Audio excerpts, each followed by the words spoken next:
For a sorcerer, reality, or the world we all know, is only a description that has been pounded into us from the moment we were born. The reality of our day-to-day life, then, consists of an endless flow of perceptual interpretations which we have learned to make in common. I'm teaching you how to see as opposed to merely looking, and stopping the world is the first step to seeing. The sorcerer's description of the world is perceivable, but our insistence on holding on to our standard version of reality renders us almost deaf and blind to it.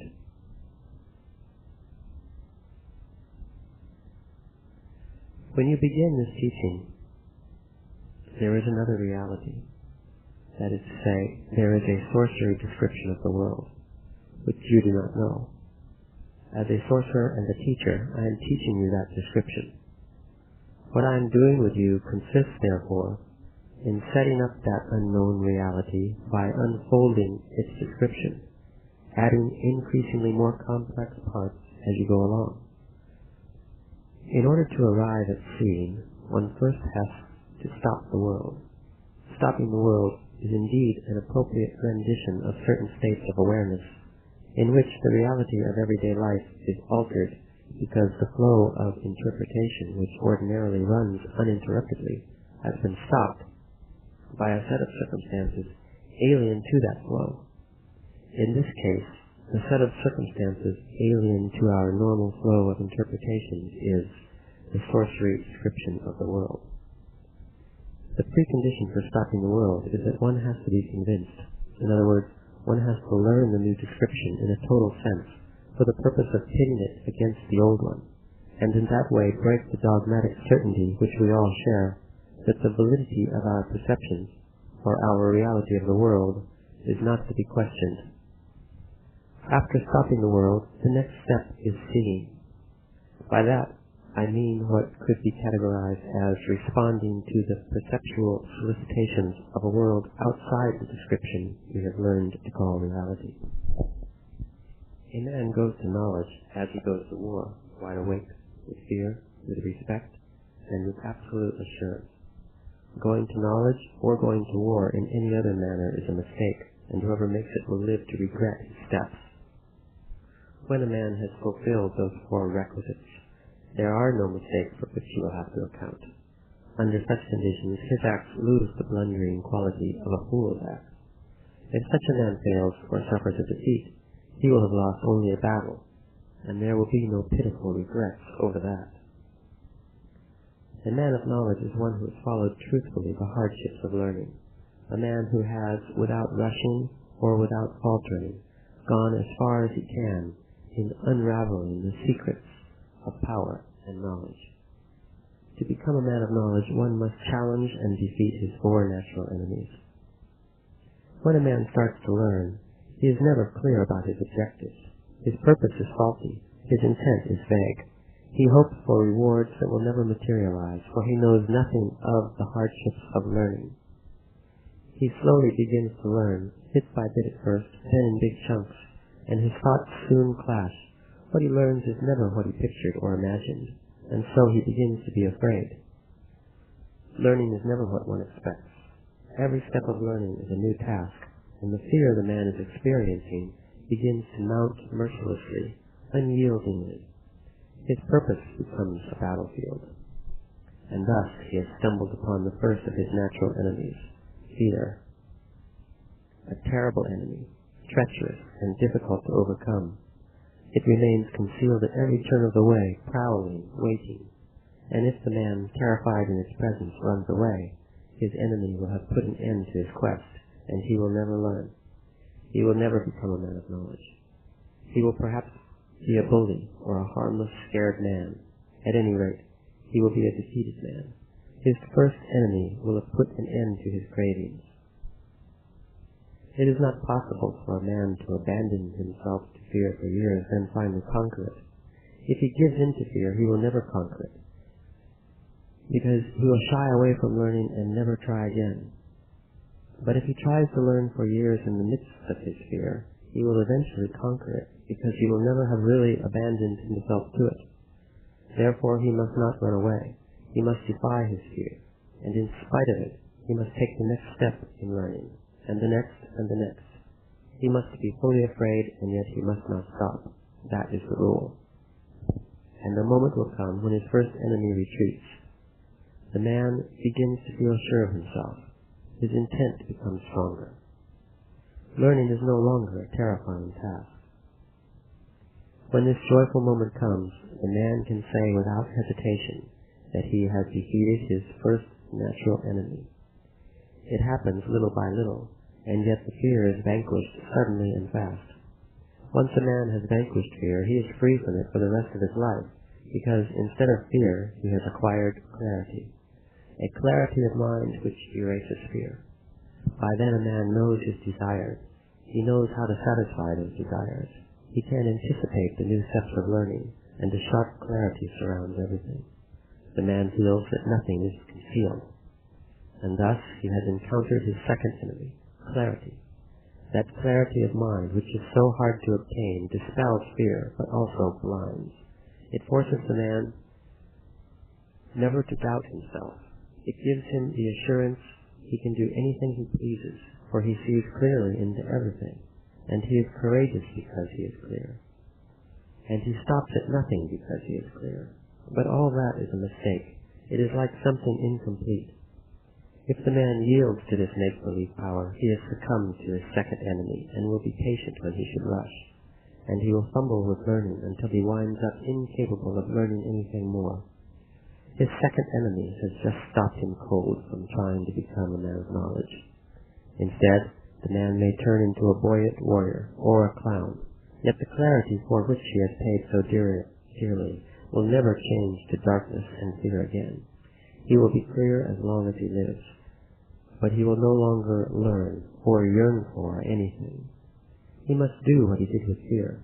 He must defy his clarity and use it only to see, and wait patiently and measure carefully before taking new steps. He must think above all that his clarity is almost a mistake, and a moment will come when he will understand that his clarity was only a point before his eyes, and thus he will have overcome his second enemy and will arrive at a position where nothing can harm him anymore. This will not be a mistake. It will not be only a point before his eyes. It will be true power.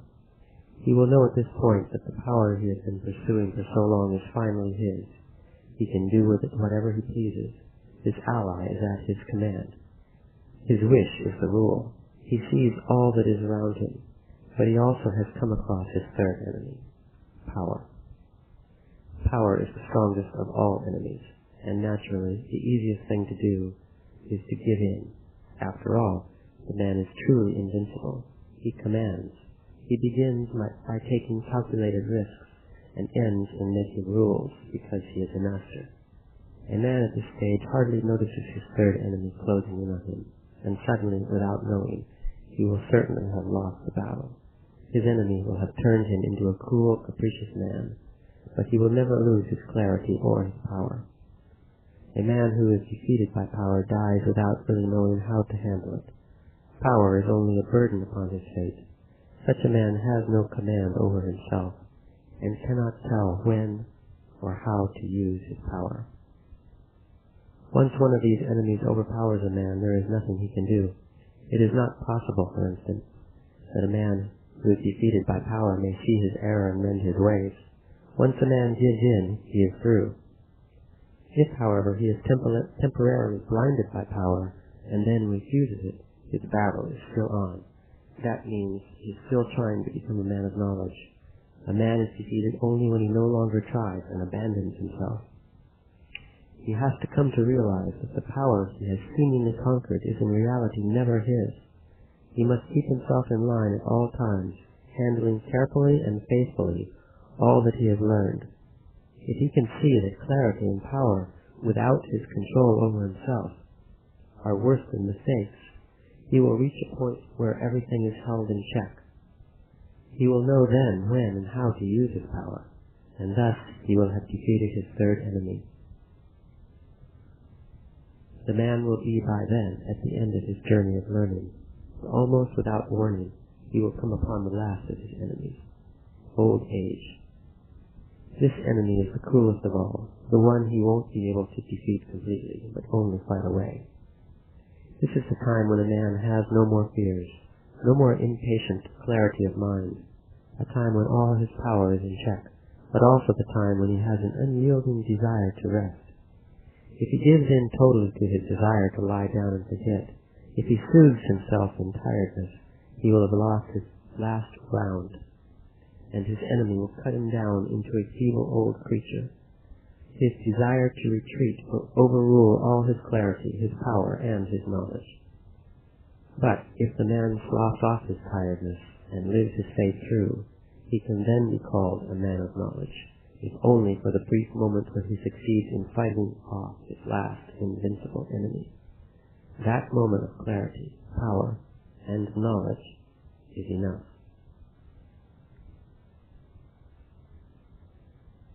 Anything is one of a million paths. Therefore, you must always keep in mind that a path is only a path. If you feel you should not follow it, you must not stay with it under any conditions. To have such clarity, you must lead a disciplined life. Only then will you know that any path is only a path, and there is no affront to oneself or to others in dropping it, if that is what your heart tells you to do. But your desire to keep on the path or to leave it must be free of fear or ambition. I warn you, look at every path closely and deliberately. Try it as many times as you think necessary. This question is one that only a very old man asks. Does this path have a heart? All paths are the same. They lead nowhere. They are paths going through the bush or into the bush. In my own life I could say, I have traversed long, long paths, but I am not anywhere. Does this path have a heart? If it does, the path is good. If it doesn't, it is of no use. Both paths lead nowhere, but one has a heart. The other doesn't. One makes for a joyful journey. As long as you follow it, you are one with it. The other will make you curse your life. One makes you strong. The other weakens you. Before you embark on any path, ask the question, does this path have a heart? If the answer is no, you will know it. And then you must choose another path.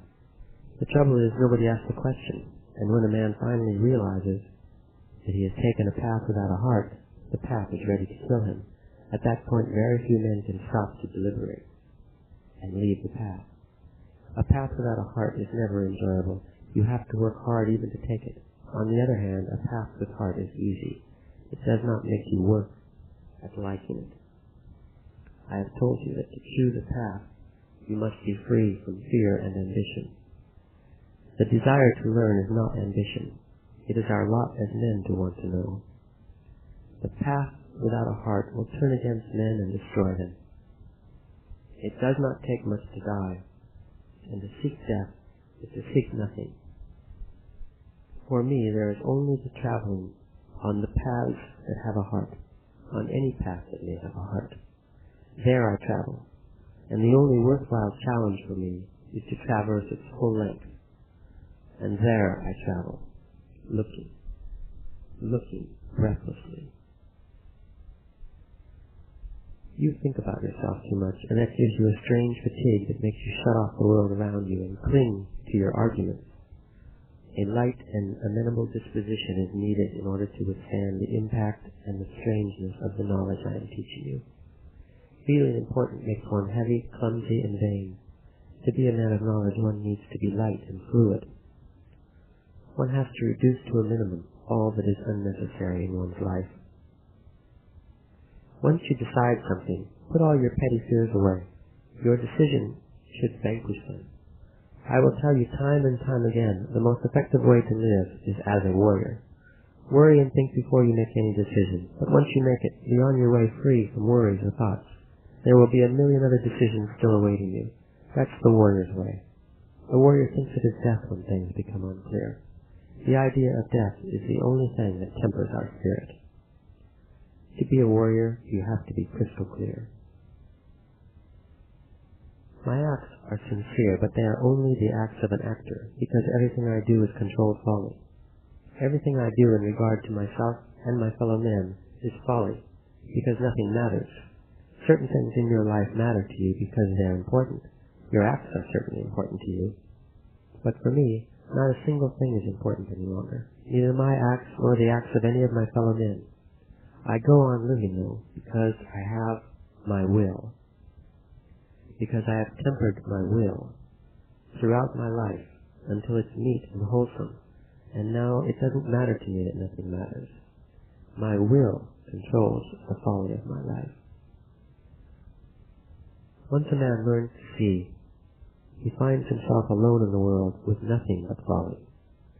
Your acts, as well as the acts of your fellow men in general, appear to be important to you because you have learned to think they are important.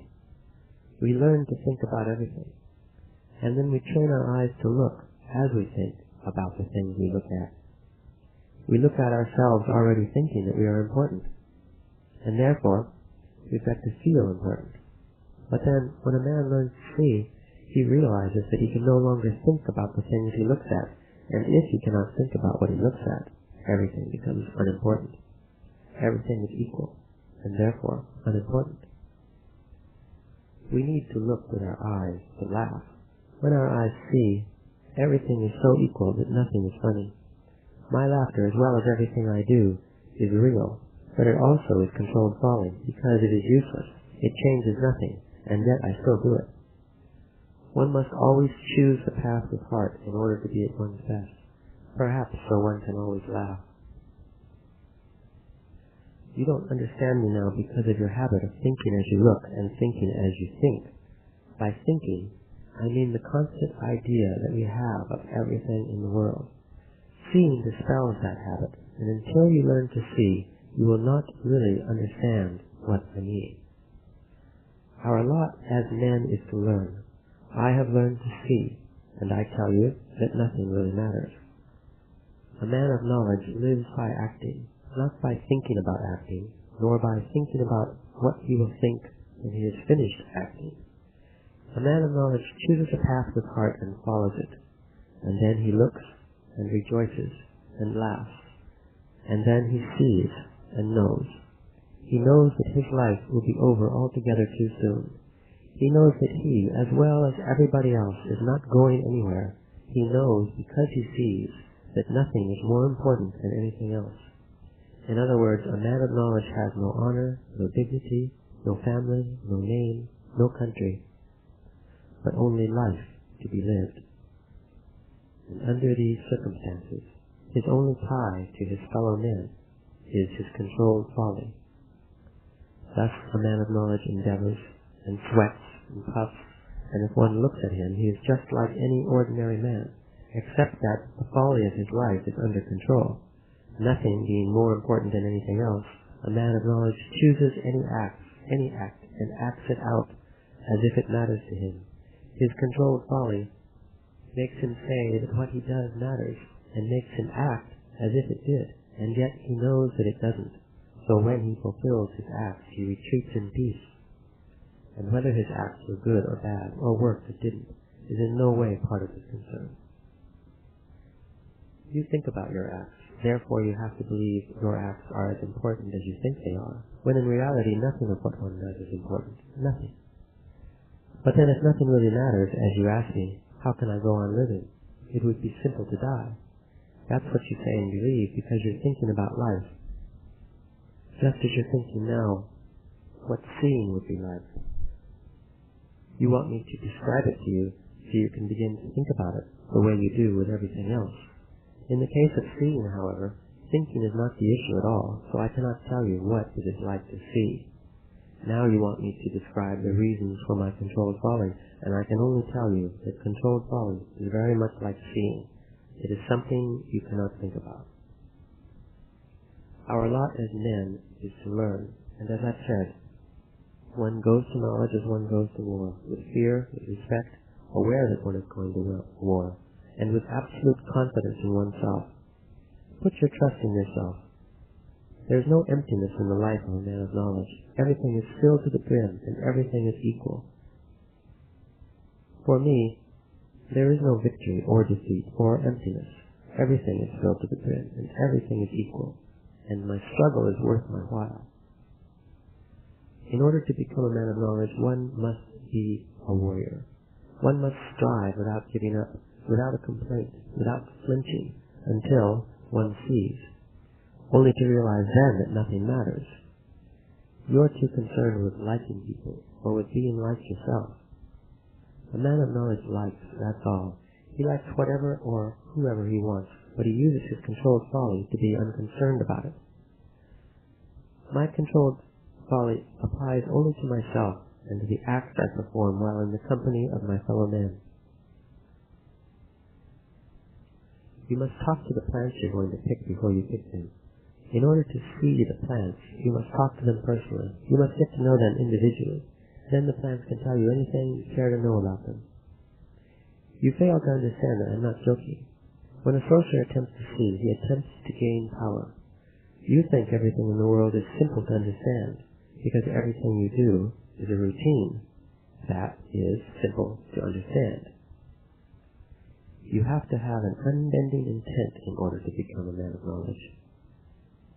A warrior takes responsibility for his acts, for the most trivial of his acts. He waits patiently, knowing that he is waiting, and knowing what he is waiting for. That is the warrior's way. What makes us unhappy is to want. Yet, if we would learn to cut our wants to nothing, the smallest thing we get would be a true gift. To be poor and wanting is only a thought, and so is to hate, or to be hungry, or to be in pain. They are only thoughts for me, now. I have accomplished that feat.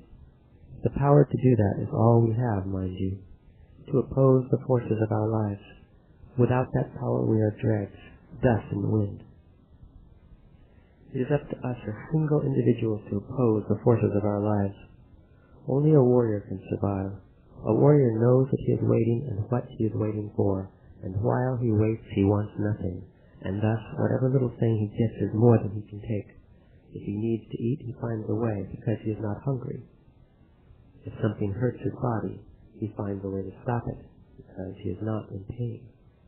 To be hungry, or to be in pain, means that the man has abandoned himself and is no longer a warrior, and the forces of his hunger and pain will destroy him. The countless paths one traverses in one's life are all equal. Oppressors and oppressed meet at the end, and the only thing that prevails is that life was altogether too short for both. You must act like a warrior. One learns to act like a warrior by acting, not by talking. A warrior has only his will and his patience, and with them he builds anything he wants. You have no more time for retreats or for regrets. You only have time to live like a warrior and work for patience and will. Will is something very special. It happens mysteriously. There is no real way of telling how one uses it, except that the results of using the will are astounding.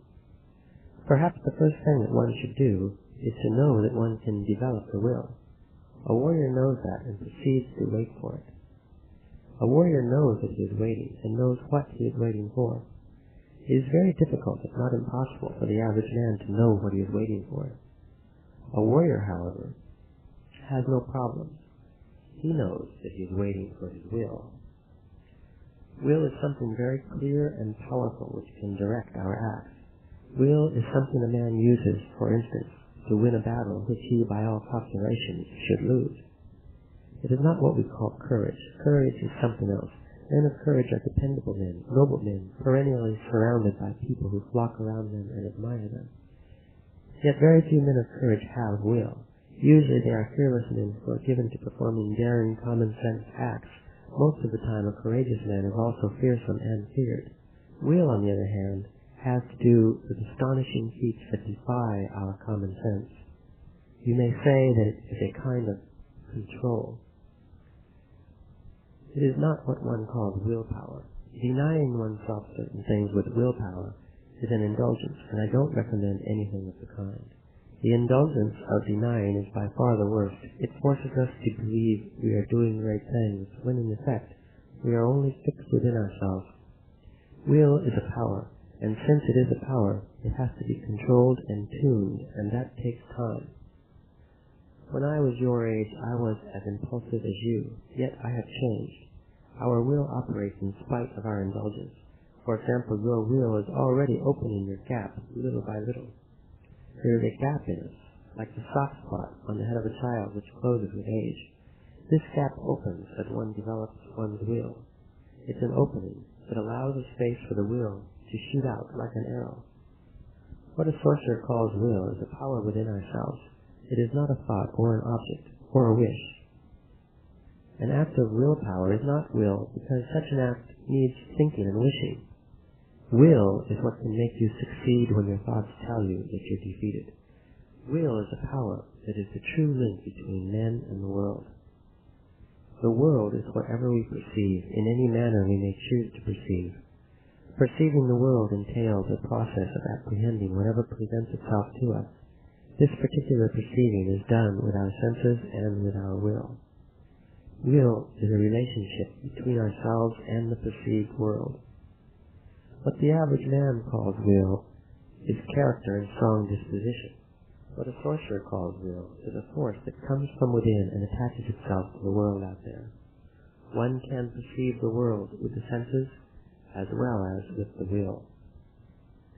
An average man can grab the things of the world only with his hands or his senses, but a sorcerer can grab them also with his will. I cannot really describe how it is done, but you yourself, for instance, cannot describe to me how you hear. It happens that I am also capable of hearing, so we can talk about what we hear, but not about how we hear. A sorcerer uses his will to perceive the world. That perceiving, however, is not like hearing. When we look at the world or when we hear it, we have the impression that it is out there and that it is real. When we perceive the world with our will, we know that the world is not as out there or as real as we think. Will is a force, a power. Seeing is not a force, but rather a way of getting through things. A sorcerer may have a very strong will, and yet he may not see, which means that only a man of knowledge perceives the world with his senses and with his will and also with his seeing. Now you know you are waiting for your will. You still don't know what it is or how it could happen to you, so watch carefully everything you do. The very thing that could help you develop your will is amidst all the little things you do. When a man embarks on the paths of sorcery, he becomes aware in a gradual manner that ordinary life has been forever left behind, that knowledge is indeed a frightening affair, that the means of the ordinary world are no longer a buffer for him, and that he must adopt a new way of life if he's going to survive. The first thing he ought to do at that point is to want to become a warrior. The frightening nature of knowledge leaves one no alternative but to become a warrior. By the time knowledge becomes a frightening affair, the man also realizes that death is the irreplaceable partner that sits next to him on the mat. Every bit of knowledge that becomes power has death as its central force. Death lends the ultimate touch, and whatever is touched by death, indeed, becomes power. A man who follows the paths of sorcery is confronted with imminent annihilation every turn of the way, and unavoidably he becomes keenly aware of his death. Without the awareness of death, he would be only an ordinary man involved in ordinary tasks. He would lack the necessary potency, the necessary concentration that transforms one's ordinary time on earth into magical power. Thus, to be a warrior, a man has to be, first of all, and rightfully so, keenly aware of his own death. But to be concerned with death would force any one of us to focus on the self, and that would be debilitating. So the next thing one needs to be a warrior is detachment. The idea of imminent death, instead of becoming an obsession, becomes an indifference. Now you must detach yourself. Detach yourself from everything. Only the idea of death makes a man sufficiently detached, so he is incapable of abandoning himself to anything. Only the idea of death makes a man sufficiently detached, so he can't deny himself anything. A man of that sort, however, does not crave, for he has acquired a silent lust for life, and for all things of life. He knows his death is stalking him and won't give him time to cling to anything, so he tries, without craving, all of everything. A detached man, who knows he has no possibility of fencing off his death, has only one thing to back himself with: the power of his decisions. He has to be, so to speak, the master of his choices. He must fully understand that his choice is his responsibility, and once he makes it, there is no longer time for regrets or recriminations. His decisions are final, simply because his death does not permit him time to cling to anything. And thus, with an awareness of his death, with his detachment, and with the power of his decisions, a warrior sets his life in a strategical manner. The knowledge of his death guides him and makes him detached and silently lusty. The power of his final decisions makes him able to choose without regrets, and what he chooses is always strategically the best. And so he performs everything he has to with gusto and lusty efficiency. When a man behaves in such a manner, one may rightfully say that he is a warrior and has acquired patience. When a warrior has acquired patience, he is on his way to will. He knows how to wait. His death sits with him on his mat. They are friends. His death advises him, in mysterious ways, how to choose, how to live strategically. And the warrior waits. I would say that the warrior learns without any hurry, because he knows he is waiting for his will. And one day, he succeeds in performing something ordinarily quite impossible to accomplish. He may not even notice his extraordinary deed, but as he keeps on performing impossible acts, or as impossible things keep on happening to him, he becomes aware that a sort of power is emerging, a power that comes out of his body as he progresses on the path of knowledge. He notices that he can actually touch anything he wants with a feeling that comes out of his body from a spot right below or right above his navel. That feeling is the will, and when he is capable of grabbing with it, one can rightfully say that the warrior is a sorcerer and that he has acquired will. A man can go still further than that. A man can learn to see. Upon learning to see, he no longer needs to live like a warrior, nor be a sorcerer. Upon learning to see, a man becomes everything by becoming nothing. He, so to speak, vanishes, and yet he's there. I would say that this is the time when a man can be or can get anything he desires. But he desires nothing, and instead of playing with his fellow men like they were toys, he meets them in the midst of their folly. The only difference between them is that a man who sees controls his folly, while his fellow men can't. A man who sees has no longer an active interest in his fellow men. Seeing has already detached him from absolutely everything he knew before. Don't let the idea of being detached from everything you know give you the chills. The thing which should give you the chills is not to have anything to look forward to, but a lifetime of doing that which you have always done. Think of the man who plants cotton year after year until he's too old and tired to get up, so he lies around like an old dog. His thoughts and feelings, the best of him, ramble aimlessly to the only thing he has ever done, to plant cotton. For me, that is the most frightening waste there is. We are men, and our lot is to learn and to be hurled into inconceivable new worlds. Seeing is for impeccable men. Temper your spirit now. Become a warrior. Learn to see. And then you'll know that there is no end to the new worlds for our vision. When you see, there are no longer familiar features in the world. Everything is new. Everything has never happened before. The world is incredible. Everything you gaze at becomes nothing. Things don't disappear. They don't vanish. They simply become nothing, and yet they are still there.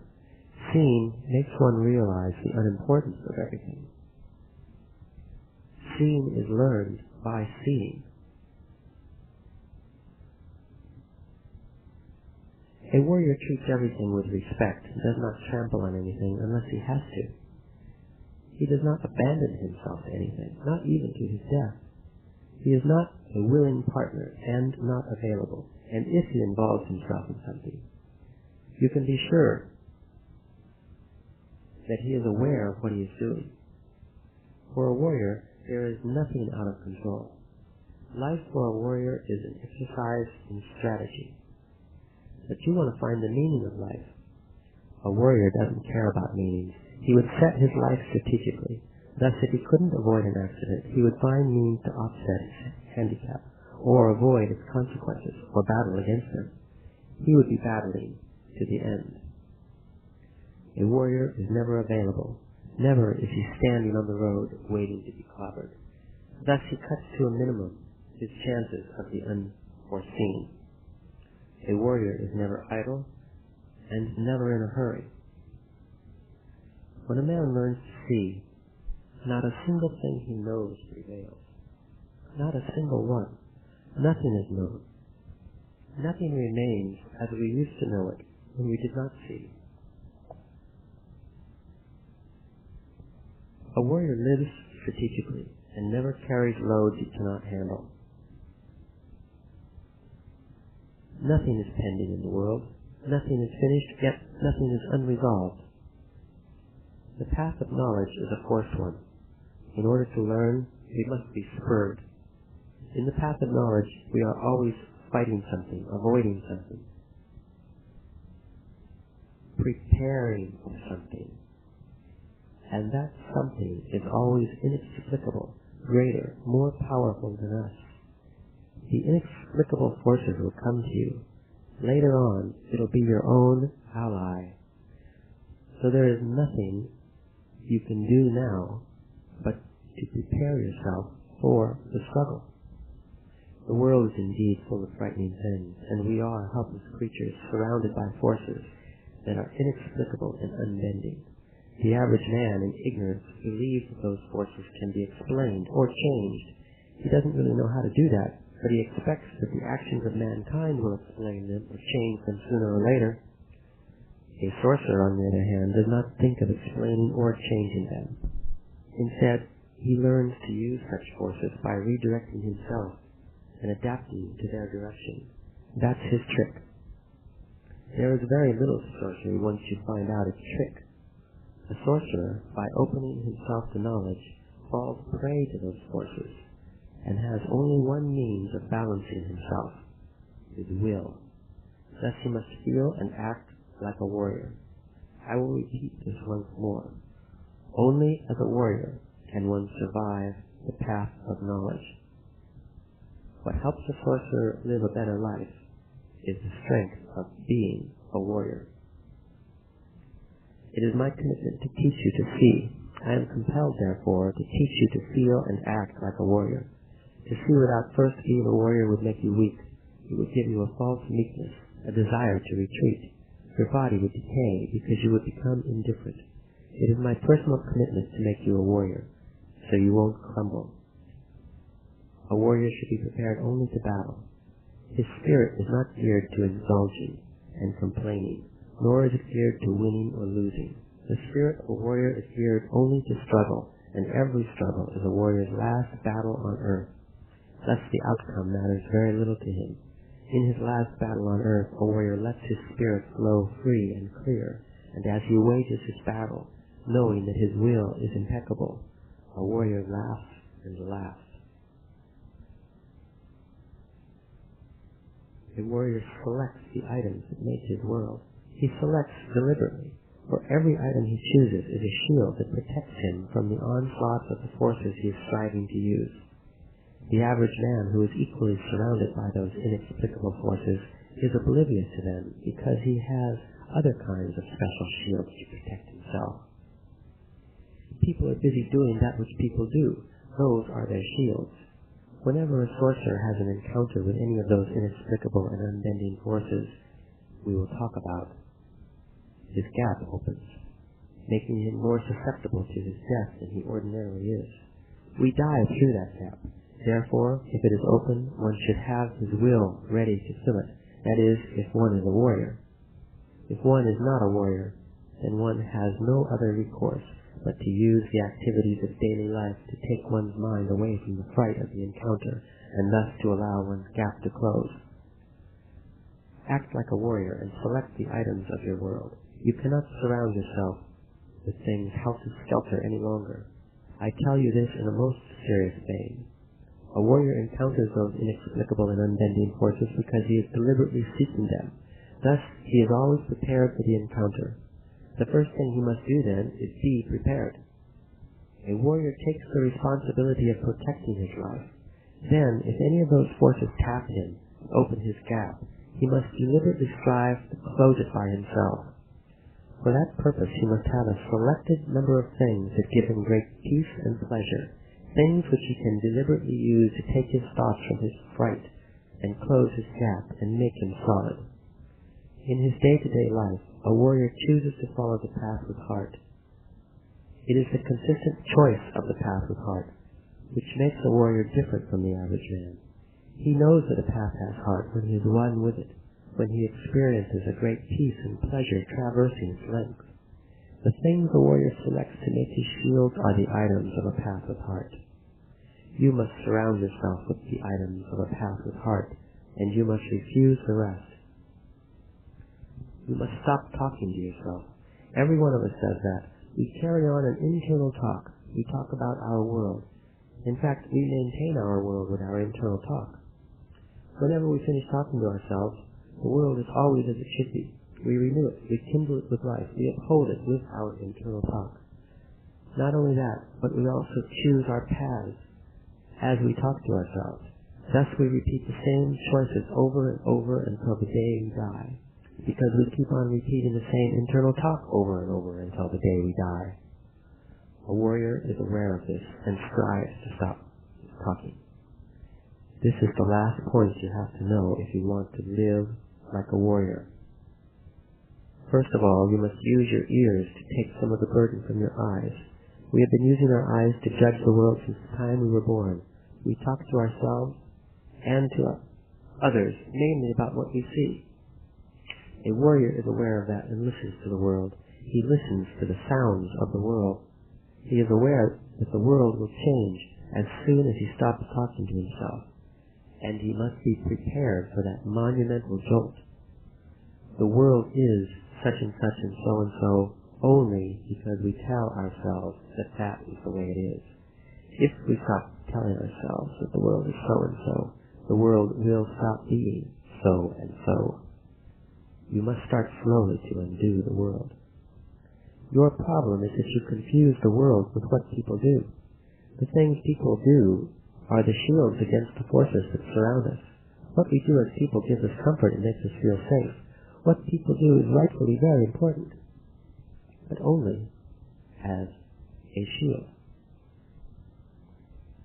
We never learn that the things we do as people are only shields, and we let them dominate and topple our lives. In fact, I could say that for mankind, what people do is greater and more important than the world itself.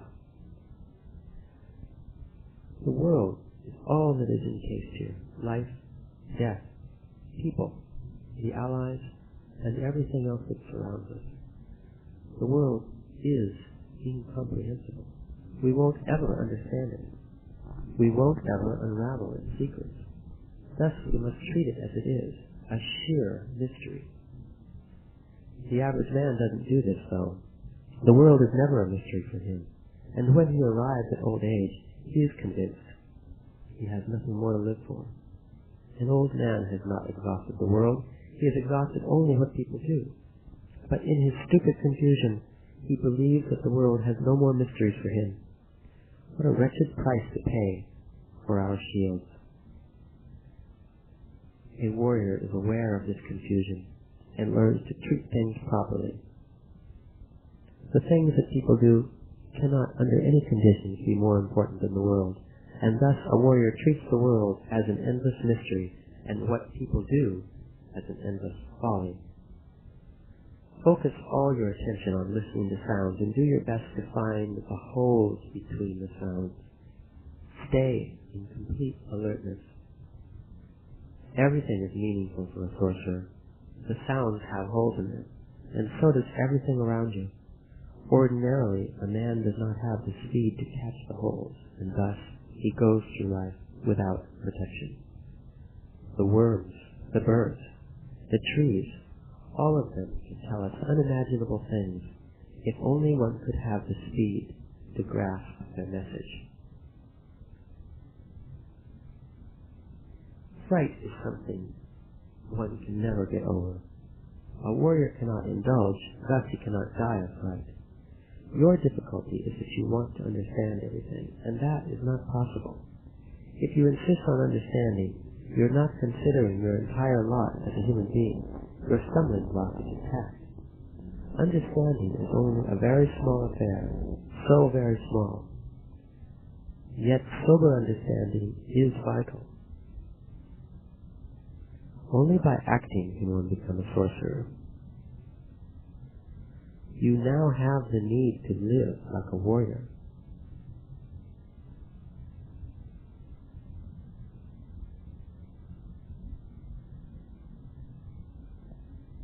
There is no need for us to say anything about others. There is no need for you or for me to regard others' actions in our thoughts one way or another. The worst thing we can do is to force people to agree with us. I mean that we shouldn't try to impose our will when people don't behave the way we want them to. The worst thing one can do is to confront human beings bluntly. A warrior proceeds strategically. If one wants to stop our fellow men, one must always be outside the circle that presses them. That way one can always direct the pressure.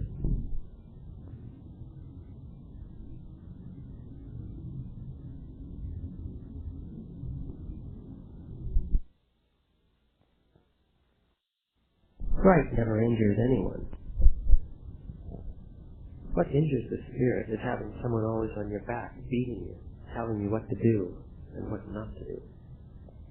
People hardly ever realize that we can cut anything from our lives anytime just like that. For example, smoking and drinking are nothing.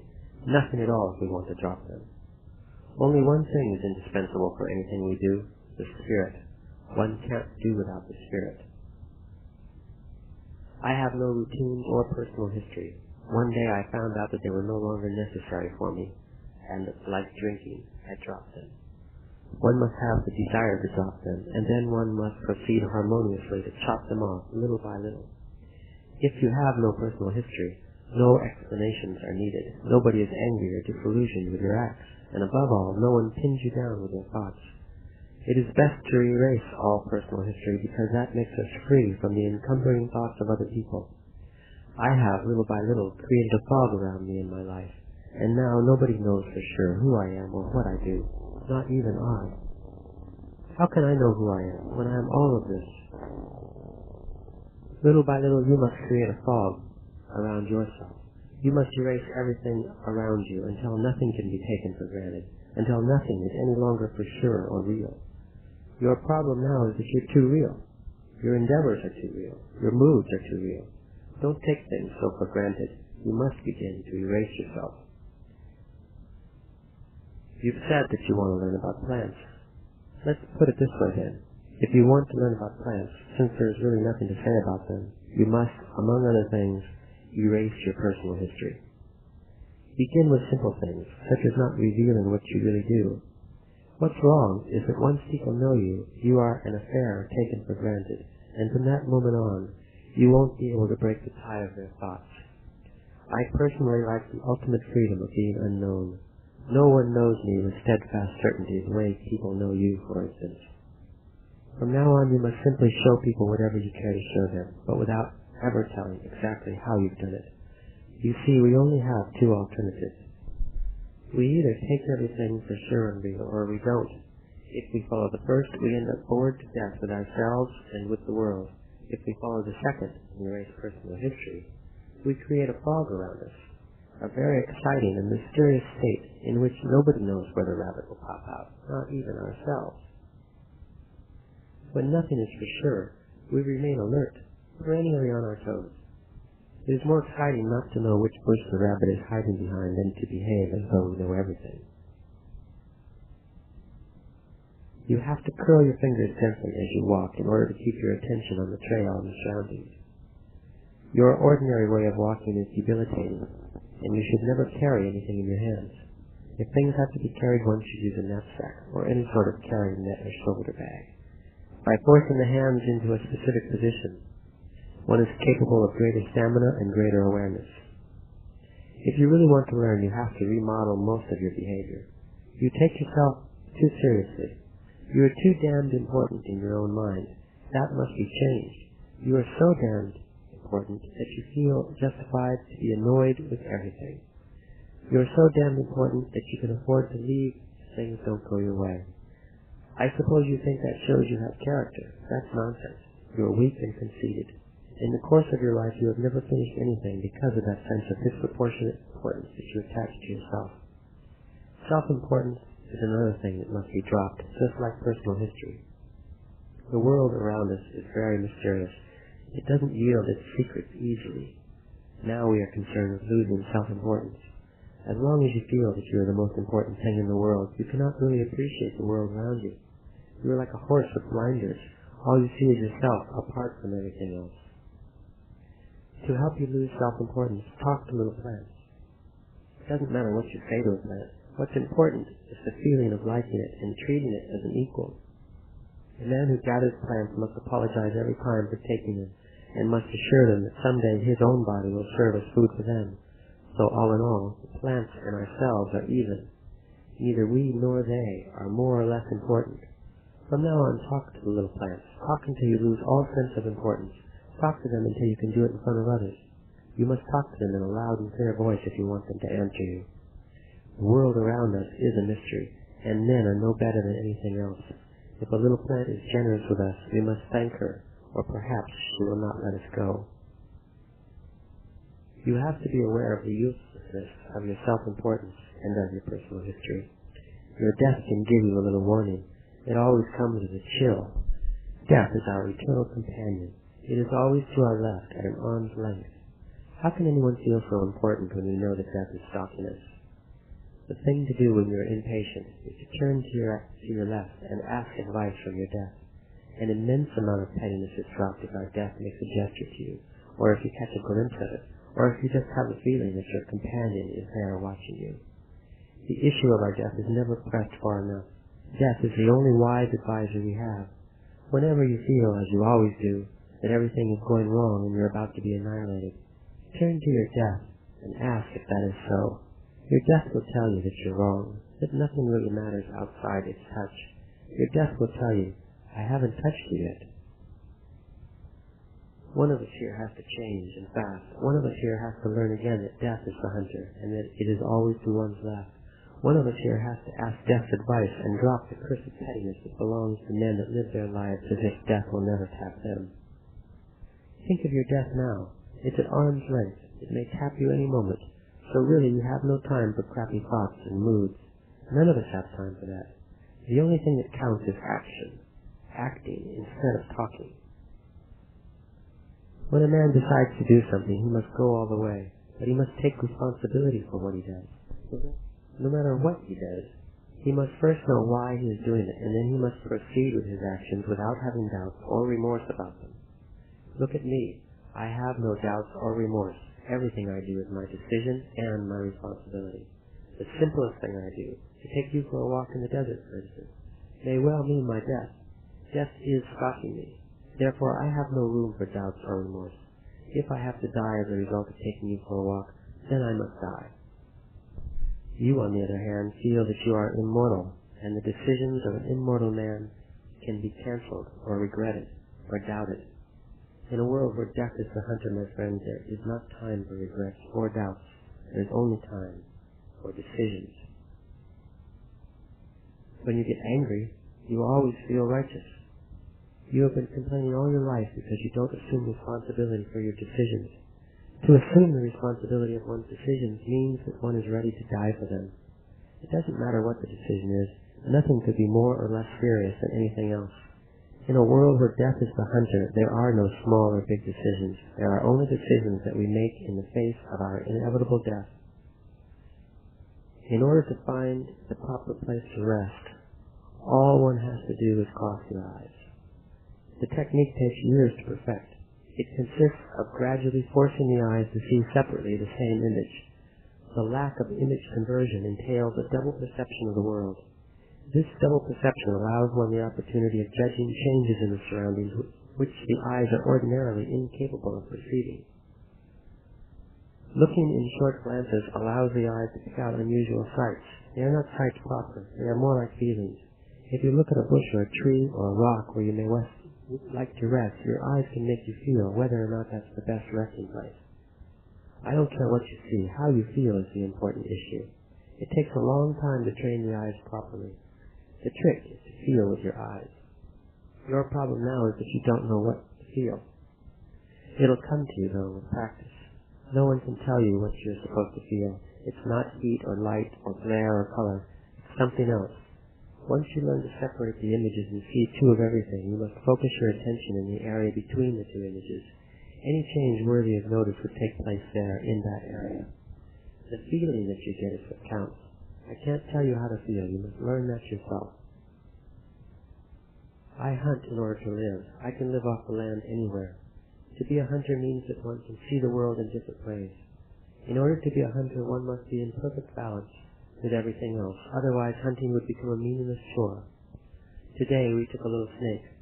I had to apologize to her for cutting her life off so suddenly and so definitely. I did what I did knowing that my own life will also be cut off someday in very much the same fashion, suddenly and definitely. So all in all, we and the snakes are on a par. One of them fed us today. Hunters must be exceptionally tight individuals. A hunter leaves very little to chance. For your purposes, it doesn't really matter whether you learn about plants or about hunting. I am a hunter. I leave very little to chance. Perhaps I should explain to you that I learned to be a hunter. I have not always lived the way I do now. At one point in my life, I had to change. Now I'm pointing the direction to you. I'm guiding you. I know what I'm talking about. Someone taught me all this. I didn't figure it out for myself. I'm having a gesture with you. Other people have had a similar gesture with you. Someday you yourself will have the same gesture with others. Let's say that it's my turn. One day I found out that if I wanted to be a hunter worthy of self-respect, I had to change my way of life. I used to whine and complain a great deal. I had good reasons to feel shortchanged. I'm an Indian. Indians are treated like dogs. There was nothing I could do to remedy that, so all I was left with was my sorrow. But then, my good fortune spared me, and someone taught me to hunt, and I realized that the way I lived was not worth living, so I changed it. I laugh a great deal because I like to laugh, yet everything I say is deadly serious. It is getting dark. The world is very strange at this time of the day. We are very noticeable here, and something is coming to us. It may seem to be wind to you, because wind is all you know. Here it comes. Look how it is searching for us. It's something that hides in the wind and looks like a whirl, a cloud, a mist, a face that swirls around. It moves in a specific direction. It either tumbles or it twirls. A hunter must know all that in order to move correctly. To believe that the world is only as you think it is stupid. The world is a mysterious place, especially in the twilight. This can follow us. It can make us tired, or it might even kill us. At this time of day, in the twilight, there is no wind. At this time, there is only power. If you would live out here in the wilderness, you would know that during the twilight the wind becomes power. A hunter that is worth his salt knows that and acts accordingly. He uses the twilight and that power hidden in the wind. If it is convenient to him, the hunter hides from the power by covering himself and remaining motionless until the twilight is gone and the power has sealed him into its protection. The protection of the power seals you like in a cocoon.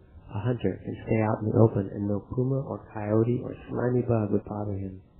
A mountain lion could come up to the hunter's nose and sniff him, and if the hunter does not move, the lion would leave. I can guarantee you that. If the hunter, on the other hand, wants to be noticed, all he has to do is stand on the hilltop at the time of the twilight, and the power will nag him and seek him all night. Therefore, if a hunter wants to travel at night, or if he wants to be kept awake, he must make himself available to the wind. Therein lies the secret of great hunters, to be available and unavailable at the precise turn of the road. You must learn to become deliberately available and unavailable. As your life goes now, you are unwittingly available at all times. To be unavailable does not mean to hide or to be secretive, but to be inaccessible. It makes no difference to hide if everyone knows that you are hiding. We are fools, all of us, and you cannot be different. At one time in my life, I, like you, made myself available over and over again, until there was nothing of me left for anything, except perhaps crying, and that I did, just like yourself. You must take yourself away. You must retrieve yourself from the middle of the road. Your whole being is there. Thus, it is of no use to hide. You would only imagine that you are hidden. Being in the middle of the road means that everyone passing by watches your comings and goings. The art of a hunter is to become inaccessible. To be inaccessible means that you touch the world around you sparingly. You don't expose yourself to the power of the wind unless it is mandatory. You don't use and squeeze people until they are shriveled to nothing, especially the people you love. To be unavailable means that you deliberately avoid exhausting yourself and others. It means that you are not hungry and desperate. A hunter knows he will lure game into his traps over and over again, so he doesn't worry. To worry is to become accessible, unwittingly accessible. And once you worry, you cling to anything out of desperation. And once you cling, you are bound to get exhausted or to exhaust whoever or whatever you are clinging to. I've told you already that to be inaccessible does not mean to hide or to be secretive. It doesn't mean that you cannot deal with people either. A hunter uses his world sparingly and with tenderness, regardless of whether the world might be things or plants or animals or people or power. A hunter deals intimately with his world, and yet he is inaccessible to that same world. He is inaccessible because he's not squeezing his world out of shape. He taps it lightly, stays for as long as he needs to, and then swiftly moves away, leaving hardly a mark. A good hunter knows one thing above all. He knows the routines of his prey. That's what makes him a good hunter. A hunter that is worth his salt does not catch game because he sets his traps, or because he knows the routines of his prey, or because he himself has no routines. He is free, fluid, unpredictable. In order to be a hunter, you must disrupt the routines of your life. I am concerned with the things animals do, the places they eat, the place, the manner, the time they sleep, where they nest, how they walk. All these are routines I am pointing out to you so you can become aware of them in your own being. All of us behave like the prey we are after. That, of course, also makes us prey for something or someone else. Now, the concern of a hunter who knows all this is to stop being a prey himself. It takes time. You could begin by not eating lunch every single day at 12 o'clock. A good hunter changes his ways as often as he needs. A hunter must not only know about the habits of his prey, he also must know that there are powers on this earth that guide men and animals and everything that lives, powers that guide our lives and our deaths. All of us are fools. You always feel compelled to explain your acts as if you were the only man on earth who's wrong. It's your old feeling of importance. You have too much of it. You also have too much personal history. On the other hand, you don't assume responsibility for your acts. You're not using your death as an advisor, and above all, you are too accessible. One must assume responsibility for being in a weird world. For you, the world is weird because if you're not bored with it, you're at odds with it. For me, the world is weird because it is stupendous, awesome, mysterious, unfathomable. My interest has been to convince you that you must assume responsibility for being here, in this marvelous world, in this marvelous desert, in this marvelous time. I want to convince you that you must learn to make every act count, since you are going to be here for only a short while, in fact, too short for witnessing all the marvels of it. Change. If you do not respond to that challenge, you are as good as dead. You have never taken the responsibility for being in this unfathomable world. Therefore, you were never an artist, and perhaps you'll never be a hunter. There is one simple thing wrong with you. You think you have plenty of time. You think your life is going to last forever. Now you're vehemently asserting some nonsense. You don't have time for this display. This, whatever you're doing now, may be your last act on earth. It may very well be your last battle. There is no power which could guarantee that you're going to live one more minute. If this were your last battle on earth, I would say that you are an idiot. You're wasting your last act on earth in some stupid mood. You have no time, my friend. No time. None of us have time. Don't just agree with me, act upon it. What I recommend you to do is to notice that we do not have any assurance that our lives will go on indefinitely. Change comes suddenly and unexpectedly, and so does death. There are some people who are very careful about the nature of their acts. Their happiness is to act with the full knowledge that they don't have time. Therefore their acts have a peculiar power. Acts have power, especially when the person acting knows that those acts are his last battle. There is a strange, consuming happiness in acting with the full knowledge that whatever one is doing may very well be one's last act on earth. I recommend that you reconsider your life and bring your acts into that light. You don't have time, my friend. That is the misfortune of human beings. None of us have sufficient time. Your acts cannot possibly have the flair, the power, the compelling force of the acts performed by a man who knows that he is fighting his last battle on earth. We are all going to die. There is something out there waiting for me, for sure, and I will join it, also for sure. Use it. Focus your attention on the link between you and your death. Without remorse or sadness or worrying, focus your attention on the fact that you don't have time, and let your acts flow accordingly. Let each of your acts be your last battle on earth. Only under those conditions will your acts have their rightful power. Otherwise they will be, for as long as you live, the acts of a timid man. There is no time for timidity, simply because timidity makes you cling to something that exists only in your thoughts. It soothes you while everything is in a lull, but then the awesome, mysterious world will open its mouth for you, as it will open for every one of us. And then you will realize that your sure ways were not sure at all. Being timid prevents us from examining and exploiting our lot with men. Our death is waiting, and this very act we're performing now may well be our last battle on earth. I call it a battle because it is a struggle. Most people move from act to act without any struggle or thought. A hunter, on the contrary, assesses every act, and since he has an intimate knowledge of his death, he proceeds judiciously, as if every act were his last battle. Only a fool would fail to notice the advantage a hunter has over his fellow men. A hunter gives his last battle its due respect. It's only natural that his last act on earth should be the best of himself.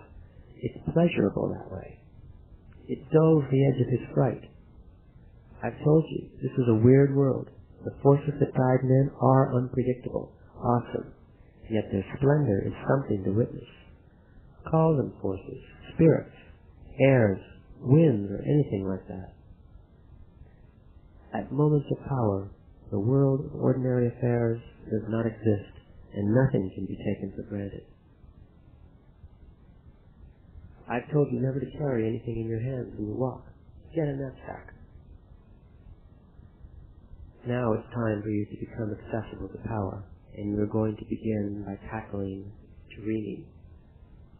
A warrior seeks power, and one of the avenues to power is dreaming. What you call dreams are real for a warrior. You must understand that a warrior is not a fool.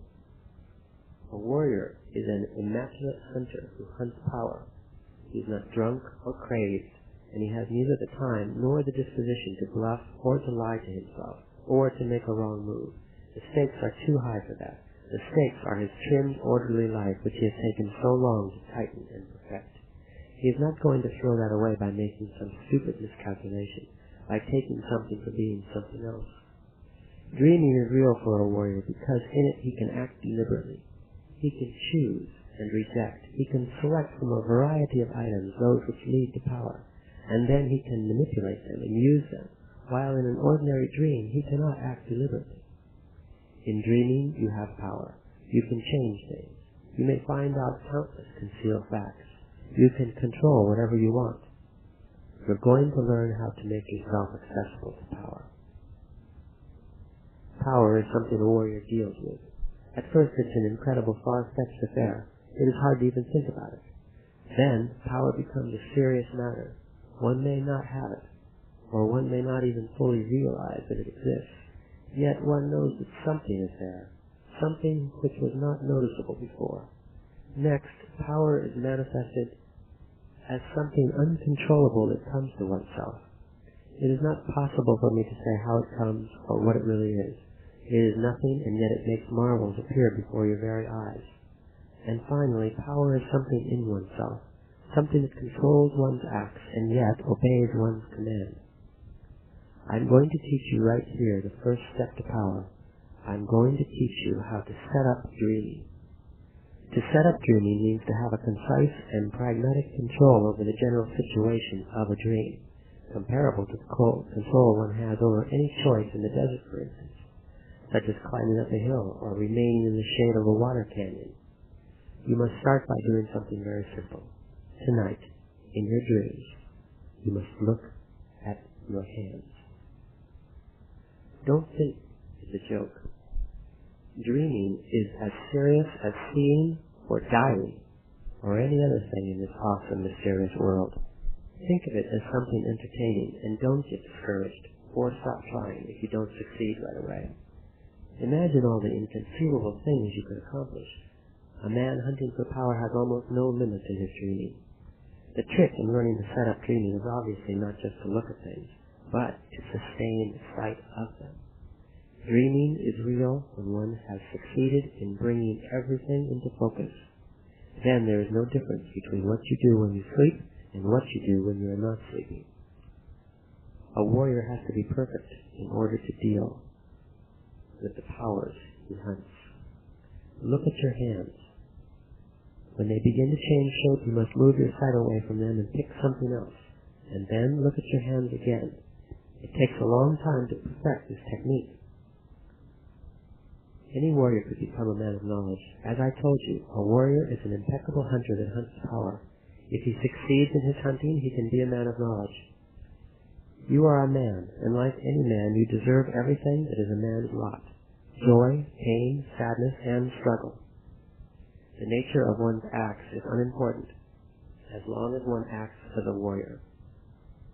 If you really feel that your spirit is distorted, you should simply fix it. Purge it. Make it perfect, because there is no other task in our entire lives which is more worthwhile. Not to fix the spirit is to seek death, and that is the same as to seek nothing, since death is going to overtake us, regardless of anything. To seek the perfection of the warrior's spirit is the only task worthy of our manhood. No matter how much you like to feel sorry for yourself, you have to change that. It doesn't jive with the life of a warrior. The hardest thing in the world is to assume the mood of a warrior. It is of no use to be sad and complain and feel justified in doing so, believing that someone is always doing something to us. Nobody is doing anything to anybody, much less to a warrior. You are here with me because you want to be here. You should have assumed full responsibility by now, so the idea that you are at the mercy of the wind would be inadmissible. Self-pity doesn't jive with power. The mood of a warrior calls for control over himself, and at the same time it calls for abandoning himself. Ordinary dreams get very vivid as soon as you begin to set up dreaming. That vividness and clarity is a formidable barrier. Don't be distracted from the purpose of dreaming, which is control and power. I'm going to remind you of all the techniques you must practice. First, you must focus your gaze on your hands as the starting point. Then shift your gaze to other items and look at them in brief glances. Focus your gaze on as many things as you can. Remember that if you only glance briefly, the images do not shift. Then go back to your hands. Every time you look at your hands, you renew the power needed for dreaming. So in the beginning, don't look at too many things. 4 items will suffice every time. Later on, you may enlarge the scope until you can cover all you want. But as soon as the images begin to shift and you feel you are losing control, go back to your hands. When you feel you can gaze at things indefinitely, you will be ready for a new technique. I'm going to teach you this new technique now, but I expect you to put it to use only when you are ready. The next step in setting up dreaming is to learn to travel. The same way you have learned to look at your hands, you can will yourself to move, to go places. First, you have to establish a place you want to go to. Pick a well-known spot, perhaps your school or a park, a friend's house, then will yourself to go there. This technique is very difficult. You must perform 2 tasks. You must will yourself to go to the specific locale, and then, when you have mastered that technique, You have to learn to control the exact time of your traveling. You are making yourself accessible to power. You are hunting it, and I'm just guiding you. Last night, when the lion let out a scream, you moved very well. Everything you did then was done within a proper mood. You were controlled and at the same time abandoned. You were not paralyzed with fear. To climb that bluff as you did in darkness required that you hold on to yourself and let go of yourself at the same time. That's what I call the mood of a warrior. I wanted to show you that you can spur yourself beyond your limits if you are in the proper mood. A warrior makes his own mood. You didn't know that. Fear got you into the mood of a warrior. But now that you know about it, anything can serve to get you into it. It's convenient to always act in such a mood. It cuts through the crap and leaves one purified. One needs the mood of a warrior for every single act, otherwise one becomes distorted and ugly. There is no power in a life that lacks this mood. A warrior is a hunter. He calculates everything. That's control. But once his calculations are over, he acts. He lets go. That's abandon. A warrior is not a leaf at the mercy of the wind. No one can push him. No one can make him do things against himself or against his better judgment. A warrior is tuned to survive, and he survives in the best of all possible fashions. A warrior could be injured, but not offended. For a warrior, there is nothing offensive about the acts of his fellow men, as long as he himself is acting within the proper mood. The mood of a warrior is not so far-fetched for yours or anybody's world. You need it in order to cut through all the guff. To achieve the mood of a warrior is not a simple matter. It is a revolution. To regard the lion and the water rats and our fellow men as equals is a magnificent act of the warrior spirit. It takes power to do that. There is no plan when it comes to hunting power. Hunting power or hunting game is the same. A hunter hunts whatever presents itself to him. Thus he must always be in a state of readiness. You know about the wind, and now you may hunt power in the wind by yourself. But there are other things you don't know about which are, like the wind, the center of power at certain times and at certain places. Power is a very peculiar affair. It is impossible to pin it down and say what it really is. It is a feeling that one has about certain things. Power is impersonal. It belongs to oneself alone. A hunter of power entraps it and then stores it away as his personal finding. Thus personal power grows, and you may have the case of a warrior who has so much personal power that he becomes a man of knowledge. If you store power, your body can perform unbelievable feats. On the other hand, if you dissipate power, you'll be a fat old man in no time at all. A hunter of power watches everything, and everything tells him some secret. How can one be sure that things are telling secrets, you ask? The only way to be sure is by following all the instructions I have been giving you, starting from the first day you came to see me. In order to have power, one must live with power. There are worlds upon worlds right here in front of us, and they are nothing to laugh at. Power commands you, and yet it is at your command. Power is a very weird affair. In order to have it and command it, one must have power to begin with. It's possible, however, to store it, little by little, until one has enough to sustain oneself in a battle of power. The world is a mystery. This, what you're looking at, is not all there is to it. There is much more to the world, so much more, in fact, that it is endless.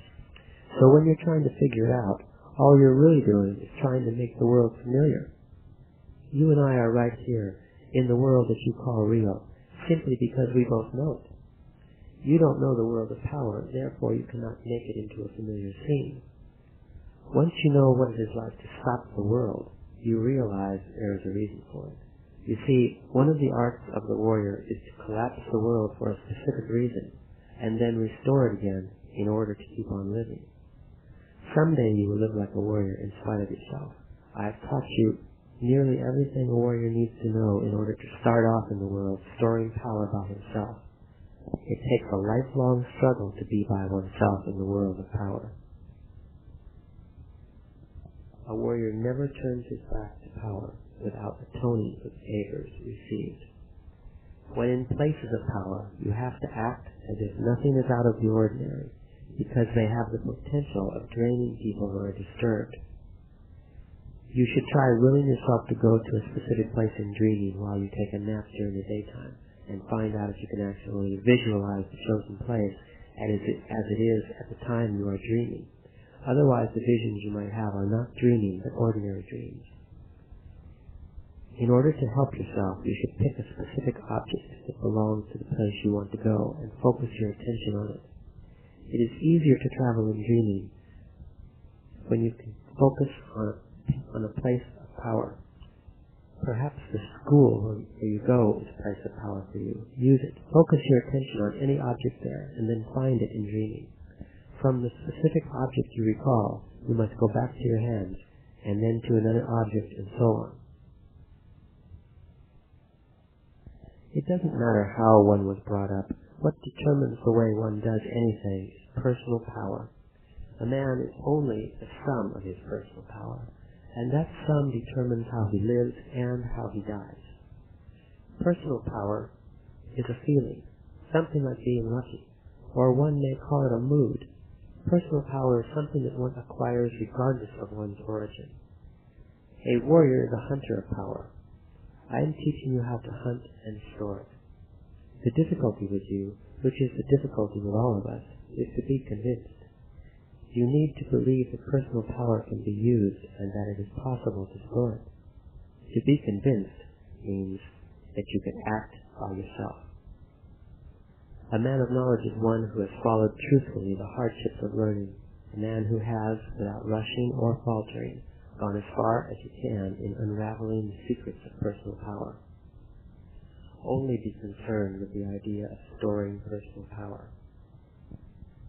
Hunting power is a peculiar event.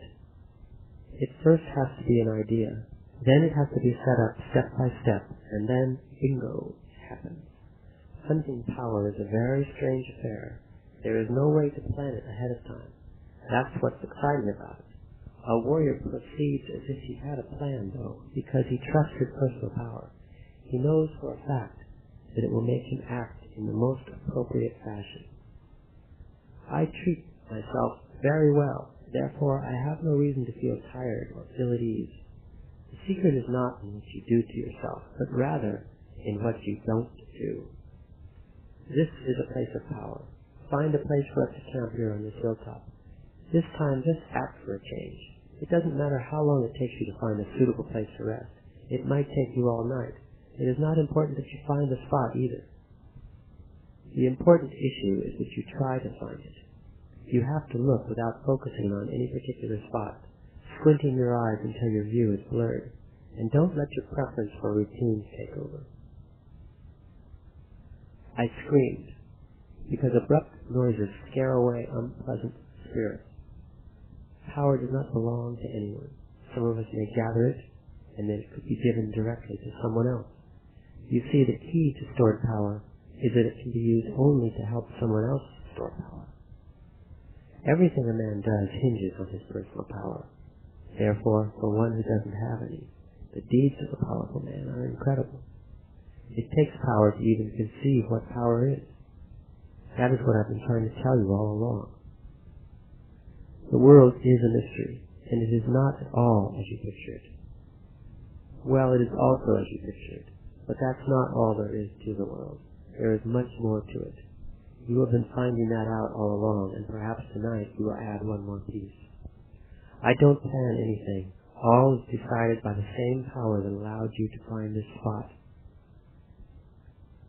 I'm checking your carrying net to see if the food gourds in your writing pads are secured. A warrior always makes sure that everything is in proper order, not because he believes that he's going to survive the ordeal he is about to undertake, but because that is part of his impeccable behavior. Trust your personal power. That's all one has in this whole mysterious world. Get hold of yourself, because the darkness is like the wind, an unknown entity at large that could trick you if you are not careful, and you have to be perfectly calm in order to deal with it. You must let yourself go, so your personal power will merge with the power of the night. A warrior acts as if he knows what he is doing, when in effect he knows nothing. A warrior is acting impeccably when he trusts his personal power regardless of whether it is small or enormous. I'm going to demonstrate a special way of walking in the darkness, the gate of power. My trunk is slightly bent forward, but my spine is straight. My knees are also slightly bent. Raise your knees almost to your chest every time you take a step. The gate of power is for running at night, and it is completely safe. This is the night, and it is power. At night, the world is different. My ability to run in the darkness has nothing to do with my knowledge of these hills. The key to it is to let one's personal power flow out freely, so it could merge with the power of the night. Once that power takes over, there is no chance for a slip-up. You have to abandon yourself to the power of the night and trust a little bit of personal power that you have, or you will never be able to move with freedom. The darkness is encumbering only because you rely on your sight for everything you do, not knowing that another way to move is to let power be the guide. Keep on moving on the same spot and try to feel as if you are actually using the gate of power. First, curl your fingers against your palms, stretching out the thumb and index of each hand. You can always see fairly well, no matter how dark the night is. If you don't focus on anything, but keep scanning the ground right in front of you. The gate of power is similar to finding a place to rest. Both entail a sense of abandon and a sense of trust. The gate of power requires that one keep the eyes on the ground directly in front, because even a glance to either side will produce an alteration in the flow of movement. Bending the trunk forward is necessary in order to lower the eyes. The reason for lifting the knees up to the chest is because the steps have to be very short and safe. You are going to stumble a great deal at first, but with practice you will be able to run as swiftly and as safely as you can in the daytime. There are entities which are in the world and which act upon people. They are here around us at all times. In daylight, however, it is more difficult to perceive them, simply because the world is familiar to us, and that which is familiar takes precedence. In the darkness, on the other hand, everything is equally strange, and very few things take precedence. So we are more susceptible to those entities at night. There is only one way to learn, and that way is to get down to business. To only talk about power is useless. If you want to know what power is, and if you want to stress it, you must tackle everything yourself. The road to knowledge and power is very difficult and very long. Little by little, you are plugging up all your points of drainage. You don't have to be deliberate about it, because power always finds a way. Take me as an example. I didn't know I was storing power when I first began to learn the ways of a warrior. Just like you, I thought I wasn't doing anything in particular, but that was not so. Power has the peculiarity of being unnoticeable when it is being stored. You must stretch your body many times during the day. The more times the better, but only after a long period of work or a long period of rest. Your body needs fright. It likes it. Your body needs the darkness and the wind. Your body now knows the gate of power and can't wait to try it. I've told you that the secret of a strong body is not in what you do to it, but what you don't do. Now it is time for you not to do what you always do. Practice not doing by looking at a tree or bush. Fix your attention not on the leaves, but on the shadows of the leaves. Running in the darkness does not have to be spurred by fear, but can be a very natural reaction of a jubilant body that knows how to not do. To not do what you know how to do is the key to power. In the case of looking at a tree or bush, what you know how to do is to focus immediately on the foliage. The shadows of the leaves or the spaces in between the leaves are never your concern. Start focusing on the shadows of the leaves, on one single branch, and then eventually work your way to the whole tree. And don't let your eyes go back to the leaves, because the first deliberate step to storing personal power is to allow the body to not do. The body likes things like this. You can stop the world using this technique. Once you have succeeded, you must work as if nothing has happened to you, and don't mention or even be concerned with any of the events you have experienced. You should not have remorse for anything you have done, because to isolate one's acts as being mean or ugly or evil is to place an unwarranted importance on the self.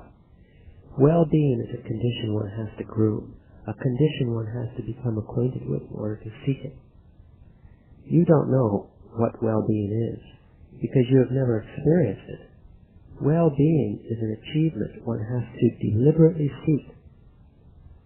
In order to accomplish the feat of making yourself miserable, you have to work in a most intense fashion.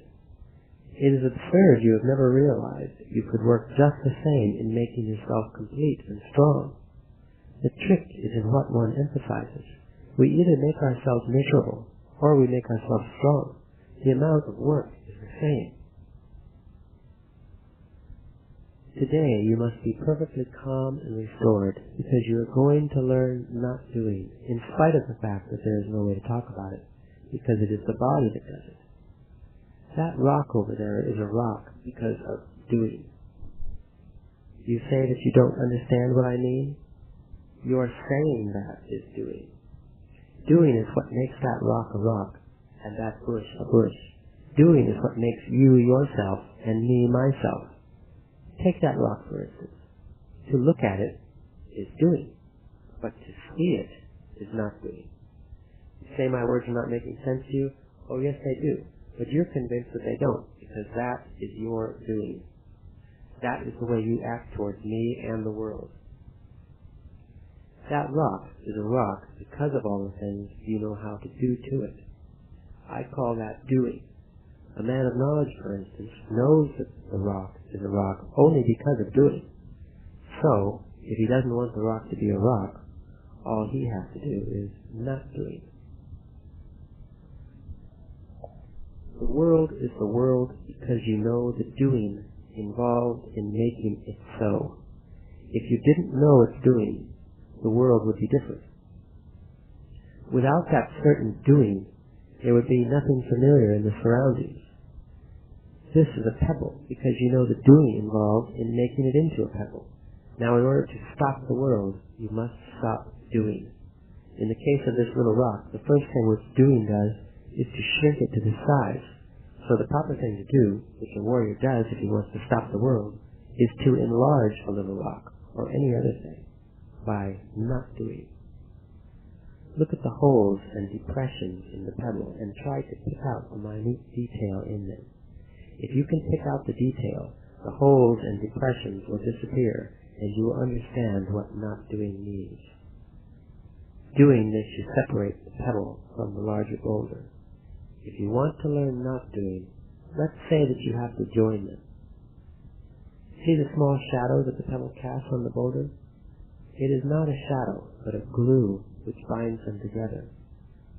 A warrior can tell all kinds of things from the shadows. A warrior always tries to affect the force of doing by changing it into not doing. Doing would be to leave the pebble lying around because it is merely a small rock. Not doing would be to proceed with that pebble as if it were something far beyond a mere rock. Is all this true? To say yes or no to that question is doing. But since you are learning not doing, I have to tell you that it really doesn't matter whether or not all of this is true. It is here that a warrior has a point of advantage over the average man.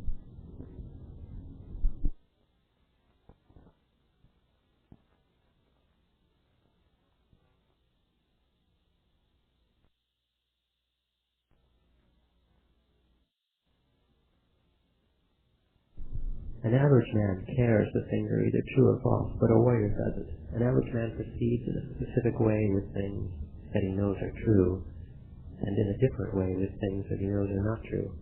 If things are said to be true, he acts and believes in what he does. But if things are said to be untrue, he doesn't care to act, or he doesn't believe in what he does. A warrior, on the other hand, acts in both instances. If things are said to be true, he would act in order to do doing. If things are said to be untrue, he would still act in order to do not doing.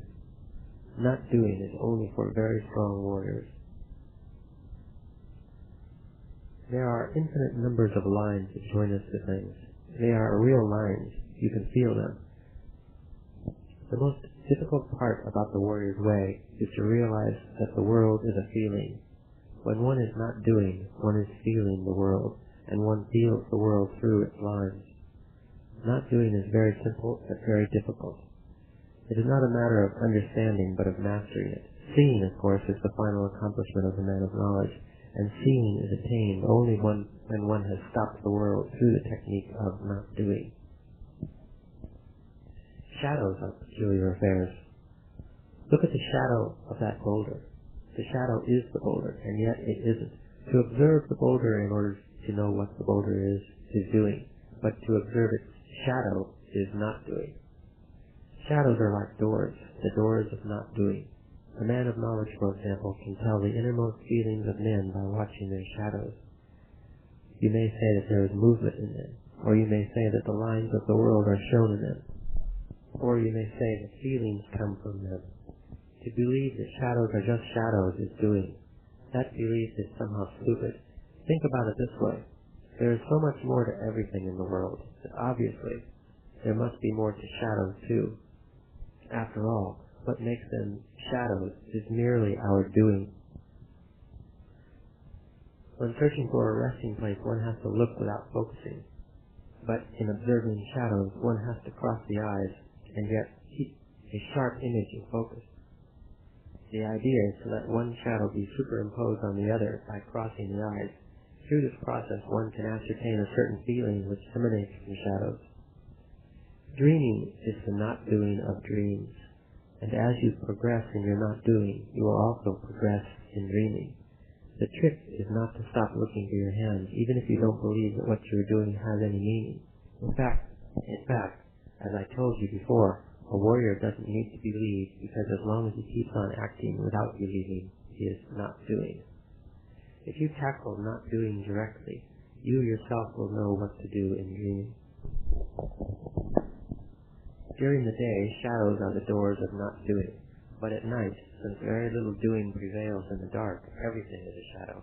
I've already told you about this when I taught you the gate of power. Everything I have taught you so far has been an aspect of not doing. A warrior applies not doing to everything in the world, and yet I can't tell you more about it than what I have said today. You must let your own body discover the power and the feeling of not doing. It is stupid for you to scorn the mysteries of the world simply because you know the doing of scorn. The only thing that is real is the being in you that is going to die. To arrive at that being is the not doing of the self. When every one of us is born, we bring with us a little ring of power. That little ring is almost immediately put to use. So every one of us is already hooked from birth, and our rings of power are joined to everyone else's. In other words, our rings of power are hooked to the doing of the world in order to make the world. For instance, our rings of power, yours and mine, are hooked right now to the doing in this room. We are making this room. Our rings of power are spinning this room into being at this very moment. A man of knowledge develops another ring of power. I would call it the ring of not doing, because it is hooked to not doing. With that ring, therefore, he can spin another world.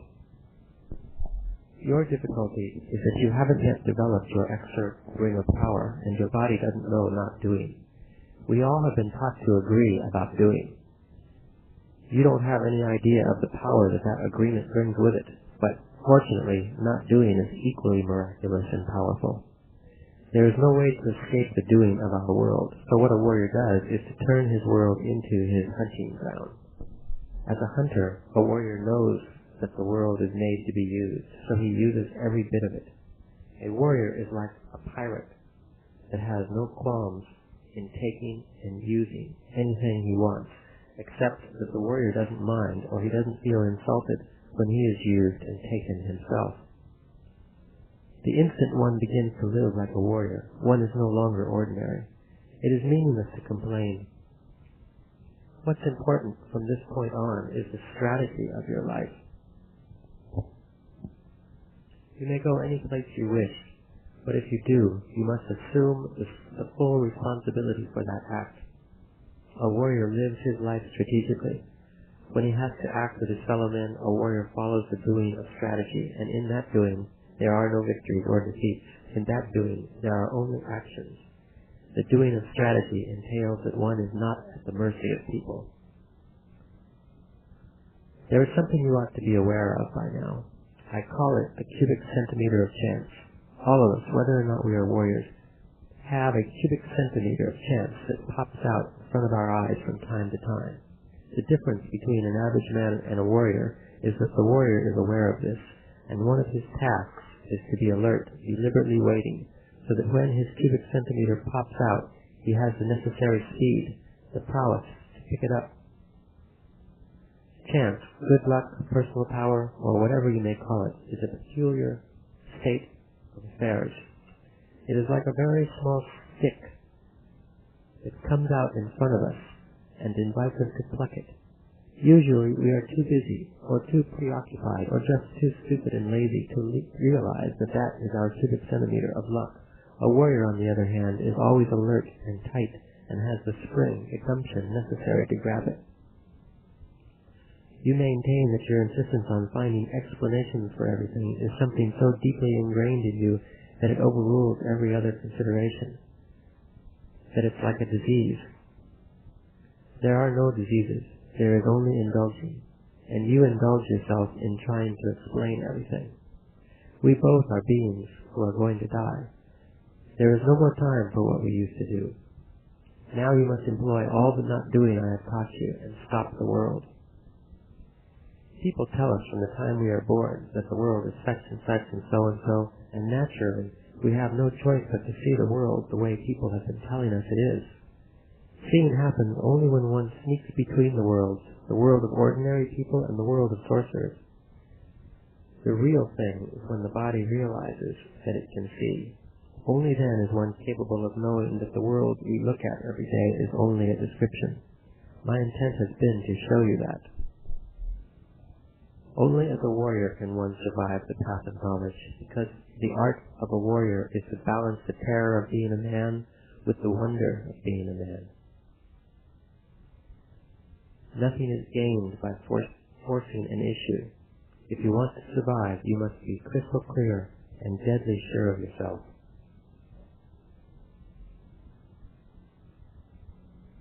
To be sensitive is a natural condition of certain people. In the final analysis, sensitivity matters very little. What matters is that a warrior be impeccable. What matters to a warrior is arriving at the totality of oneself. It is not advisable for you to indulge in focusing your attention on past events. We may touch on them, but only in reference. You can arrive at the sorcerer's explanation by accumulating personal power. Personal power will make you slide with great ease into the sorcerer's explanation. The self-confidence of a warrior is not the self-confidence of the average man. The average man seeks certainty in the eyes of the onlooker and calls that self-confidence. The warrior seeks impeccability in his own eyes and calls that humbleness. The average man is hooked to his fellow men, while the warrior is hooked only to himself. You are after the self-confidence of the average man, when you should be after the humbleness of a warrior. The difference between the two is remarkable. Self-confidence entails knowing something for sure. Humbleness entails being impeccable in one's actions and feelings. You must push yourself beyond your limits all the time. The only possible course that a warrior has is to act consistently and without reservations. You know enough of the warrior's way to act accordingly, but your old habits and routines stand in your way. You say, you've heard that the masters of Eastern esoteric doctrine demand absolute secrecy about their teachings. Perhaps those masters are just indulging in being masters. I am not a master. I am only a warrior, so I really don't know what a master feels like. It doesn't matter what one reveals or what one keeps to oneself.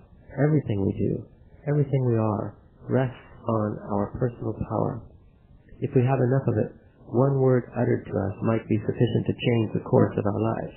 But if we don't have enough personal power, the most magnificent piece of wisdom can be revealed to us, and that revelation won't make a damn bit of difference. I'm going to utter perhaps the greatest piece of knowledge anyone can voice. Let me see what you can do with it. Do you know that at this very moment you are surrounded by eternity? And do you know that you can use that eternity if you so desire? There. Eternity is there, all around you. Do you know that you can extend yourself forever in any of the directions I have pointed to? Do you know that one moment can be eternity? This is not a riddle, it's a fact, but only if you mount that moment and use it to take the totality of yourself forever in any direction. You didn't have this knowledge before, now you do. I have revealed it to you, but it doesn't make a bit of difference because you don't have enough personal power to utilize my revelation. Yet if you did have enough personal power, my words alone would serve as the means for you to round up the totality of yourself and to get the crucial part of it out of the boundaries in which it is contained. Your body is the boundary I'm talking about. One can get out of it. We are a feeling, an awareness encased here. We are luminous beings, and for a luminous being, only personal power matters. Dreaming entails cultivating a peculiar control over one's dreams to the extent that the experiences undergone in them and those lived in one's waking hours acquire the same pragmatic valence. The sorcerer's allegation is that under the impact of dreaming, the ordinary criteria to differentiate a dream from reality becomes inoperative. The early stage of the preparatory facet called setting up dreaming consists of a deadly game that one's mind plays with itself. Some part of yourself is going to do everything it can to prevent the fulfillment of your task. As soon as the sight of your hands begins to dissolve or change into something else, you have to shift your view from your hands to any other element in the surroundings of your dream. Something in us is threatened by our activities in dreaming. Each warrior has his own way of dreaming. Each way is different. The only thing which we all have in common is that we play tricks in order to force ourselves to abandon the quest. The countermeasure is to persist in spite of all the barriers and disappointments.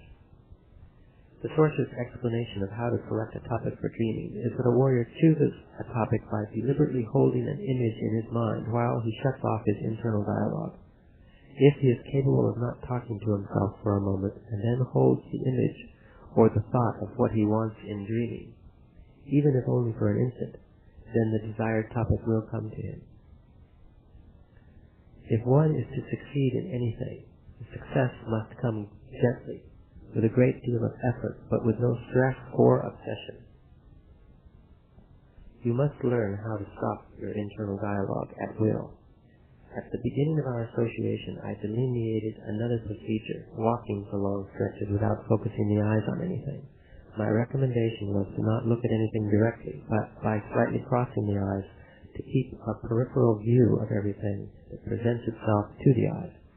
If one keeps one's unfocused eyes fixed at a point just above the horizon, it is possible to notice at once everything in almost a total 180-degree range in front of one's eyes. That exercise is the only way of shutting off the internal dialogue. The internal dialogue is what grounds us. The world is such and such and so only because we talk to ourselves about its being such and such and so. The passageway into the world of sorcerers opens up after the warrior has learned to shut off the internal dialogue. To change our idea of the world is the crux of sorcery, and stopping the internal dialogue is the only way to accomplish it. The rest is just padding. Nothing of what we do, with the exception of stopping the internal dialogue, can by itself change anything in us or in our idea of the world. The provision is, of course, that change should not be deranged. Therefore, a teacher doesn't clamp down on his apprentice. That would only breed obsession and morbidity. A warrior takes his lot, whatever it may be, and accepts it in ultimate humbleness. He accepts in humbleness what he is, not as grounds for regret, but as a living challenge. The humbleness of a warrior is not the humbleness of a beggar. The warrior lowers his head to no one, but at the same time he doesn't permit anyone to lower his head to him. I know only the humbleness of a warrior, and that will never permit me to be anyone's master. Things are real only after one has learned to agree on their realness. You're afraid of me, you say, of the awesomeness of my knowledge. that there is no solace for you, no haven to go to. I represent the warrior's freedom. Solace, haven, fear, all of them are moods that you have learned without ever questioning their value. Seeing is a special capacity that one can develop, which allows one to apprehend the ultimate nature of things. The world has to conform to its description. That is, the description reflects itself. We have learned to relate ourselves to our description of the world in terms of what sorcerers call habits or intentionality. That is, the property of human consciousness whereby an object is referred to or is intended. Persist in acting like a warrior. The rest comes of itself and by itself. The rest is knowledge and power. Men of knowledge have both, and yet none of them could tell how they got to have them, except that they had kept on acting like warriors, and at a given moment everything changed. A warrior must be calm and collected, and must never lose his grip. The flaw with words is that they always force us to feel enlightened, but when we turn around to face the world, they always fail us, and we end up facing the world as we always have, without enlightenment. For this reason, a sorcerer seeks to act rather than to talk, and to this effect, he gets a new description of the world. A new description where talking is not that important, and where new acts have new reflections. We are luminous beings, and everything we are, or everything we feel, shows in our fibers. Humans have a brightness peculiar only to them. That's the only way to tell them apart from other luminous living beings. Seeing happens only when the warrior is capable of stopping the internal dialogue. A warrior starts off with the certainty that his spirit is off balance. Then, by living in full control and awareness, but without hurry or compulsion, he does his ultimate best to gain his balance. In your case, as in the case of every man, your imbalance is due to the sum total of all your actions. There is nothing in this world that a warrior cannot account for. You see, a warrior considers himself already dead, so there is nothing for him to lose. The worst has already happened to him. Therefore he's clear and calm. Judging him by his acts or by his words, one would never suspect that he has witnessed everything. Knowledge is frightening, but if a warrior accepts the frightening nature of knowledge, he cancels out its awesomeness. Knowledge is a most peculiar affair, especially for a warrior. Knowledge for a warrior is something that comes at once, engulfs him, and passes on. I urge you to feel at ease and confident, and trust your personal power. Any thought that one holds in mind in a state of silence is properly at command, since there are no other thoughts to compete with it. Feelings are the gauge that assesses the state of being of the subject you are seeing. We are dealing with that immensity out there. To turn that magnificence out there into reasonableness doesn't do anything for you. Here, surrounding us, is eternity itself. To engage in reducing it to a manageable nonsense is petty and outright disastrous. Whenever the internal dialogue stops, the world collapses, and extraordinary facets of ourselves surface as though they had been kept heavily guarded by our words. You are like you are because you tell yourself that you are that way. You are too heavy and self-important. Let go. I'm going to begin telling you about the double, or the other. The double is the sorcerer himself, developed through his dreaming.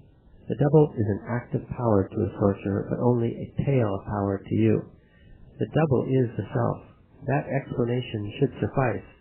For a sorcerer who sees, the double is brighter.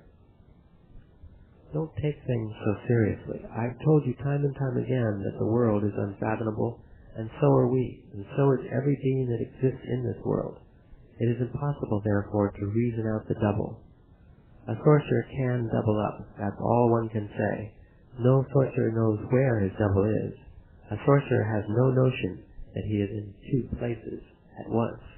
To be aware of that would be the equivalent of facing his double, and the sorcerer that finds himself face to face with himself is a dead sorcerer. That is the rule. That is the way power has set things up. No one knows why. By the time a warrior has conquered dreaming and seeing and has developed a double, he must have also succeeded in erasing personal history, self-importance, and routines. So doing is the means for removing the impracticality of having a double in the ordinary world, by making the self and the world fluid, and by placing them outside the bounds of prediction. A fluid warrior can no longer make the world chronological, and for him, the world and himself are no longer objects. He is a luminous being existing in a luminous world. The double is a simple affair for a sorcerer, because he knows what he's doing. A sorcerer may certainly notice afterwards that he has been in two places at once, but that is only bookkeeping and has no bearing on the fact that while he's acting, he has no notion of his duality. Think of this, the world doesn't yield to us directly. The description of the world stands in between, so properly speaking, we are always one step removed, and our experience of the world is always a recollection of the experience. We are perennially recollecting the instant that has just happened, just passed. We recollect. If our entire experience of the world is recollection, then it's not so outlandish to conclude that a sorcerer can be in two places at once. This is not the case from the point of view of his own perception, because in order to experience the world, a sorcerer, like every other man, has to recollect the act he has just performed, the event he has just witnessed, the experience he has just lived. In his awareness, there is only a single recollection. The sorcerer, however, recollects two separate single instances, because the glue of the description of time is no longer binding him. We're always one jump behind. Does the double have corporealness? Certainly. Solidity, corporealness, are memories. Therefore, like everything else we feel about the world, they are memories we accumulate, memories of the description. The only way to counteract the devastating effect of the sorcerer's world is to laugh at it. It's your duty to put your mind at ease. Warriors do not win victories by beating their heads against walls, but by overtaking the walls. Warriors jump over the walls, they don't demolish them. There are three kinds of bad habits which we use over and over when confronted with unusual life situations. First, we may disregard what's happening or has happened and feel as if it had never occurred. That one is the biggest way. Second, we may accept everything at its face value and feel as if we know what's going on. That's the pious man's way. Third, we may become obsessed with an event because either we cannot disregard it or we cannot accept it wholeheartedly. That's the fool's way. There is a fourth, the correct one, the warrior's way. A warrior acts as if nothing has ever happened because he doesn't believe in anything, yet he accepts everything at its face value. He accepts without accepting and disregards without disregarding. He never feels as if he knows, neither does he feel as if nothing had ever happened. He acts as if he is in control, even though he might be shaking in his boots. To act in such a manner dissipates obsession. You must cultivate the feeling that a warrior needs nothing. You have everything needed for the extravagant journey that is your life. I have tried to teach you that the real experience is to be a man, and that what counts is being alive. Life is the little detour that we are taking now. Life in itself is sufficient, self-explanatory, and complete. A warrior understands this and lives accordingly. Therefore, one may say without being presumptuous that the experience of experiences is being a warrior. If a warrior needs solace, he simply chooses anyone and expresses to that person every detail of his turmoil. After all, the warrior is not seeking to be understood or helped. By talking, he's merely relieving himself of his pressure. That is, provided that the warrior is given to talking. If he's not, he tells no one. You indulge. You feel that indulging in doubts and tribulations is a sign of a sensitive man. Well, the truth of the matter is that you're the furthest thing from being sensitive. So why pretend? I've told you, a warrior accepts in humbleness what he is. We confuse ourselves deliberately. All of us are aware of our doings. Your puny reason deliberately makes itself into the monster it fancies itself to be. It's too little for such a big mold, though. No one develops a double. That's only a way of talking about it. All of us luminous beings have a double. All of us. A warrior learns to be aware of it, that's all. There are seemingly insurmountable barriers protecting that awareness. But that's expected. Those barriers are what makes arriving at that awareness such a unique challenge. You are afraid of it because you're thinking that the double is what the word says, a double or another you. I chose those words in order to describe it. The double is oneself. It cannot be faced in any other way. The double is not a matter of personal choice. Neither is it a matter of personal choice who is selected to learn the sorcerer's knowledge that leads to that awareness. Have you ever asked yourself why you in particular? I don't mean that you should ask it as a question that begs an answer, but in the sense of a warrior's pondering on his great fortune, the fortune of having found a challenge. To make it into an ordinary question is the device of a conceited ordinary man who wants to be either admired or pitied for it. I have no interest in that kind of question because there is no way of answering it. The decision of picking you was a design of power. No one can discern the designs of power. Now that you've been selected, there is nothing that you can do to stop the fulfillment of that design. A warrior is in the hands of power, and his only freedom is to choose an impeccable life. You're in a terrible spot. It's too late for you to retreat, but too soon to act. All you can do is witness.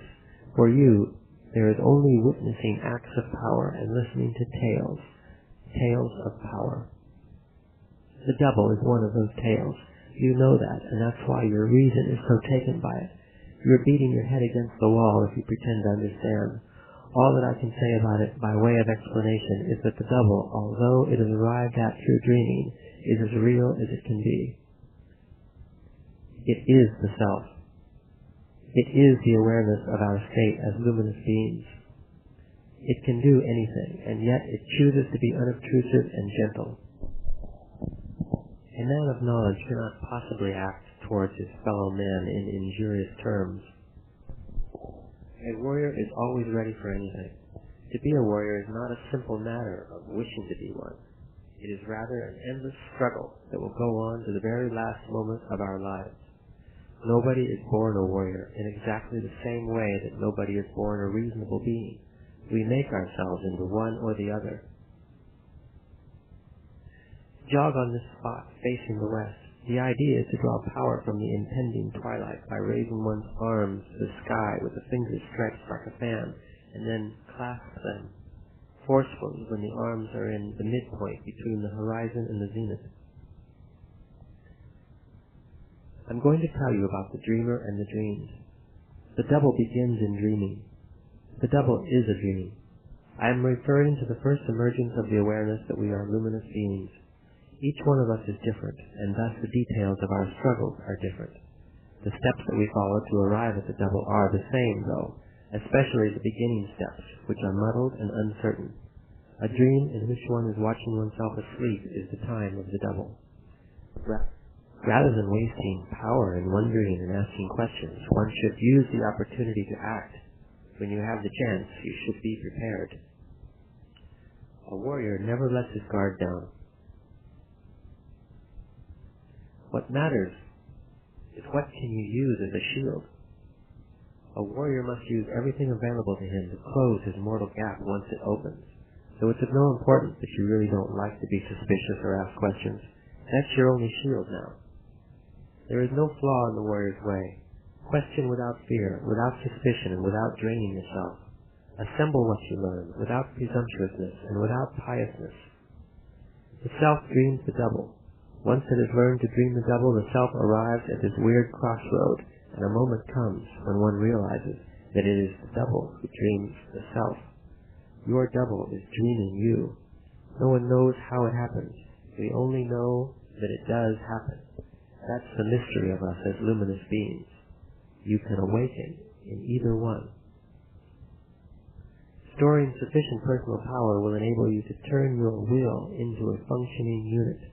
As I've said, will is a force that emanates from the umbilical region through an unseen opening below the navel, an opening called the gap. Will is cultivated only by sorcerers and gives them the capacity to perform extraordinary acts. The will develops in a warrior in spite of every opposition of the reason. You are the one who is learning, therefore you yourself must claim knowledge as power. You must find out whether or not your will works. You must prove to yourself that you are in the position to claim knowledge as power. In other words, you yourself have to be convinced that you can exercise your will. The body must be perfection before the will is a functioning unit. You feel earthly yourself because you're so helpless, you say. There's nothing wrong with the feeling of being helpless, but to indulge in protesting and complaining is another matter. What exactly is an ally? There is no way of saying, just as there is no way of saying what exactly a tree is. Just like in the case of a tree, the only way to know what an ally is by experiencing it. Your reason cannot accept the possibility of such a thing to begin with. Fortunately, it is not the reason which puts allies together. It is the body. An ally is perceivable in many degrees. Each of those perceptions is stored in one's body. The sum of those pieces is the ally. I don't know any other way of describing it. Our reason is petty, and it is always at odds with our body. This, of course, is only a way of talking. But the triumph of a man of knowledge is that he has joined the two together. The ally is waiting for you, that's for sure. It is right here, or there, or in any other place. The ally is waiting for you, just like death is waiting for you, everywhere and nowhere. It's waiting for the same reason that death waits for you, because you were born. There is no possibility of explaining at this point what is meant by that. You must first experience the ally. You must perceive it in its full force. The way one understands the ally is a personal matter. There is no need to be confused. Confusion is a mood one enters into, but one can also get out of it. At this point, there is no way of clarifying anything. Later, we will consider these matters in detail. It's up to your personal power, so work for impeccability. I've told you that the true art of a warrior is to balance terror and wonder. Power can be met only with power. The crux of sorcery is the internal dialogue. This is the key to everything. When a warrior learns to stop it, everything becomes possible. The most far-fetched schemes become attainable. We are a feeling, and what we call our body is a cluster of luminous fibers that have awareness. As long as you think that you are a solid body, you cannot conceive of what I'm talking about. Warriors keep controlled and aloof. They don't believe anything, but still act efficiently. We are luminous beings. We are perceivers. We are an awareness. We are not objects. We have no solidity. We are boundless.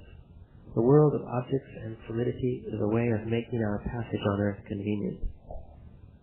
It is only a description that was created to help us.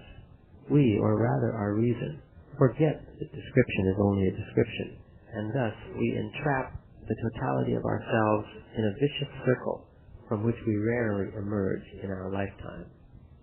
We are perceivers. The world that we perceive, though, was created by a description that was told to us since the moment we were born. We, the luminous beings, are born with 2 rings of power. But we use only one to create the world. That ring, which is hooked very soon after we are born, is reason, and its companion is talking. Between the two, they concoct and maintain the world. So, in essence, the world that your reason wants to sustain is the world created by a description and its dogmatic and inviolable rules, which the reason learns to accept and defend. The secret of the luminous beings is that they have another ring of power, which is never used, the will. The trick of the sorcerer is the same trick of the average man. Both have a description. One, the average man, upholds it with his reason. The other, the sorcerer, upholds it with his will. Both descriptions have their rules, and the rules are perceivable.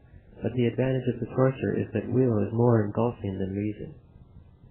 You must learn to let yourself perceive whether the description is upheld by your reason or by your will. That is the only way for you to use your daily world as a challenge and a vehicle to accumulate enough personal power in order to get to the totality of yourself. Never dwell on past events except in reference. To emphasize them would mean to take away from the importance of what's taking place now. A warrior cannot possibly afford to do that. Only as a warrior can one withstand the path of knowledge. A warrior cannot complain about or regret anything. His life is an endless challenge, and challenges cannot possibly be good or bad. Challenges are simply challenges. As is always the case in the doings and not doings of warriors, personal power is the only thing that matters. The basic difference between an ordinary man and a warrior is that a warrior takes everything as a challenge, while an ordinary man takes everything either as a blessing or as a curse. A warrior must be fluid, and must shift harmoniously with the world around him, whether it is the world of reason or the world of will. The most dangerous aspect of that shifting comes forth every time the warrior finds that the world is neither one nor the other. I was told that the only way to succeed in that crucial shifting was by proceeding in one's actions as if one believed. In other words, the secret of a warrior is that he believes without believing. But obviously a warrior cannot just say he believes and let it go at that. That would be too easy. To just believe would exonerate him from examining his situation. A warrior, whenever he has to involve himself with believing, does it as a choice, as an expression of his innermost predilection. A warrior doesn't believe. A warrior has to believe. It is not so difficult to let the sphere of man flow and take over. To sustain it, however, is something that only a warrior can do. Having to believe means that you accept the facts of something, consider all possibilities and possible outcomes, and then choose to believe in accordance with your innermost predilection. Believing is a cinch. Having to believe is something else. If you have to believe, you must use all of an event, account for all possibilities, and consider everything. Before deciding that you believe one way, you must consider that it may well be another way. A warrior, or any man for that matter, cannot possibly wish he were somewhere else. A warrior because he lives by challenge, an ordinary man because he doesn't know where his death is going to find him. Death is the indispensable ingredient in having to believe. Without the awareness of death, everything is ordinary, trivial. It is only because death is darkness that the world is an unfathomable mystery. Without an awareness of the presence of our death, there is no power, no mystery. Having to believe that the world is mysterious and unfathomable is the expression of a warrior's innermost predilection. Without it, he has nothing. You are aware of everything only when you think you should be. The condition of a warrior, however, is to be aware of everything at all times. Now it's time to talk about the totality of oneself. Some of the things I'm going to point out to you will probably never be clear. They're not supposed to be clear anyway, so don't be embarrassed or discouraged. All of us are dumb creatures when we join the world of sorcery, and to join it doesn't in any sense ensure us that we will change. Some of us remain dumb until the very end. What I'm about to say is meant only to point out a direction. I'm going to tell you about the tonal and the nahwal. Every human being has two sides, two separate entities, two counterpoint parts, which become opposites at the moment of birth. One is called the tonal, the other is the nahwal. The tonal is the social person. The tonal is, rightly so, a protector, a guardian that most of the time turns into a guard. The tonal is the organizer of the world. Perhaps the best way of describing its monumental work is to say that on its shoulders rests the task of setting the chaos of the world in order. It is not far-fetched to maintain, as sorcerers do, that everything we know and do as men is the work of the tonal. At this moment, for instance, what is engaged in trying to make sense out of our conversation is your tonal. Without it, there would be only weird sounds and grimaces, and you wouldn't understand a thing of what I'm saying. I would say then that the tonal is a guardian that protects something priceless, our very being. Therefore, an inherent quality of the tonal is to be cagey and jealous of its doings. And since its doings are by far the most important part of our lives, it is no wonder that it eventually changes in every one of us from a guardian into a guard. A guardian is broad-minded and understanding. A guard, on the other hand, is a vigilante, narrow-minded and most of the time despotic. I say then that the tonal in all of us has been changed into a petty and despotic guard, when it should be a broad-minded guardian. The tonal is everything we are. Everything we have a word for is the tonal. Since the tonal is its own doings, everything obviously has to fall under its domain. Remember, I've said that there is no world at large, but only a description of the world, which we have learned to visualize and take for granted. The tonal is everything we know. I think this in itself is enough reason for the tonal to be such an overpowering affair. The tonal is everything we know, and that includes not only us as persons, but everything in our world. It can be said that the tonal is everything that meets the eye. We begin to groom it at the moment of birth. The moment we take the first gasp of air, we also breathe in power for the tonal. So, it is proper to say that the tonal of a human being is intimately tied to his birth. You must remember this point. It is of great importance in understanding all this. The tonal begins at birth and ends at death. The tonal is what makes the world. However, the tonal makes the world only in a manner of speaking. It cannot create or change anything, and yet it makes the world, because its function is to judge and assess and witness. I say that the tonal makes the world because it witnesses and assesses it according to tonal rules. In a very strange manner, the tonal is a creator. It doesn't create a thing. In other words, the tonal makes up the rules by which it apprehends the world. So in a manner of speaking, it creates the world. The tonal is like the top of a table, an island. And on this island we have everything. This island is, in fact, the world. There is a personal tonal for every one of us, and there is a collective one for all of us at any given time, which we can call the tonal of the times. It's like the rows of a table in a restaurant. Every table has the same configuration. Certain items are present on all of them. They are, however, individually different from each other. Some tables are more crowded than others. They have different food on them, different plates, different atmosphere. Yet we have to admit that all the tables are very alike. The same thing happens with the tonal. We can say that the tonal of the times is what makes us alike. In the same way, it makes all tables in a restaurant alike. Each table separately, nevertheless, is an individual case, just like the personal tonal of each of us. But the important factor to keep in mind is that everything we know about ourselves and about our world is on the island of the tonal. What, then, is the nawal? The nawal is the part of us which we do not deal with at all. The nawal is the part of us for which there is no description, no words, no names, no feelings, no knowledge.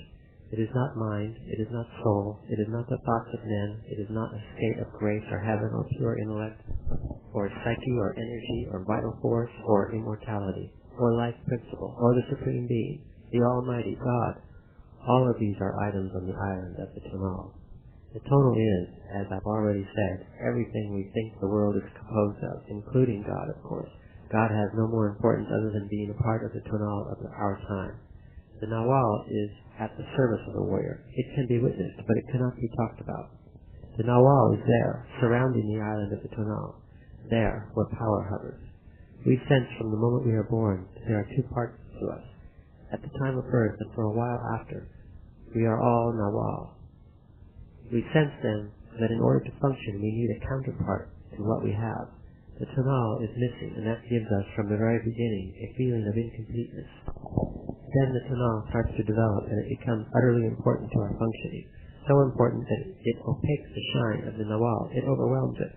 From the moment we become all tonal, we do nothing else but to increment that old feeling of incompleteness which accompanies us from the moment of our birth and which tells us constantly that there is another part to give us completeness. From the moment we become all tonal, we begin making pairs. We sense our two sides, but we always represent them with items of the tonal. We say that the two parts of us are the soul and the body, or mind and matter, or good and evil, God and Satan.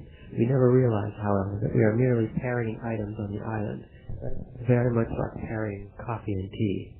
I tell you, we are weird animals. We get carried away, and in our madness we believe ourselves to be making perfect sense. What can one specifically find in that area beyond the island? There is no way of answering. If I would say nothing, I would only make the nawal part of the tonal. All I can say is that there, beyond the island, one finds the nawal. But then you say, when I call it nawal, aren't I also placing it on the island? No, I named it only because I wanted to make you aware of it. I have named the tonal and the nawal as a true pair. That is all I have done. We sense that there is another side to us. But when we try to pin down that other side, the tonal gets hold of the baton, and as a director, it is quite petty and jealous. It dazzles us with its cunningness and forces us to obliterate the slightest inkling of the other part of the true pair, the nawal. The nawal has consciousness. It is aware of everything. In order to talk about it, we must borrow from the island of the tonal. Therefore, it is more convenient not to explain it, but to simply recount its effects.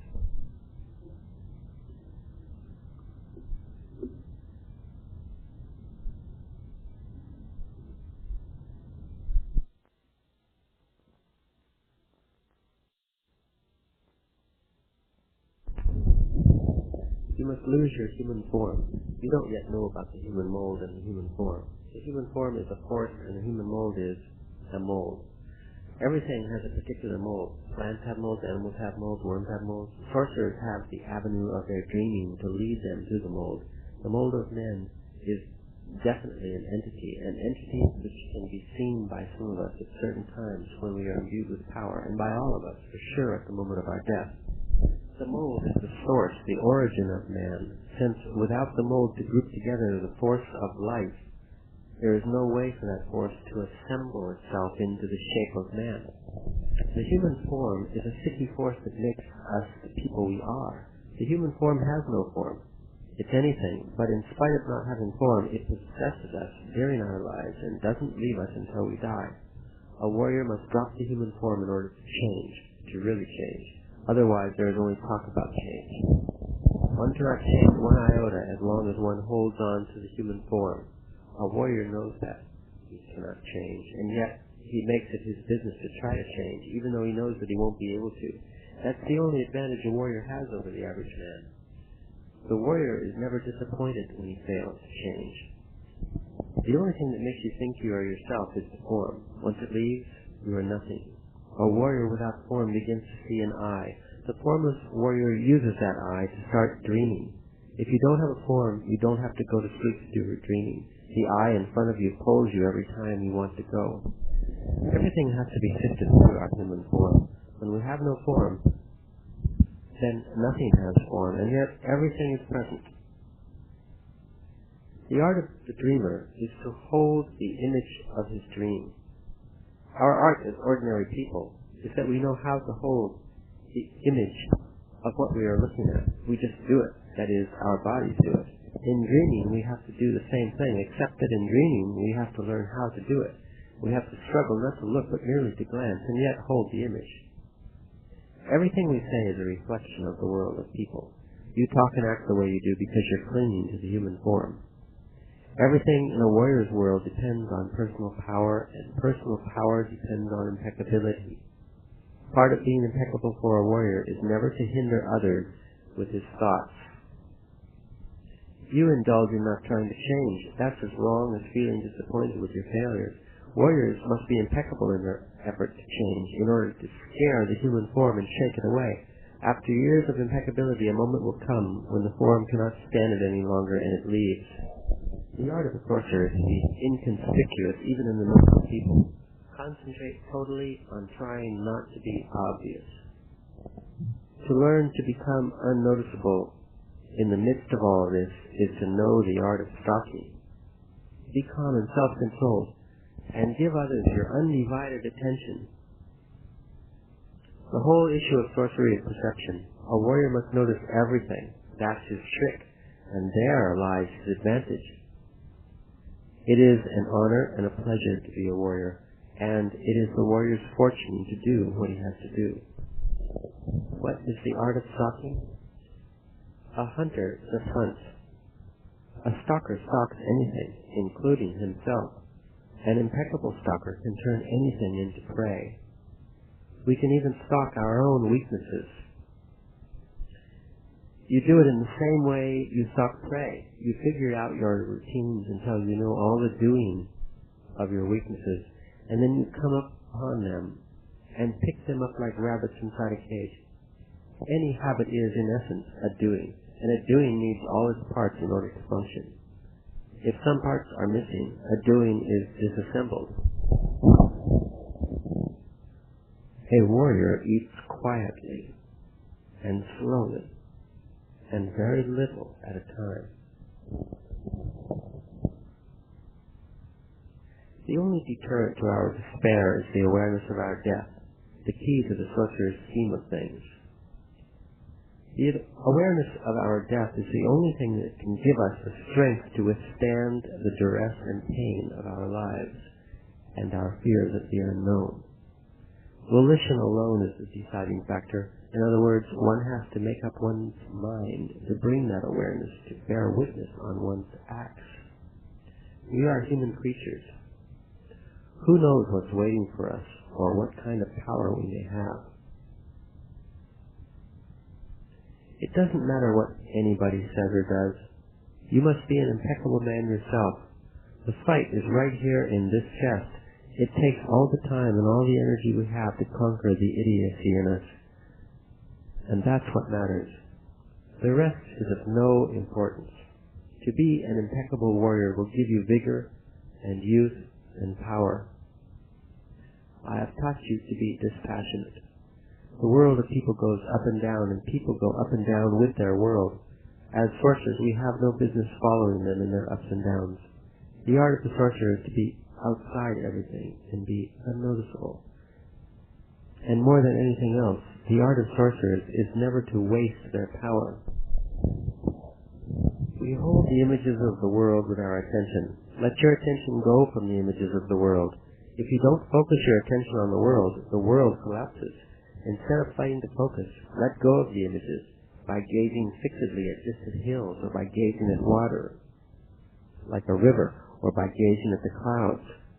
If you gaze with your eyes open, you get dizzy and the eyes get tired. But if you half close them and blink a lot and move them from mountain to mountain or from cloud to cloud, you can look for hours.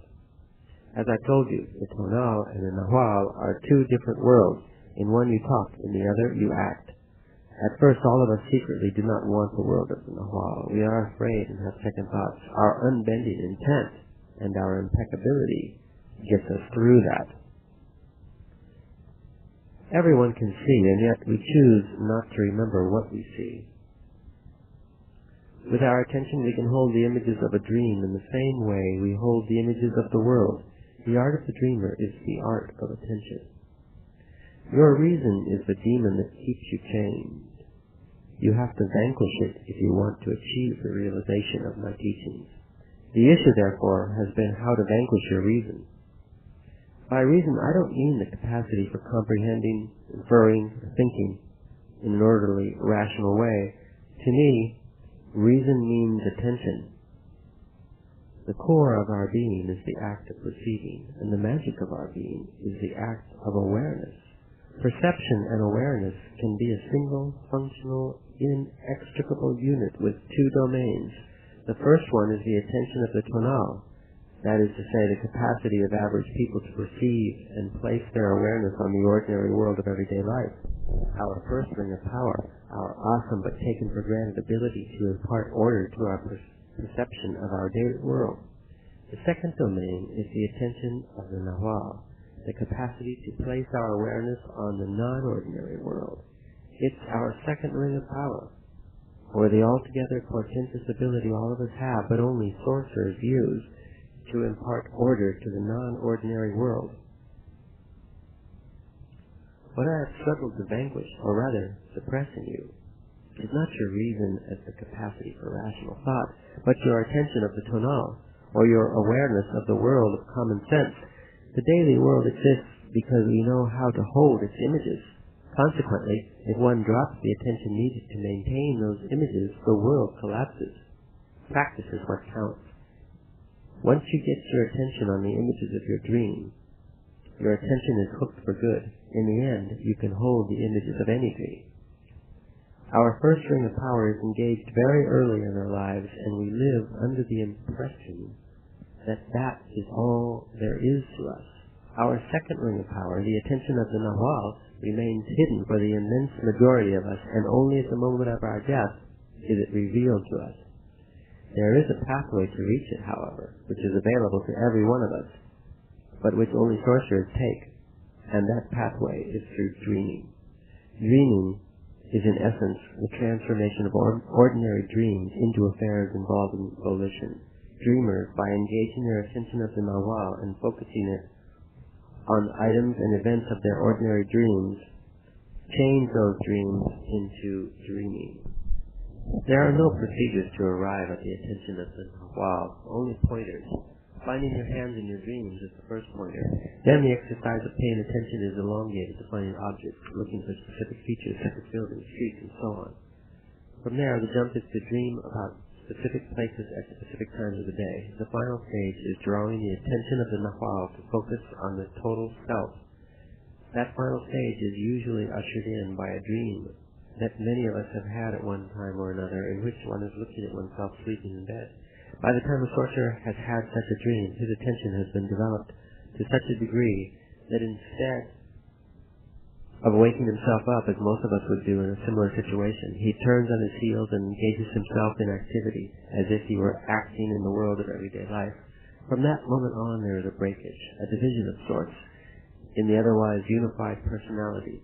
The result of engaging the attention of the nawal and developing it to the height and sophistication of our daily attention of the world is the other self, an identical being as oneself, but made in dreaming. There are no definite standard steps for reaching that level, as there are no definite steps for us to reach our daily awareness. We simply do it by practicing. In the act of engaging the attention of the nawal, we find the steps. Practice dreaming without letting your fear make it into an encumbering production. There is a crack between the worlds, and it is more than a metaphor. It is rather the capacity to change levels of attention. Don't try to reason it out. Act like a warrior and follow what I've told you. We choose only once. We choose either to be warriors or to be ordinary men. A second choice does not exist, not on this earth. The only freedom warriors have is to behave impeccably. Not only is impeccability freedom, but it is the only way to scare away the human form. The second attention, or the attention of the nawal, is reached only after warriors have swept the top of their tables, their islands of the tanal, clean. Reaching the second attention makes the two attentions into a single unit, and that unit is the totality of oneself. Diligence in an impeccable life is the only way to lose the human form. Losing the human form is the essential requirement for unifying the two attentions. The attention under the table is the key to everything sorcerers do. In order to reach that attention, I have taught you dreaming. Another way to learn how to do dreaming is by learning gazing. If you gaze at a pile of leaves for hours, your thoughts get quiet. Without thoughts, the attention of the tanal wanes, and suddenly your second attention hooks onto the leaves, and the leaves become something else. The moment when the second attention hooks onto something is called stopping the world. The difficulty in gazing is to learn to quiet down the thoughts. Once you can stop the world, you are a gazer. And the only way of stopping the world is by trying. Combine gazing at dry leaves and looking for your hands in dreaming. Once you have trapped your second attention with dry leaves, you do gazing and dreaming to enlarge it. And that's all there is to gazing. All we do in order to trap our second attention is to try and try. Once dreamers know how to stop the world by gazing at leaves, they can gaze at other things. And finally, when the dreamers lose their form altogether, they can gaze at anything. First, after leaves, gaze at small plants. Small plants are very dangerous. Their power is concentrated. They have a very intense light, and they feel when dreamers are gazing at them. They immediately move their light and shoot it at the gazer. Dreamers have to choose one kind of plant to gaze at. Next, gaze at trees. Dreamers also have a particular kind of tree to gaze at. Next, gaze at moving living creatures. Small insects are by far the best objects. Their mobility makes them innocuous to the gazer. The opposite of plants, which draw their light directly from the earth. The next step is to gaze at rocks. Rocks are very old and powerful and have a specific light which is rather greenish in contrast with the white light of plants and the yellowish light of mobile living beings. Rocks do not open up easily to gazers, but it is worthwhile for gazers to persist because rocks have special secrets concealed in their core. secrets that can aid sorcerers in their dreaming. A second series in the order of gazing is to gaze at cyclic phenomena, rain and fog. Gazers can focus their second attention on the rain itself and move with it, or focus it on the background and use the rain as a magnifying glass of sorts to reveal hidden features. Places of power or places to be avoided are found by gazing through rain. Places of power are yellowish, and places to be avoided are intensely green. The position of the body is of great importance while one is gazing. One has to sit on the ground, on a soft mat of leaves or a cushion made out of natural fibers. The back has to be propped against a tree or a stump or a flat rock. The body has to be thoroughly relaxed. The eyes are never fixed on the object in order to avoid tiring them. A gaze consists in scanning very slowly the object gazed at, going counterclockwise, but without moving the head. The idea is to let your perception play without analyzing it. The effect you are after in gazing is to learn to stop the internal dialogue. To do that, you can focus your view as gazers do, or, as I've already told you, flood your awareness while walking by not focusing your sight on anything. That is, sort of feel with your eyes everything in the 180-degree range in front of you, while you keep your fixed and unfocused eyes just above the line of the horizon. The essential feature of sorcery is shutting off the internal dialogue. Stopping the internal dialogue is an operational way of describing the act of disengaging the attention of the tonal. Once we stop our internal dialogue, we also stop the world. That is an operational description of the inconceivable process of focusing our second attention. Part of us is always kept under lock and key because we are afraid of it. And to our reason, that part of us is like an insane relative that we keep locked in a dungeon. That part is our second attention, and when it finally can focus on something, the world stops.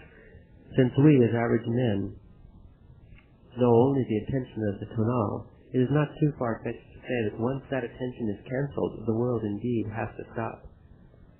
The focusing of our wild, untrained second attention is, perforce, terrifying. The way to keep that insane relative from bursting in on us is by shielding ourselves with our endless internal dialogue. Dreamers can gaze in order to do dreaming, and then they can look for their dreams in their gazing. For example, you can gaze at the shadows of rocks, and then, in your dreaming, you might find out that those shadows have light. You can then, while gazing, look for the light in the shadows until you find it. Gazing and dreaming go together. A warrior has no compassion for anyone. To have compassion means that you wish the other person to be like you, to be in your shoes, and you lend a hand just for that purpose. The hardest thing in the world is for a warrior to let others be. The impeccability of a warrior is to let them be, and to support them in what they are. That means, of course, that you trust them to be impeccable warriors themselves. If they are not, then it's your duty to be impeccable yourself and not say a word. Only a sorcerer who sees and is formless can afford to help anyone. Every effort on our part is an arbitrary act guided by our own self-interest alone. The problem for you as a challenge is whether or not you will be capable of developing your will or the power of your second attention to focus indefinitely on anything you want.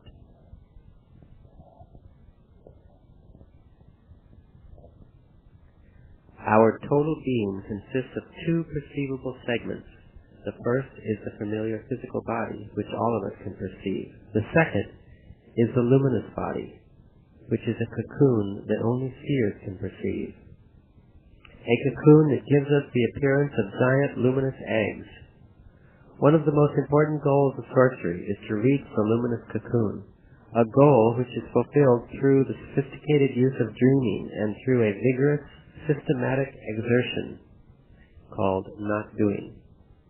I've defined not doing as an unfamiliar act which engages our total being by forcing it to become conscious of its luminous segment.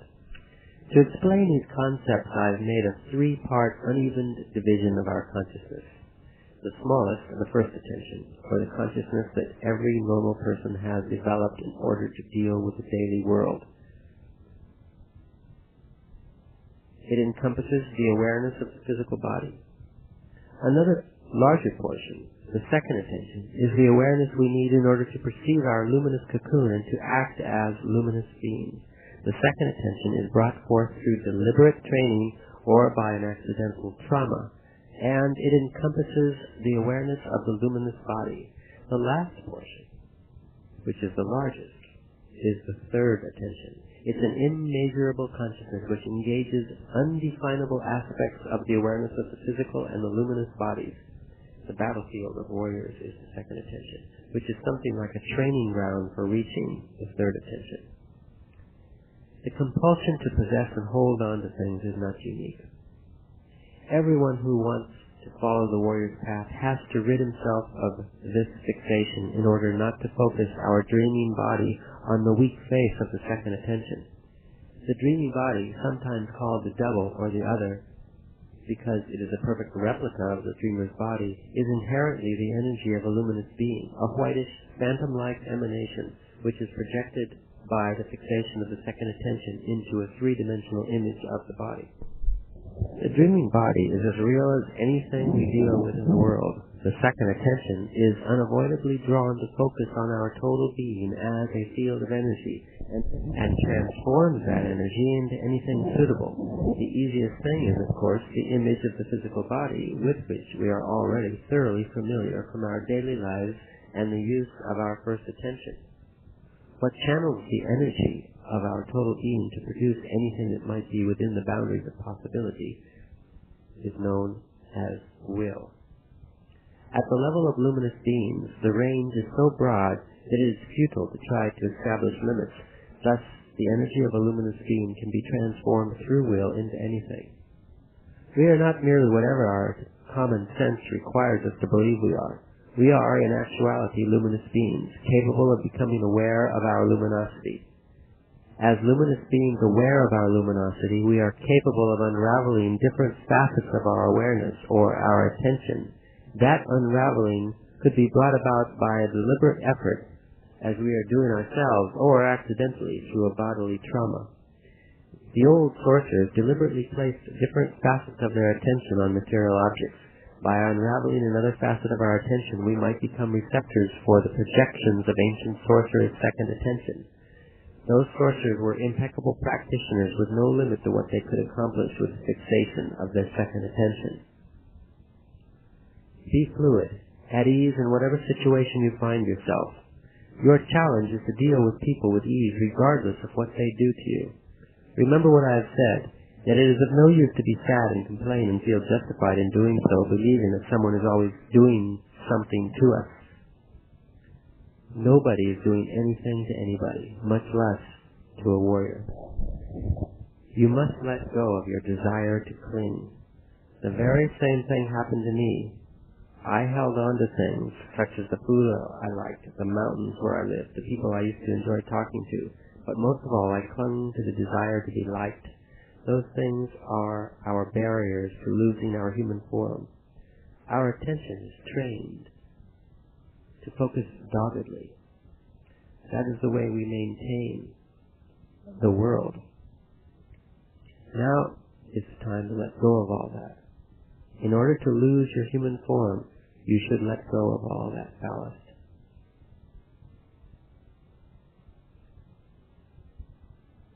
Dissipating a mood through overanalyzing it wastes our power.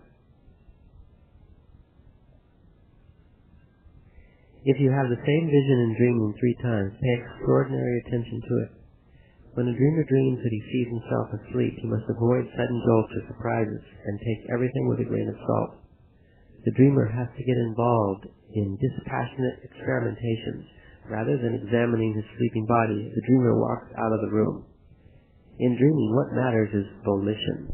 The corporeality of the body has no significance. It is simply a memory that slows down the dreamer. If you do not stare at things, but only glance at them, just as you do in the daily world, you can arrange your perception. That is, by taking your dreaming for granted, you then can use the perceptual biases of your everyday life. Wait before revealing a finding. Wait for the most appropriate time to let go of something that you hold. Losing the human form brings the freedom to remember yourself. Losing the human form is like a spiral. It gives you the freedom to remember, and this in turn makes you even freer. A warrior knows that he is waiting and knows also what he is waiting for, and while he waits he feasts his eyes on the world. The ultimate accomplishment of a warrior is joy. Accept your fate in humbleness. The course of a warrior's destiny is unalterable. The challenge is how far he can go within those rigid bounds, how impeccable he can be within those rigid bounds. If there are obstacles in his path, the warrior strives impeccably to overcome them. If he finds unbearable hardship and pain on his path, he weeps, but all his tears put together could not move the line of his destiny the breadth of one hair. Fulfill your fate as a warrior, not as a petty person. Detachment does not automatically mean wisdom, but it is nonetheless an advantage because it allows the warrior to pause momentarily to reassess situations, to reconsider positions. In order to use that extra moment consistently and correctly, however, a warrior has to struggle unyieldingly for a lifetime. A warrior is someone who seeks freedom. Sadness is not freedom. We must snap out of it. Having a sense of detachment entails having a moment's pause to reassess situations. Formlessness is, if anything, a detriment to sobriety and level-headedness. An aspect of being detached, the capacity to become immersed in whatever one is doing, naturally extends to everything one does, including being inconsistent and outright petty. The advantage of being formless is that it allows us a moment's pause, provided that we have the self-discipline and courage to utilize it. We unwittingly focus on fear and distrust, as if those were the only possible options available to us, while all along we have the alternative of deliberately centering our attention on the opposite, the mystery, the wonder of what is happening to us. There are no steps to anything a warrior does. There is only personal power.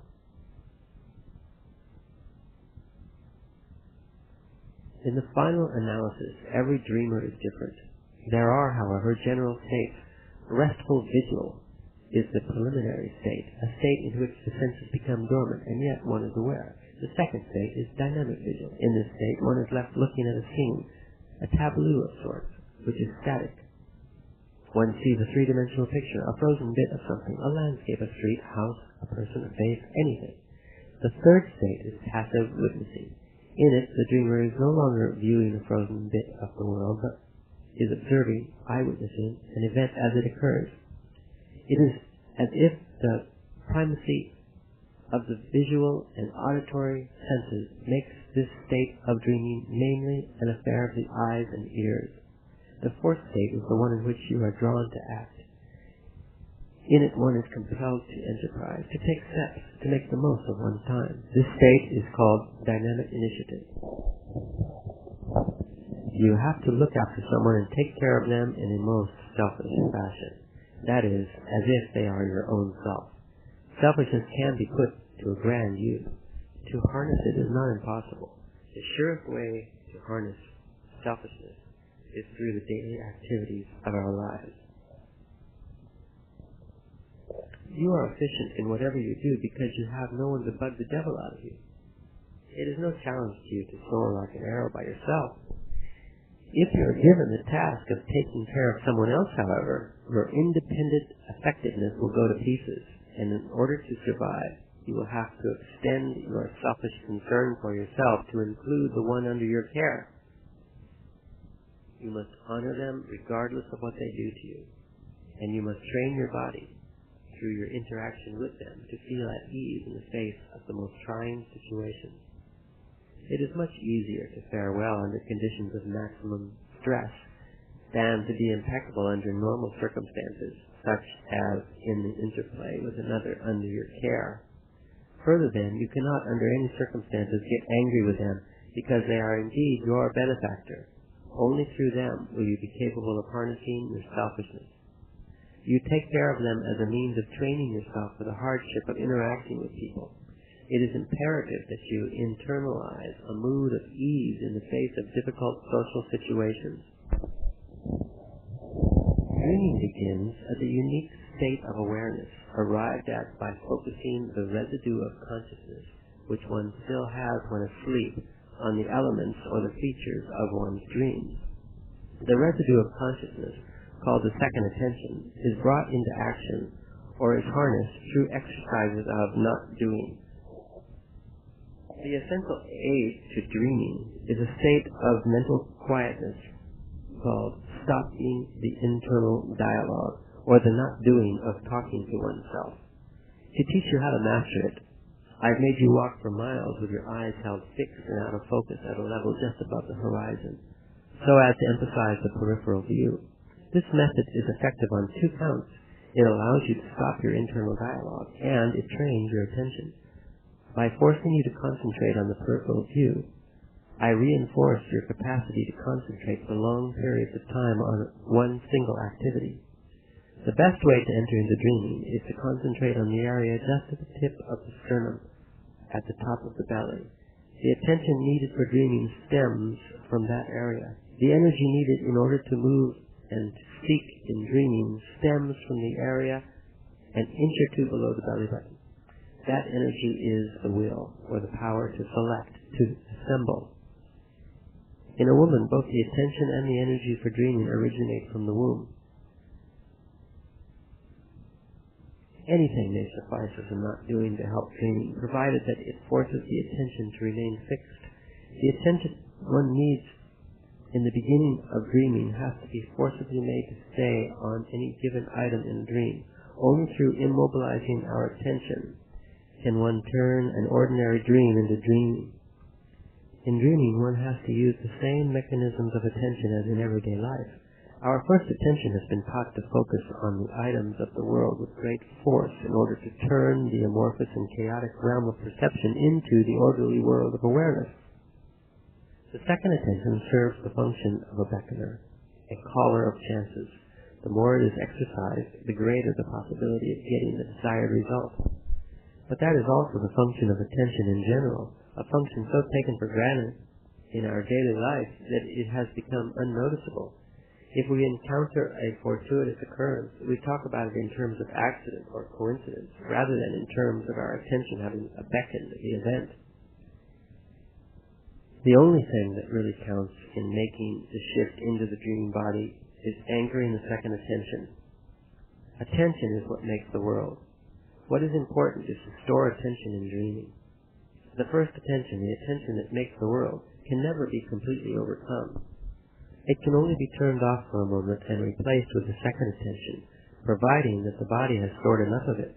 Dreaming is naturally a way of storing the second attention. In order to shift into your dreaming body when awake, you have to practice dreaming until it comes out your ears. I have given you 3 tasks to train your second attention. The first, to find your hands in dreaming. Next, to choose a locale. Focus your attention on it, and then do daytime dreaming to find out if you can really go there. I've suggested that you place someone you know at the site in order to do 2 things. First, to check subtle changes that might indicate that you were there in dreaming, and second, to isolate unobtrusive detail, which would be precisely what your second attention would zero in on. The most serious problem the dreamer has in this respect is the unbending fixation of the second attention on detail that would be thoroughly undetected by the attention of everyday life, creating in this manner a nearly insurmountable obstacle to validation. What one seeks in dreaming is not what one would pay attention to in everyday life. One strives to immobilize the second attention only in the learning period. After that, one has to fight the almost invincible pull of the second attention and give only cursory glances at everything. In dreaming, one has to be satisfied with the briefest possible views of everything. As soon as one focuses on anything, one loses control. The last generalized task I gave you to train your second attention was to get out of your body. This task begins with a dream in which you find yourself looking at yourself asleep. To elucidate the control of the second attention, I presented the idea of will. Will can be described as the maximum control of the luminosity of the body as a field of energy, or it can be described as a level of proficiency, as a state of being that comes abruptly into the daily life of a warrior at any given time. It is experienced as a force that radiates out of the middle part of the body following a moment of the most absolute silence, or a moment of sheer terror or profound sadness.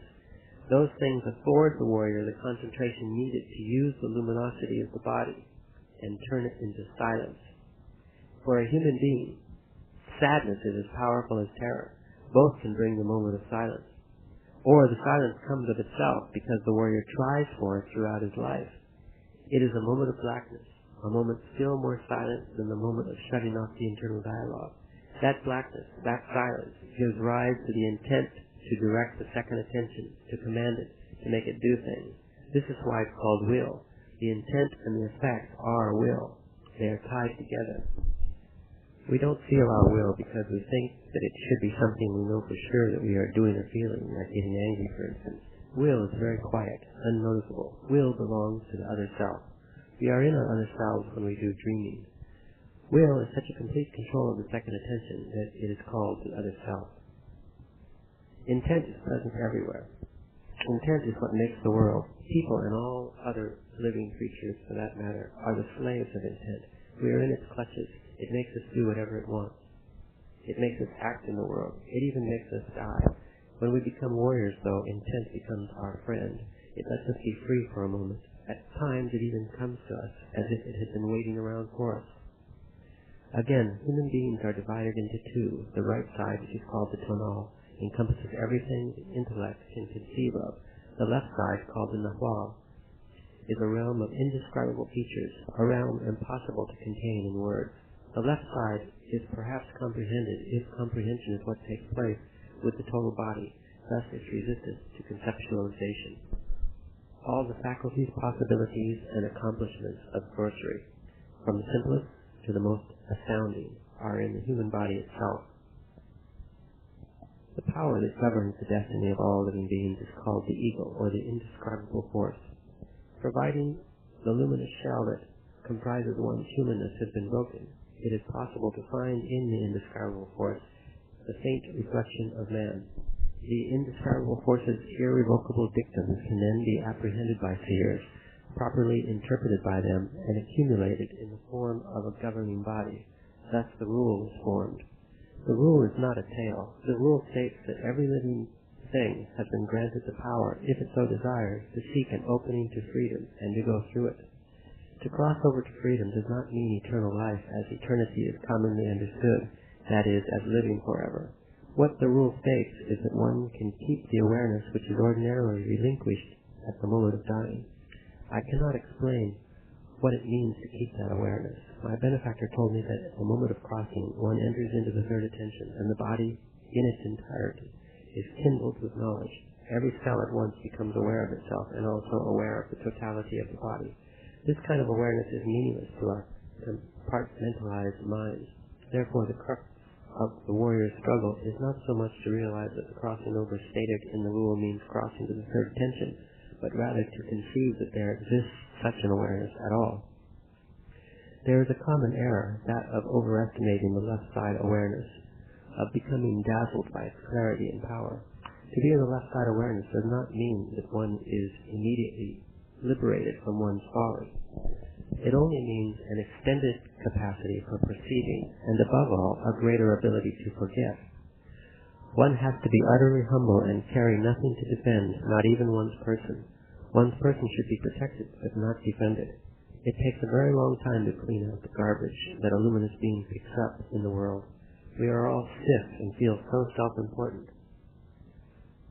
Stalkers deal with people, with the world of ordinary affairs. Stalkers are the practitioners of controlled folly, as the dreamers are the practitioners of dreaming. Controlled folly is the basis for stalking, as dreams are the basis for dreaming. Generally speaking, a warrior's greatest accomplishment in the second attention is dreaming, and in the first attention his greatest accomplishment is stalking. In the absence of self-importance, a warrior's only way of dealing with the social milieu is in terms of controlled folly. Deal with the world exclusively in terms of controlled folly. A warrior never loses his mind under any circumstances. A warrior is never under siege. To be under siege implies that one has personal possessions that could be blockaded. A warrior has nothing in the world except his impeccability, and impeccability cannot be threatened. Nonetheless, in a battle for one's life, a warrior should strategically use every means available. We must live our lives impeccably, for no other reason than to be impeccable.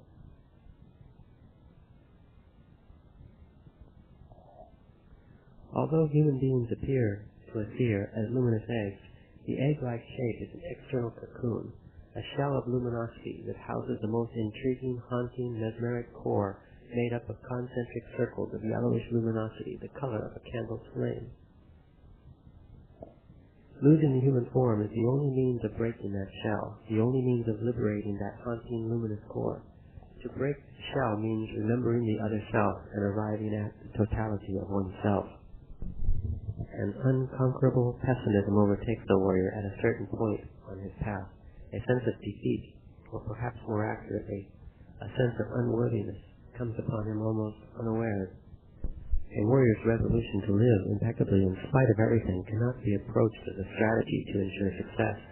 The warrior enters into a state of unsurpassed humility. When the true poverty of his human resources becomes undeniable, the warrior has no recourse but to step back and lower his head. It is monstrous to think that the world is understandable, or that we ourselves are understandable. What we are perceiving is an enigma, a mystery that one can only accept in humbleness and awe. The two sides of a human being are totally separate, and it takes great discipline and determination to break that seal and go from one side to the other. We have been put together by forces incomprehensible to our reason. The only thing we do not have is time. Every minute might be our last. Therefore, it has to be lived with the spirit. Perception suffers a profound jolt when we are placed in states of quietude and darkness. Our hearing takes the lead then, and the signals from all the living and existing entities around us can be detected, not with our hearing only, but with a combination of the auditory and visual senses in that order. In darkness, the eyes become subsidiary to the ears. Power spots are actual holes in a sort of canopy that prevents the world from losing its shape. A power spot can be utilized as long as one has gathered enough strength in the second attention. The key to withstanding indescribable forces' presence is the potency of one's intent. Without intent, there is nothing. Be impeccable and practice meticulously whatever you learn, and above all, be careful and deliberate in your actions so as not to exhaust your life force in vain. The prerequisite for entering into any of the three stages of attention is the possession of life force, because without it, warriors cannot have direction and purpose. Upon dying, our awareness also enters into the third attention, but only for an instant as a purging action, just before the indescribable force devours it. Stalkers become light-hearted and jovial and enjoy their lives. The second attention belongs to the luminous body, as the first attention belongs to the physical body. Dreaming is in fact a rational state. In dreaming, the right side, the rational awareness, is wrapped up inside the left side awareness in order to give the dreamer a sense of sobriety and rationality. But the influence of rationality has to be minimal and used only as an inhibiting mechanism to protect the dreamer from excesses and bizarre undertakings. Our first attention is hooked to the emanations of the earth, while our second attention is hooked to the emanations of the universe. A dreamer, by definition, is outside the boundaries of the concerns of everyday life. The dreamer's power to focus on their second attention makes them into living slingshots. The stronger and the more impeccable the dreamers are, the further they can project their second attention into the unknown, and the longer their dreaming projections will last. Dreaming is no illusion. It's a step toward the control of the second attention. In other words, you are learning the perceptual bias of that other realm. There is no way on earth that we can order anyone or ourselves to rally knowledge. It is rather a slow affair, The body, at the right time and under the proper circumstances of impeccability, rallies its knowledge without the intervention of desire. The first principle of the art of stalking is that warriors choose their battleground. A warrior never goes into battle without knowing what the surroundings are. To discard everything that is unnecessary is the second principle of the art of stalking. Warriors don't have the world to cushion them, so they must have the rule, yet the rule of stalkers applies to everyone. The first precept of the rule is that everything that surrounds us is an unfathomable mystery. The second precept of the rule is that we must try to unravel these mysteries, but without ever hoping to accomplish this. The third, that a warrior, aware of the unfathomable mystery that surrounds him, and aware of his duty to try to unravel it, takes his rightful place among mysteries and regards himself as one. Consequently, for a warrior, there is no end to the mystery of being. Whether being means being a pebble or an ant or oneself, that is a warrior's humbleness. One is equal to everything. Apply all the concentration you have to decide whether or not to enter into battle, for any battle is a battle for one's life. This is the third principle of the art of stalking. A warrior must be willing and ready to make his last stand here and now, but not in a helter-skelter way. The fourth principle of the art of stalking is, relax, abandon yourself, fear nothing. Only then will the powers that guide us open the road and aid us. Only then. The fifth principle is, when faced with odds that cannot be dealt with, warriors retreat for a moment. They let their minds meander. They occupy their time with something else. Anything would do. The sixth principle, warriors compress time. Even an instant counts. In a battle for your life, a second is an eternity that may decide the outcome. Warriors aim at succeeding, therefore they compress time. Warriors don't waste an instant. A recapitulation is the fort of stalkers, as the dreaming body is the fort of dreamers. It consists of recollecting one's life down to the most insignificant detail. The first stage is a brief recounting of all the incidents in our lives that, in an obvious manner, stand out for examination. The second stage is a more detailed recollection, which starts systematically at a point that could be the moment prior to the stalker sitting, and theoretically could extend to the moment of birth.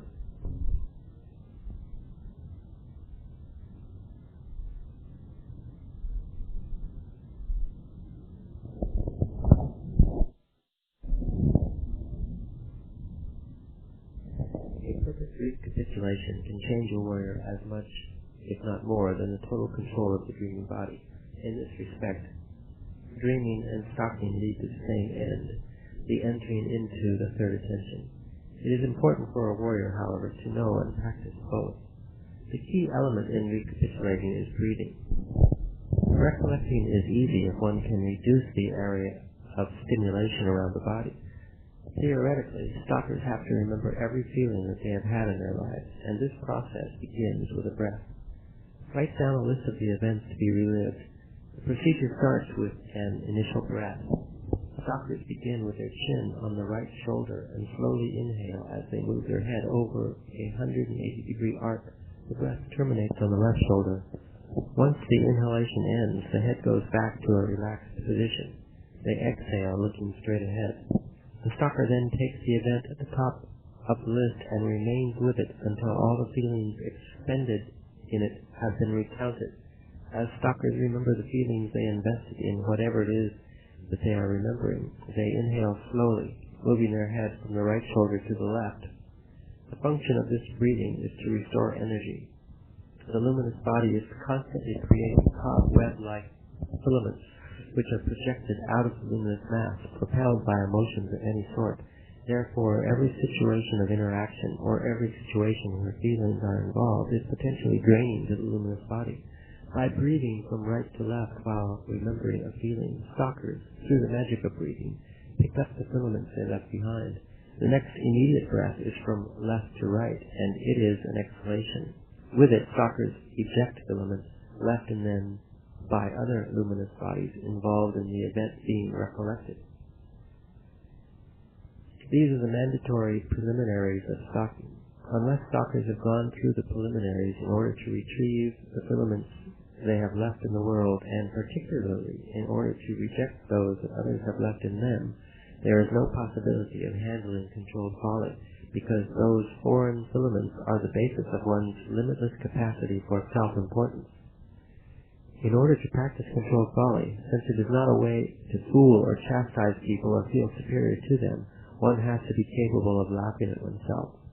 One of the results of a detailed recapitulation is genuine laughter upon coming face to face with the boring repetition of one's self-esteem, which is at the core of all human interactions. The rule defines stalking and dreaming as arts, therefore they are something that one performs. The life-giving nature of breath is what also gives it its cleansing capacity. It is this capacity that makes a recapitulation into a practical matter. A profound recapitulation is the most expedient means to lose the human form. Thus it is easier for stalkers, after recapitulating their lives, to make use of all the not-doings of the self, such as erasing personal history, losing self-importance, breaking routines, and so forth.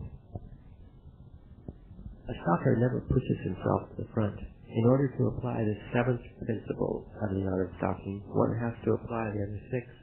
Only a master stalker can be a master of controlled folly. Controlled folly doesn't mean to con people. It means, as my benefactor explained it, that warriors apply the 7 basic principles of the art of stalking to whatever they do, from the most trivial acts to life and death situations. Applying these principles brings about 3 results. The first is that stalkers learn never to take themselves seriously. They learn to laugh at themselves. If they're not afraid of being a fool, they can fool anyone. The second is that stalkers learn to have endless patience. Stalkers are never in a hurry. They never fret. And the third is that stalkers learn to have an endless capacity to improvise. Stalkers face the oncoming time. Normally, we face time as it recedes from us.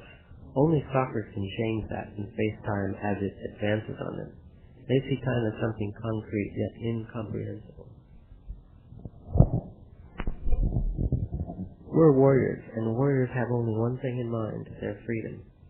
To die and be consumed by the indescribable force is no challenge. On the other hand, to sneak around the indescribable force and be free is the ultimate audacity. What's needed to enter fully into the other self is to abandon the intent of our first attention.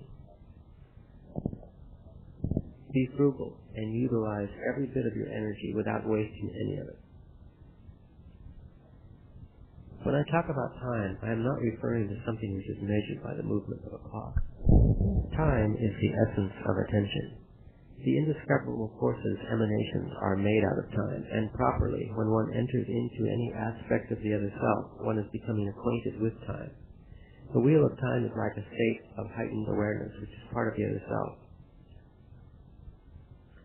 As the left side awareness is part of the self of everyday life, it can physically be described as a tunnel of infinite length and width, a tunnel with reflected furrows. Every furrow is infinite, and there are infinite numbers of them. Living creatures are compulsorily made by the force of life to gaze into one furrow. To gaze into it means to be trapped by it, to live that furrow. Will belongs to the wheel of time. It is something like the runner of a vine, or an intangible tentacle which all of us possess.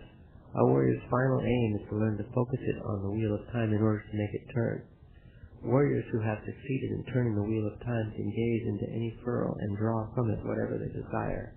To be trapped compulsorily by one furrow of time entails seeing the images of that furrow only as they recede. To be free from the spellbinding force of those grooves means that one can look in either direction, as images recede or as they approach. Warriors have no life of their own. From the moment they understand the nature of awareness, they cease to be persons, and the human condition is no longer part of their view. You have your duty as a warrior, and nothing else is important, so do your best. The challenge of a warrior is to arrive at a very subtle balance of positive and negative forces.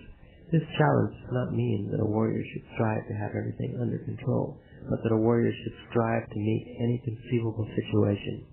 The expected and the unexpected with equal efficiency.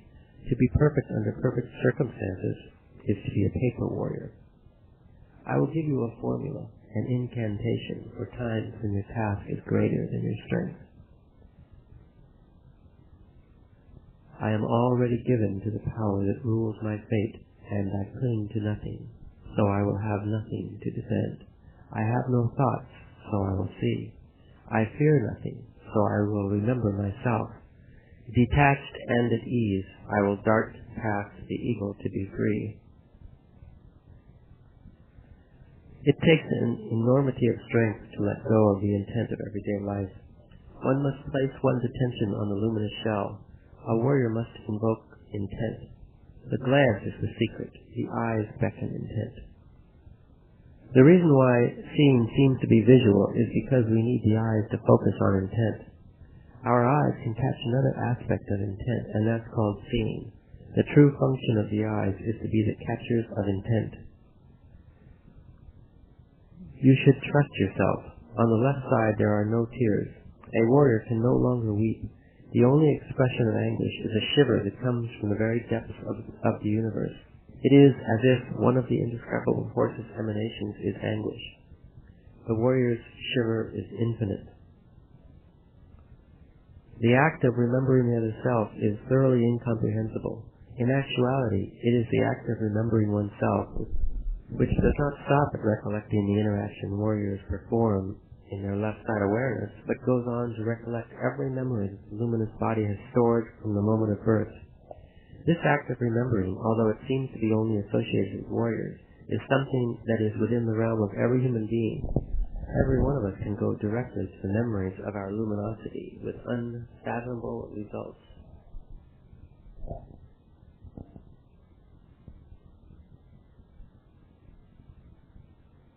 There is no completeness without sadness and longing, for without them there is no sobriety, no kindness. Wisdom without kindness and knowledge without sobriety are useless. Seeing is a peculiar feeling of knowing something without a shadow of a doubt. Self-importance is our greatest enemy. Think about it. What weakens us is feeling offended by the deeds and misdeeds of our fellow men. Our self-importance requires that we spend most of our lives offended by someone. Every effort should be made to eradicate self-importance from the lives of warriors. Without self-importance, we are invulnerable. Self-importance can't be fought with niceties. Seers are divided into two categories: those who are willing to exercise self-restraint and can channel their activities toward pragmatic goals, which would benefit other seers and men in general, and those who don't care about self-restraint or about any pragmatic goals. The latter have failed to resolve the problem of self-importance.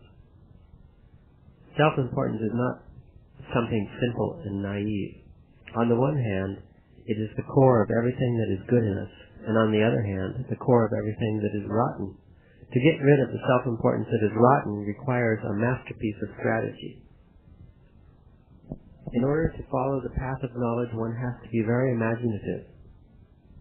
In the path of knowledge, nothing is as clear as we'd like it to be.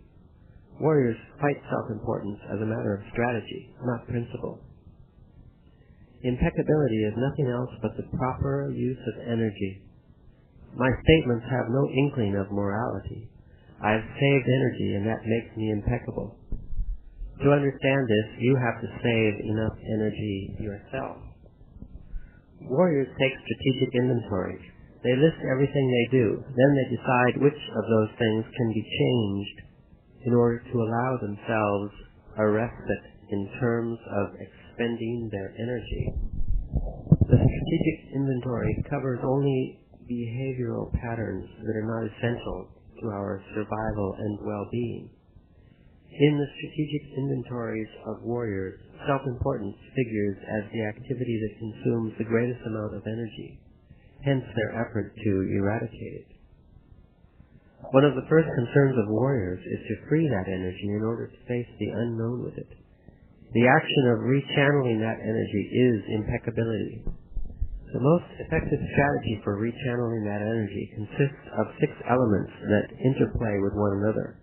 5 of them are called the attributes of warriorship: control, discipline, forbearance, timing, and will. They pertain to the world of the warrior who is fighting to lose self-importance.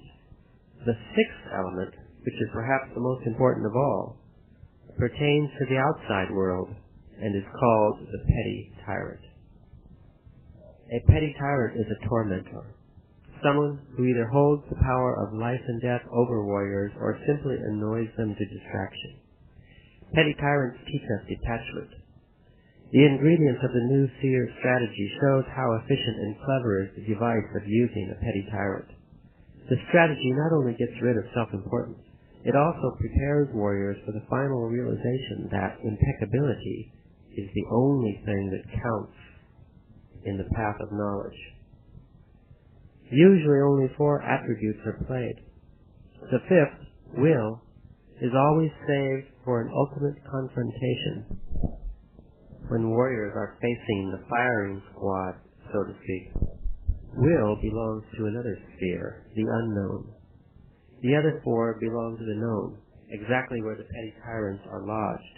In fact, what turns human beings into petty tyrants is precisely the obsessive manipulation of the known.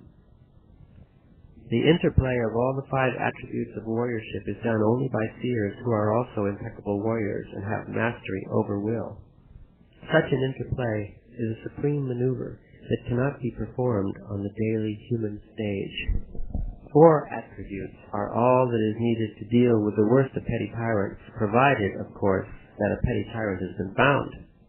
The petty tyrant is the outside element, the one we cannot control, and the element that is perhaps the most important of them all. The warrior who stumbles on a petty tyrant is a lucky one. You're fortunate if you come upon one in your path, because if you don't, you have to go out and look for one. If seers can hold their own in facing petty tyrants, they can certainly face the unknown with impunity, and then they can even stand the presence of the unknowable. Nothing can temper the spirit of a warrior as much as the challenge of dealing with impossible people in positions of power. Only under those conditions can warriors acquire the sobriety and serenity to stand the presence of the unknowable. The perfect ingredient for the making of a superb seer is a petty tyrant with unlimited prerogatives. Seers have to go to extremes to find a worthy one. Most of the time they have to be satisfied with very small fry. Then warriors develop a strategy using the 4 attributes of warriorship: control, discipline, forbearance, and timing. On the path of knowledge, there are 4 steps. The first step is the decision to become apprentices. After the apprentices change their views about themselves and the world, they take the second step and become warriors, which is to say, beings capable of the utmost discipline and control over themselves. The third step, after acquiring forbearance and timing, is to become men of knowledge. When men of knowledge learn to see, they have taken the 4th step and have become seers. Control and discipline refer to an inner state. A warrior is self-oriented, not in a selfish way, but in the sense of a total examination of the self. Forbearance and timing are not quite an inner state. They are in the domain of the man of knowledge. The idea of using a petty tyrant is not only for perfecting the warrior's spirit, but also for enjoyment and happiness. Even the worst tyrant can bring delight, provided, of course, that one is a warrior. The mistake average men make in confronting petty tyrants is not to have a strategy to fall back on. The fatal flaw is that average men take themselves too seriously. Their actions and feelings, as well as those of the petty tyrants, are all important. Warriors, on the other hand, not only have a well thought out strategy, but are free from self-importance. What restrains their self-importance is that they have understood that reality is an interpretation we make. Petty tyrants take themselves with deadly seriousness, while warriors do not. What usually exhausts us is the wear and tear on our self-importance. Any man who has an iota of pride is ripped apart by being made to feel worthless. To tune the spirit when someone is trampling on you is called control. Instead of feeling sorry for himself, a warrior immediately goes to work mapping the petty tyrant's strong points, his weaknesses, his quirks of behavior. To gather all this information while they are beating you up is called discipline. A perfect petty tyrant has no redeeming feature. Forbearance is to wait patiently. No rush, no anxiety, a simple, joyful holding back of what is due. A warrior knows he is waiting and what he is waiting for. Right there is the great joy of warriorship. Timing is the quality that governs the release of all that is held back. Control, discipline, and forbearance are like a dam behind which everything is pooled. Timing is the gate in the dam. Forbearance means holding back with the spirit something that the warrior knows is rightfully due. It doesn't mean that a warrior goes around plotting to do anybody mischief or planning to settle past scores. Forbearance is something independent. As long as the warrior has control, discipline, and timing, forbearance assures giving whatever is due to whoever deserves it. To be defeated by a small fry petty tyrant is not deadly, but devastating. Warriors who succumb to a small fry petty tyrant are obliterated by their own sense of failure and unworthiness. Anyone who joins the petty tyrant is defeated. To act in anger, without control and discipline, to have no forbearance, is to be defeated. After warriors are defeated, they either regroup themselves, or they abandon the quest for knowledge and join the ranks of the petty tyrants for life. There are a series of truths about awareness that have been arranged in a specific sequence for purposes of comprehension. The mastery of awareness consists in internalizing the total sequence of such truths. The first truth is that our familiarity with the world we perceive compels us to believe that we are surrounded by objects, existing by themselves and as themselves, just as we perceive them, whereas in fact there is no world of objects, but a universe of the indescribable forces emanations. Before I can explain the indescribable forces emanations, I have to talk about the known, the unknown, and the unknowable. The unknown is something that is veiled from man, shrouded perhaps by a terrifying context, but which nonetheless is within man's reach. The unknown becomes the known at a given time. The unknowable, on the other hand, is the indescribable, the unthinkable, the unrealizable. It is something that will never be known to us, and yet it is there, dazzling and at the same time horrifying in its vastness. There is a simple rule of thumb. In the face of the unknown, man is adventurous. It is the quality of the unknown to give us a sense of hope and happiness. Man feels robust, exhilarated. Even the apprehension that it arouses is very fulfilling. The new seers saw that man is at his best in the face of the unknown. The unknown and the known are really on the same footing because both are within the reach of human perception. Seers can leave the known at a given moment and enter into the unknown. Whatever is beyond our capacity to perceive is the unknowable, and the distinction between it and the knowable is crucial. Confusing the two would put seers in a most precarious position whenever they are confronted with the unknowable. Most of what's out there is beyond our comprehension. The first truth about awareness is that the world out there is not really as we think it is. We think it is a world of objects, and it's not. You say you agree with me because everything could be reduced to be in a field of energy. But you are merely intuiting the truth. To reason it out is not to verify it. I'm not interested in your agreement or disagreement, but in your attempt to comprehend what is involved in this truth. You cannot witness fields of energy, not as an average man, that is. Now, if you were able to see them, you would be a seer, in which case you would be explaining the truth of our awareness.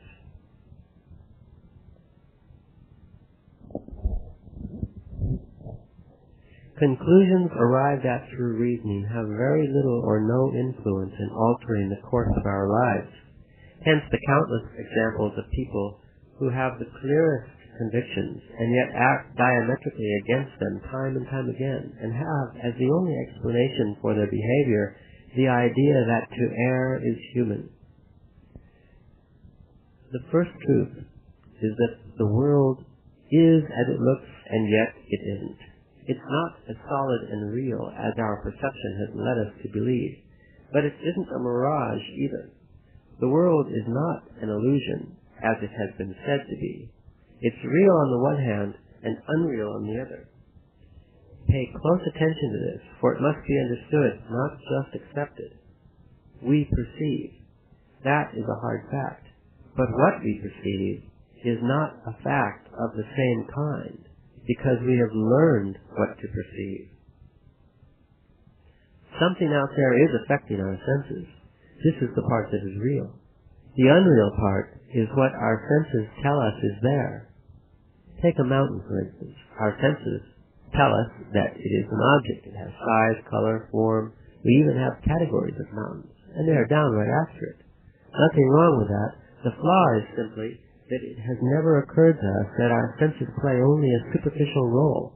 Our senses perceive the way they do because a specific feature of our awareness forces them to do so. I've used the term the world to mean everything that surrounds us. I have a better term, of course, but it would be quite incomprehensible to you.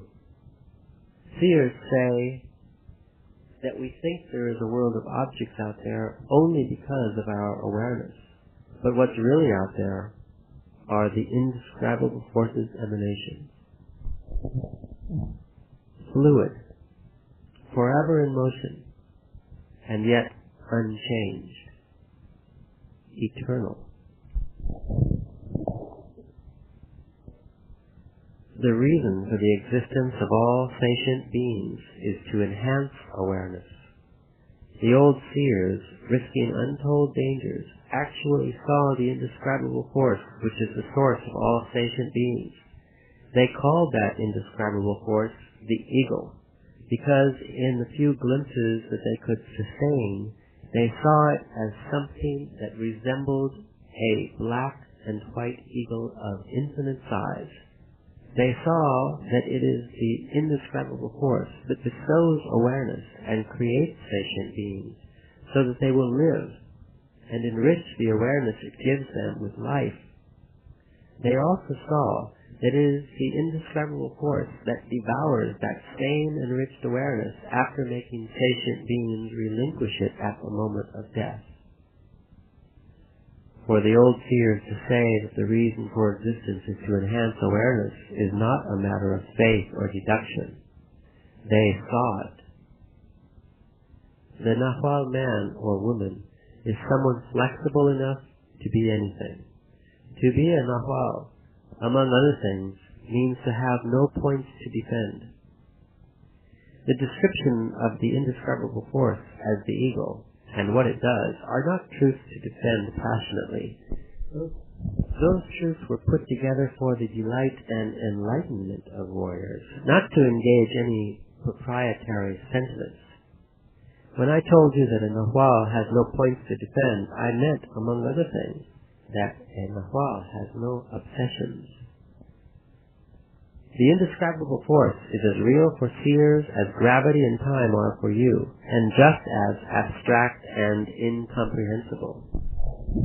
The indescribable force and its emanations are as corroboratable as gravity and time, and the discipline of the new seers is dedicated to doing just that. The indescribable force's emanations are an immutable thing in itself, which engulfs everything that exists, the knowable and the unknowable. There is no way to describe in words what the indescribable force's emanations really are. A seer must witness them. They are a presence, almost a mass of sorts, a pressure that creates a dazzling sensation. One can catch only a glimpse of them, as one can catch only a glimpse of the indescribable force itself. There is nothing visual about the indescribable force. The entire body of a seer senses the indescribable force. There is something in all of us that can make us witness with our entire body. Seers explain the act of seeing the indescribable force in very simple terms. Because man is composed of the indescribable force's emanations, man need only revert back to his components. The problem arises with man's awareness. It is his awareness that becomes entangled and confused. At the crucial moment when it should be a simple case of the emanations acknowledging themselves, man's awareness is compelled to interpret. The result is a vision of the ego and the ego's emanations. But there is no ego and no ego's emanations.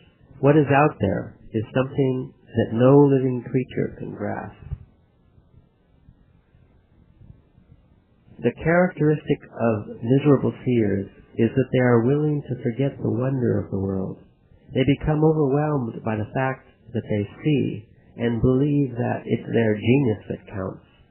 A seer must be a paragon in order to override the nearly invincible laxness of our human condition. More important than seeing itself is what seers do with what they see. The indescribable force attracts our consciousness, much as a magnet attracts iron shavings. At the moment of dying, all of our being disintegrates under the attraction of that immense force. Seers who see the indescribable force's emanations often call them commands. That's what they really are, commands. Everything is made out of the indescribable force's emanations. Only a small portion of those emanations is within reach of human awareness, and that small portion is still further reduced to a minute fraction by the constraints of our daily lives. That minute fraction of the indescribable force's emanations is the known. The small portion within possible reach of human awareness is the unknown, and the incalculable rest is the unknowable. The new seers, being pragmatically oriented, became immediately cognizant of the compelling power of the emanations. They realized that all living creatures are forced to employ the indescribable force's emanations without ever knowing what they are.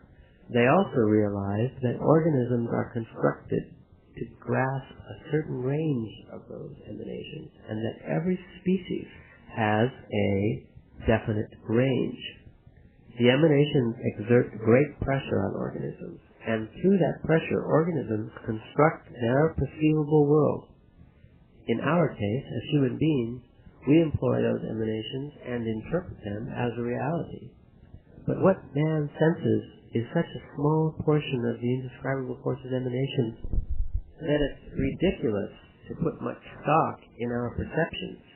And yet, it isn't possible for us to disregard our perceptions. I want you to be very aware of what we are doing. We are discussing the mastery of awareness. The truths we're discussing are the principles of that mastery.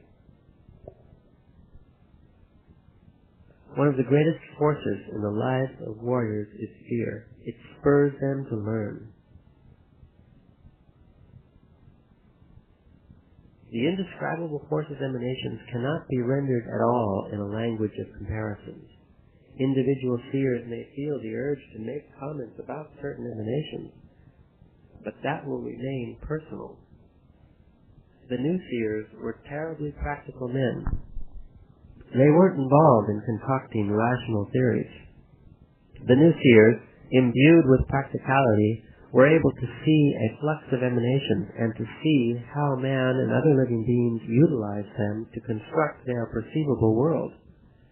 The way those emanations are utilized by man is so simple it sounds idiotic. For a seer, men are luminous beings.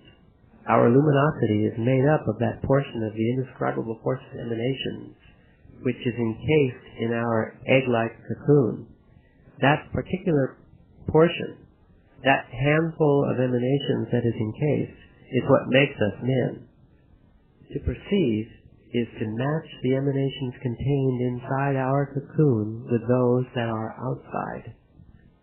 Seers can see, for instance, the emanations inside any living creature and can tell which of the outside emanations would match them. The emanations are something indescribable. My personal comment would be to say that they are like filaments of light. What's incomprehensible to normal awareness is that the filaments are aware. I can't tell you what that means because I don't know what I'm saying. All I can tell you with my personal comments is that the filaments are aware of themselves, alive and vibrating, that there are so many of them that numbers have no meaning, and that each of them is an eternity in itself.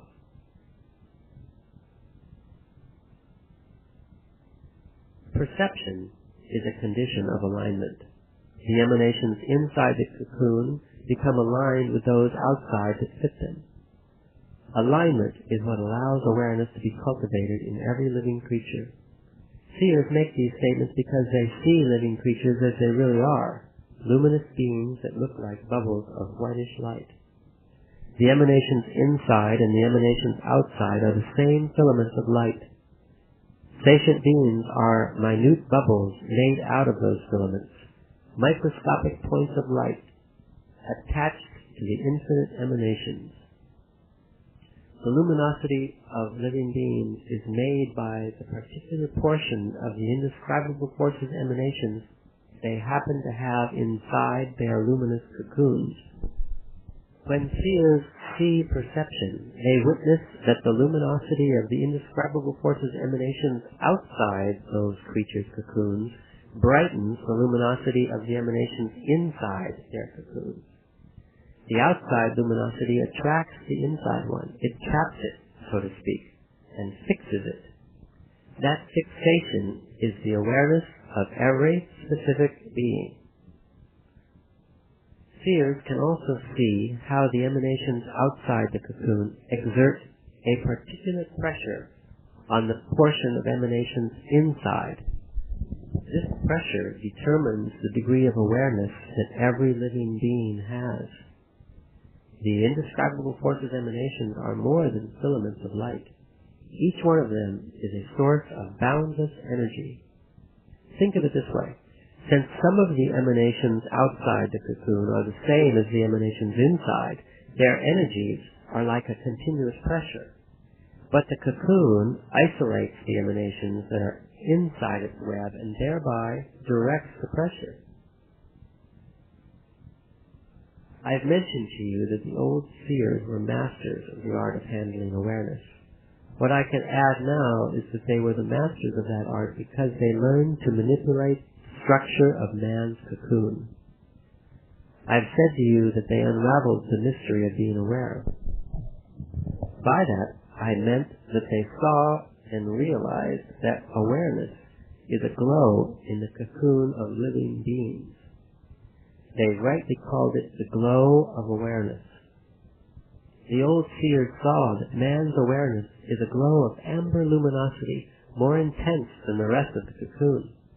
That glow is on a narrow, vertical band on the extreme right side of the cocoon, running along its entire length. The mastery of the old seers was to move that glow, to make it spread from its original setting on the surface of the cocoon inward across its width.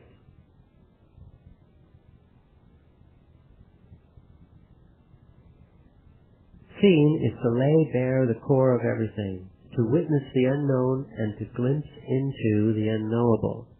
As such, it doesn't bring one solace.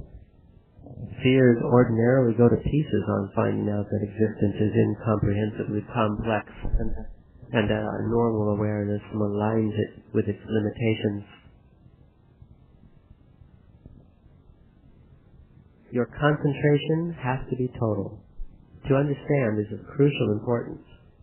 The new seers place the highest value on deep, unemotional realizations.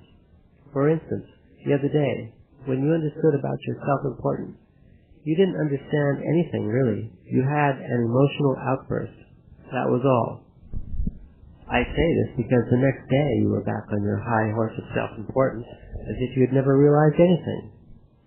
The same thing happened to the old seers. They were given to emotional reactions, but when the time came for them to understand what they had seen, they couldn't do it. To understand, one needs sobriety, not emotionality. Beware of those who weep with realization, for they have realized nothing. There are untold dangers in the path of knowledge for those without sober understanding. I am outlining the order in which the new seers arranged the truths about awareness, so it will serve you as a map that you have to corroborate with your seeing, but not with your eyes. Everybody falls prey to the mistake that seeing is done with the eyes. Seeing is not a matter of the eyes. Seeing is alignment, and perception is alignment. The alignment of the indescribable forces emanations used routinely is the perception of the day-to-day world, but the alignment of emanations that are never used ordinarily is seeing. When such an alignment occurs, one sees. Seeing, therefore, being produced by alignment out of the ordinary, cannot be something one could merely look at. So don't succumb to the way seeing is labeled and described. When seers see, something explains everything as the new alignment takes place. It's a voice that tells them in their ear what's what. If that voice is not present, what the seer is engaged in isn't seeing. It is equally fallacious to say that seeing is hearing, because it is infinitely more than that. But seers have opted for using sound as a gauge of a new alignment. The voice of seeing is a most mysterious, inexplicable thing. My personal conclusion is that the voice of seeing belongs only to man. It may happen because talking is something that no one else besides man does. The old seers believed it was the voice of an overpowering entity intimately related to mankind, a protector of man. The new seers found out that that entity, which they called the mold of man, doesn't have a voice. The voice of seeing to the new seers is something quite incomprehensible. They say it's the glow of awareness playing on the indescribable forces emanations, as a harpist plays on a harp. The pressure that the emanations outside the cocoon, which are called emanations at large, exert on the emanations inside the cocoon is the same in all sentient beings. Yet the results of that pressure are vastly different among them, because their cocoons react to that pressure in every conceivable way. There are, however, degrees of uniformity within certain boundaries. Now, when seers see that the pressure of the emanations at large bear down on the emanations inside, which are always in motion, and makes them stop moving, they know that the luminous being at that moment is fixated by awareness. To say that the emanations at large bear down on those inside the cocoon and make them stop moving means that seers see something indescribable, the meaning of which they know without a shadow of a doubt. It means that the voice of seeing has told them that the emanations inside the cocoon are completely at rest and match some of those which are outside. Seers maintain, naturally, that awareness always comes from outside ourselves, that the real mystery is not inside us. Since by nature the emanations at large are made to fixate what is inside the cocoon, the trick of awareness is to let the fixating emanations merge with what is inside us. Seers believe that if we let that happen, we become what we really are, fluid, forever in motion, eternal. The degree of awareness of every individual sentient being depends on the degree to which it is capable of letting the pressure of the emanations at large carry it. seers have seen that from the moment of conception, awareness is enhanced, enriched by the process of being alive. The awareness of an individual insect or that of an individual man grows from the moment of conception in astoundingly different ways, but with equal consistency. Awareness develops from the moment of conception. Warriors know that the only real energy we possess is a life-bestowing sexual energy. This knowledge makes them permanently conscious of their responsibility. If warriors want to have enough energy to see, they must become misers with their sexual energy. Nothing can be done to give people a more balanced understanding of the glow of awareness. At least there is nothing that seers can do. Seers aim to be free, to be unbiased witnesses, incapable of passing judgment. Otherwise, they would have to assume the responsibility for bringing about a more adjusted cycle. No one can do that. The new cycle, if it is to come, must come of itself. The consciousness of adult human beings, matured by the process of growth, can no longer be called awareness, because it has become modified into something more intense and complex, which seers call attention. At a given time in the growth of human beings, a band of the emanations inside their cocoons becomes very bright. As human beings accumulate experience, it begins to glow. In some instances, the glow of this band of emanations increases so dramatically that it fuses with the emanations from the outside. Seers witnessing an enhancement of this kind had to surmise that awareness is the raw material and attention the end product of maturation. Attention is the harnessing and enhancing of awareness through the process of being alive. The danger of definitions is that they simplify matters to make them understandable. In this case, in defining attention, one runs the risk of transforming a magical, miraculous accomplishment into something commonplace. Attention is man's greatest single accomplishment. It develops from raw animal awareness until it covers the entire gamut of human alternatives. Seers perfect it even further until it covers the whole scope of human possibilities. Human alternatives are everything we are capable of choosing as persons. They have to do with the level of our day-to-day range, the known, and owing to that fact, they are quite limited in number and scope. Human possibilities belong to the unknown. They are not what we are capable of choosing, but what we are capable of attaining. An example of human alternatives is our choice to believe that the human body is an object among objects. An example of human possibilities is the seer's achievement in viewing man as an egg-like luminous being. With the body as an object, one tackles the known. With the body as a luminous egg, one tackles the unknown. Human possibilities have, therefore, nearly an inexhaustible scope. Seers say that there are three types of attention. When they say that, they mean it just for human beings, not for all the sentient beings in existence. But the three are not just types of attention. They are rather three levels of attainment. They are the first, second, and third attention, each of them an independent domain, complete in itself. The first attention in man is animal awareness, which has been developed through the process of experience into a complex, intricate, and extremely fragile faculty that takes care of the day-to-day world in all its innumerable aspects.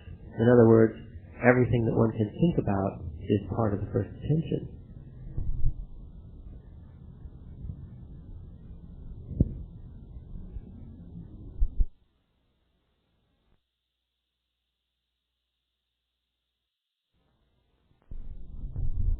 The first attention is everything we are as average men. By virtue of such an absolute rule over our lives, the first attention is the most valuable asset that the average man has. Perhaps it is even our only asset. Taking into account its true value, the new seers started a rigorous examination of the first attention through seeing. In order to examine and explain the first attention, one must see it. Only seers can do that. But to examine what seers see in the first attention is essential. It allows the first attention the only opportunity it will ever have to realize its own workings. The first attention is the glow of awareness developed to an ultra-shine, but it is a glow fixed on the surface of the cocoon, so to speak. It is a glow that covers the known. The second attention, on the other hand, is a more complex and specialized state of the glow of awareness. It has to do with the unknown. It comes about when unused emanations inside man's cocoon are utilized. The reason I called the second attention specialized is that in order to utilize those unused emanations, one needs uncommon, elaborate tactics that require supreme discipline and concentration. The concentration needed to be aware that one is having a dream is the forerunner of the second attention. That concentration is a form of concentration that is not in the same category as the concentration needed to deal with the daily world. The second attention is also called the left side awareness, and it is the vastest field that one can imagine, so vast in fact that it seems limitless. It is a quagmire so complex and bizarre that sober seers go into it only under the strictest conditions. The new seers let the mastery of awareness develop to its natural end, which is to extend the glow of awareness beyond the boundaries of the luminous cocoon in one single stroke. The third attention is attained when the glow of awareness turns into the fire from within, a glow that kindles not one band at a time, but all the indescribable forces emanations inside man's cocoon. The supreme accomplishment of human beings is to attain that level of attention while retaining the life force. Don't let your self-importance run rampant. Usually anger is very sobering, or sometimes fear is, or humor. Awareness begins with the permanent pressure that the emanations at large exert on the emanations trapped inside the cocoon. This pressure produces the first act of consciousness. It stops the motion of the trapped emanations, which are fighting to break the cocoon, fighting to die. For a seer, the truth is that all living beings are struggling to die.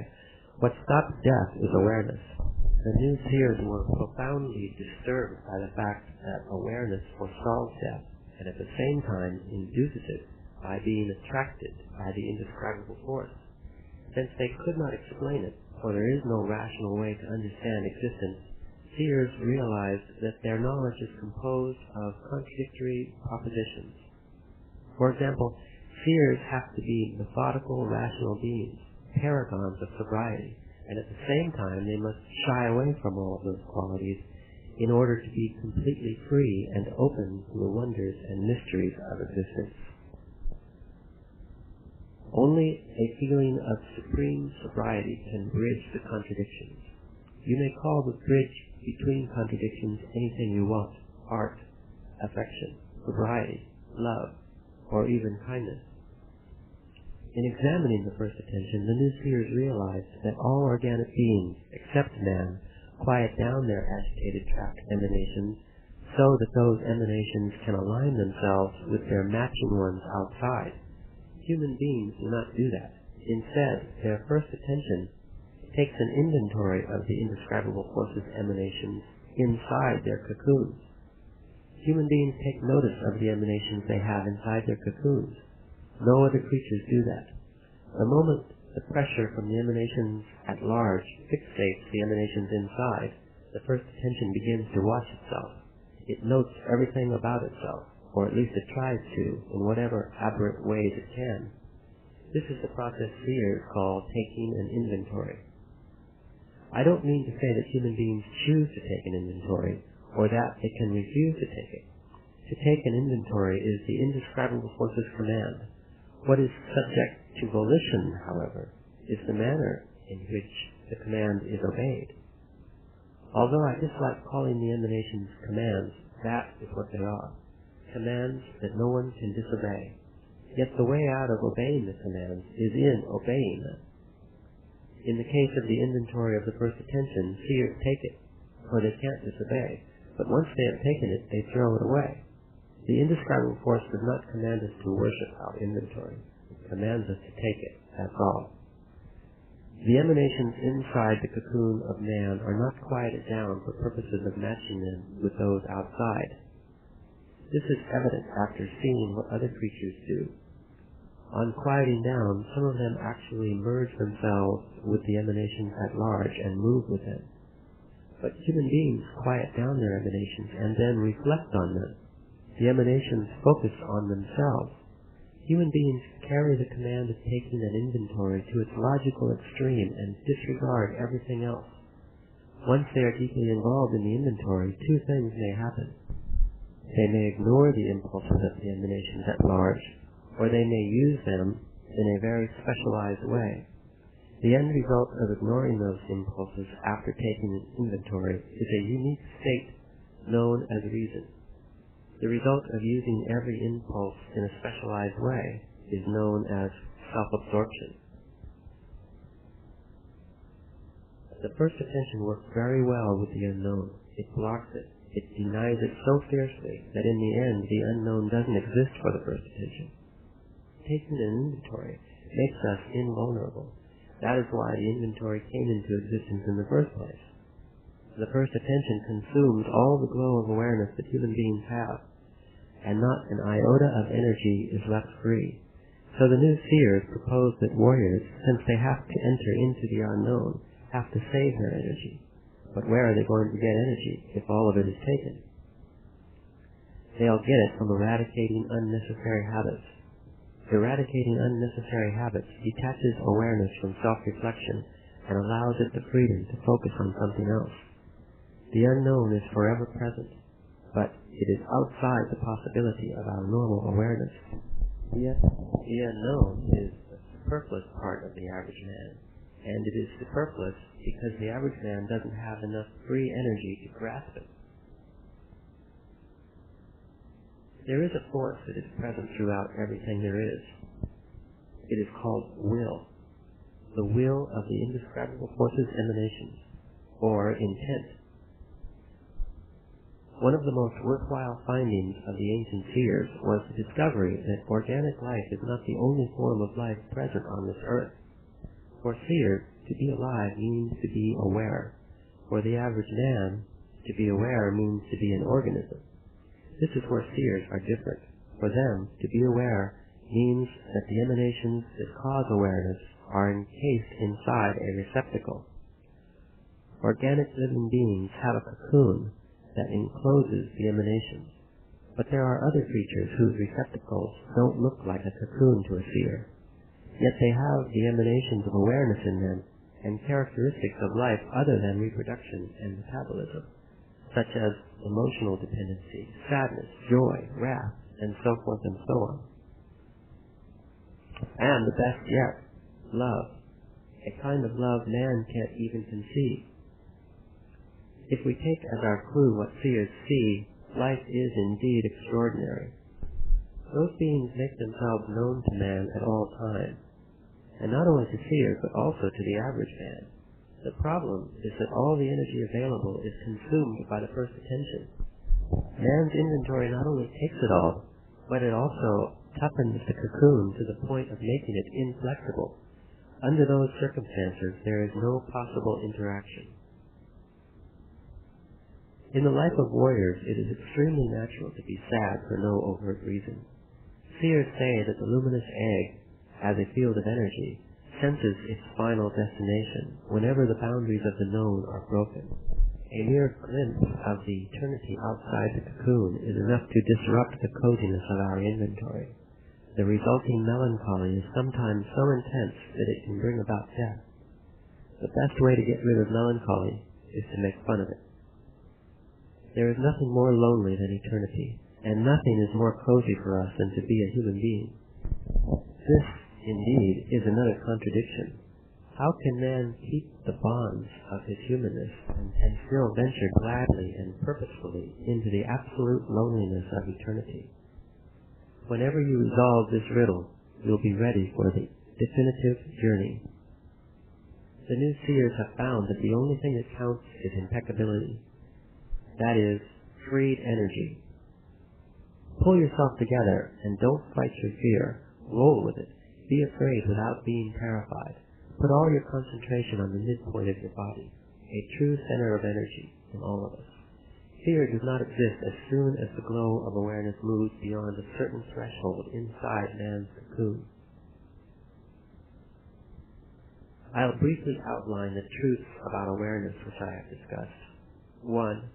There is no objective world, but only a universe of energy fields, which seers call the indescribable forces emanations. 2. Human beings are made of the indescribable forces emanations and are in essence bubbles of luminescent energy. Each of us is wrapped in a cocoon that encloses a small portion of those emanations. 3. Awareness is achieved by the constant pressure that the emanations outside our cocoon, which are called emanations at large, exert on those inside our cocoon. 4. Awareness gives rise to perception, which happens when the emanations inside our cocoons align themselves with the corresponding emanations at large. The next truth is that perception takes place because there is in each of us an agent called the assemblage point that selects internal and external emanations for alignment.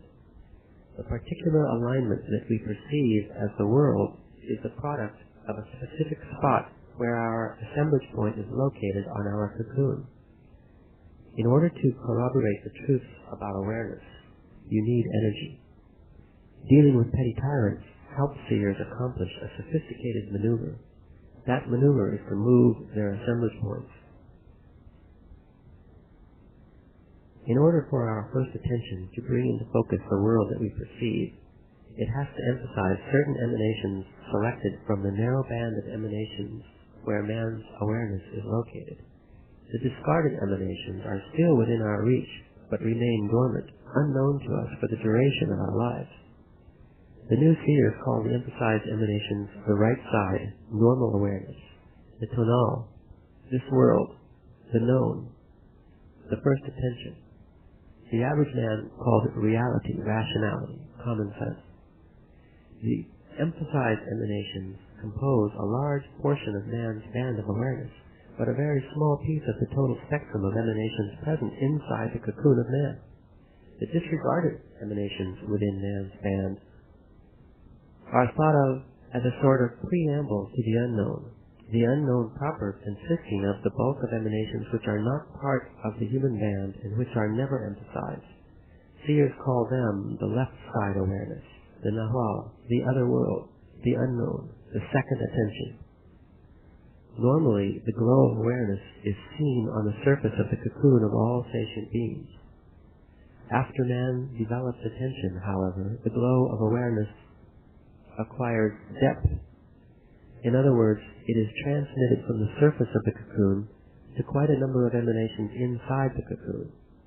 A state of heightened awareness is seen not only as a glow that goes deeper inside the egg-like shape of human beings, but also as a more intense glow on the surface of the cocoon. Yet it is nothing in comparison to the glow produced by a state of total awareness, which is seen as a burst of incandescence in the entire luminous egg. It is an explosion of light of such a magnitude that the boundaries of the shell are diffused and the inside emanations extend themselves beyond anything imaginable. Seers who deliberately attain total awareness are a sight to behold. That is the moment when they burn from within. The fire from within consumes them, and in full awareness they fuse themselves to the emanations at large and glide into eternity. I've explained to you that the new seers aim to be free, and freedom has the most devastating implications. Among them is the implication that warriors must purposely seek change. Your predilection is to live the way you do. You stimulate your reason by running through your inventory and pitting it against your friends' inventories. Those maneuvers leave you very little time to examine yourself and your fate. You will have to give up all that. Human beings repeatedly choose the same emanations for perceiving because of two reasons. First, and most important, because we have been taught that those emanations are perceivable. And second, because our assemblage points select and prepare those emanations for being used. Every living being has an assemblage point which selects emanations for emphasis. Seers can see whether sapient beings share the same view of the world by seeing if the emanations their assemblage points have selected are the same. One of the most important breakthroughs for the new seers was to find that the spot where that point is located on the cocoon of all living creatures is not a permanent feature, but is established on that specific spot by habit. Hence the tremendous stress the new seers put on new actions, on new practicalities. They want desperately to arrive at new usages, new habits. A matter of great importance is the proper understanding of the truth of our awareness in order to realize that that point can be moved from within. The unfortunate truth is that human beings always lose by default. They simply don't know about their possibilities. The new seers say that realization is the technique. They say that, first of all, one must become aware that the world we perceive is the result of our assemblage points being located on a specific spot on the cocoon. Once that is understood, the assemblage point can move almost at will as a consequence of new habits. The assemblage point of man appears around a definite area of the cocoon because the indescribable force commands it. But the precise spot is determined by habit, by repetitious acts. First, we learn that it can be placed there, and then we ourselves command it to be there. Our command becomes the indescribable force's command, and that point is fixated on that spot. Consider this very carefully. Our command becomes the indescribable force's command.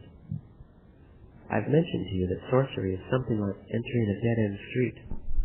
What I meant was that sorcery practices have no intrinsic value. Their worth is indirect, for their real function is to make the assemblage point shift by making the first attention release its control on that point. The new seers realized the true role those sorcery practices played and decided to go directly into the process of making their assemblage point shift, avoiding all the other nonsense of rituals and incantations. Yet rituals and incantations are indeed necessary at one time in every warrior's life, but only for the purposes of luring one's first attention away from the power of self-absorption, which keeps the assemblage point rigidly fixed. The obsessive entanglement of the first attention in self-absorption or reason is a powerful binding force, and ritual behavior, because it is repetitive, forces the first attention to free some energy from watching the inventory, as a consequence of which the assemblage point loses its rigidity. When that happens, if you are not a warrior, you think you're losing your mind. If you are a warrior, you know you've gone crazy, but you patiently wait. You see, to be healthy and sane means that the assemblage point is immovable. When it shifts, it literally means that one is deranged. Two options are open to warriors whose assemblage points have shifted. One is to acknowledge being ill and to behave in deranged ways, reacting emotionally to the strange worlds that their shifts force them to witness. The other is to remain impassive, untouched, knowing that the assemblage point always returns to its original position. If the assemblage point doesn't return to its original position, then those people are lost. They are either incurably crazy because their assemblage points could never assemble the world as we know it, or they are peerless seers who have begun their movement toward the unknown. What determines it is energy, impeccability. Impeccable warriors don't lose their marbles. They remain untouched. I've said to you many times that impeccable warriors may see horrifying worlds, and yet the next moment they are telling a joke, laughing with their friends or with strangers. The mind for a seer is nothing but the self-reflection of the inventory of man. If you lose that self-reflection, but don't lose your underpinnings, you actually live an infinitely stronger life than if you had kept it. The flaw is in our emotional reaction, which prevents us from realizing that the oddity of our sensorial experiences is determined by the depth to which our assemblage point has moved into man's band of emanations. Man's band of emanations is not like a ribbon, but rather like a disc. The luminous shape of man is like a ball with a thick disc inserted into it. If the ball were transparent, you would have the perfect replica of man's cocoon. The disc goes all the way inside the ball. It's a disc that goes from the surface on one side to the surface on the other side. The assemblage point of man is located high up, 3/4 of the way toward the top of the egg on the surface of the cocoon. Heightened awareness comes about when the intense glow of the assemblage point lights up dormant emanations way inside the disc. To see the glow of the assemblage point moving inside that disc gives the feeling that it is a shift toward the left on the surface of the cocoon. The transparency of the luminous egg creates the impression of a movement toward the left, when in fact every movement of the assemblage point is in depth into the center of the luminous egg along the thickness of man's band. Man is not the unknowable. Man's luminosity can be seen almost as if one were using the eyes alone. The old seers saw the movement of the assemblage point, but it never occurred to them that it was a movement in depth. Instead, they followed their seeing and coined the phrase shift to the left, which the new seers retained, although they knew that it was erroneous to call it a shift to the left. The contention of the new seers is that in the course of our growth, once the glow of awareness focuses on man's band of emanations and selects some of them for emphasis, it enters into a vicious circle. The more it emphasizes certain emanations, the more stable the assemblage point gets to be. This is equivalent to saying that our command becomes the indescribable forces command. It goes without saying that when our awareness develops into the first attention, the command is so strong that to break that circle and make the assemblage point shift is a genuine triumph. The assemblage point is also responsible for making the first attention proceed in terms of clusters. An example of a cluster of emanations that receive emphasis together is the human body as we perceive it. Another part of our total being, our luminous cocoon, never receives emphasis and is relegated to oblivion. For the effect of the assemblage point is not only to make us perceive clusters of emanations, but also to make us disregard emanations. The assemblage point radiates a glow that groups together bundles of encased emanations. These bundles then become aligned as bundles with the emanations at large. Clustering is carried out even when seers deal with the emanations that are never used. Whenever they are emphasized, we perceive them just as we perceive the clusters of the first attention. One of the greatest moments the new seers had was when they found out that the unknown is merely the emanations discarded by the first attention. It's a huge affair, but an affair, mind you, where clustering can be done. The unknowable, on the other hand, is an eternity where our assemblage point has no way of clustering anything. The assemblage point is like a luminous magnet that picks emanation and groups them together wherever it moves within the bounds of man's band of emanations. This discovery was the glory of the new seers, for it put the unknown in a new light. The new seers noticed that some of the obsessive visions of seers, the ones that were almost impossible to conceive, coincided with a shift of the assemblage point to the region of man's band which is diametrically opposed to where it is ordinarily located. Those were visions of the dark side of man. It is somber and foreboding. It's not only the unknown, but the who cares to know it. The emanations that are inside the cocoon but out of the bounds of man's band can be perceived, but in really indescribable ways. They're not the human unknown, as in the case of the unused emanations in the band of man, but the nearly immeasurable unknown, where human traits do not figure at all. It is really an area of such an overpowering vastness that the best of seers would be hard put to describe it. The mystery is outside us. Inside us we have only emanations trying to break the cocoon. And this fact aberrates us one way or another. whether we're average men or warriors. Only the new seers get around this.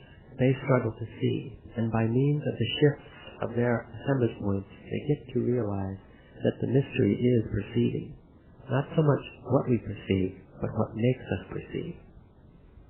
The new seers believe that our senses are capable of detecting anything. They believe this because they see that the position of the assemblage point is what dictates what our senses perceive. If the assemblage point aligns emanations inside the cocoon in a position different from its normal one, the human senses perceive in inconceivable ways. The new seers are the warriors of total freedom, and their only search is the ultimate liberation that comes when they attain total awareness. Warriors prepare themselves to be aware, and full awareness comes to them only when there is no more self-importance left in them. Only when they are nothing do they become everything. Self-importance is the motivating force for every attack of melancholy. Warriors are entitled to have profound states of sadness, but that sadness is there only to make them laugh. The articulation point of everything seers do is stopping the internal dialogue. The internal dialogue is what keeps the assemblage point fixed to its original position. Once silence is attained, everything is possible. You stop talking to yourself by willing it, and thus you set a new intent, a new command. Then your command becomes the indescribable force's command.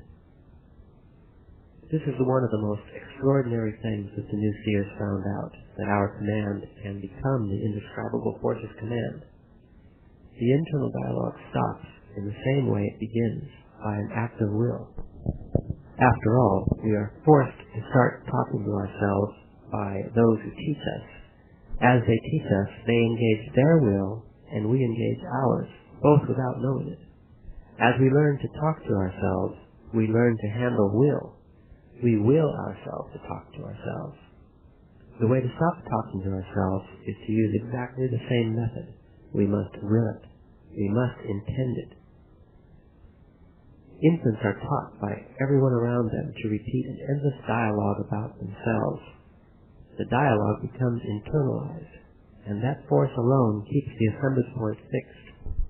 The internal dialogue is a process that constantly strengthens the position of the assemblage point, because that position is an arbitrary one and needs steady reinforcement. I have profound admiration for the human capacity to impart order to the chaos of the indescribable forces and nations. Every one of us, in his own right, is a masterful magician, and our magic is to keep our assemblage point unwaveringly fixed. The force of the emanations at large makes our assemblage point select certain emanations and cluster them for alignment and perception. That's the command of the indescribable force. But all the meaning that we give to what we perceive is our command, our gift of magic. The new seers say that since the exact position of the assemblage point is an arbitrary position chosen for us by our ancestors, it can move with a relatively small effort. Once it moves, it forces new alignments of emanations, thus new perceptions. Power plants have that effect, but hunger, tiredness, fever, and other things like that can have a similar effect. The flaw of the average man is that he thinks the result of a shift is purely mental. It isn't. On both edges of man's band of emanations, there is a strange storage of refuse, an incalculable pile of human junk. Any person can reach that storehouse by simply stopping his internal dialogue. If the shift is minimal, the results are explained as fantasies of the mind. If the shift is considerable, the results are called hallucinations. One of the most mysterious aspects of the seer's knowledge is the incredible effects of inner silence. Once inner silence is attained, the bonds that tie the assemblage point to the particular spot where it is placed begin to break, and the assemblage point is free to move. If the assemblage point moves beyond a crucial threshold, the world vanishes. It ceases to be what it is for us at man's level. I've explained to you that man has an assemblage point, and that assemblage point aligns emanations for perception. We've also discussed that point moves from its fixed position. Now, the last truth is that once that assemblage point moves beyond a certain limit, it can assemble worlds entirely different from the world we know. Without enough energy, the force of alignment is crushing. You have to have energy to sustain the pressure of alignments which never take place under ordinary circumstances. Warriors are in the world to train themselves to be unbiased witnesses, so as to understand the mystery of ourselves and relish the exaltation of finding what we really are. This is the highest of the new seer's goals, and not every warrior attains it. To be a peerless Nahual, one has to love freedom, and one has to have supreme detachment. What makes the warrior's path so very dangerous is that it is the opposite of the life situation of modern man. Modern man has left the realm of the unknown and the mysterious, and has settled down in the realm of the functional. He has turned his back to the world of the foreboding and the exalting, and has welcomed the world of boredom. To be given a chance to go back again to the mystery of the world is sometimes too much for warriors, and they succumb. They are waylaid by what I call the high adventure of the unknown. They forget the quest of freedom. They forget to be unbiased witnesses. They sink into the unknown and love it. In order to be unbiased witnesses, we begin by understanding that the fixation or the movement of the assemblage point is all there is to us and the world we witness, whatever that world might be. The new seers say that when we were taught to talk to ourselves, we were taught the means to dull ourselves in order to keep the assemblage point fixed on one spot. I'll tell you what my teacher said to me when I got to a certain point. He told me that I had been evicted from the home where I had lived all my life. A result of having saved energy had been the disruption of my cozy but utterly limiting and boring nest in the world of everyday life. My depression, he told me, was not so much the sadness of having lost my nest, but the annoyance of having to look for new quarters. The new quarters are not as cozy, he said, but they are infinitely more roomy. My eviction notice came in the form of a great depression, a loss of the desire to live. When I told my teacher that I didn't want to live, he couldn't help laughing.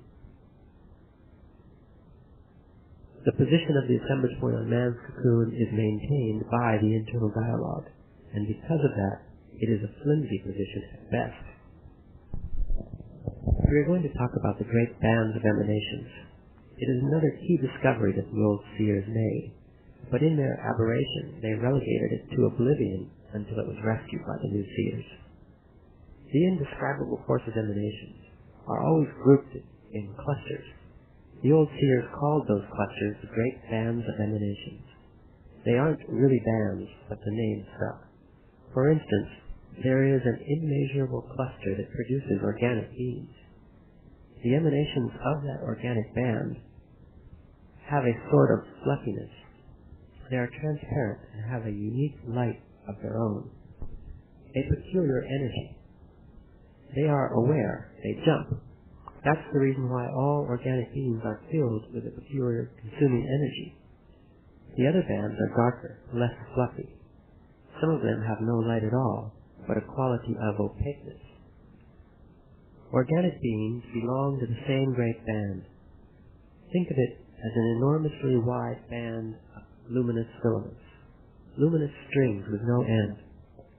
Organic beings are bubbles that grow around a group of luminous filaments.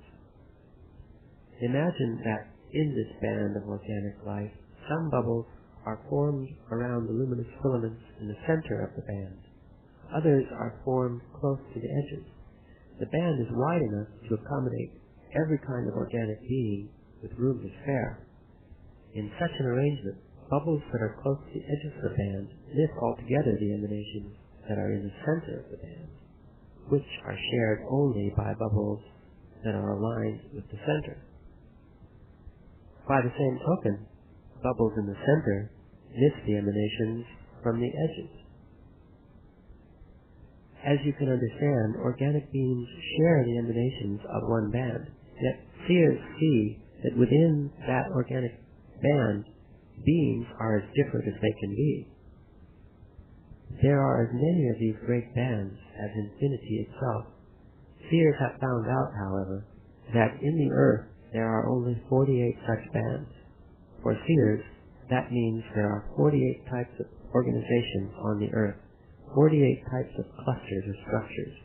Organic life is one of them.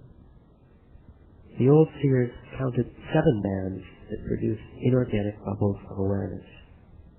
In other words, there are 40 bands that produce bubbles without awareness. Those are bands that generate only organization. Think of the great bands as being like trees. All of them bear fruit. They produce containers filled with emanation. Yet only 8 of those trees bear edible fruit, that is, bubbles of awareness. 7 have sour fruit, but edible nonetheless, and 1 has the most juicy, luscious fruit there is. What makes those 8 bands produce awareness is the indescribable force which bestows awareness through its emanations.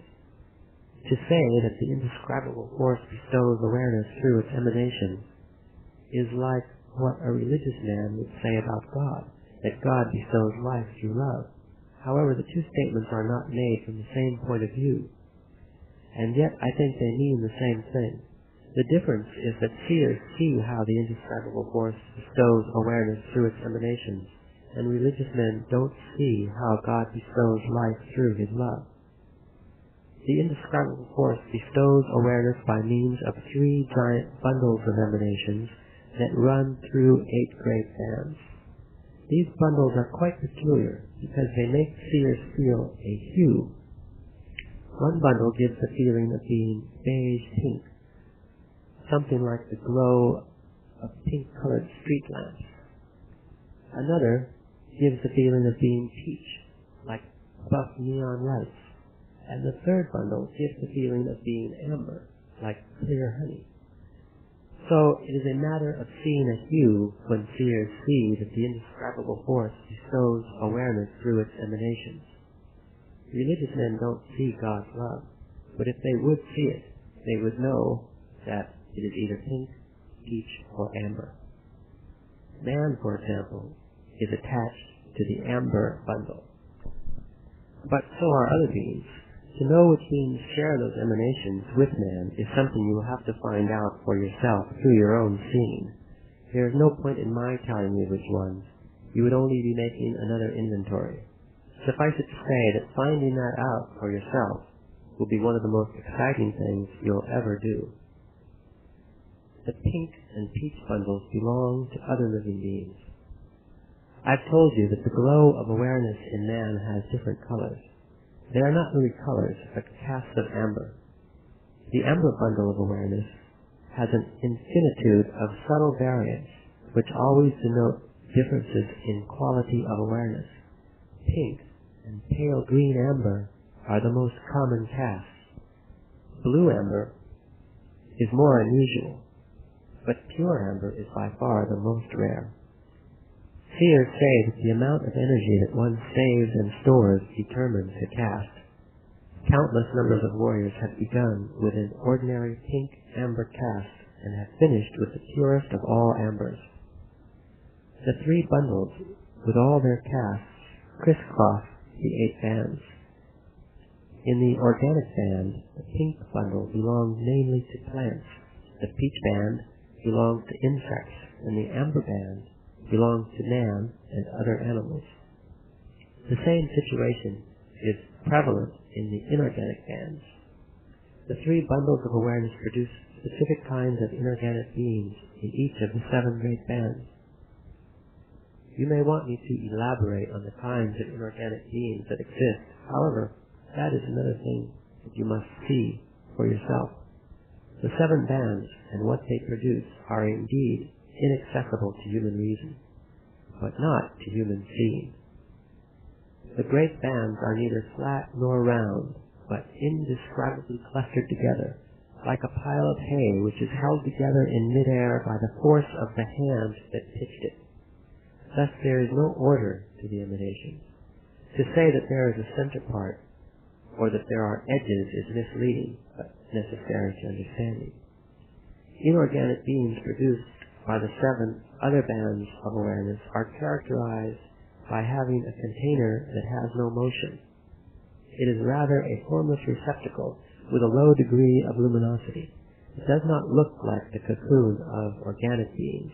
It lacks the tautness, the inflated quality that makes organic beings look like luminous balls bursting with energy. The only similarity between inorganic and organic beings is that all of them have the awareness-bestowing pink or peach or amber emanations.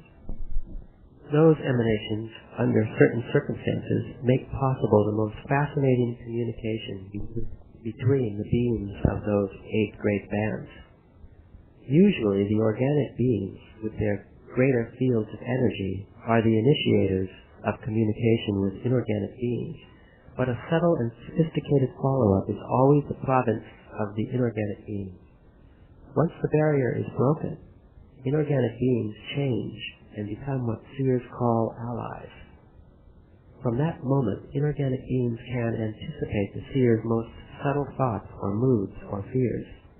The old seers became mesmerized by such devotion from their allies. Stories are that the old seers could make their allies do anything they wanted. That was one of the reasons they believed in their own invulnerability. They got fooled by their self-importance. The allies have power only if the seer who sees them is the paragon of impeccability, and those old seers just weren't. Inorganic beings are not as plentiful as organic ones, but this is offset by the greater number of bands of inorganic awareness. Also, the differences among the inorganic beings themselves are more vast than the differences among organisms, because organisms belong to only one band, while inorganic beings belong to 7 bands. Besides, inorganic beings live infinitely longer than organisms. The old seers also came to realize that it is the high energy of organisms and the subsequent high development of their awareness that make them delectable morsels for the indescribable force. In the old seer's view, gluttony was the reason the indescribable force produced as many organisms as possible. The product of the other 40 great bands is not awareness at all, but a configuration of inanimate energy. The old seers chose to call whatever is produced by those bands vessels. While cocoons and containers are fields of energetic awareness, which accounts for their independent luminosity, vessels are rigid receptacles that hold emanations without being fields of energetic awareness. Their luminosity comes only from the energy of the encased emanations. You must bear in mind that everything on the earth is encased.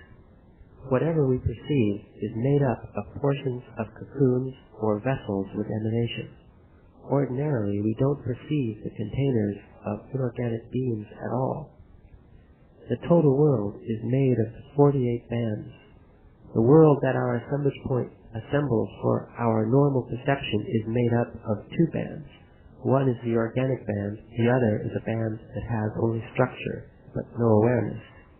The other 46 great bands are not part of the world we normally perceive. There are other complete worlds that our assemblage points can assemble. The old seers counted 7 such worlds, one for each band of awareness.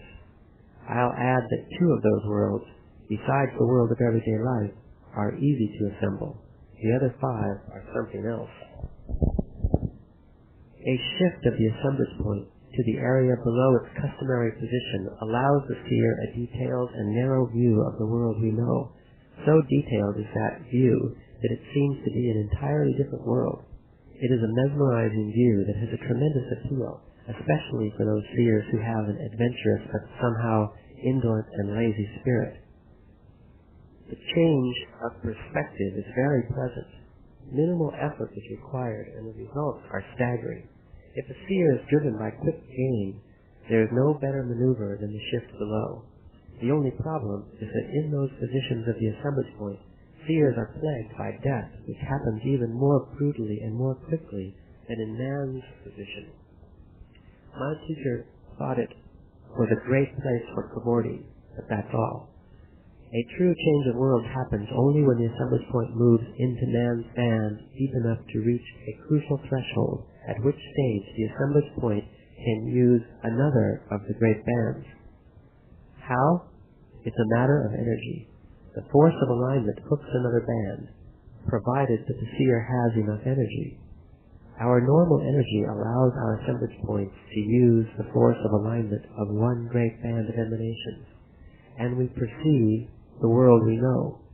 But if we have a surplus of energy, we can use the force of alignment of other great bands, and consequently we perceive other worlds. This may seem like an oddity to you, but trees, for instance, are closer to man than ants. I've told you that trees and man can develop a great relationship. That's so because they share emanations.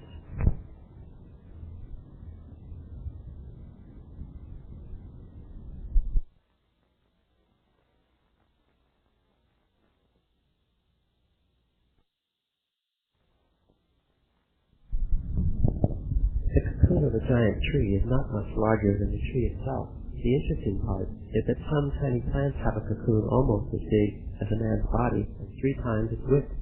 Those are power plants. They share the largest amount of emanations with man.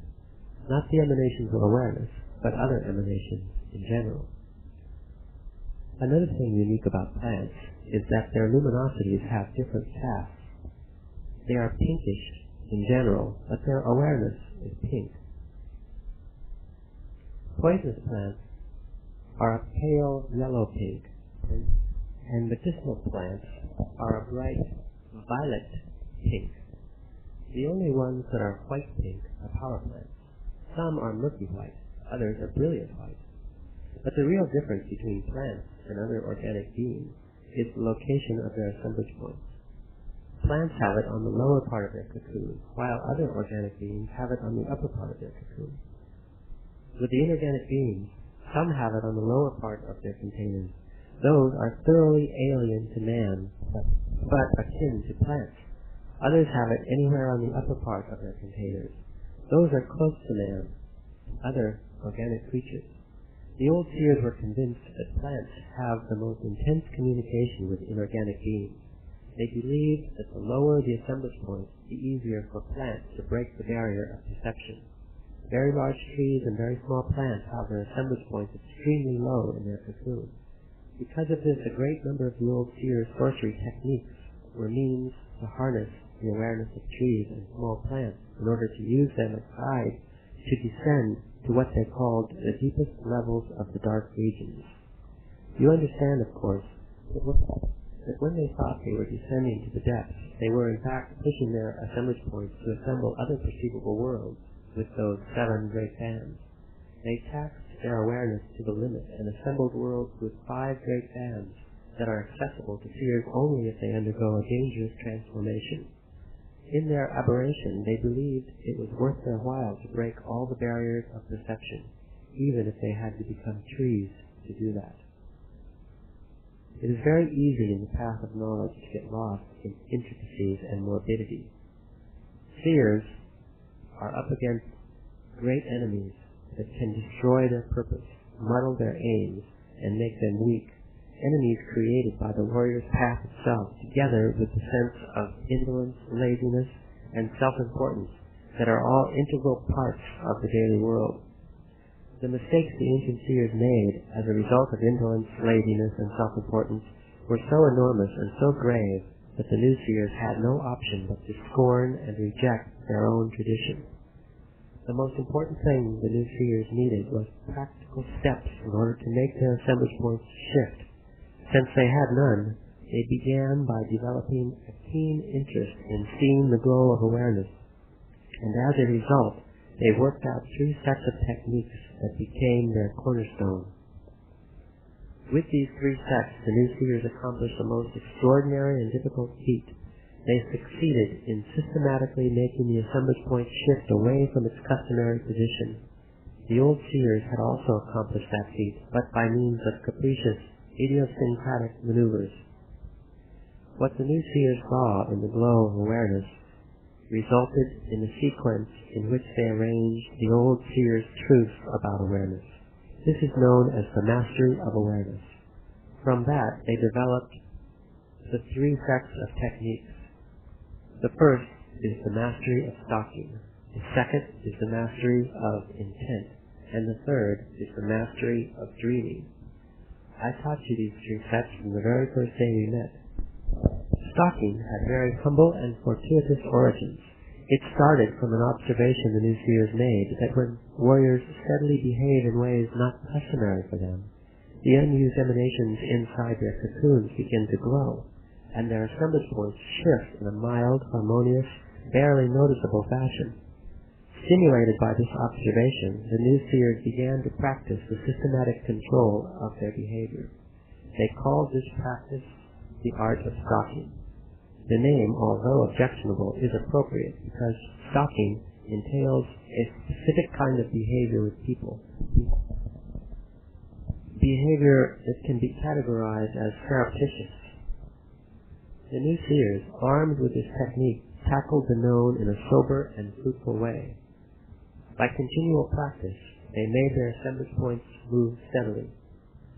Stalking is one of the two greatest accomplishments of the new seers, and stalking is merely behavior with people. You can now understand that shifting the assemblage point was the reason why the new seers placed such a high value on the interaction with petty tyrants. Petty tyrants forced seers to use the principles of stalking, and in doing so, helped seers to move their assemblage points. Stalking belongs exclusively to the new seers. They are the only seers who have to deal with people. The old ones were so wrapped up in their sense of power that they didn't even know that people existed until people started clobbering them on the head. The mastery of intent, together with the mastery of stalking, are the new seers' two masterpieces which mark the arrival of the modern-day seers. In their efforts to gain an advantage over their oppressors, the new seers pursued every possibility.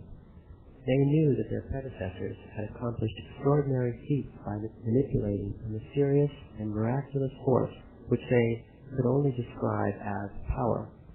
The new seers had very little information about that force, so they were obliged to examine it systematically through seeing. Their efforts were amply rewarded when they discovered that the energy of alignment is that force. They began by seeing how the glow of awareness increases in size and intensity as the emanations inside the cocoon are aligned with the emanations at large. They used that observation as a springboard, just as they had done with stalking, and went on to develop a complex series of techniques to handle that alignment of emanations. At first they referred to those techniques as the mastery of alignment. Then they realized that what is involved is much more than alignment. What is involved is the energy that comes out of the alignment of emanations. They called that energy will. Will became the second basis. The new seers understood it as a blind, impersonal, ceaseless burst of energy that makes us behave in the ways we do. Will accounts for our perception of the world of ordinary affairs, and indirectly, through the force of that perception, it accounts for the placement of the assemblage point in its customary position. The new seers examined how the perception of the world of everyday life takes place and saw the effects of will. They saw that alignment is ceaselessly renewed in order to imbue perception with continuity. To renew alignment every time with the freshness that it needs to make up a living world, the burst of energy that comes out of those very alignments is automatically rerouted to reinforce some choice alignments. This new observation served the new seers as another springboard that helped them reach the third basis of the set. They called it intent, and they described it as the purposeful guiding of will, the energy of alignment. As time passed and the new seers established their practices, they realized that under the prevailing conditions of life, Stalking only moved the assemblage points minimally. For maximum effect, stalking needed an ideal setting. It needed petty tyrants in positions of great authority and power.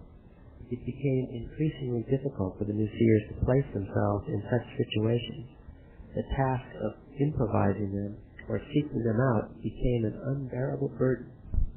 The new seers deemed it imperative to see the indescribable forces emanations in order to find a more suitable way to move the assemblage point. As they tried to see the emanations, they were faced with a very serious problem. They found out that there is no way to see them without running a mortal risk, and yet they had to see them. That was the time when they used the old seers' technique of dreaming as a shield to protect themselves from the deadly blow of the indescribable forces emanations, and in so doing, they realized that dreaming was in itself the most effective way to move the assemblage point. One of the strictest commands of the new seers was that warriors have to learn dreaming while they are in their normal state of awareness. Following that command, I began teaching you dreaming almost from the first day we met. Dreaming has to be taught in normal awareness because dreaming is so dangerous and dreamers so vulnerable. It is dangerous because it has inconceivable power. It makes dreamers vulnerable because it leaves them at the mercy of the incomprehensible force of alignment. The new seers realize that in our normal state of awareness we have countless defenses that can safeguard us against the force of unused emanations that suddenly become aligned in dreaming. Dreaming, like stalking, began with a simple observation. The old seers became aware that in dreams the assemblage point shifts slightly to the left side in the most natural manner. That point indeed relaxes when man sleeps, and all kinds of unused emanations begin to glow. The old seers became immediately intrigued with that observation and began to work with that natural shift until they were able to control it. They called that control dreaming, or the art of handling the dreaming body. There is hardly a way of describing the immensity of their knowledge about dreaming. Very little of it, however, was of any use to the new seers. So when the time of reconstruction came, the new seers took for themselves only the bare essentials of dreaming to aid them in seeing the indescribable forces emanation and to help them move their assemblage points. Seers, old and new, understand dreaming as being the control of the natural shift that the assemblage point undergoes in sleep. To control that shift does not mean in any way to direct it, but to keep the assemblage point fixed at the position where it naturally moves in sleep, a most difficult maneuver that took the old seers enormous effort and concentration to accomplish. Dreamers have to strike a very subtle balance, for dreams cannot be interfered with, nor can they be commanded by the conscious effort of the dreamer, and yet the shift of the assemblage point must obey the dreamer's command, a contradiction that cannot be rationalized, but must be resolved in practice. After observing dreamers while they slept, the old seers hit upon the solution of letting dreams follow their natural course. They have seen that in some dreams the assemblage point of the dreamer would shift considerably deeper into the left side than in others. This observation posed to them the question of whether the content of the dream makes the assemblage point move, or the movement of the assemblage point by itself produces the content of the dream by activating unused emanations. They soon realized that the shifting of the assemblage point into the left side is what produces dreams. The further the movement, the more vivid and bizarre the dream. Inevitably, they attempted to command their dreams, aiming to make their assemblage points move deeply into the left side. Upon trying it, they discovered that when dreams are consciously or semi-consciously manipulated, the assemblage point immediately returns to its usual position. Since what they wanted was for that point to move, they reached the unavoidable conclusion that interfering with dreams was interfering with the natural shift of the assemblage point. From there, the old seers went on to develop their astounding knowledge on the subject, a knowledge which had a tremendous bearing on what the new seers aspired to do with dreaming, but was of little use to them in its original form. Thus far you have understood dreaming as being the control of dreams, And every one of the exercises I have given you to perform, such as finding your hands in your dreams, was not, although it might seem to be, aimed at teaching you to command your dreams. Those exercises were designed to keep your assemblage point fixed at the place where it had moved in your sleep. It is here that the dreamers have to strike a subtle balance. All they can direct is the fixation of their assemblage points. Seers are like fishermen equipped with a line that casts itself wherever it may. The only thing they can do is keep the line anchored at the place where it sinks. Wherever the assemblage point moves in dreams is called the dreaming position. The old seers became so expert at keeping their dreaming position that they were even able to wake up while their assemblage points were anchored there.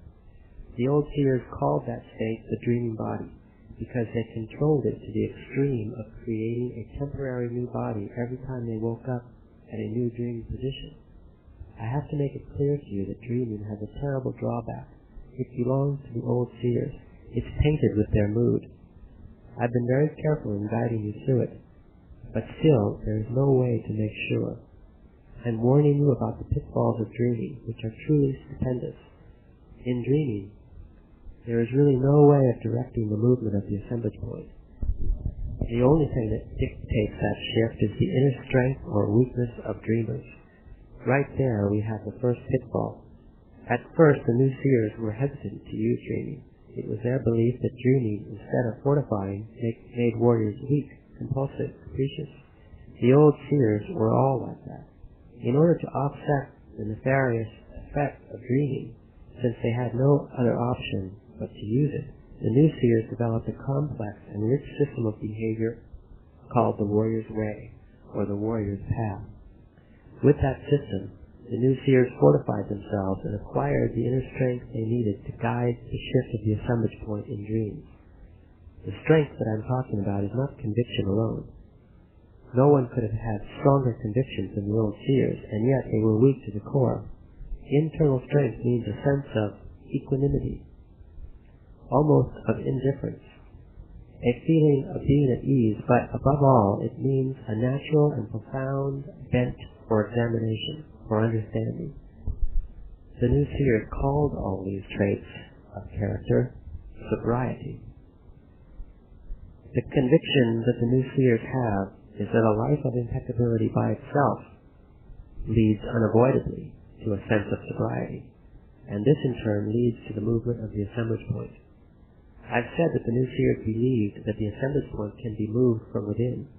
They went one step further and maintained that impeccable men need no one to guide them, that by themselves, through saving their energy, they can do everything that seers do. All they need is a minimal chance, just to be cognizant of the possibilities that seers have unraveled. All that is required is impeccability, energy, and that begins with a single act that has to be deliberate, precise, and sustained. If that act is repeated long enough, one acquires a sense of unbending intent, which can be applied to anything else. If that is accomplished, the road is clear. One thing will lead to another until the warrior realizes his full potential. When a warrior understands all of that, it will indeed be a God-sent example of the strength that I am talking about. At that point, his assemblage point will have shifted. It will have been moved by sobriety to a position that fosters understanding, instead of being moved by capriciousness to a position that only enhances self-importance. The name dreaming body means a feeling, a surge of energy that is transported by the movement of the assemblage point to any place in this world or to any place in the 7 worlds available to man. The procedure for getting to the dreaming body starts with an initial act which, by the fact of being sustained, breeds unbending intent. Unbending intent leads to internal silence, and internal silence to the inner strength needed to make the assemblage point shift in dreams to suitable position. This sequence is the groundwork. The development of control comes after the groundwork has been completed. It consists of systematically maintaining the dreaming position by doggedly holding on to the vision of the dream. Steady practice results in a great facility to hold new dreaming positions with new dreams, not so much because one gains deliberate control with practice, but because every time this control is exercised, the inner silence gets fortified. Fortified inner silence, in turn, makes the assemblage points shift into dreaming positions which are more and more suitable to fostering sobriety. In other words, dreams by themselves become more and more manageable, even orderly. The development of dreamers is indirect. That's why the new seers believed we can do dreaming by ourselves, alone. Since dreaming uses a natural built-in shift of the assemblage point, we should need no one to help us. What we badly need is sobriety, and no one can give it to us, help us get it, except ourselves. Without it, the shift of the assemblage point is chaotic, as our ordinary dreams are chaotic. So, all in all, the procedure for getting to the dreaming body is impeccability in our daily life. Once sobriety is acquired and the dreaming positions become increasingly stronger, the next step is to wake up in any dreaming position.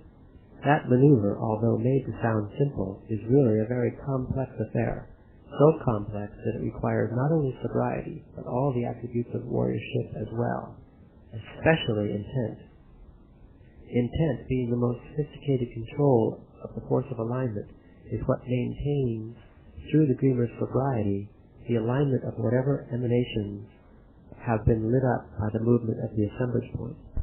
There is one more formidable pitfall of dreaming, the very strength of the dreaming body. For example, it is very easy for the dreaming body to gaze at the indescribable forces emanations uninterruptedly for long periods of time. But it is also very easy, in the end, for the dreaming body to be totally consumed by them. Seers who gazed at the indescribable forces emanations without their dreaming bodies died, and those who gazed at them with their dreaming bodies burned with the fire from within. The new seer solved the problem by seeing in teams. While one seer gazed at the emanations, others stood by ready to end the seeing. It's perfectly possible for a group of seers to activate the same unused emanations. And in this case also, there are no known steps, it just happens. There is no technique to follow. In dreaming together, something in us takes the lead, and suddenly we find ourselves sharing the same view with other dreamers. What happens is that our human condition makes us focus the glow of awareness automatically on the same emanations that other human beings are using. We adjust the position of our assemblage points to fit the others around us. We do that on the right side in our ordinary perception, and we also do it on the left side while dreaming together. Any warrior can be successful with people, provided that he moves his assemblage point to a position where it is immaterial whether people like him, dislike him, or ignore him. The two basic qualities of warriors are sustained effort and unbending intent. It goes without saying that the most difficult thing in the warrior's path is to make the assemblage point move. That movement is the completion of the warrior's quest. To go on from there is another quest. It is the seer's quest proper. In the warrior's way, the shift of the assemblage point is everything. The old seers absolutely failed to realize this truth. They thought the movement of the point was like a marker that determined their positions on a scale of worth. They never conceived that it was that very position which determined what they perceived. The position of the assemblage point dictates how we behave and how we feel. The way to move that point is to establish new habits, to will it to move. The only way to deal with fearless warriors is to not have self-importance, so that one can celebrate them unbiasedly. Realizations are of two kinds. One is just pep talk, great outbursts of emotion and nothing more. The other is the product of a shift of the assemblage point. It is not coupled with an emotional outburst, but with action. The emotional realizations come years later, after warriors have solidified, by usage, the new position of their assemblage points. The earth itself is a living being. The old seers saw that the earth has a cocoon. They saw that there is a ball encasing the earth, a luminous cocoon that entraps the indescribable forces emanations. The earth is a gigantic, sentient being subjected to the same forces we are. The old seers, on discovering this, became immediately interested in the practical uses of that knowledge. The result of their interest was that the most elaborate categories of their sorcery had to do with the earth. They considered the earth to be the ultimate source of everything we are. The old seers were not mistaken in this respect, because the earth is indeed our ultimate source. It was the old seers who, on discovering that perception is alignment, stumbled onto something monumental, that the magic key that opens the earth's doors is made of internal silence plus anything that shines. Just cut off the internal dialogue. The key to everything is the first-hand knowledge that the earth is a sentient being, and as such can give warriors a tremendous boost. It is an impulse that comes from the awareness of the earth itself at the instant in which the emanations inside warriors' cocoons are aligned with the appropriate emanations inside the earth's cocoon. Since both the earth and man are sentient beings, their emanations coincide, or rather, the earth has all the emanations present in man, and all the emanations that are present in all sentient beings, organic and inorganic for that matter. When a moment of alignment takes place, sentient beings use that alignment in a limited way and perceive their world. Warriors can use that alignment either to perceive like everyone else, or as a boost that allows them to enter unimaginable worlds. The unknown is not really inside the cocoon of man in the emanations untouched by awareness, and yet it is there in a manner of speaking. When I say that we can perceive 7 worlds besides the one we know, don't take it as being an internal affair. The portion of emanations inside man's cocoon is in there only for awareness, and awareness is matching that portion of emanations with the same portion of emanations at large. They are called emanations at large because they are immense, and to say that outside man's cocoon is the unknowable is to say that within the earth's cocoon is the unknowable. However, inside the earth's cocoon is also the unknown. And inside man's cocoon, the unknown is the emanations untouched by awareness. When the glow of awareness touches them, they become active and can be aligned with the corresponding emanations at large. Once that happens, the unknown is perceived and becomes the known. And Mahwal never lets anyone know that he is in charge.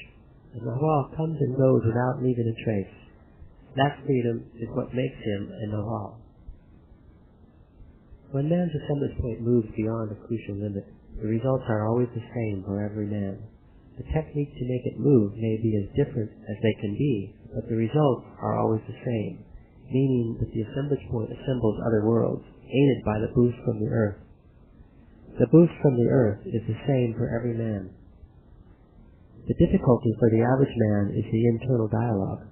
Only when a state of total silence is attained can one use the boost. You will corroborate that truth the day you try to use that boost by yourself. It takes years to become an impeccable warrior. In order to withstand the impact of the earth's boost, you must be better than you are now.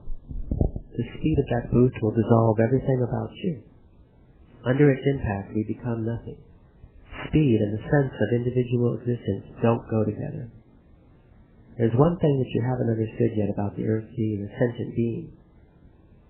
That the supreme awareness of the earth is what makes it possible for us to change into other great bands of emanations. We living beings are perceivers, and we perceive because some emanations inside man's cocoon become aligned with some emanations outside. Alignment, therefore, is the secret passageway, and the earth's boost is the key. Alignment has to be a very peaceful, unnoticeable act. The sobriety needed to let the assemblage point assemble other worlds is something that cannot be improvised. Sobriety has to be mature and become a force in itself before warriors can break the barrier of perception with impunity. The position of the assemblage point is everything, and the world it makes us perceive is so real that it does not leave room for anything except realness. When the assemblage point assembles a world, that world is total. This is the marvel that the old seers stumbled upon and never realized what it was. The awareness of the earth can give us a boost to align other great bands of emanations, and the force of that new alignment makes the world vanish. Every time the old seers made a new alignment, they believed they had descended to the depths below or ascended to the heavens above. They never knew that the world disappears like a puff of air when a new total alignment makes us perceive another total world. To see the indescribable forces emanations, You must first move your assemblage point until you see the cocoon of man. Alignment is a unique force because it either helps the assemblage point shift or it keeps it glued to its customary position. The aspect of alignment that keeps the position stationary is will, and the aspect that makes it shift is intent. One of the most haunting mysteries is how will, the impersonal force of alignment, changes into intent, the personalized force, which is at the service of each individual. The strangest part of this mystery is that the change is so easy to accomplish, but what is not so easy is to convince ourselves that it is possible. There, right there, is our safety catch. We have to be convinced, and none of us wants to be. It is possible for you to intend your assemblage point to shift deeper into your left side, to a dreaming position. Warriors should never attempt seeing unless they are aided by dreaming. To move the assemblage point away from its natural setting and to keep it fixed at a new position is to be asleep. With practice, seers learn to be asleep and yet behave as if nothing is happening to them. For purposes of seeing the cocoon of man, one has to gaze at people from behind as they walk away. It is useless to gaze at people face to face because the front of the egg-like cocoon of man has a protective shield which seers call the front plate. It is an almost impregnable, unyielding shield that protects us throughout our lives against the onslaught of a peculiar force that stems from the emanations themselves called the rolling force, or the tumbler. The tumbler is a force from the indescribable force's emanations, a ceaseless force that strikes us every instant of our lives. It is lethal when seen, but otherwise we are oblivious to it in our ordinary lives, because we have protective shields. We have consuming interests that engage all our awareness. We are permanently worried about our station, our possessions. These shields, however, do not keep the tumbler away. They simply keep us from seeing it directly, protecting us in this way from getting hurt by the fright of seeing the balls of fire hidden us. Shields are a great help and a great hindrance to us. They pacify us and at the same time fool us. They give us a false sense of security. A moment will come in your life when you will be without any shields, uninterruptedly at the mercy of the tumbler. It is an obligatory stage in the life of the warrior, known as losing the human form. Seers describe the human form as the compelling force of alignment of the emanations lit by the glow of awareness on the precise spot on which normally man's assemblage point is fixated. It is a force that makes us into persons. Thus, to be a person is to be compelled to affiliate with that force of alignment and consequently to be affiliated with the precise spot where it originates.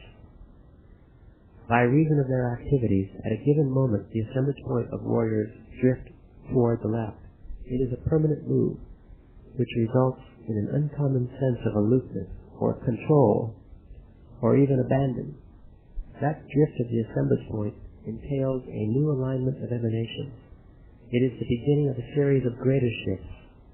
Seers very aptly called this initial shift losing the human form, because it marks an inexorable movement of the assemblage point away from its original setting, resulting in the irreversible loss of our affiliation with the force that makes us persons. Seeing is a euphemism for moving the assemblage point. There are balls of fire that are of crucial importance to human beings because they are the expression of a force that pertains to all details of life and death, something that the new seers called the rolling force. The rolling force is the means through which the indescribable force distributes life and awareness for safekeeping, but it also is the force that, let's say, collects the rent. It makes all living beings die. The ancient seers described the tumbler as an eternal line of iridescent rings, or balls of fire, that roll on to living beings ceaselessly. Luminous, organic beings meet the rolling force head-on until the day when the force proves to be too much for them, and the creatures finally collapse. By becoming familiar with the rolling force through the mastery of intent, the new seers at a given moment open their own cocoons and the force floods them rather than rolling them up like a curled up flower bug. The final result is their total and instantaneous disintegration. Move your assemblage point first by setting up your unbending intent to move it, and second, by letting the context of the situation dictate where it should move. Don't worry about procedures, because most of the really unusual things that happen to seers, or to the average man for that matter, happen by themselves, with only the intervention of intent. You are not consciously refusing to let your assemblage point move. Every human being does that automatically. Something is going to scare the living daylights out of you. Don't give up, because if you do, you'll die. Warriors live with death at their side, and from the knowledge that death is with them, they draw the courage to face anything. The worst that could happen to us is that we have to die, and since that is already our unalterable fate, we are free. Those who have lost everything no longer have anything to fear. Your first attention doesn't want to give up control. The shift of the assemblage point is marked by a change in light. In the daytime, light becomes very dark. At night, darkness becomes twilight. Don't indulge in fear, especially after you have realized that warriors have nothing to fear. When fear disappears, all the ties that bind us dissolve. The Earth's boost is the force of alignment of only the amber emanations. It is a boost that heightens awareness to unthinkable degrees. To the new seers, it is a blast of unlimited consciousness, which they call total freedom. The tumbler's boost, on the other hand, is the force of death. Under the impact of the tumbler, the assemblage point moves to new, unpredictable positions. Technically, as soon as the assemblage point shifts, we are asleep. You are absolutely asleep, without having to be stretched out. During normal sleep, the shift of the assemblage point runs along either edge of man's band. Such shifts are always coupled with slumber. Shifts that are induced by practice occur along the midsection of man's band and are not coupled with slumber. Yet a dreamer is asleep. The new seers maintain their assemblage points along the midsection of man's band. If the shift is a shallow one, like the shift into heightened awareness, the dreamer is almost like anyone else in the street, except for a slight vulnerability to emotions such as fear and doubt. But at a certain degree of depth, the dreamer who is shifting along the midsection becomes a blob of light. A blob of light is the dreaming body of the new seers. Such an impersonal dreaming body is conducive to understanding and examination, which are the basis of all that the new seers do. I have given you a detailed account of the two forces that aid our assemblage points to move, the earth boost and the rolling force, plus the three techniques worked out by the new seers, stalking, intent, and dreaming, and their effects on the movement of the assemblage point. Now, the only thing left for you to do before the explanation of the mastery of awareness is complete is to break the barrier of perception by yourself. You must move your assemblage point, unaided by anyone, and align another great band of emanations. Not to do this will turn everything you've learned and done with me into merely talk, just words, and words are fairly cheap. When the assemblage point is moving away from its customary position and reaches a certain depth, it breaks a barrier that momentarily disrupts its capacity to align emanations. We experience it as a moment of perceptual blankness. The old seers called that moment the wall of fog, because a bank of fog appears whenever the alignment of emanations falters. There are three ways of dealing with it. It can be taken abstractly as a barrier of perception. It can be felt as the act of piercing a tight paper screen with the entire body, or it can be seen as a wall of fog. There is great comfort and ease in seeing it as a wall of fog, but there is also the grave danger of turning something incomprehensible into something somber and foreboding. Hence my recommendation is to keep incomprehensible things incomprehensible, rather than making them part of the inventory of the first attention. Exercises of assembling other worlds allow the assemblage point to gain experience in shifting. The initial boost to dislodge your assemblage point from its usual position comes from intent. Since alignment is the force that is involved in everything, intent is what makes the assemblage point move. The mastery of awareness is what gives the assemblage point its boost. After all, there is really very little to us human beings. We are, in essence, an assemblage point, fixed at a certain position. Our enemy, and at the same time our friend, is our internal dialogue, our inventory. Be a warrior. Shut off your internal dialogue. Make your inventory and then throw it away. The new seers make accurate inventories and then laugh at them. Without the inventory, the assemblage point becomes free. The mold of man is a huge cluster of emanations in the great band of organic life. It is called the mold of man because the cluster appears only inside the cocoon of man. The mold of man is the portion of the indescribable forces emanations that seers can see directly without any danger to themselves. To break the barrier of perception is the last task of the mastery of awareness. In order to move your assemblage point to that position, you must gather enough energy. Anger is a natural reaction to the hesitation of the assemblage point to move on command. It will be a long time before you can apply the principle that your command is the indescribable forces command. That's the essence of the mastery of intent. In the meantime, make a command now not to fret, not even at the worst moments of doubt. It will be a very slow process until that command is heard and obeyed as if it were the indescribable forces command. There is an unmeasurable area of awareness in between the customary position of the assemblage point and the position where there are no more doubts, which is almost the place where the barrier of perception makes its appearance. In that unmeasurable area, warriors fall prey to every conceivable misdeed. Be on the lookout and don't lose confidence, for you will unavoidably be struck at one time or another by gripping feelings of defeat. The new seers recommend a very simple act when impatience or despair or anger or sadness comes their way.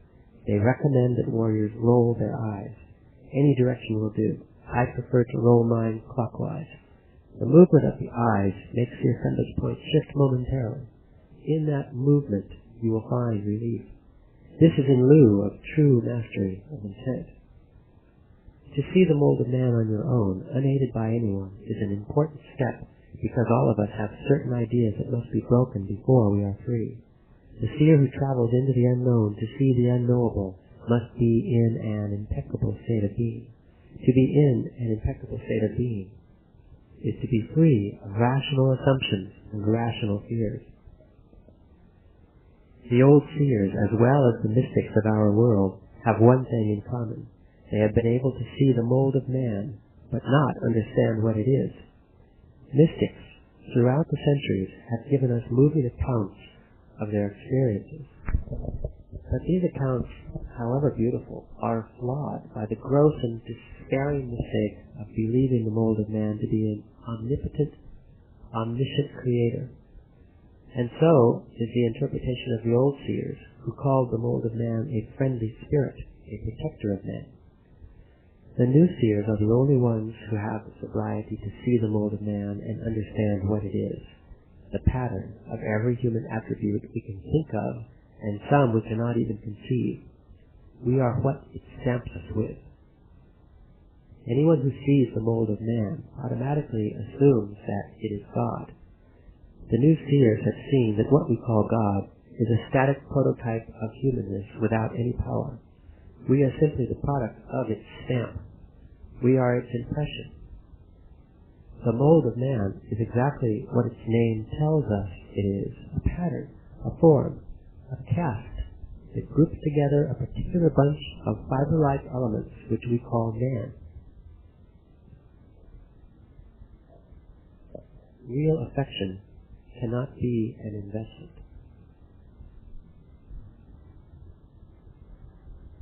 There are two ways of seeing the mold of man.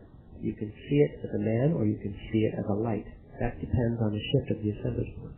If the shift is lateral, the mold is a human being. If the shift is in the midsection of man's band, the mold is a light. The position where one sees the mold of man is very close to that where the dreaming body and the barrier of perception appear. That is the reason the new seers recommend that the mold of man be seen and understood. Freedom is like a contagious disease. It is transmitted. Its carrier is an impeccable Nahua. People might not appreciate that, and that's because they don't want to be free. Freedom is frightening.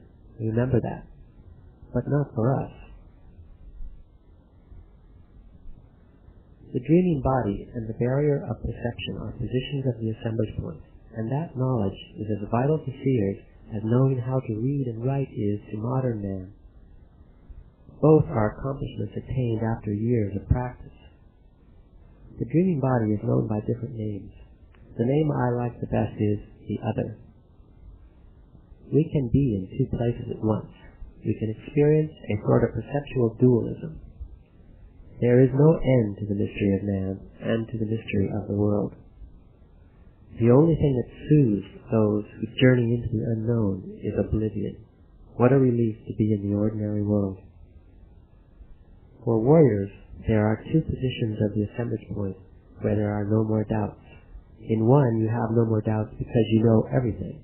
In the other, which is normal awareness, you have no doubts because you don't know anything. No rational assumptions should interfere with the actions of a seer. Rationality is a condition of alignment, merely the result of the position of the assemblage point. You have to understand this when you are in a state of great vulnerability.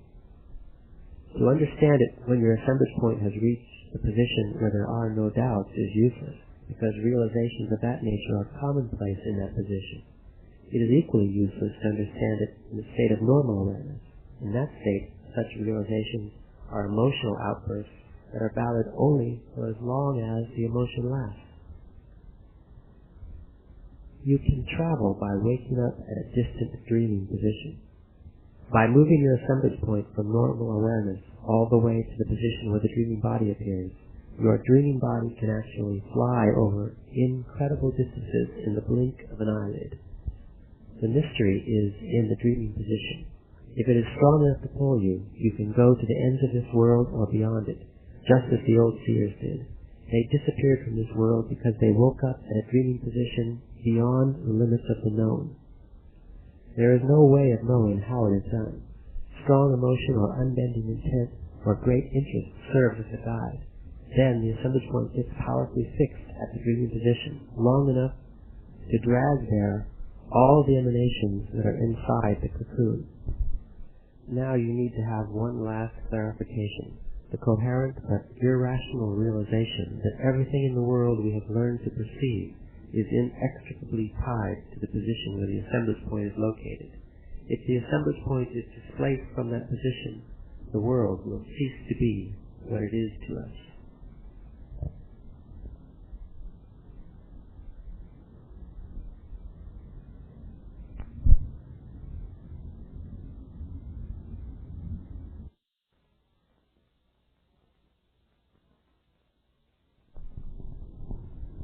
When the pressure of their connecting link is too great, sorcerers relieve it by stalking themselves. Stalking is a procedure, a very simple one. Stalking is special behavior that follows certain principles. It is secretive, furtive, deceptive behavior designed to deliver a jolt. And when you stalk yourself, you jolt yourself, using your own behavior in a ruthless, cunning way. When a sorcerer's awareness becomes bogged down with the weight of his perceptual input, the best, or even perhaps the only remedy, is to use the idea of death to deliver that stalking jolt. The idea of death, therefore, is of monumental importance in the life of a sorcerer. I have shown you innumerable things about death to convince you that the knowledge of our impending and unavoidable end is what gives us sobriety. Our most costly mistake as average men is indulging in a sense of immortality. It is as though we believe that if we don't think about death, we can protect ourselves from it. Not thinking about death protects us from worrying about it, but that purpose is an unworthy one for the average man and a travesty for sorcerers. Without a clear view of death, there is no order, no sobriety, no beauty. Sorcerers struggle to gain this crucial insight in order to help them realize at the deepest possible level that they have no assurance whatsoever their lives will continue beyond the moment.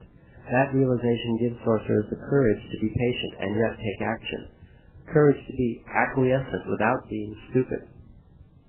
The idea of death is the only thing that can give sorcerers courage. Strange, isn't it?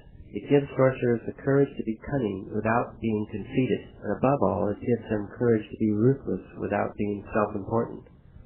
Sorcerers stalk themselves in order to break the power of their obsessions. There are many ways of stalking oneself. If you don't want to use the idea of your death, you can use poems to stalk yourself. I stalk myself with them. I deliver a jolt to myself with them. I listen and shut off my internal dialogue and let my inner silence gain momentum. Then the combination of the poem and the silence delivers the jolt. See if you can feel what I'm talking about with this poem by Jose Gorestiza. This incessant stubborn dying, this living death that slays you, O God, in your rigorous handiwork, in the roses, in the stones, in the indomitable stars, and in the flash that burns out like a bonfire lit by a song, a dream, a hue that hits the eye. And you, yourself, perhaps have died eternities of ages out there without us knowing about it. We drag crumbs, ashes of you, you that still are present, like a star faked by its very light, an empty light without star, that reaches us, hiding its infinite catastrophe. As I hear the words, I feel that that man is seeing the essence of things, and I can see with him. I care only about the feeling the poet's longing brings me. I borrow his longing, and with it I borrow the beauty, and marvel at the fact that he, like a true warrior, lavishes it on the recipients, the beholders, retaining for himself only his longing. This jolt, this shock of beauty, is stalking. Death is not an enemy, although it appears to be. Death is not our destroyer, although we think it is. Sorcerers say death is the only worthy opponent we have. Death is our challenger.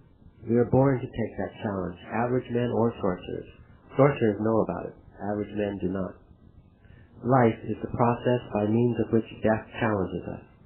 Death is the active force. Life is the arena. And in that arena, there are only two contenders at any time, oneself and death. We are passive. Think about it. If we move, it's only when we feel the pressure of death. Death sets the pace for our actions and feelings and pushes us relentlessly until it breaks us and wins the bout, or else we rise above all possibilities and defeat death. Sorcerers defeat death, and death acknowledges the defeat by letting the sorcerers go free, never to be challenged again. Death stops challenging them. It means thought has taken a somersault into the inconceivable. A somersault of thought into the inconceivable is the descent of the spirit, the act of breaking our perceptual barriers. It is the moment in which man's perception reaches its limits. Sorcerers practice the art of sending scouts, advanced runners, to probe our perceptual limits. This is another reason I like poems.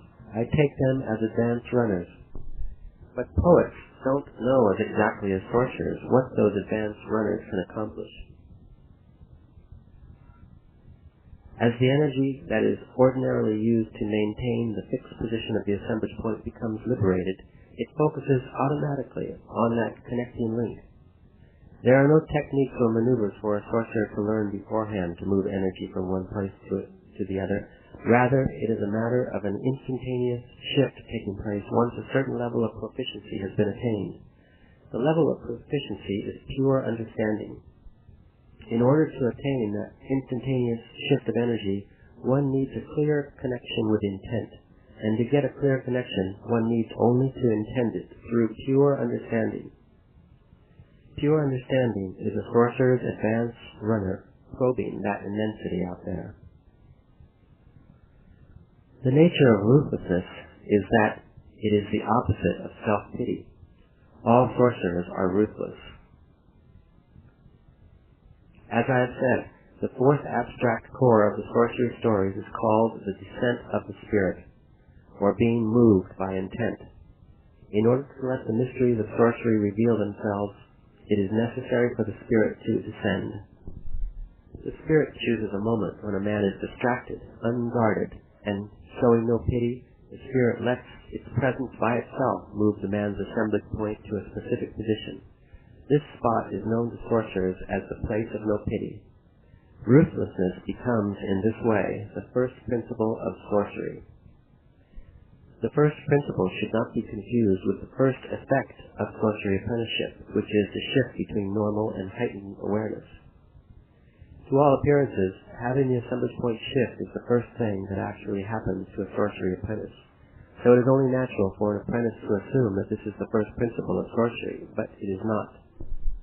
Ruthlessness is the first principle of sorcery. What we need to do to allow magic to get hold of us is to banish doubt from our minds. Once doubts are banished, anything is possible. Stop thinking by intending the movement of your assemblage point. Intent is beckoned with the eyes. The place of no pity is the site of ruthlessness. Let's say that ruthlessness, being a specific position of the assemblage point, is shown in the eyes of sorcerers. It's like a shimmering film over the eyes. The eyes of sorcerers are brilliant. The greater the shine, the more ruthless the sorcerer is. When the assemblage point moves to the place of no pity, the eyes begin to shine. The firmer the grip of the assemblage point on its new position, the more the eyes shine. A recapitulation of their lives, which sorcerers do, is the key to moving their assemblage points. Sorcerers start their recapitulation by thinking, by remembering the most important acts of their lives. From merely thinking about them, they then move on to actually being at the site of the event. When they can do that, be at the site of the event, they have successfully shifted their assemblage point to the precise spot it was when the event took place. Bringing back the total event by means of shifting the assemblage point is known as sorcerer's recollection. Recollecting is not the same as remembering. Remembering is dictated by the day-to-day type of thinking, while recollecting is dictated by the movement of the assemblage point. Our assemblage points are constantly shifting, imperceptible shifts. In order to make our assemblage point shift to precise spots, we must engage intent. Since there is no way of knowing what intent is, sorcerers let their eyes beckon it. What you feel and interpret as longing is in fact the sudden movement of your assemblage point. Ruthlessness makes sorcerers' eyes shine, and that shine beckons intent. Each spot to which their assemblage points move is indicated by a specific shine of their eyes. Since their eyes have their own memory, they can call up the recollection of any spot by calling up the specific shine associated with that spot. The reason sorcerers put so much emphasis on the shine of their eyes and on their gaze is because the eyes are directly connected to intent. Contradictory as it might sound, the truth is that the eyes are only superficially connected to the world of everyday life. Their deeper connection is to the abstract. Man's possibilities are so vast and mysterious that sorcerers, rather than thinking about them, have chosen to explore them, with no hope of ever understanding them. The only advantages sorcerers may have over average men is that they have stored their energy, which means a more precise, clear, connecting link with intent. Naturally, it also means they can recollect at will, using the shine of their eyes to move their assemblage points. Be a paragon of patience and consistency by fighting for impeccability. Transform yourself daily, restraining yourself with the most excruciating effort. It is a rare opportunity for a warrior to be given a genuine chance to be impeccable in spite of his basic feelings. The act of giving freely and impeccably rejuvenates you and renews your wonder. The eyes of all living beings can move someone else's assemblage point, especially if their eyes are focused on intent. Under normal conditions, however, people's eyes are focused on the world, looking for food, looking for shelter. For sorcerers to use the shine of their eyes to move their own or anyone else's assemblage point, they have to be ruthless. That is, they have to be familiar with that specific position of the assemblage point called the place of no pity. This is especially true for the Nahuals. Each Nahual develops a brand of ruthlessness specific to him alone. Nahuals master their ruthlessness automatically, even against their will. I'm not a rational man. I only appear to be because my mask is so effective. What you perceive as reasonableness is my lack of pity. Because that's what ruthlessness is, a total lack of pity. Move your assemblage point to the precise spot where pity disappears. That spot is known as the place of no pity. The problem that sorcerers have to solve is that the place of no pity has to be reached with only minimal help. Everything sorcerers do is done as a consequence of a movement of their assemblage points, and such movements are ruled by the amount of energy sorcerers have at their command. Inside every human being is a gigantic, dark lake of silent knowledge, which each of us could intuit. Sorcerers are the only beings on earth who deliberately go beyond the intuitive level by training themselves to do two transcendental things. First, to conceive of the existence of the assemblage point, and second, to make that assemblage point move. The most sophisticated knowledge sorcerers possess is of our potential as perceiving beings, and the knowledge that the content of perception depends on the position of the assemblage point. Enjoy things with no expectation. When the assemblage point moves and reaches the place of no pity, the position of rationality and common sense becomes weak. Silent knowledge is something that all of us have, something that has complete mastery, complete knowledge of everything.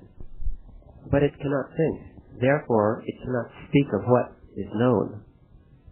Sorcerers believe that when man became aware that he knew, he wanted to be conscious of what he knew. He lost sight of what he knew. This silent knowledge, which you cannot describe, is, of course, intent, the spirit, the abstract. Man's error was to want to know it directly, the way he knew everyday life. The more he wanted, the more ephemeral it became. Man gave up silent knowledge for the world of reason. The more he clings to the world of reason, the more ephemeral intent becomes. The origin of the anxiety that overtakes an apprentice with the speed of wildfire is the sudden movement of his assemblage point. Get used to the idea of recurrent attacks of anxiety because your assemblage point is going to keep moving. Any movement of the assemblage point is like dying. Everything in us gets disconnected, then reconnected again to a source of much greater power. That amplification of energy is felt like a killing anxiety. When this happens, just wait. The outburst of energy will pass. What's dangerous is not knowing what is happening to you. Once you know, there is no real danger. Ancient men knew, in the most direct fashion, what to do and how best to do it. But because he performed so well, he started to develop a sense of selfness, which gave him the feeling that he could predict and plan the actions he was used to performing. And thus the idea of an individual self appeared, an individual self which began to dictate the nature and scope of man's actions. As the feeling of the individual self became stronger, man lost his natural connection to silent knowledge. Modern man, being heir to that development, therefore finds himself so hopelessly removed from the source of everything that all he can do is express his despair in violent and cynical acts of self-destruction. The reason for man's cynicism and despair is the bit of silent knowledge left in him, which does two things. One, it gives man an inkling of his ancient connection to the source of everything. And two, it makes man feel that without this connection, he has no hope of peace, of satisfaction, of attainment. War is the natural state for a warrior, and peace is an anomaly. But war for a warrior doesn't mean acts of individual or collective stupidity or wanton violence. War for a warrior is the total struggle against that individual self that has deprived man of his power. Ruthlessness is the most basic premise of sorcery. Any movement of the assemblage point means a movement away from the excessive concern with the individual self. Self-importance is the force generated by man's self-image. It is that force which keeps the assemblage point fixed where it is at present. For this reason, the thrust of the warrior's way is to dethrone self-importance, and everything sorcerers do is toward accomplishing this goal. Sorcerers have unmasked self-importance and found that it is self-pity masquerading as something else. It doesn't sound possible, but that is what it is. Self-pity is the real enemy and the source of man's misery. Without a degree of pity for himself, man could not afford to be as self-important as he is. However, once the force of self-importance is engaged, it develops its own momentum, and it is this seemingly independent nature of self-importance which gives it its fake sense of worth.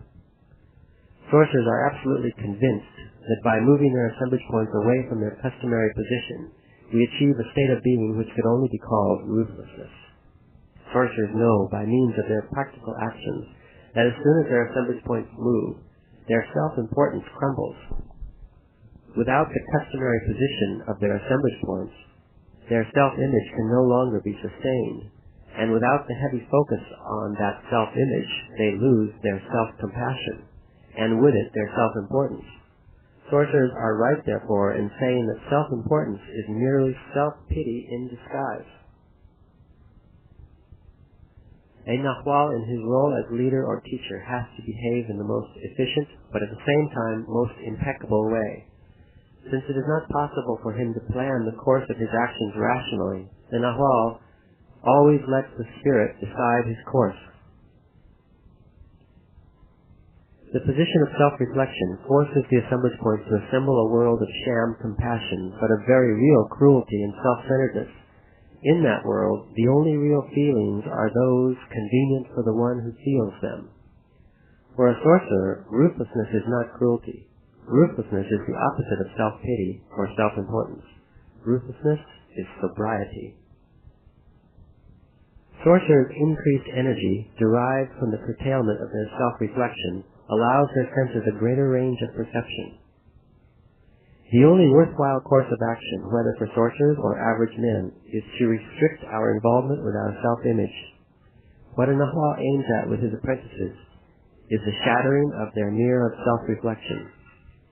Each of us has a different degree of attachment to his self-reflection, and that attachment is felt as need. It is possible for sorcerers or average men to need no one, to get peace, harmony, laughter, knowledge directly from the Spirit, to need no intermediaries. For you and for me, it's different. I'm your intermediary, and my teacher was mine. Intermediaries, besides providing a minimal chance, the awareness of intent, help shatter people's mirrors of self-reflection. The only concrete help you ever get from me is that I attack your self-reflection. If it weren't for that, you would be wasting your time. This is the only real help you've gotten from me. I've taught you all kinds of things in order to trap your attention. You'll swear, though, that that teaching has been the important part. It hasn't. There is very little value in instruction. Sorcerers maintain that moving the assemblage point is all that matters, and that movement depends on increased energy and not on instruction. Any human being who would follow a specific and simple sequence of actions can learn to move his assemblage point. The sequence of actions I'm talking about is one that stems from being aware. The Nahual provides the minimal chance, but that minimal chance is not instruction, like the instruction you need to learn to operate a machine. The minimal chance consists of being made aware of the Spirit. The specific sequence I have in mind calls for being aware that self-importance is the force which keeps the assemblage point fixed. When self-importance is curtailed, the energy it requires is no longer expended. That increased energy then serves as the springboard that launches the assemblage point automatically and without premeditation into an inconceivable journey. Once the assemblage point has moved, the movement itself entails moving from self-reflection, and this in turn assures a clear connecting link with the Spirit. After all, it is self-reflection that has disconnected man from the Spirit in the first place. As I have already said to you, sorcery is a journey of return. We return victorious to the Spirit, having descended into hell, and from hell we bring trophies. Understanding is one of our trophies. Our difficulty with this simple progression is that most of us are unwilling to accept that we need so little to get on with. We are geared to expect instruction, teaching, guides, masters. And when we are told that we need no one, we don't believe it. We become nervous and distrustful and finally angry and disappointed. If we need help, it is not in methods, but in emphasis. If someone makes us aware that we need to curtail our self-importance, that help is real. Sorcerers say we should need no one to convince us that the world is infinitely more complex than our wildest fantasies. So why are we dependent? Why do we crave someone to guide us when we can do it ourselves? Big question, eh? The spirit moves the assemblage point. I have insisted to the point of exhaustion that there are no procedures in sorcery. There are no methods, no steps. The only thing that matters is the movement of the assemblage point, and no procedure can cause that. It's an effect that happens all by itself. The Nahual entices the assemblage point into moving by helping to destroy the mirror of self-reflection, but that is all the Nahual can do. The actual mover is the spirit, the abstract, something that cannot be seen or felt, something that does not seem to exist and yet does. For this reason, sorcerers report that the assemblage point moves all by itself. Because the spirit has no perceivable essence, sorcerers deal rather with the specific instances and ways in which they are able to shatter the mirror of self-reflection. The world of our self-reflection, or of our mind, is very flimsy and is held together by a few key ideas that serve as its underlying order. When those ideas fail, the underlying order ceases to function. Continuity is the key idea. Continuity is the idea that we are a solid block. In our minds, what sustains our world is the certainty that we are unchangeable. I've described to you in the past the concept of stopping the world, and that it is as necessary for sorcerers as reading and writing are for the average man. It consists of introducing a dissonant element into the fabric of everyday behavior for purposes of halting the otherwise smooth flow of ordinary events. Events which are cataloged in our minds by our reason. The dissonant element is called not doing, or the opposite of doing. Doing is anything that is part of a whole for which we have a cognitive account. Not doing is an element that does not belong to that charted whole. Sorcerers, because they are stalkers, understand human behavior to perfection. They understand, for instance, that human beings are creatures of inventory. Knowing the ins and outs of a particular inventory is what makes a man a scholar or an expert in his field. Sorcerers know that when an average person's inventory fails, the person either enlarges his inventory or his world of self-reflection collapses. The average person is willing to incorporate new items into his inventory if they don't contradict the inventory's underlying order. But if the items contradict that order, the person's mind collapses. The inventory is the mind. Sorcerers count on this when they attempt to break the mirror of self-reflection. Intent is intended with the eyes. I know that it is so, yet, just like you, I can't pinpoint what it is I know. Sorcerers resolve this particular difficulty by accepting something extremely obvious. Human beings are infinitely more complex and mysterious than our wildest fantasies. All I can say is that the eyes do it. I don't know how, but they do it. They summon intent with something indefinable that they have, something in their shine. Sorcerers say that intent is experienced with the eyes, not with the reason. Continuity is so important in our lives that if it breaks, it's always instantly repaired. In the case of sorcerers, however, once their assemblage points reach the place of no pity, continuity is never the same. You are dealing with a new type of continuity. It takes time to get used to it. Warriors spend years in limbo, where they are neither average men nor sorcerers. The difficulty is that the mirror of self-reflection is extremely powerful and only lets its victims go after a ferocious struggle. There is something called a silent protector. It is a lifesaver, a surge of inexplicable energy that comes to a warrior when nothing else works. Sorcerers' options are silent protectors. They are positions of the assemblage point, the infinite number of positions which the assemblage point can reach. In each and every one of those shallow or deep shifts, a sorcerer can strengthen his new continuity. The effect of those shifts of the assemblage point is cumulative. It weighs on you whether you understand it or not. Don't wish for death. Just wait until it comes. Don't try to imagine what it's like. Just be there to be caught in its flow. The sorcerer's struggle for assuredness is the most dramatic struggle there is. It's painful and costly. Many, many times it has actually cost sorcerers their lives. In order for any sorcerer to have complete certainty about his actions or about his position in the sorcerer's world, or to be capable of utilizing intelligently his new continuity, he must invalidate the continuity of his old life. Only then can his actions have the necessary assuredness to fortify and balance the tenuousness and instability of his new continuity. The sorcerer-seers of modern times call this process of invalidation the ticket to impeccability, or the sorcerer's symbolic but final death. Sorcerers have a peculiar bent. They live exclusively in the twilight of a feeling best described by the words, "and yet." When everything is crumbling down around them, sorcerers accept that the situation is terrible, and then immediately escape to the twilight of, "and yet." Warriors do their utmost, and then, without any remorse or regrets, they relax and let the spirit decide the outcome. The decision of the spirit is another basic core. Sorcery stories are built around it. A sorcerer's ticket to freedom is his death. I myself have paid with my life for that ticket to freedom, as has everyone else in my household. And now we are equals in our condition of being dead. You too are dead. The sorcerer's grand ticket, however, is to be aware that they are dead. Their ticket to impeccability must be wrapped in awareness. In that wrapping, sorcerers say their ticket is kept in mint condition.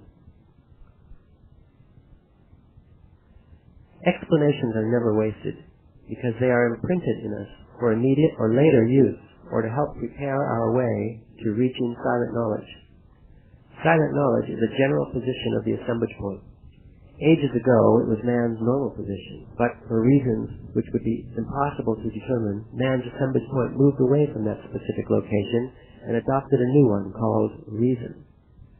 The place of no pity, being another position of the assemblage point, is the forerunner of silent knowledge, and yet another position of the assemblage point, called the place of concern, is the forerunner of reason. Death is painful only when it happens in one's bed in sickness. In a fight for your life, you feel no pain. If you feel anything, it's exaltation. One of the most dramatic differences between civilized men and sorcerers is the way in which death comes to them. Only with sorcerer warriors is death kind and sweet. They could be mortally wounded and yet would feel no pain. And what is even more extraordinary is that death holds itself in abeyance for as long as the sorcerers need it to do so. The greatest difference between an average man and a sorcerer is that a sorcerer commands his death with his speed. In the world of everyday life, our word or our decisions can be reversed very easily. The only irrevocable thing in our world is death.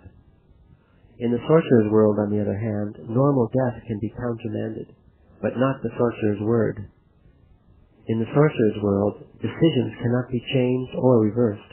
Once they have been made, they stand forever. For a seer, human beings are either oblong or spherical luminous masses of countless static yet vibrant fields of energy, and only sorcerers are capable of injecting movement into those spheres of static luminosity. In a millisecond, they can move their assemblage points to any place in their luminous mass. That movement and the speed with which it is performed entails an instantaneous shift into the perception of another totally different universe. Or they can move their assemblage points without stopping across their entire field of luminous energy. The force created by such movement is so intense that it instantly consumes their whole luminous mass. Possibly every human being under normal living conditions has had at one time or another the opportunity to break away from the bindings of convention. I don't mean social convention, but the conventions binding our perception. A moment of elation would suffice to move our assemblage points and break our conventions. So, too, a moment of fright, ill health, anger, or grief. But ordinarily, whenever we have the chance to move our assemblage points, we become frightened. Our religious, academic, social backgrounds come into play. They assure our safe return to the flock, the return of our assemblage points to the prescribed position of normal living. All the mystics and spiritual teachers you know have done just that. Their assemblage points have moved, either through discipline or accident, to a certain point, and then they return to normalcy, carrying a memory that lasted them a lifetime.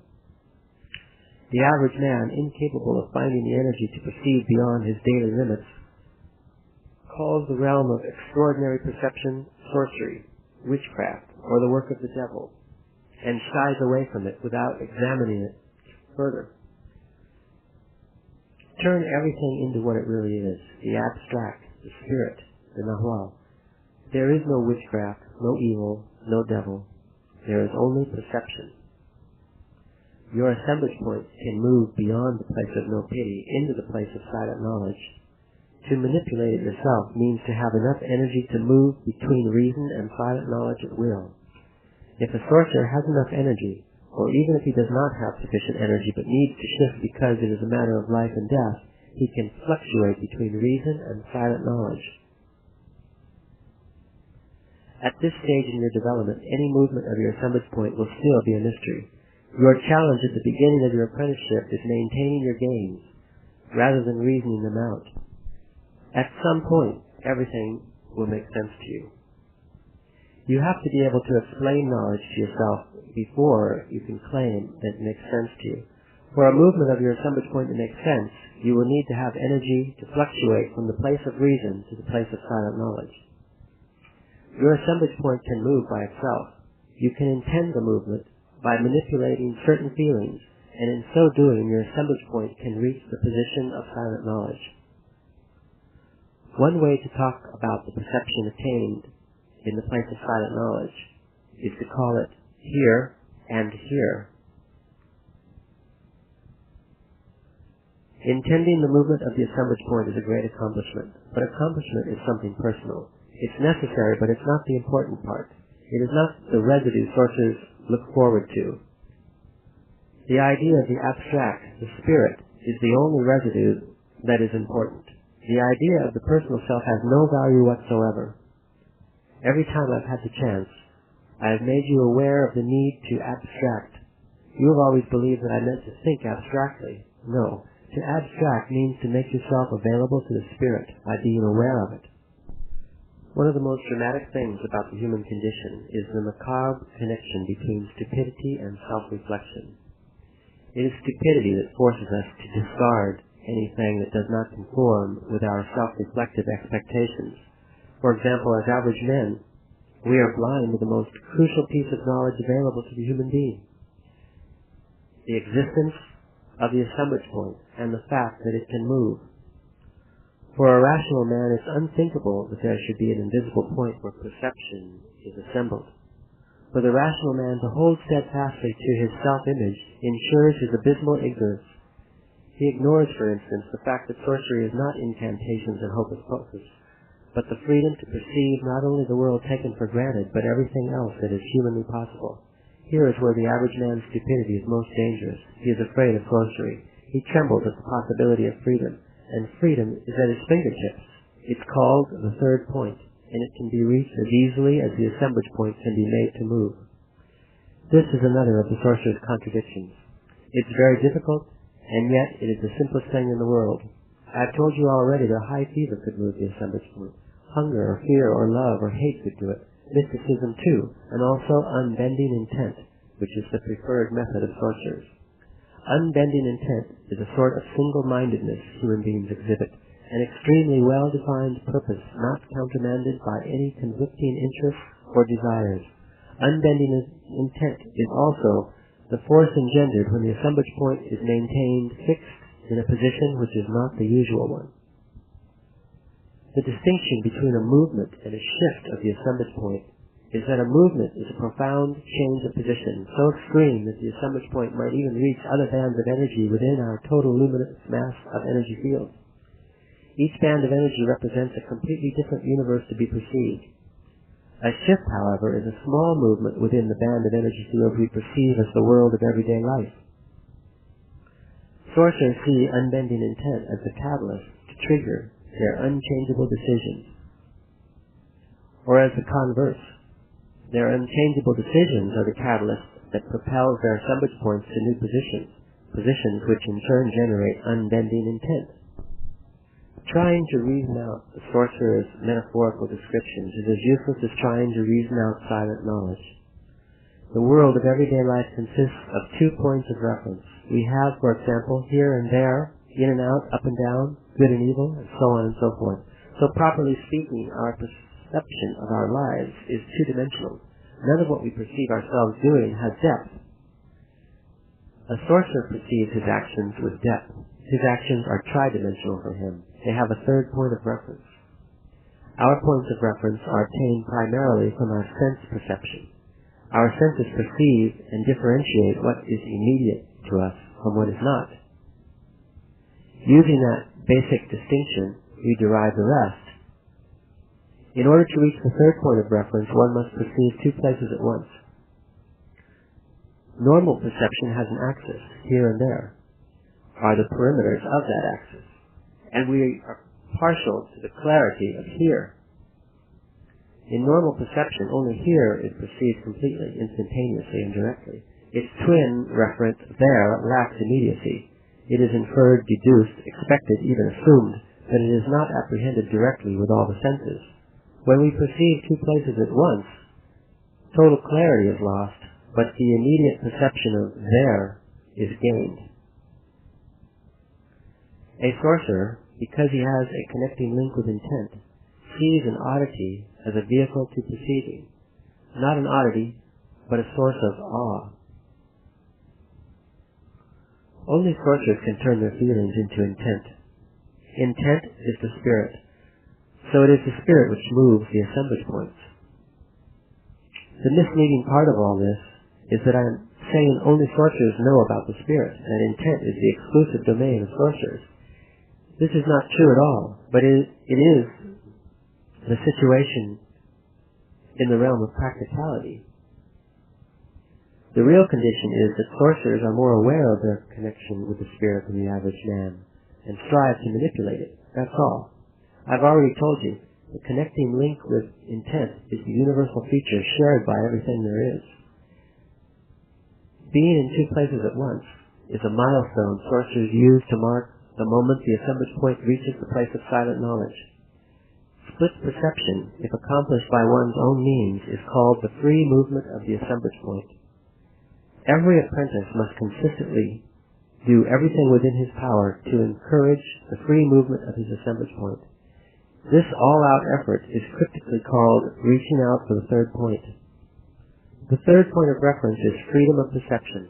It is intent. It is the spirit, the somersault of thought into the miraculous, the act of reaching beyond our boundaries and touching the inconceivable. To discover the possibility of being in 2 places at once is very exciting to the mind, since our minds are our rationality, and our rationality is our self-reflection. Everything beyond our self-reflection either appalls us or attracts us, depending on what kind of persons we are. In terms of his connection with intent, a warrior goes through 4 stages. The first is when he has a rusty, untrustworthy link with intent. The second is when he succeeds in cleaning it. The third is when he learns to manipulate it. And the fourth is when he learns to accept the designs of the abstract. Your disadvantage in the sorcerer's world is your lack of familiarity with it. In that world, you have to relate yourself to everything in a new way, which is infinitely more difficult, because it has very little to do with your everyday life continuity. The specific problem of sorcerers is twofold. One is the impossibility of restoring a shattered continuity.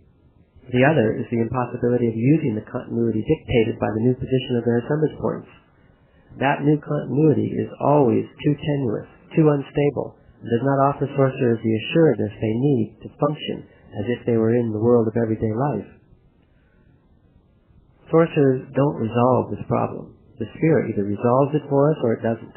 If it does, the sorcerer finds himself acting in the sorcerer's world, but without knowing how. This is the reason why I have insisted from the day I found you that impeccability is all that counts. A sorcerer lives an impeccable life, and that seems to beckon the solution. Why? No one knows. Impeccability, as I have told you so many times, is not morality. It only resembles morality. Impeccability is simply the best use of our energy level. Naturally, it calls for frugality, thoughtfulness, simplicity, innocence, and above all, it calls for lack of self-reflection. All this makes it sound like a manual for monastic life, but it isn't. Sorcerers say that in order to command the spirit, and by that they mean to command the movement of the assemblage point, one needs energy. The only thing that stores energy for us is our impeccability. We do not have to be students of sorcery to move our assemblage point. Sometimes, due to natural, although dramatic circumstances such as war, deprivation, stress, fatigue, sorrow, helplessness, men's assemblage points undergo profound movements. If the men who find themselves in such circumstances were able to adopt a sorcerer's ideology, they would be able to maximize that natural movement with no trouble, and they would seek and find extraordinary things instead of doing what men do in such circumstances, crave the return to normalcy.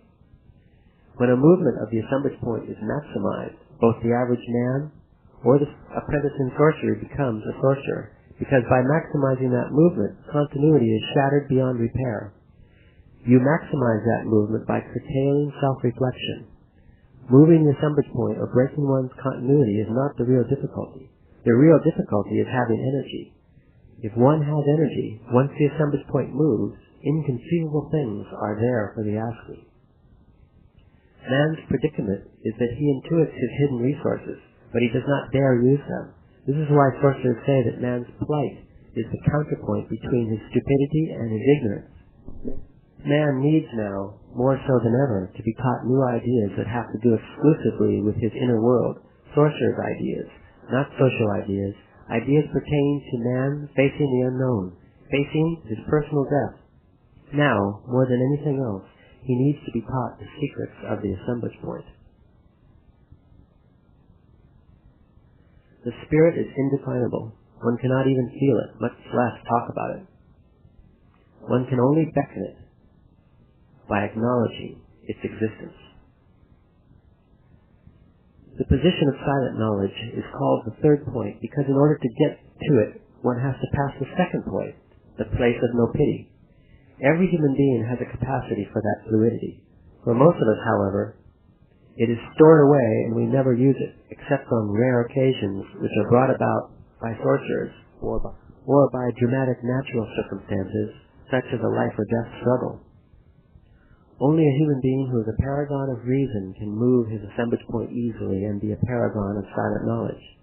Only those who are squarely in either position can see the other position with clarity.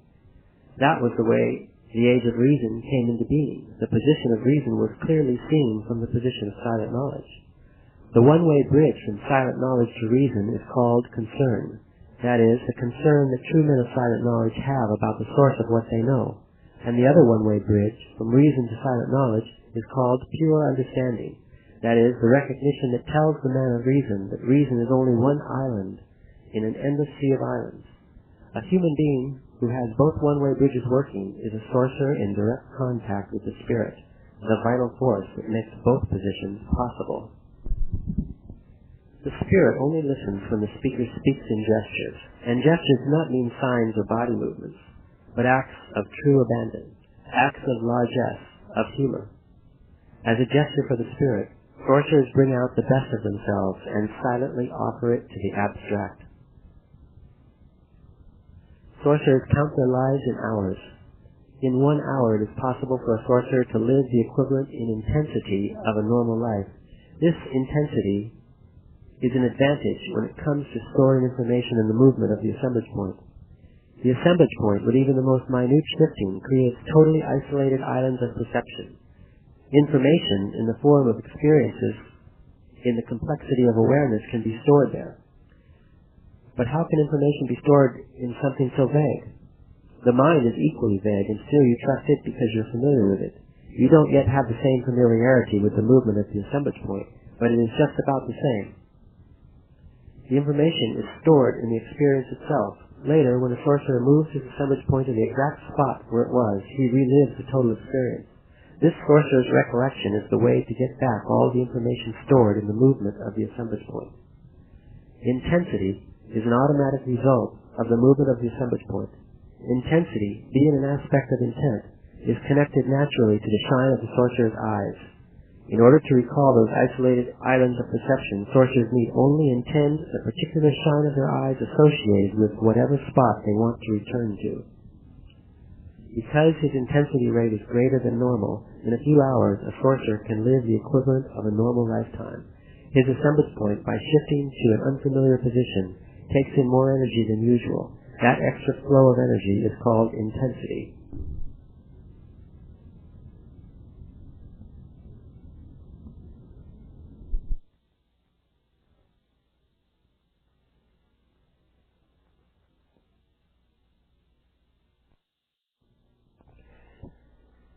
Beware of a reaction which typically afflicts sorcerers, a frustrating desire to explain the sorcery experience in cogent, well-reasoned terms. The sorcerer's experience is so outlandish that sorcerers consider it an intellectual exercise and use it to stalk themselves with. Their trump card as stalkers, though, is that they remain keenly aware that we are perceivers and that perception has more possibilities than the mind can conceive. In order to protect themselves from that immensity, sorcerers learn to maintain a perfect blend of ruthlessness, cunning, patience, and sweetness. These four bases are inextricably bound together. Sorcerers cultivate them by intending them. These bases are, naturally, positions of the assemblage point. Every act performed by any sorcerer is by definition governed by these four principles. So, properly speaking, every sorcerer's every action is deliberate in thought and realization and has the specific blend of the four foundations of stalking. Sorcerers use the four moods of stalking as guides. These are four different frames of mind, four different brands of intensity that sorcerers can use to induce their assemblage points to move to specific positions. Our tendency is to ponder, to question, to find out, and there is no way to do that from within the discipline of sorcery. Sorcery is the act of reaching the place of silent knowledge, and silent knowledge can't be reasoned out, it can only be experienced. Sorcerers, in an effort to protect themselves from the overwhelming effect of silent knowledge, develop the art of stalking. Stalking moves the assemblage point minutely but steadily, thus giving sorcerers time and therefore the possibility of buttressing themselves.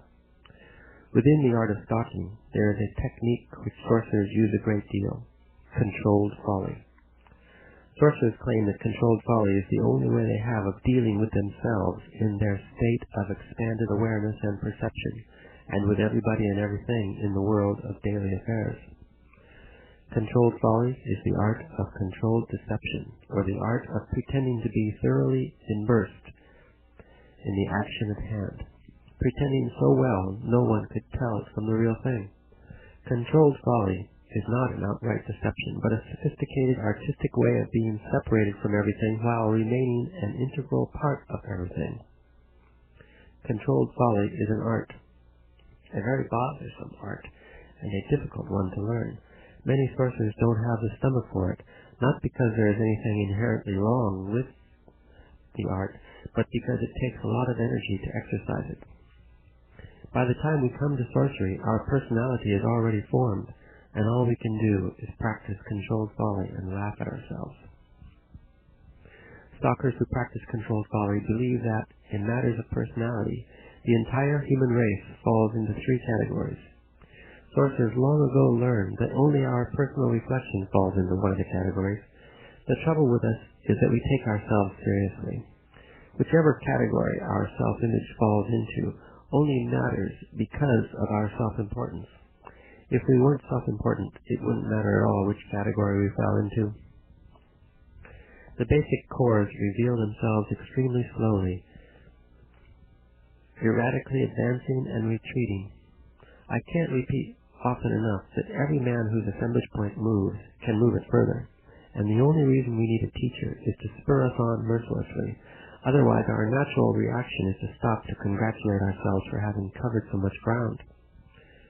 Self-importance is a monster that has 3,000 heads. and one can face up to it and destroy it in any one of three ways. The first way is to sever each head one at a time. The second is to reach that mysterious state of being called the place of no pity, which destroys self-importance by slowly starving it. And the third is to pay for the instantaneous annihilation of the 3,000-headed monster with one's symbolic death. Consider yourself fortunate if you get the chance to choose, for it is the spirit that usually determines which way the sorcerer is to go, and it is the duty of the sorcerer to follow. The place of no pity is a position of the assemblage point, a position which renders self-pity inoperative. Appearance is the essence of controlled folly, and stalkers create appearances by intending them.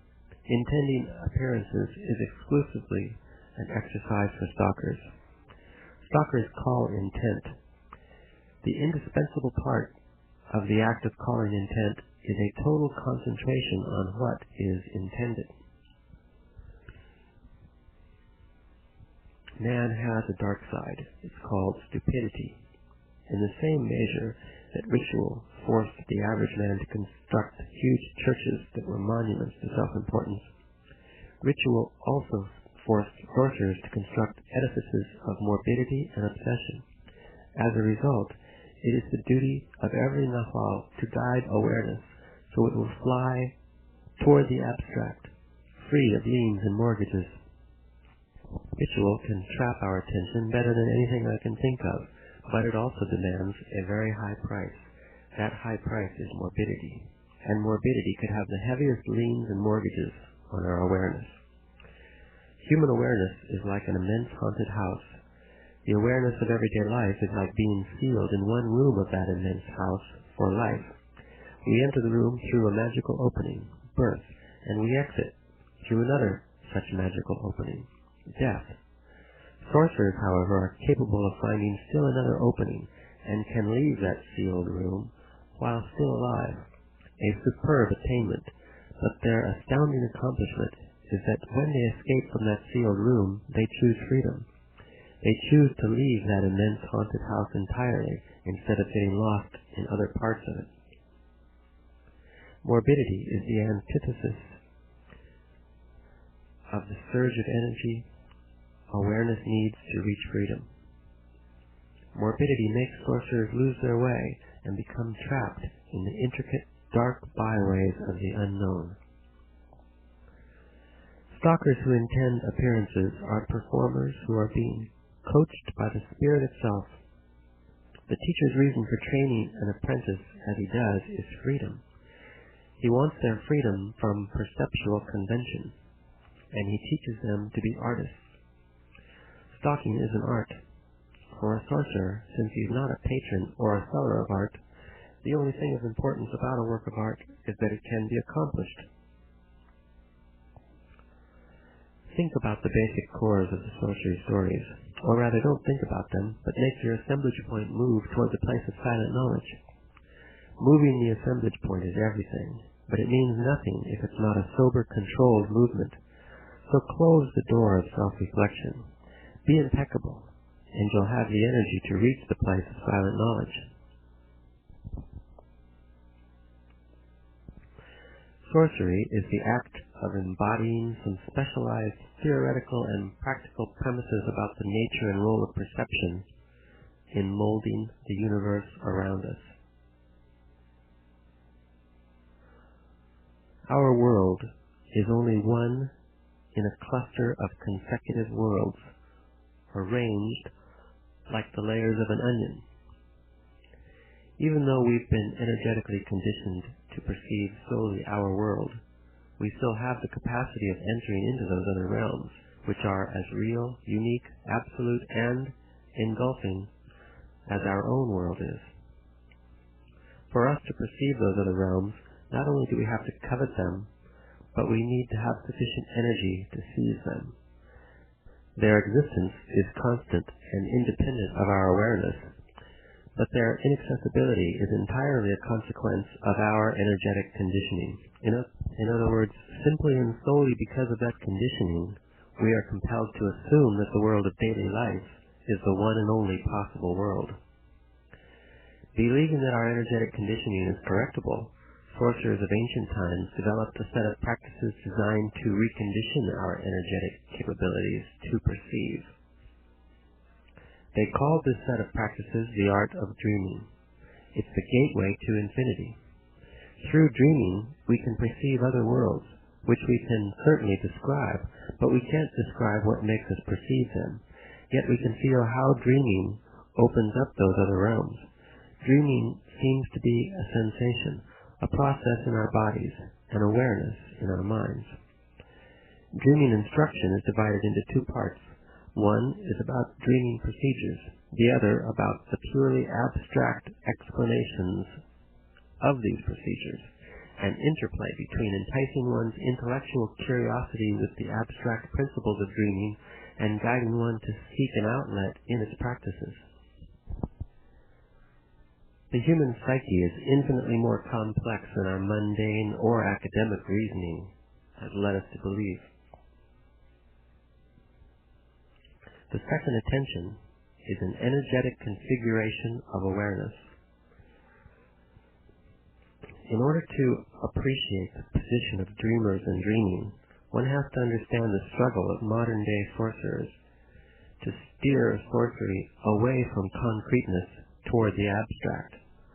Concreteness is the practical part of sorcery, the obsessive fixation of the mind on practices and techniques, and the unwarranted influence over people.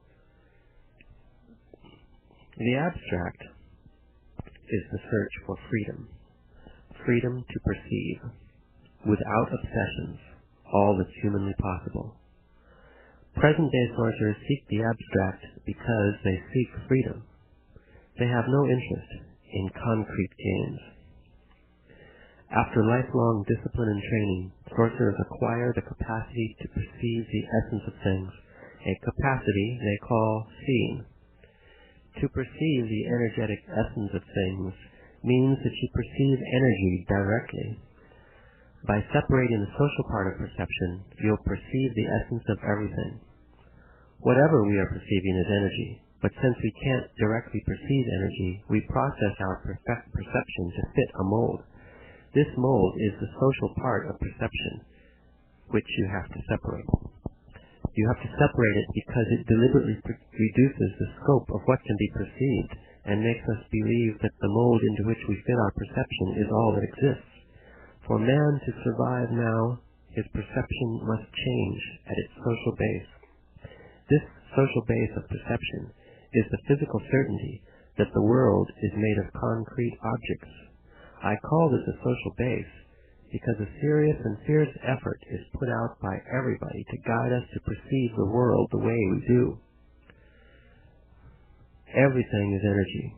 The whole universe is energy. The social base of our perception should be the physical certainty that energy is all there is. A mighty effort should be made to guide us to perceive energy as energy. Then we would have both alternatives at our fingertips. To train people in such a fashion is possible, and this is precisely what I'm doing with you. I'm teaching you a new way of perceiving. First, by making you realize we process our perception to fit a mold, and second, by fiercely guiding you to perceive energy directly. This method is very much like the one used to teach us to perceive the world of daily affairs. Our entrapment in processing our perception to fit a social mold loses its power when we realize we have accepted this mold as an inheritance from our ancestors without bothering to examine it. To perceive a world of hard objects that had either a positive or a negative value must have been utterly necessary for our ancestors' survival. After ages of perceiving in such a manner, we are now forced to believe that the world is made up of objects. It is unquestionably a world of objects. To prove it, all we have to do is bump into them. We're not arguing that. I'm saying that this is first a world of energy, then it's a world of objects. If we don't start with the premise that it is a world of energy, we'll never be able to perceive energy directly. We'll always be stopped by the physical certainty of the hardness of objects. Our way of perceiving is a predator's way. There is another mode, the one I'm familiarizing you with. the act of perceiving the essence of everything, energy itself, directly. To perceive the essence of everything will make us understand, classify, and describe the world in entirely new, more exciting, more sophisticated terms. Terms that correspond to sorcery truths, which have no rational foundation and no relation whatsoever to the facts of our daily world, but which are self-evident truths for the sorcerers who perceive energy directly and see the essence of everything. For such sorcerers, the most significant act of sorcery is to see the essence of the universe. The essence of the universe resembles incandescent threads stretched into infinity in every conceivable direction, luminous filaments that are conscious of themselves in ways impossible for the human mind to comprehend.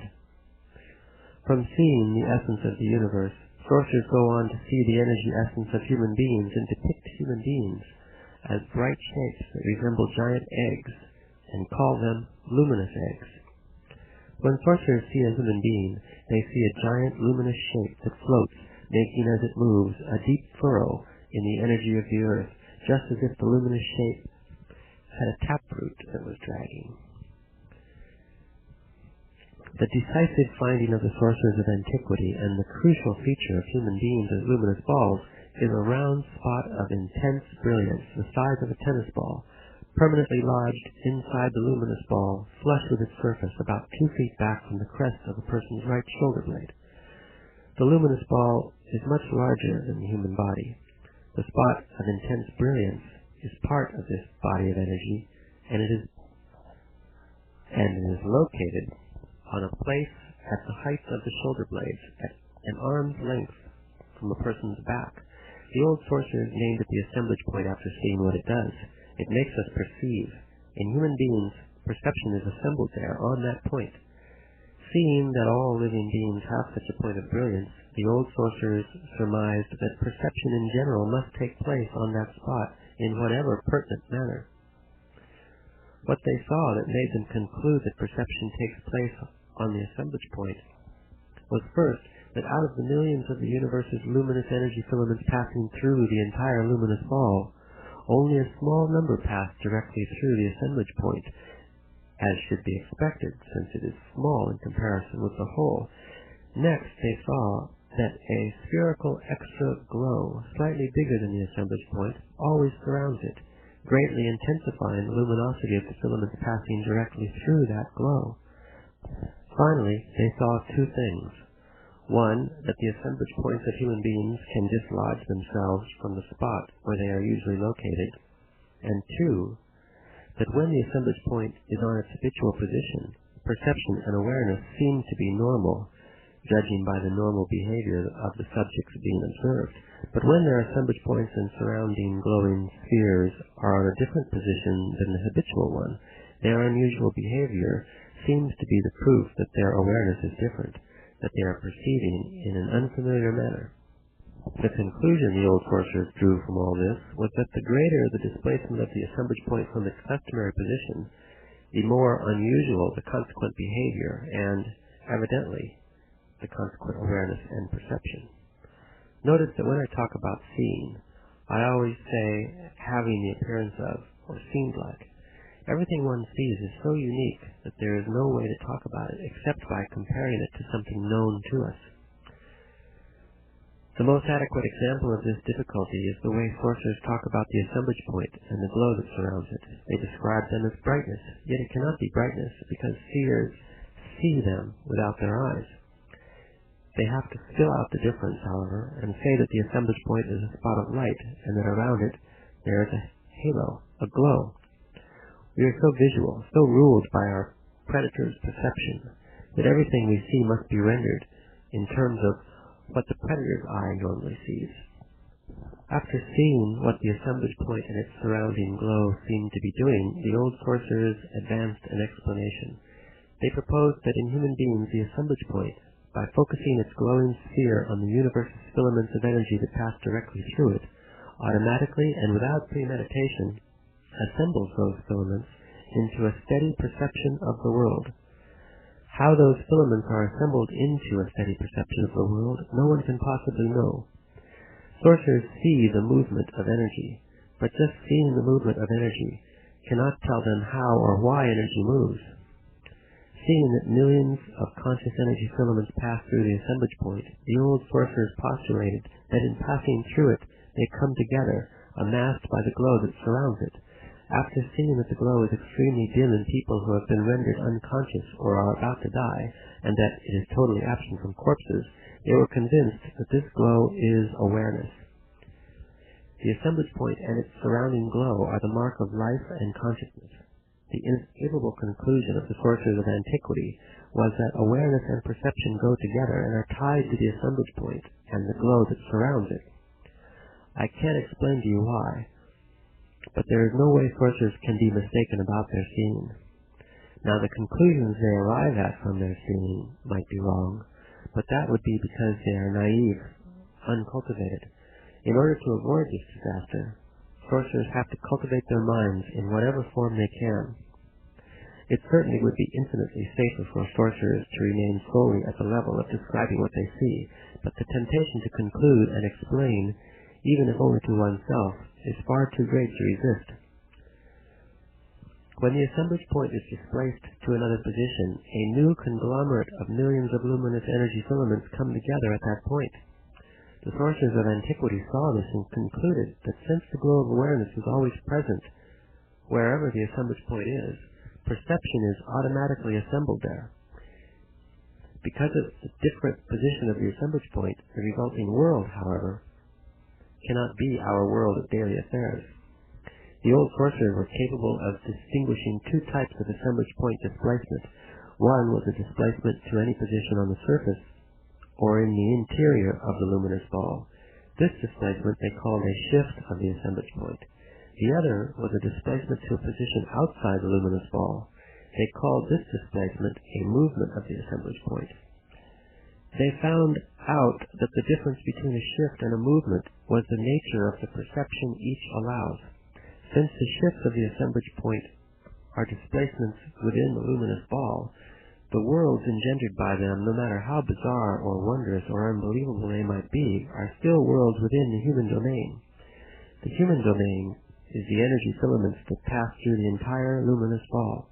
By contrast, movements of the assemblage point, since they are displacements to positions outside the luminous ball, engage filaments of energy that are beyond the human realm.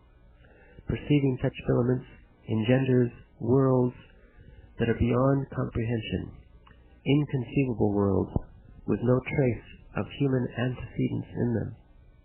This business of the assemblage point is an idea so far-fetched, so inadmissible, that there is only one thing for you to do: see the assemblage point. It isn't that difficult to see. The difficulty is in breaking the retaining wall we all have in our minds that holds us in place. To break it, all we need is energy. Once we have energy, seeing happens to us by itself. The trick is in abandoning our self-complacency and false security. It is just a matter of having energy. The hard part is convincing yourself that it can be done. For this, you need to trust the Nahua. The marvel of sorcery is that every sorcerer has to prove everything with his own experience. I am telling you about the principles of sorcery not with the hope that you will memorize them, but with the hope that you will practice them. Our link is with the Spirit itself, and only incidentally with the man who brings us its message. The assemblage point has nothing to do with what we normally perceive as the body. It's part of the luminous egg, which is our energy self. It is displaced through energy currents, jolts of energy, originating outside or inside our energy shape. These are usually unpredictable currents that happen randomly, but with sorcerers they are very predictable currents that obey the sorcerer's intent. Every sorcerer feels them. Every human being does, for that matter, but average human beings are too busy with their own pursuits to pay any attention to feelings like that. When the assemblage point moves outside the energy shape, it pushes the contours of the energy shape out without breaking its energy boundaries. The end result of a movement of the assemblage point is a total change in the energy shape of a human being. Instead of a ball or an egg, he becomes something resembling a smoking pipe. The tip of the stem is the assemblage point, and the bowl of the pipe is what remains of the luminous ball. If the assemblage point keeps on moving, a moment comes when the luminous ball becomes a thin line of energy. What makes mankind homogeneous is the fact that we are all luminous balls. Another topic of our explanations is the indispensability of energetic uniformity and cohesion for the purpose of perceiving. Mankind perceives the world we know in the terms we do only because we share energetic uniformity and cohesion. We automatically attain these two conditions of energy in the course of our rearing. They are so taken for granted, we do not realize their vital importance until we are faced with the possibility of perceiving worlds other than the world we know. At those moments, it becomes evident that we need a new appropriate energetic uniformity and cohesion to perceive coherently and totally. Man's energetic shape has uniformity in the sense that every human being on Earth has the form of a ball or an egg. And the fact that man's energy holds itself together as a ball or an egg proves it has cohesion. An example of a new uniformity and cohesion is the old sorcerer's energetic shape when it became a line. Every one of them uniformly became a line and cohesively remained a line. Uniformity and cohesion at a line level permitted those old sorcerers to perceive a homogeneous new world.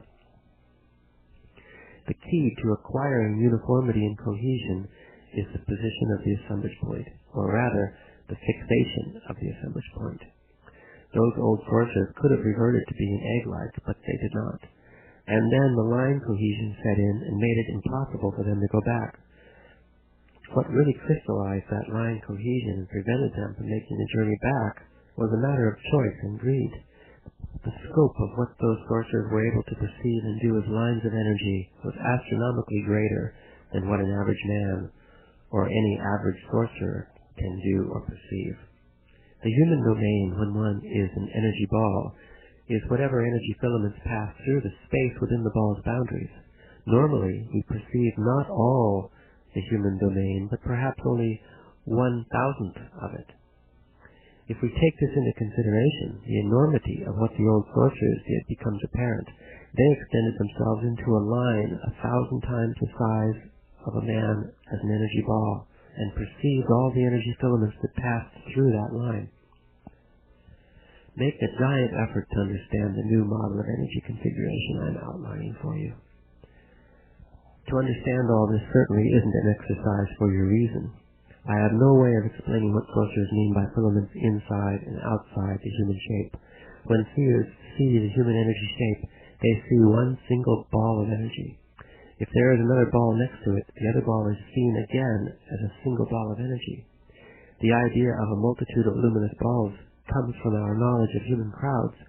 In the universe of energy, there are only single individuals, alone, surrounded by the boundless. You must see that for yourself. To rearrange uniformity and cohesion means to enter into the second attention by retaining the assemblage point on its new position and keeping it from sliding back to its original spot. The old sorcerers called the result of fixing the assemblage point on new positions the second attention, and they treated the second attention as an area of all-inclusive activity, just as the attention of the daily world is. Sorcerers really have two complete areas for their endeavors, a small one called the first attention, or the awareness of our daily world, or the fixation of the assemblage point on its habitual position, and a much larger area, the second attention, or the awareness of other worlds, or the fixation of the assemblage point on each of an enormous number of new positions. Every time anyone enters into the second attention, the assemblage point is on a different position. To remember that experience, then, means to relocate the assemblage point on the exact position it occupied at the time those entrances into the second attention occurred. Not only do sorcerers have total and absolute recall, but they relive every experience they had in the second attention by this act of returning their assemblage point to each of those specific positions. Sorcerers dedicate a lifetime to fulfilling this task of remembering. Learning something in the second attention is just like learning when we were children. What we learn remains with us for life. Entering into the second attention forces you to sustain for long periods of time new positions of your assemblage point and to perceive coherently in them. That is to say, it forces you to rearrange your uniformity and cohesion. The assemblage point becomes very easily displaced during sleep. Dreams are totally associated with that displacement. The greater the displacement, the more unusual the dream, or vice versa. The more unusual the dream, the greater the displacement. Sorcerers view dreaming as an extremely sophisticated art, the art of displacing the assemblage point at will from its habitual position in order to enhance and enlarge the scope of what can be perceived. The art of dreaming is anchored on 5 conditions in the energy flow of human beings. 1. Only the energy filaments that pass directly through the assemblage point can be assembled into coherent perception. 2. If the assemblage point is displaced to another position, no matter how minute the displacement, different and unaccustomed energy filaments begin to pass through it, engaging awareness and forcing the assembling of these unaccustomed energy fields into a steady, coherent perception. 3. In the course of ordinary dreams, the assemblage point becomes easily displaced by itself to another position on the surface or in the interior of the luminous egg. 4. The assemblage point can be made to move to positions outside the luminous egg, into the energy filaments of the universe at large. 5. Through displacement, it is possible to cultivate and perform in the course of sleep and ordinary dreams a systematic displacement of the assemblage point. As a preamble to the first lesson in dreaming, I will talk about the second attention as a progression, beginning as an idea that comes to us more like a curiosity than an actual possibility, turning into something that can only be felt as a sensation is felt, and finally evolving into a state of being, or a realm of practicalities, or a preeminent force that opens for us worlds beyond our wildest fantasies. Being a byproduct of a displacement of the assemblage point, the second attention does not happen naturally, but must be intended, beginning with intending it as an idea, and ending up with intending it as a steady and controlled awareness of the assemblage point's displacement. The first step to power is to set up dreaming. To set up dreaming means to have a precise and practical command over the general situation of a dream. This control is no different from the control we have over any situation in our daily lives.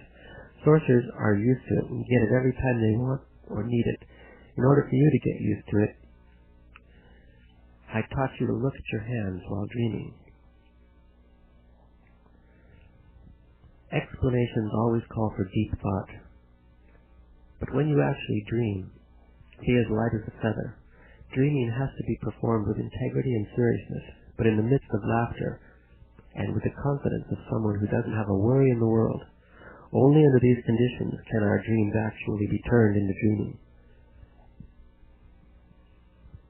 I selected your hands as something to look for in your dreams because they will always be there. Looking for anything else is just as valid, provided that you pick one thing in advance and stay with it night after night until you succeed in finding it. The goal of the exercise is not finding a specific thing, but engaging your dreaming attention. The dreaming attention is the control one acquires over one's dreams upon fixating the assemblage point on any new position to which it has been displaced during dreams. The dreaming attention is an incomprehensible facet of awareness that exists by itself, waiting for a moment when we would entice it, a moment when we would give it purpose. It is a veiled faculty that every one of us has in reserve, but never has the opportunity to use in everyday life. There are 7 gates, and dreamers have to open all 7 of them, one at a time. There are entrances and exits in the energy flow of the universe. In the specific case of dreaming, there are 7 entrances, experienced as obstacles, which sorcerers call the 7 gates of dreaming. The first gate is a threshold we must cross by becoming aware of a particular sensation before deep sleep, a sensation which is like a pleasant heaviness that doesn't let us open our eyes. We reach that gate the instant we become aware that we're falling asleep, suspended in darkness and heaviness. There are no steps to follow. One just intends to become aware of falling asleep. Intent or intending is something very difficult to talk about. I or anyone else would sound idiotic trying to explain it. Bear that in mind when you hear what I have to say next. Sorcerers intend anything they set themselves to intend simply by intending it. For sorcerers, because the statement I made pertains to intent and intending, understanding it pertains to the realm of energy. Sorcerers believe that if one would intend that statement for the energy body would understand it in terms entirely different from those of the mind. The trick is to reach the energy body. For that, you need energy. The energy body would understand that statement in terms of a bodily feeling, which is hard to describe. You will have to experience it to know what I mean. Intending is a subject not for your reason, but for your energy body. At this point, you can't yet comprehend the import of all this, not only because you don't have sufficient energy, but because you're not intending anything. If you were, your energy body would comprehend immediately that the only way to intend is by focusing your intent on whatever you want to intend. The goal of dreaming is to intend the energy body. In this particular instance, since we're talking about the first gate of dreaming, the goal of dreaming is to intend that your energy body becomes aware that you are falling asleep. Don't try to force yourself to be aware of falling asleep. Let your energy body do it. To intend is to wish without wishing, to do without doing. Accept the challenge of intending. Put your silent determination without a single thought into convincing yourself that you have reached your energy body and that you are a dreamer. Doing this will automatically put you in the position to be aware that you are falling asleep. When you hear that you have to convince yourself, you automatically become more rational. How can you convince yourself you're a dreamer when you know you're not? Intending is both. The act of convincing yourself you are indeed a dreamer, although you have never dreamt before, and the act of being convinced. I don't mean you have to tell yourself you're a dreamer and try your best to believe it. It isn't that. Intending is much simpler and at the same time infinitely more complex than that. It requires imagination, discipline, and purpose. In this case, to intend means that you get an unquestionable bodily knowledge that you are a dreamer. You feel you are a dreamer with all the cells of your body. You must reach your energy body on your own. Intending the first gate of dreaming is one of the means discovered by the sorcerers of antiquity for reaching the second attention and the energy body. To ask a dreamer to find a determined item in his dreams is a subterfuge. The real issue is to become aware that one is falling asleep. And strange as it may seem, that doesn't happen by commanding oneself to be aware that one is falling asleep, but by sustaining the sight of whatever one is looking at in a dream. Dreamers take quick, deliberate glances at everything present in a dream. If they focus their dream and attention on something specific, it is only as a point of departure. From there, dreamers move on to look at other items in the dream's content, returning to the point of departure as many times as possible. All that is required is your awareness of falling asleep. Dreaming has to be a very sober affair. No false movement can be afforded. Dreaming is a process of awakening, of gaining control. Our dreaming attention must be systematically exercised, for it is the door to the second attention. The difference between the dreaming attention and the second attention is that the second attention is like an ocean, and the dreaming attention is like a river feeding into it. The second attention is the condition of being aware of total worlds, total like our world is total, while the dreaming attention is the condition of being aware of the items of our dreams. The dreaming attention is the key to every movement in the sorcerer's world. Among the multitude of items in our dreams, there exist real energetic interferences, things that have been put in our dreams extraneously by an alien force. To be able to find them and follow them is sorcery. Dreams are, if not a door, a hatch into other worlds. As such, dreams are a two-way street. Our awareness goes through that hatch into other realms, and those other realms send scouts into our dreams. Those scouts are energy charges that get mixed with the items of our normal dreams. They are bursts of foreign energy that come into our dreams, and we interpret them as items familiar or unfamiliar to us. Dreams are a hatch into other realms of perception. Through that hatch, currents of unfamiliar energy seep in. Then the mind or the brain or whatever takes those currents of energy and turns them into parts of our dreams. Sorcerers are aware of those currents of foreign energy. They notice them and strive to isolate them from the normal items of their dreams. They isolate them because they come from other realms.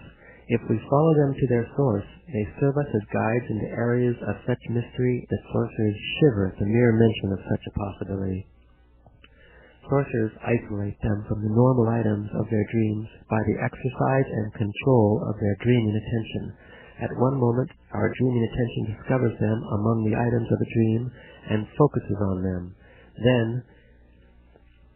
the total dream collapses, leaving only the foreign energy. I'm going to repeat what you must do in your dreams in order to pass the first gate of dreaming. First, you must focus your gaze on your hands as the starting point. Then shift your gaze to other items and look at them in brief glances. Focus your gaze on as many things as you can. Remember that if you glance only briefly, then the images don't shift. Then go back to your hands. To pass the first gate of dreaming means that, first of all, we have reached the first gate of dreaming by becoming aware that we are falling asleep or by having a gigantically real dream. And second, that we have crossed it by being able to sustain the sight of any item of our dreams. In order to offset the evanescent quality of dreams, sorcerers have devised the use of the starting point item. Every time you isolate it and look at it, you get a surge of energy. As soon as the images begin to shift and you feel you're losing control, go back to your starting point item and start all over again.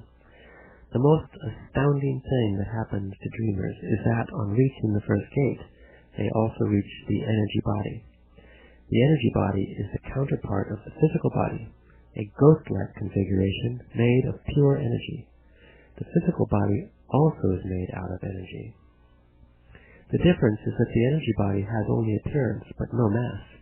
Since it's pure energy, it can perform acts that are beyond the possibilities of the physical body, such as transporting itself in one instant to the ends of the universe. And dreaming is the art of tempering the energy body, of making it supple and coherent by gradually exercising it.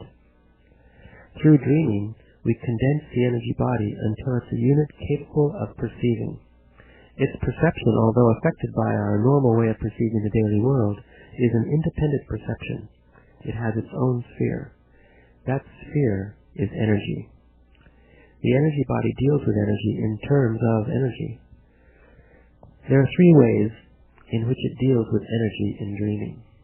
It can perceive energy as it flows, or it can use energy to boost itself like a rocket into unimaginable areas, or it can perceive as we ordinarily perceive the world. To perceive energy as it flows means to see. It means that the energy body sees energy directly as a light or as a vibrating current of sorts, or as a disturbance, or it feels it directly as a jolt or as a sensation that can even be pain.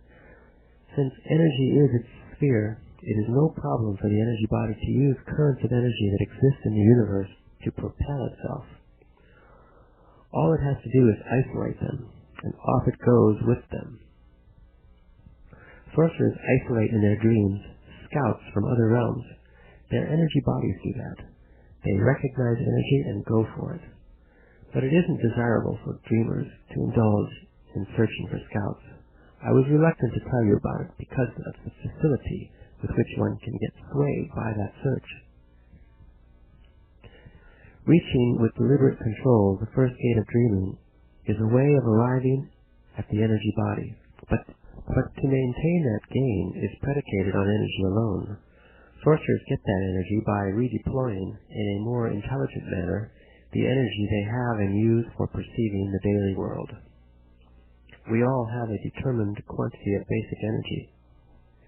That quantity is all the energy we have, and we use all of it for perceiving and dealing with our engulfing world, There is no more energy for us anywhere, and since our available energy is already engaged, there is not a single bit left in us for any extraordinary perception such as dreaming.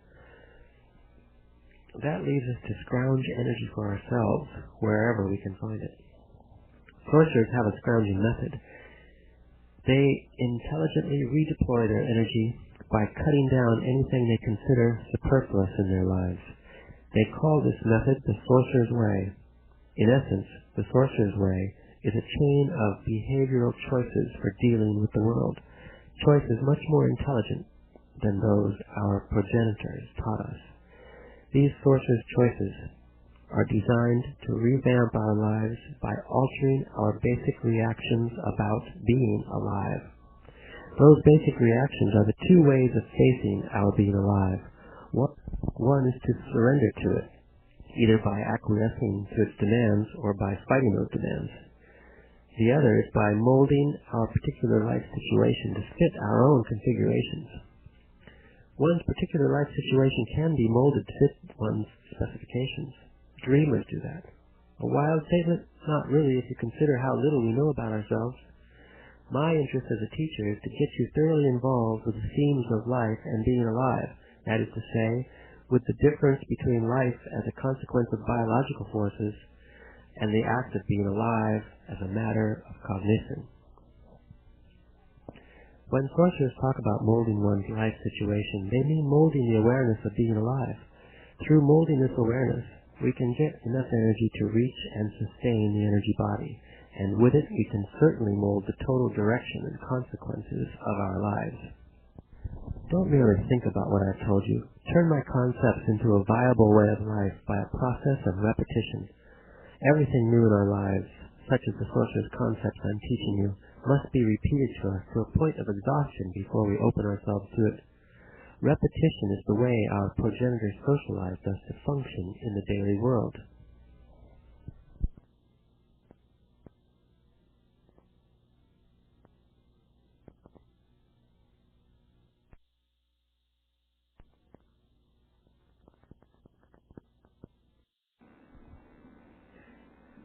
As we tighten the control over our dreams, we tighten the mastery over our dreaming attention. The dreaming attention comes into play when it is called, when it is given a purpose.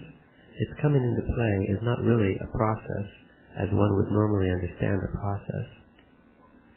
That is, as an ongoing system of operations or a series of actions or functions that bring about an end result. It is rather an awakening. Something dormant becomes suddenly functional. A dreaming teacher must create a didactic synthesis in order to emphasize a given point. In essence, what I wanted with your first task was to exercise your dreaming attention by focusing it on the items of your dreams. To this effect I used as a spearhead the idea of being aware of falling asleep. My subterfuge was to say that the only way to be aware of falling asleep is to examine the elements of one's dreams. Exercising the dreaming attention is the essential point in dreaming. To the mind, however, it seems impossible that one can train oneself to be aware at the level of dreams. The active element of such training is persistence. The mind and all its rational defenses cannot cope with persistence. Sooner or later, the mind's barriers fall under its impact, and the dreaming attention blooms. As you practice focusing and holding your dreaming attention on the items of your dreams, you are entering into the second attention. This calls for even more sobriety on your part. Go slowly, but don't stop, and above all, don't talk about it. Just do it. If one takes short glances at everything in a dream, the images do not dissolve. The difficult part is to break the initial barrier that prevents us from bringing dreams to our conscious attention. This barrier is, in part, a psychological one created by our socialization, which puts a premium on disregarding dreams. But the barrier is more than socialization. It's the first gate of dreaming. The first gate of dreaming has to do with the flow of energy in the universe. It's a natural obstacle. The energy needed to release our dreaming attention from its socialization prison comes from redeploying our existing energy. The emergence of our dreaming attention is a direct corollary of revamping our lives.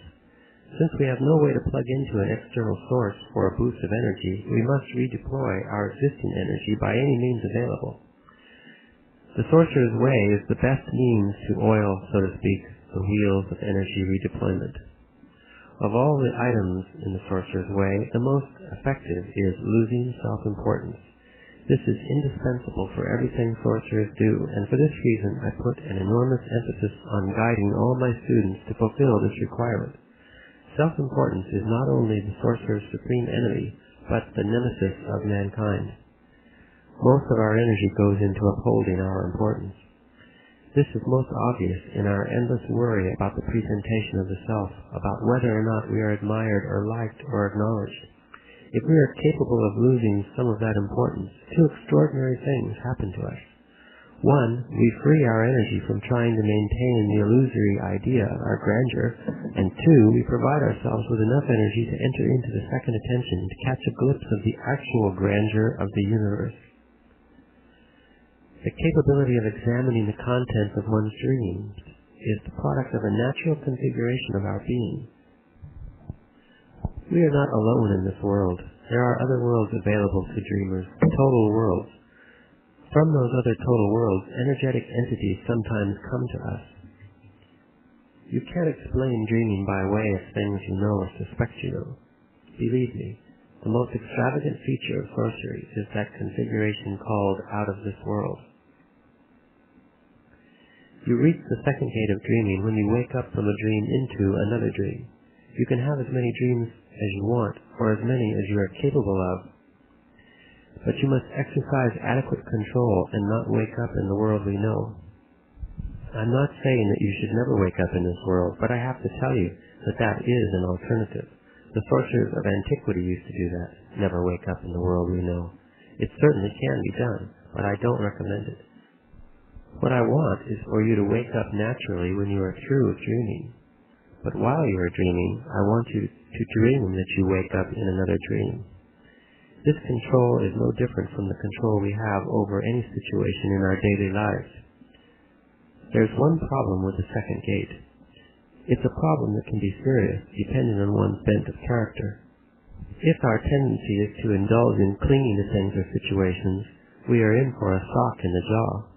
Imagine yourself going from dream to dream, watching everything, examining every detail. It's very easy to realize that one may sink to mortal depths, especially if one is given to indulging. Wouldn't the body or the brain naturally put a stop to it? Yes, if it's a natural sleeping situation, meaning normal, but this is not a normal situation. This is dreaming. A dreamer, on crossing the first gate, has already reached the energy body, so what is really going through the second gate, hopping from dream to dream, is the energy body. The implication is that, on crossing the second gate, you must intend a greater and more sober control over your dreaming attention, the only safety valve for dreamers. You will find out for yourself that the true goal of dreaming is to perfect the energy body. A perfect energy body, among other things, of course, has such a control over the dreaming attention that it makes it stop when needed. This is the safety valve dreamers have. No matter how indulging they might be, at a given time their dreaming attention must make them surface. Crossing the second gate is a very serious affair. It requires a most disciplined effort. I told you that one has to wake up in another dream, but what I meant is that one has to change dreams in an orderly and precise manner. There are two ways of properly crossing the second gate of dreaming. One is to wake up in another dream, that is to say, to dream that one is having a dream and then dream that one wakes up from it. The alternative is to use the items of a dream to trigger another dream, that is, zoom from a definite item accessible to your immediate dreaming attention to another one not quite accessible. Or gaze at any item of a dream, maintaining the gaze until the item changes shape and, by changing shape, pulls you into another dream. Life and consciousness, being exclusively a matter of energy, are not solely the property of organisms. Sorcerers have seen that there are two types of conscious beings roaming the earth, the organic and the inorganic. In comparing one with the other, they have seen that both are luminous masses crossed from every imaginable angle by millions of the universe's energy filaments. They are different from each other in their shape and in their degree of brightness. Inorganic beings are long and candle-like but opaque, whereas organic beings are round and by far the brighter. Another noteworthy difference sorcerers have seen is that the life and consciousness of organic beings is short-lived because they are made to hurry, whereas the life of inorganic beings is infinitely longer and their consciousness infinitely more calm and deeper. Sorcerers find no problem interacting with them. Inorganic beings possess the crucial ingredient for interaction, consciousness. For sorcerers, having life means having consciousness. It means having an assemblage point and its surrounding glow of awareness, a condition that points out to sorcerers that the being in front of them, organic or inorganic, is thoroughly capable of perceiving. Perceiving is understood by sorcerers as the precondition of being alive. The inorganic beings must also die. They lose their awareness just like we do, except that the length of their consciousness is staggering to the mind. It's very difficult to tell what is what with them. Let's say that those beings are enticed by us, or better yet, compelled to interact with us. The proper thing to do is to suspend judgment and let things take their course, meaning that you let the inorganic beings come to you. The difficulty with inorganic beings is that their awareness is very slow in comparison with ours. It will take years for a sorcerer to be acknowledged by inorganic beings. So it is advisable to have patience and wait. Sooner or later they show up, but not like you or I would show up. Theirs is a most peculiar way of making themselves known. Sorcerers entice them in dreaming. What's involved, though, is more than enticing them. By the act of dreaming, sorcerers compel those beings to interact with them. Dreaming is sustaining the position where the assemblage point has shifted in dreams. This act creates a distinctive energy charge which attracts their attention. It's like bait to fish. They'll go for it. Sorcerers, by reaching and crossing the first two gates of dreaming, set bait for those beings and compel them to appear. By going through the two gates, you make your bidding known to them. Then, you must wait for a sign from them, possibly the appearance of one of them, or simply some interference in your dreaming. You must gauge your expectations. Our normal expectation when engaging in interaction with our fellow men or with other organic beings is to get an immediate reply to our solicitation. With inorganic beings, however, since they are separated from us by a most formidable barrier, energy that moves at a different speed, sorcerers must gauge their expectations and sustain the solicitation for as long as it takes to be acknowledged. The solicitation is the same as the dreaming practices, but for a perfect result, you must add to your practices the intent of reaching those inorganic beings. Send a feeling of power and confidence to them, a feeling of strength, of detachment. Avoid at any cost sending a feeling of fear or morbidity. They are pretty morbid by themselves, and to add your morbidity to them is unnecessary, to say the least. They do at times materialize themselves in the daily world right in front of us. Most of the time, though, their invisible presence is marked by a bodily jolt, a shiver of sorts that comes from the marrow of the bones. In dreaming, we have the total opposite. At times, we feel them as a jolt of fear. Most of the time, they materialize themselves right in front of us. Since at the beginning of dreaming we have no experience whatsoever with them, they might imbue us with fear beyond measure. This is a real danger to us. Through the channel of fear, they can follow us to the daily world, with disastrous results for us. Fear can settle down in our lives, and we would have to be mavericks to deal with it. Inorganic beings can be worse than a pest. Through fear, they can easily drive us raving mad. What sorcerers do with inorganic beings is mingle with them. They turn them into allies. They form associations, create extraordinary friendships. I call them vast enterprises, where perception plays the uppermost role. We are social beings. We unavoidably seek the company of consciousness. With inorganic beings, the secret is not to fear them. and this must be done from the beginning. The intent one has to send out to them has to be of power and abandon. In that intent, one must encode the message, I don't fear you. Come to see me. If you do, I'll welcome you. If you don't want to come, I'll miss you. With a message like this, they'll get so curious that they'll come for sure. Why should they come to seek you, or why on earth should you seek them? Dreamers, whether they like it or not, in their dreaming seek associations with other beings. This may come to you as a shock, but dreamers automatically seek groups of beings. Nexus of inorganic beings in this case. Dreamers seek them avidly. Why would dreamers do that? The novelty for us is the inorganic beings, and the novelty for them is one of our kind crossing the boundaries of their realm. The thing you must bear in mind from now on is that inorganic beings with their superb consciousness exert a tremendous pull over dreamers and can easily transport them into worlds beyond description. The sorcerers of antiquity used them, and they are the ones who coined the name allies. Their allies taught them to move the assemblage point out of the egg's boundaries into the non-human universe. So when they transport the sorcerer, they transport him to worlds beyond the human domain. Think about dreaming in these terms. Dreaming is perceiving more than what we believe it is possible to perceive. The second attention is available to all of us, but by willfully holding on to our half-cocked rationality, some of us more fiercely than others, we keep the second attention at arm's length. Dreaming brings down the barriers that surround and insulate the second attention. If the inorganic beings single a dreamer out by reappearing over and over in his dreaming, it means that they seek an association. I've mentioned to you that sorcerers form bonds of friendship with them. Such a friendship consists of a mutual exchange of energy. The inorganic beings supply their high awareness, and sorcerers supply their heightened awareness and high energy. The positive result is an even exchange. The negative one is dependency on both parties. Once they have singled a dreamer out, the dreamer can summon them in his normal daily awareness, size them up, and then decide himself what to do. You summon them by holding your dream view of them in your mind.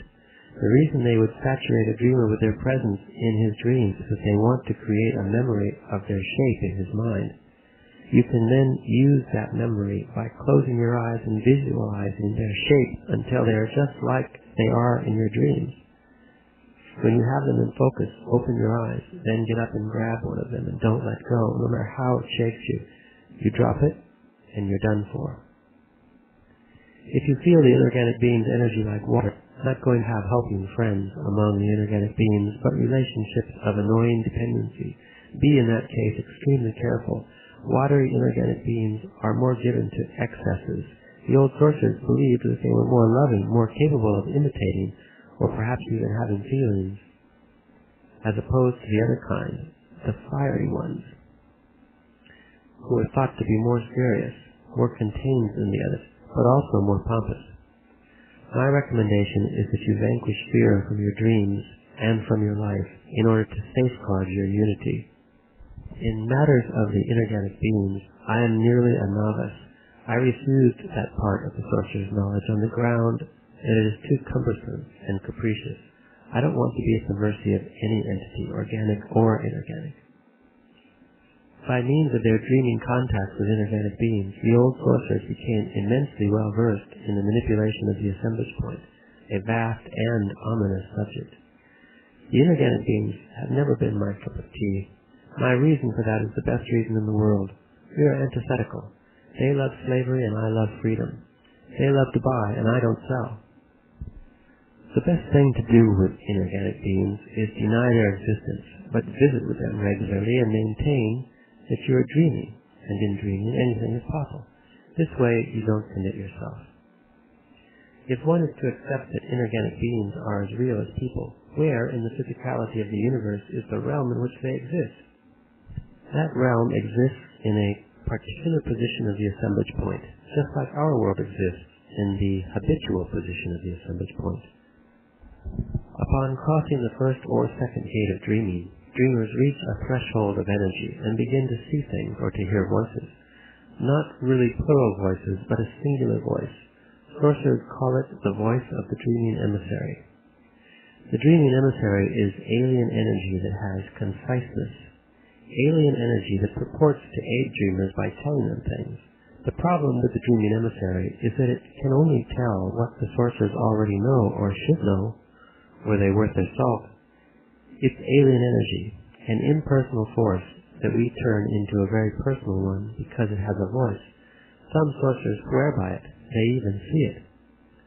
We see it or hear it because we maintain our assemblage point fixed on a specific new position. The more intense this fixation, the more intense our experience of the emissary.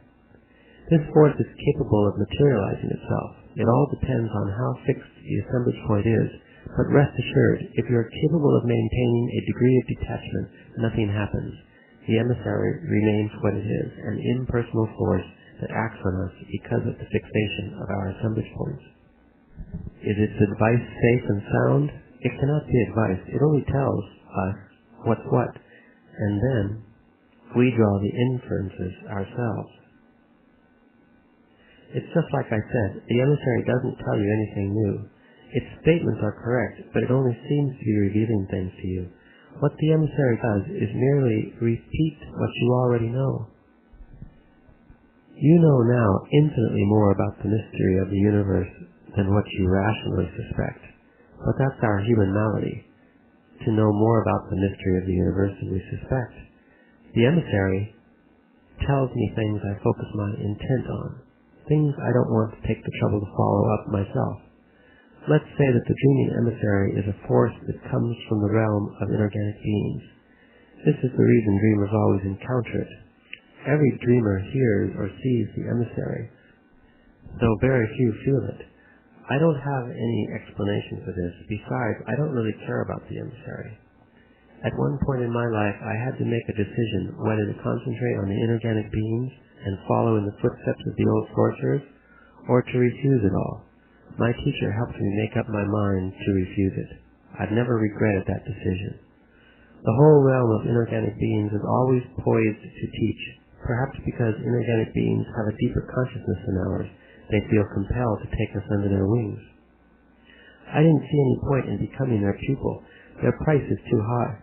Their price is our lives, our energy, our devotion to them, in other words, our freedom. They teach things pertinent to their world, the same way we ourselves would teach them if we were capable of teaching them things pertinent to our world. Their method, however, is to take our basic self as a gauge of what we need and then teach us accordingly.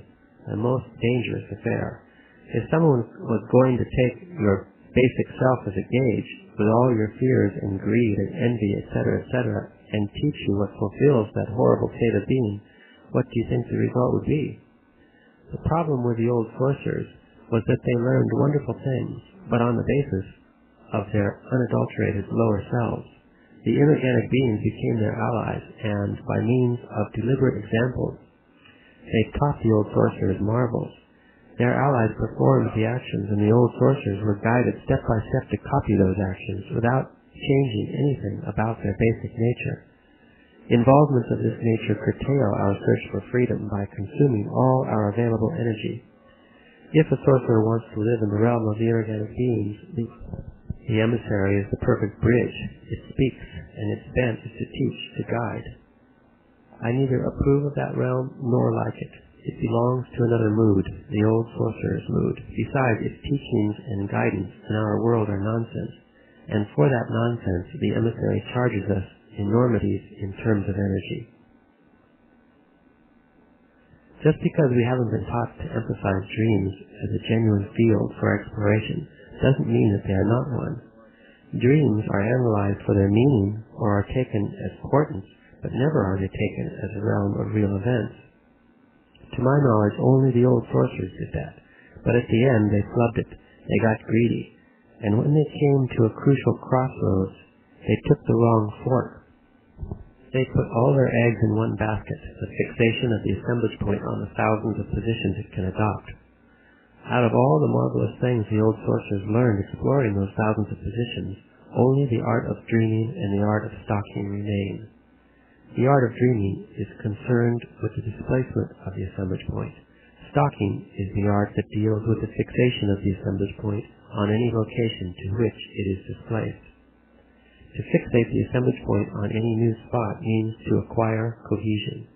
An apprentice does just that in his dreaming practices.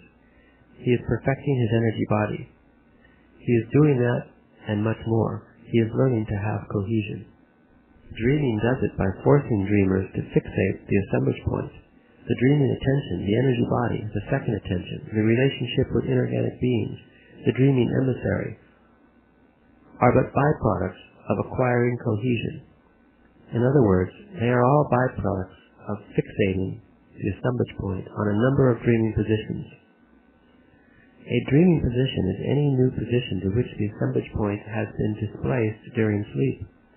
We fixate the assemblage point on a dreaming position by sustaining the view of any item in our dreams, or by changing dreams at will. Through his dreaming practices, an apprentice is really exercising his capacity to be cohesive. That is to say, he is exercising his capacity to maintain a new energy shape by holding the assemblage point fixed on the position of any particular dream he is having. While exercising his capacity to maintain a new energy shape, he isn't really maintaining a new energy shape yet, not exactly, and not because he can't, but only because he is shifting the assemblage point instead of moving it. Shifts of the assemblage point give rise to minute changes, which are practically unnoticeable. The challenge of shifts is that they are so small and so numerous that to maintain cohesiveness in all of them is a triumph. We know we are maintaining cohesion by the clarity of our perception. The clearer the view of our dreams, the greater our cohesion. I'm going to tell you about a practical application of what an apprentice learns in dreaming. He focuses his attention, as if he is in a dream, on the foliage of a tree. He doesn't just gaze at it, he does something very special with the foliage. Remember, I've said that in dreaming, once you're able to hold the view of any item, you are really holding the dreaming position of your assemblage point. So then, an apprentice gazes at the leaves of a tree as if he is in a dream, but with a slight, yet most meaningful variation. He holds his dreaming attention on the leaves of the tree in the awareness of our daily world. By staring at the foliage, he accomplishes a minute displacement of his assemblage point. Then, by summoning his dreaming attention through staring at individual leaves, he actually fixates that minute displacement, and his cohesion makes him perceive in terms of the second attention. The process is so simple, it is ridiculous. Our speech faculty is extremely flimsy, and attacks of muteness are common among sorcerers who venture this way beyond the limits of normal perception. It is not possible for one to rely on one's rationality to understand such an experience as summoning one's dreaming attention through staring at individual leaves, not because our rationality is in any way impaired, but because what takes place is a phenomenon outside the parameters of reason. Reason is only a byproduct of the habitual position of the assemblage point. Therefore, knowing what is going on, being of sound mind, having our feet on the ground, sources of great pride to us, and assumed to be a natural consequence of our worth, are merely the result of the fixation of the assemblage point on its habitual place. The more rigid and stationary it is, the greater our confidence in ourselves, the greater our feeling of knowing the world, of being able to predict. What dreaming does is give us the fluidity to enter into other worlds by destroying our sense of knowing this world. Dreaming is a journey of unthinkable dimensions, a journey that, after making us perceive everything we can humanly perceive, makes the assemblage point jump outside the human domain and perceive the inconceivable. We are back again, harping on the most important topic of the sorcerer's world, the position of the assemblage point. The old sorcerer's curse, as well as mankind's thorn in the side. I say that because both mankind in general and the old sorcerers fell prey to the position of the assemblage point. Mankind, because by not knowing that the assemblage point exists, we are obliged to take the byproduct of its habitual position as something final and indisputable. And the old sorcerers, because although they knew all about the assemblage point, they fell for its faculty to be manipulated. You must avoid falling into those traps. different worlds exist in the position of the assemblage point. You will have two choices. One, to follow mankind's rationalities and be faced with a predicament. Your experience will tell you that other worlds exist, but your reason will say that such worlds do not and cannot exist. The other, to follow the old sorcerer's rationalities, in which case you will automatically accept the existence of other worlds, and your greed alone will make your assemblage point hold on to the position that creates those worlds. The result would be another kind of predicament, that of having to move physically into vision-like realms, driven by expectations of power and gain. The dreaming emissary's voice is an impersonal but constant force from the realm of the inorganic beings. Thus, every dreamer experiences it in more or less the same terms. And if we choose to take its words as advice, we are incurable fools. My interest in telling you about the old sorcerers is not to badmouth them, but to pit them against you. Sooner or later, your assemblage point will be more fluid, but not fluid enough to offset the facility to be like them, righteous and hysterical. There is only one way to avoid all that. Sorcerers call it sheer understanding. I call it a romance with knowledge. It's the drive sorcerers use to know, to discover, to be bewildered. Seeing children's assemblage points constantly fluttering, as if moved by tremors, changing their place with ease, the old sorcerers came to the conclusion that the assemblage point's habitual location is not innate, but brought about by habituation. Seeing also that only in adults is it fixed on one spot, they surmise that the specific location of the assemblage point fosters a specific way of perceiving. Through usage, this specific way of perceiving becomes a system of interpreting sensory data. Since we are drafted into that system by being born into it from the moment of our birth, we imperatively strive to adjust our perceiving to conform to the demands of this system, a system that rules us for life. Consequently, the old sorcerers were thoroughly right in believing that the act of countermanding it and perceiving energy directly is what transforms a person into a sorcerer. I am in wonder at the greatest accomplishment of our human upbringing, to lock our assemblage point on its habitual position, for once it is immobilized there, our perception can be coaxed and guided to interpret what we perceive. In other words, we can then be guided to perceive more in terms of our system than in terms of our senses. Human perception is universally homogeneous, because the assemblage points of the whole human race are fixed on the same spot. Sorcerers prove all this to themselves when they see that at the moment the assemblage point is displaced beyond a certain threshold, and new universal filaments of energy begin to be perceived, there is no sense to what we perceive. The immediate cause is that new sensory data has rendered our system inoperative. It can no longer be used to interpret what we are perceiving.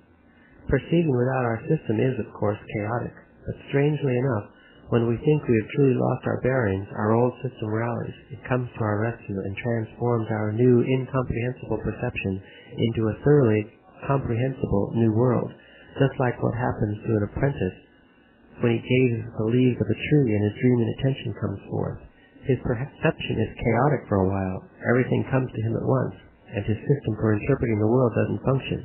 Then the chaos clears up, and there he is in front of a new world. That world exists in the precise position of his assemblage point at that moment. In order to perceive it, he needs cohesion. That is, he needs to maintain his assemblage point fixed on that position. The result is that he totally perceives a new world for a while. Others would perceive that same world if they had uniformity and cohesion. Uniformity and cohesion is to hold in unison the same position of the assemblage point. The old sorcerers called the entire act of acquiring uniformity and cohesion outside the normal world stalking perception. The art of stalking, as I've already said, deals with the fixation of the assemblage point.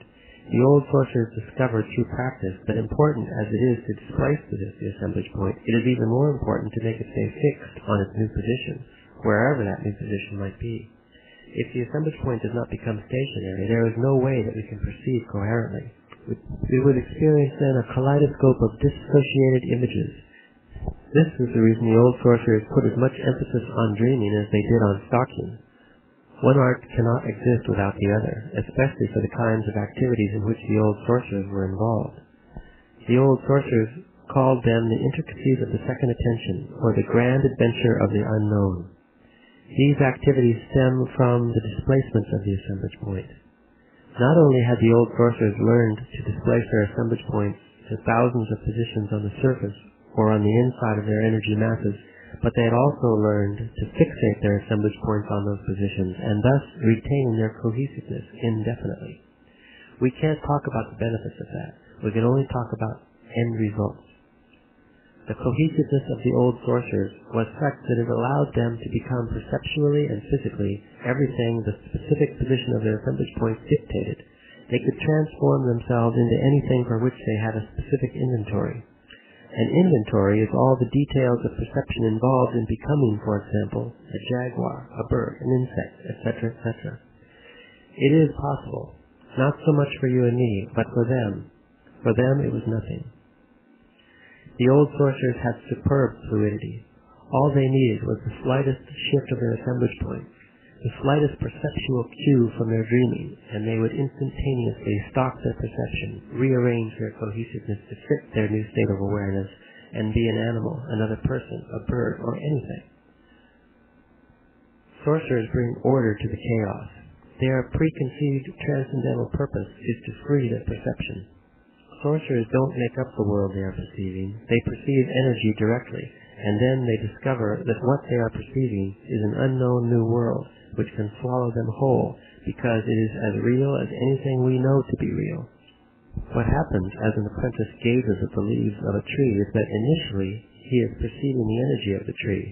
On the subjective level, however, he believes he is dreaming because he employs dreaming techniques to perceive energy. To use dreaming techniques in the world of everyday life was one of the old sorcerers' most effective devices. It made perceiving energy directly dreamlike instead of totally chaotic, until a moment when something rearranged perception, and the sorcerer found himself facing a new world. The scenery one views in that case is not a dream, nor is it our daily world. I've been saying this to you over and over, and you think that I'm merely repeating myself. I know how difficult it is for the mind to allow mindless possibilities to become real, but new worlds exist.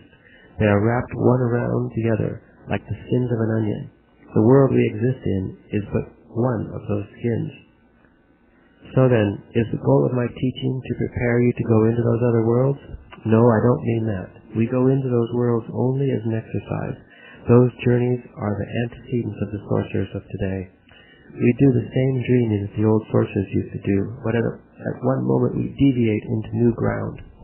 The old sorcerers preferred the shifts of the assemblage points, so they were always on more or less predictable ground. We prefer the movements of the assemblage point. The old sorcerers were after the human unknown. We are after the non-human unknown. You haven't gotten to that yet. You are only beginning, and at the beginning everyone has to go through the old sorcerers' steps. After all, they were the ones who invented dreaming. When dreaming is too easy for you, it can be a damnation if you don't watch it. It leads to the human unknown. As I said to you, modern-day sorcerers strive to get to the non-human unknown, that is, freedom from being human. Inconceivable worlds that are outside the band of man, but that we still can perceive. This is where modern sorcerers take the side road. Their predilection is what's outside the human domain. And what are outside that domain are all-inclusive worlds, not merely the realm of birds or the realm of animals or the realm of man, even if it be the unknown man. What I am talking about are worlds, like the one where we live, total worlds with endless realms. Those worlds are in different positions of the assemblage point, but positions sorcerers arrive at with a movement of their assemblage point, not a shift. Entering into those worlds is the type of dreaming only sorcerers of today do. The old sorcerers stayed away from it because it requires a great deal of detachment and no self-importance whatsoever, a price they couldn't afford to pay. For the sorcerers who practice dreaming today, dreaming is freedom to perceive worlds beyond the imagination. Freedom is an adventure with no end, in which we risk our lives and much more for a few moments of something beyond words, beyond thoughts or feelings.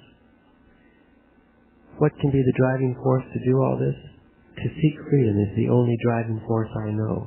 Freedom to fly off into that infinity out there. Freedom to dissolve, to lift off, to be like the flame of a candle, which, in spite of being up against the light of a billion stars, remains intact because it never pretended to be more than what it is, a mere candle. To suspend judgment and let the inorganic beings come was, in fact, the very procedure used by the sorcerers of antiquity to attract them. It is very difficult to make the self give up its strongholds except through practice. One of the self's strongest lines of defense is indeed our rationality, and this is not only the most durable line of defense when it comes to sorcery actions and explanations, but also the most threatened. The existence of inorganic beings is a foremost assailant of our rationality. From time to time, a projection from the realm of the inorganic beings, a current of foreign energy, a scout, will be injected into your dreams. So, after you have crossed the first gate of dreaming, adjust your dream intention and be on the alert. Scouts are more numerous when our dreams are average, normal ones. The dreams of dreamers are strangely free from scouts. When they appear, they are identifiable by the strangeness and incongruity surrounding them. Their presence doesn't make any sense. Only in average dreams are things nonsensical.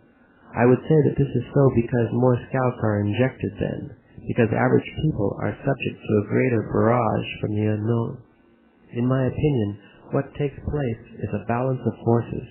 Average people have stupendously strong barriers to protect themselves against those onslaughts, barriers such as worries about the self. The stronger the barrier, the greater the attack. Dreamers, by contrast, have fewer barriers and fewer scouts in their dreams. It seems that in dreamers' dreams nonsensical things disappear, perhaps to ensure that dreamers catch the presence of scouts. In dreaming, some items are of key importance because they are associated with the spirit. Others are entirely unimportant by reason of being associated with our indulgent personality. The first scout you isolate will always be present in any form. Incongruous items are foreign invaders of our dreams. Upon isolating them, your dreaming attention always focuses on them with an intensity that does not occur under any other circumstances. At that point in your dreaming, scouts are reconnoiters sent by the inorganic realm. They are very fast, meaning that they don't stay long. They come in search of potential awareness. They have consciousness and purpose, although it is incomprehensible to our minds, comparable perhaps to the consciousness and purpose of trees. The inner speed of trees and inorganic beings is incomprehensible to us because it is infinitely slower than ours. Both trees and inorganic beings last longer than we do. They are made to stay put. They are immobile, yet they make everything move around them. Inorganic beings are stationary like trees. What one sees in dreaming as bright or dark sticks are their projections.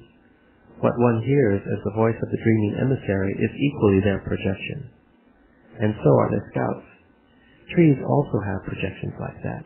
Their projections are, however, even less friendly to us than those of the inorganic beings. Dreamers never seek them unless they are in a state of profound amenity with trees, which is a very difficult state to attain. Remember, the realm of inorganic beings was the old sorcerer's field. To get there, they tenaciously fixed their dreaming attention on the items of their dreams. In that fashion, they were able to isolate the scouts, and when they had the scouts in focus, they voiced their intent to follow them. The instant the old sorcerers voiced that intent, off they went, pulled by that foreign energy. Only follow the dreaming emissary's guidance when it refers to dreaming.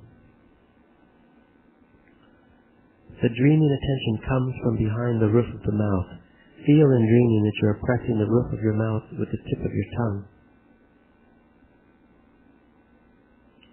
By living up to my standards of self-examination with no indulgence, the emissary's voice and what it says will become a super challenge for you.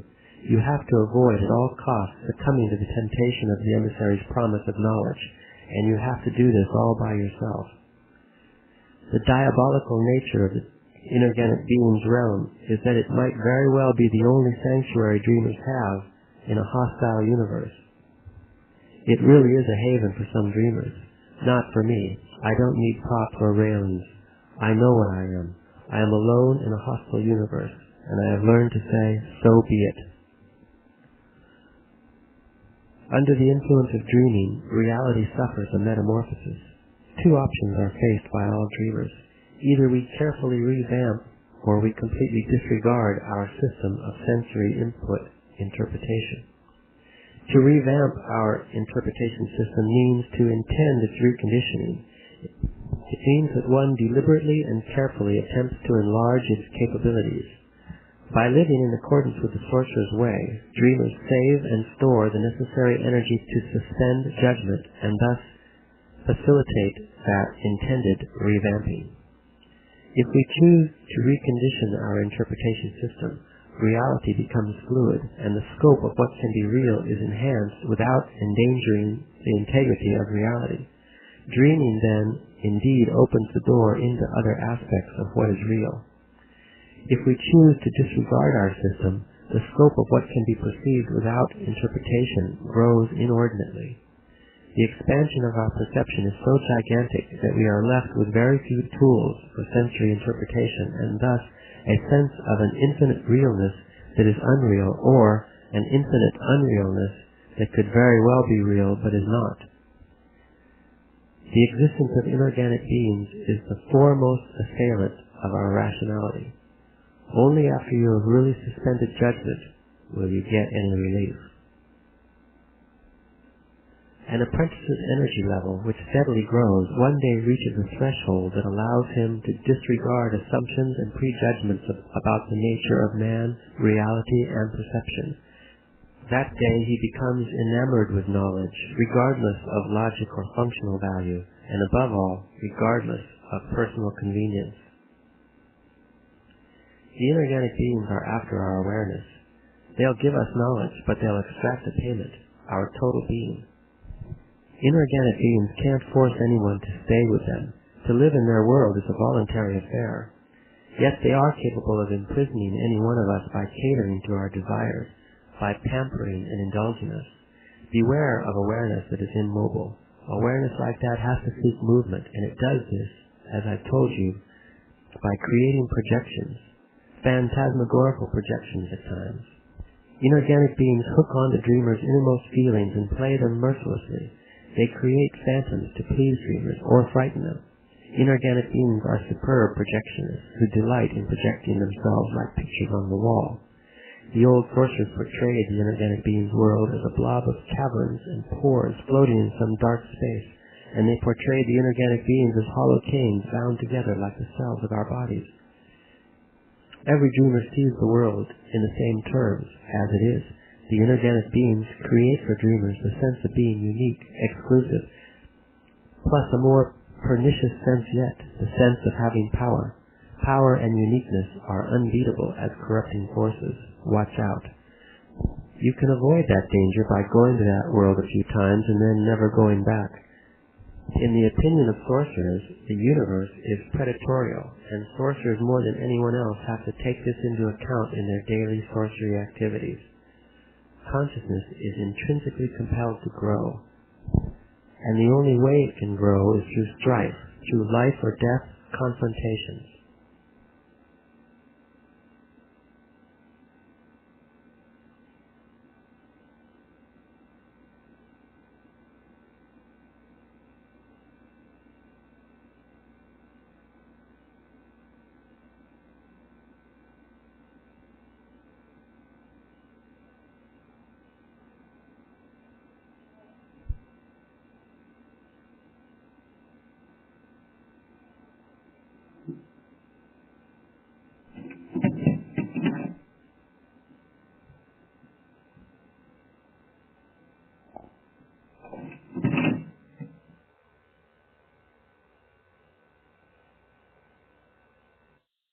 The awareness of sorcerers grows when they do dreaming, and the moment it grows, something out there acknowledges its growth, recognizes it, and makes a bid for it. The inorganic beings are the bidders for that new enhanced awareness. Dreamers have to be forever on their toes. They are prey the moment they venture out in that predatorial universe. To be safe, you must be on your toes every second. Don't let anything or anybody decide for you. That is to say, go to the inorganic beings world only when you want to go. Once you isolate a scout, a tremendous pull will be exerted on you to go to the inorganic beings world.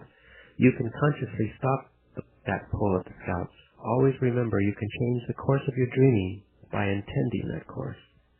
With practice, your capacity to intend journeys into the inorganic beings realm will become extraordinarily keen. An increased capacity to intend brings forth an increased control over your dreaming attention. This additional control makes one more daring. Such confidence is very scary because it is confidence of a fool. To be transported bodily is possible. We are energy that is kept in a specific shape and position by the fixation of the assemblage point on one location. If that location is changed, the shape and position of that energy will change accordingly. All the inorganic beings have to do is place our assemblage point on the right location, and off we go, like a bullet, shoes, hats, and all. It is absurd to trust the inorganic beings. They have their own rhythm, and it isn't human. Sorcerers' maneuvers are deadly. I beseech you to be extraordinarily aware. Don't get involved in having some idiotic confidence in yourself. One must seriously consider that the inorganic beings have astounding means at their disposal. Their awareness is superb. In comparison, we are children with a lot of energy, which the inorganic beings covet. You already understand that the gates of dreaming are specific obstacles, but you haven't understood yet that whatever is given as the exercise to reach and cross a gate is not really what the gate is all about. I mean that it's not true to say, for example, that the second gate is reached and crossed when a dreamer learns to wake up in another dream, or when a dreamer learns to change dreams without waking up in the world of daily life. The second gate of dreaming is reached and crossed only when a dreamer learns to isolate and follow the foreign energy scouts. Waking up in another dream or changing dreams is the drill devised by the old sorcerers to exercise a dreamer's capacity to isolate and follow a scout. Following a scout is a high accomplishment, and when dreamers are able to perform it, the second gate is flung open, and the universe that exists behind it becomes accessible to them. This universe is there all the time, but we cannot go into it because we lack energetic prowess, and in essence, the second gate of dreaming is the door into the inorganic being's world, and dreaming is the key that opens that door. The rule of the second gate can be described in terms of a series of 3 steps. 1, through practicing the drill of changing dreams, dreamers find out about the scouts. 2, by following the scouts, they enter into another veritable universe. And 3, in that universe, by means of their actions, dreamers find out on their own the governing laws and regulations of that universe. The unavoidable reaction on the part of the inorganic beings is the attempt to keep the dreamer in their world. The inorganic beings don't let anyone go, not without a real fight. You have to continue your dreaming until you have gone through the universe behind the second gate. I mean that you alone must either accept or reject the lure of the inorganic beings. I was forced to teach you dreaming only because that is the pattern set out by the old sorcerers. The path of dreaming is filled with pitfalls, and to avoid those pitfalls or to fall into them is the personal and individual affair of each dreamer. And I may add that it is a final affair. Those pitfalls are the result of succumbing to adulation or to promises of power. And not only succumbing to those, but succumbing to anything offered by the inorganic beings. There is no way for sorcerers to accept anything offered by them beyond a certain point. That point depends on us as individuals. The challenge is for each of us to take only what is needed from that world, nothing more. To know what's needed is the virtuosity of sorcerers. But to take only what's needed is their highest accomplishment.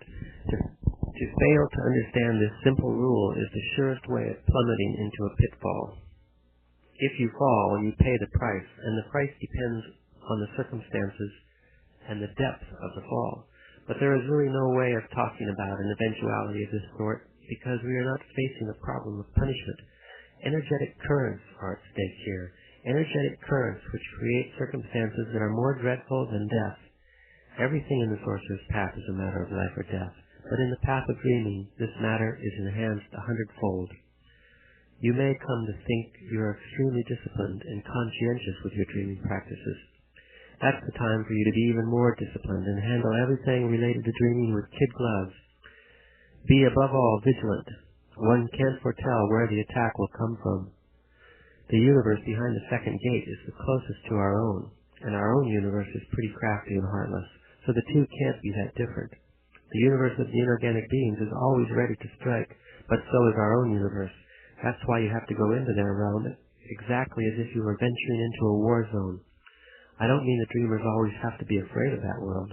Once a dreamer goes through the universe behind the second gate, or once a dreamer refuses to consider it as a viable option, there are no more headaches. Only then are dreamers free to continue. The universe behind the second gate is so powerful and engaging that it serves as a natural screen or a testing ground where dreamers are probed for their weaknesses. If they survive the test, they can proceed to the next gate. If they do not, they remain forever trapped in that universe. For dreamers, their feelings alone can stop their dreaming. Once they have formulated the thought of re-entering dreaming, their practices will continue as if they had never been interrupted. If dreaming is overemphasized, it becomes what it was for the old sorcerers, a source of inexhaustible indulging. You must exercise all the care you are able to muster up.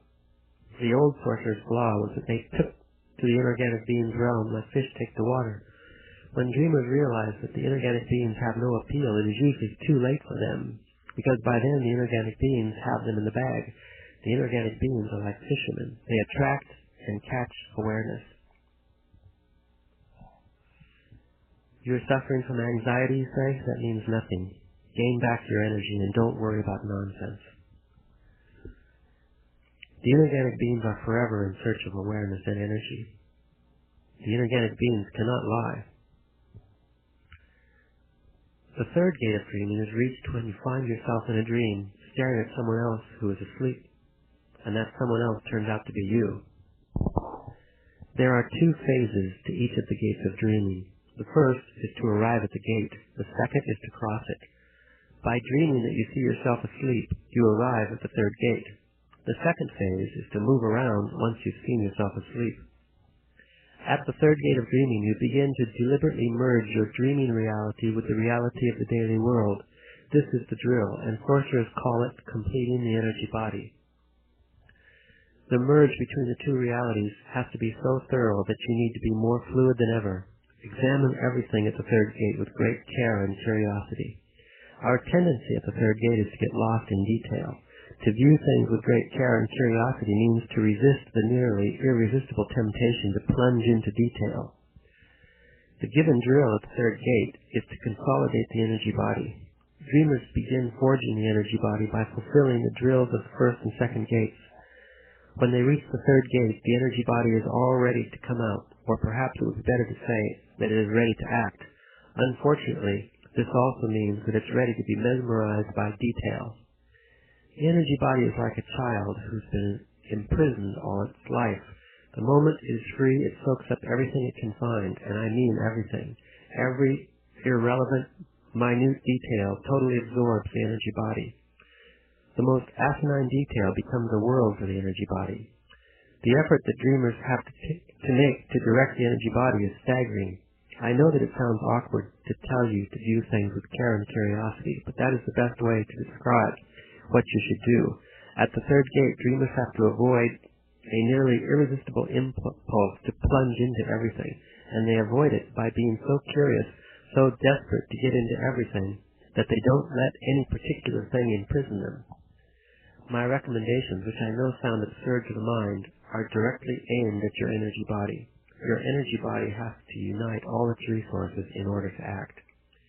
Your entire energy body has to be engaged to perform the drill of the third gate. Therefore, to make things easier for your energy body, you must hold back your rationality. At the third gate, rationality is responsible for the insistence of our energy bodies on being obsessed with superfluous detail. At the third gate, then, we need irrational fluidity, irrational abandon to counteract that insistence. The position of the assemblage point is like a vault where sorcerers keep their records. Sorcerers are capable of leaving accurate records of their findings in the position of the assemblage point. When it comes to getting to the essence of a written account, we have to use our sense of sympathetic or imaginative participation to go beyond the mere page into the experience itself. However, in the sorcerer's world, since there are no written pages, total records which can be relived instead of read are left in the position of the assemblage point. With the inorganic beings, once you get to play with them, you're hooked. They'll always be after you, or what's worse yet, you'll always be after them. To be ready for a true merging of your dreaming reality and your daily reality, you must recapitulate your life further. The recapitulation of our lives never ends, no matter how well we've done it once. The reason average people lack volition in their dreams is that they have never recapitulated, and their lives are filled to capacity with heavily loaded emotions like memories, hopes, fears, etc., etc. Sorcerers, on the contrary, are relatively free from heavy binding emotions because of their recapitulation. And if something stops them, the assumption is that there still is something in them that is not quite clear. Recapitulating and dreaming go hand in hand. If we regurgitate our lives, we get more and more airborne. The recapitulation consists of reliving the totality of one's life experiences by remembering every possible minute detail of them. It's the essential factor in a dreamer's redefinition and redeployment of energy. The recapitulation sets free energy imprisoned within us, and without this liberated energy, dreaming is not possible. Make a list of all the people you have met in your life, starting at the present. Arrange your list in an orderly fashion, breaking it down into areas of activity such as jobs you have had, schools you have attended. Then go without deviation from the first person on your list to the last one, reliving every one of your interactions with them. Recapitulating an event starts with one's mind, arranging everything pertinent to what is being recapitulated. Arranging means reconstructing the event piece by piece, starting by recollecting the physical details of the surroundings, then going to the person with whom one shared the interaction, and then going to oneself, to the examination of one's feelings. The recapitulation is coupled with a natural rhythmical breathing. Long exhalations are performed as the head moves gently and slowly from right to left, and long inhalations are taken as the head moves back from left to right. This act of moving the head from side to side is called fanning the event. The mind examines the event from beginning to end while the body fans on and on everything the mind focuses on. The sorcerers of antiquity, the inventors of the recapitulation, viewed breathing as a magical, life-giving act and used it accordingly as a magical vehicle. The exhalation, to eject the foreign energy left in them during the interaction being recapitulated, and the inhalation to pull back the energy that they themselves left behind during the interaction. It's more involved than an intellectual psychoanalysis. The recapitulation is a sorcerer's ploy to induce a minute but steady displacement of the assemblage point. The assemblage point, under the impact of reviewing past actions and feelings, goes back and forth between its present site and the site it occupied when the event being recapitulated took place. The old sorcerer's rationale behind the recapitulation was their conviction that there is an inconceivable dissolving force in the universe which makes organisms live by lending them awareness. That force also makes organisms die in order to extract the same lent awareness which organisms have enhanced through their life experiences. The old sorcerers believed that since it is our life experience this force is after, it is of supreme importance that it can be satisfied with a facsimile of our life experience, the recapitulation. Having had what it seeks, the dissolving force then lets sorcerers go, free to expand their capacity to perceive and reach with it the confines of time and space. Dreaming requires every bit of our available energy. If there is a deep preoccupation in our life, there is no possibility of dreaming. If you think you are deeply preoccupied and your practices are not interrupted, it would be that you are only egomaniacally disturbed. To be preoccupied for sorcerers means that all your energy sources are taken on. There is a second round of the recapitulation. It consists of a new recapitulation pattern. Construct a jigsaw puzzle by recapitulating without any apparent order different events of your life. It'll be a mess if you let your pettiness choose the events you're going to recapitulate. Instead, let the spirit decide. Be silent, and then get to the event the spirit points out. There are two basic rounds to the recapitulation. The first is called formality and rigidity, and the second, fluidity. When dreaming, you are seeing your body. You have to establish some valid guide to find out whether you are actually seeing your body asleep in your bed. Remember, you must be in your actual room, seeing your actual body. Otherwise, what you are having is merely a dream. If that's the case, control that dream, either by observing its detail or by changing it. Figure out a way to validate the fact that you are looking at yourself. Use your own judgment. Dreamers have to be imaginative to move their energy bodies. Sorcerers say that at the third gate, the entire energy body can move like energy moves, fast and directly. Their energy bodies know exactly how to move. They can move as they move in the inorganic being's world. When your energy body learns to move by itself, you'll be thoroughly out of the inorganic being's reach. Be impeccable. I've told you this dozens of times. To be impeccable means to put your life on the line in order to back up your decisions, and then to do quite a lot more than your best to realize those decisions. When you're not deciding anything, you're merely playing roulette with your life in a helter-skelter way.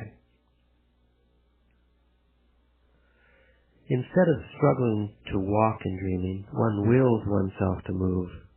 It takes sorcerers forever to learn to move the energy body with their own volition. Once you've learned how to move your energy body by yourself, you should continue moving. Moving your energy body opens up a new area of extraordinary exploration. Again, one must come up with an idea to validate the faithfulness of one's dreams. To be transported by a scout is the real dreaming task of the second gate. It is a very serious matter, but not as serious as forging and moving the energy body.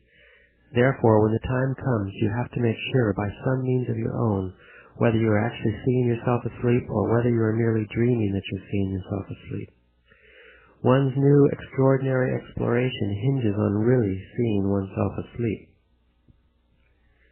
Dreamers take a very long time to perfect their energy bodies, and this is exactly what's at stake here, perfecting your energy body. The reason the energy body is compelled to examine detail and get inextricably stuck in it is its inexperience, its incompleteness. Sorcerers spend a lifetime consolidating the energy body by letting it sponge up everything possible. Until the energy body is complete and mature, it is self-absorbed. It can't get free from the compulsion to be absorbed by everything.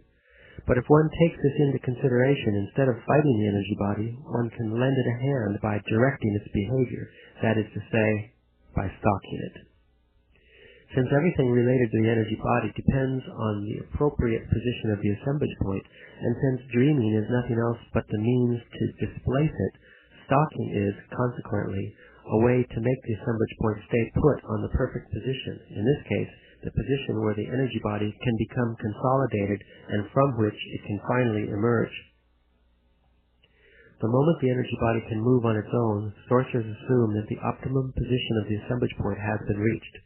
The next step is to stalk it, that is, to fixate it on that position in order to complete the energy body. This procedure is simplicity itself. One intends to stalk it.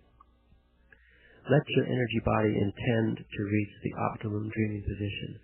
Then let your energy body intend to stay at that position, and you will be stalking. Intending is the secret. Sorcerers displace their assemblage points through intending, and fixate them equally through intending. And there is no technique for intending. One intends through usage. The ideal spot and the fixation of the assemblage point are metaphors. They have nothing to do with the words used to describe them. What comes next is a sorcerer's gem, the real task, seeing energy in your dreaming with your energy body. Dreamers have a rule of thumb. If their energy body is complete, they see energy every time they gaze at an item in the daily world. In dreams, if they see the energy of an item, they know they are dealing with a real world, no matter how distorted that world may appear to their dreaming attention. If they can't see the energy of an item, they are in an ordinary dream and not in a real world. What is a real world? A world that generates energy. The opposite of a phantom world of projections where nothing generates energy. like most of your dreams, where nothing has an energetic effect. Another definition of dreaming is a process by which dreamers isolate dream conditions in which they can find energy-generating elements. Dreaming is the process by which we intend to find adequate positions of the assemblage point, positions that permit us to perceive energy-generating items in dream-like states.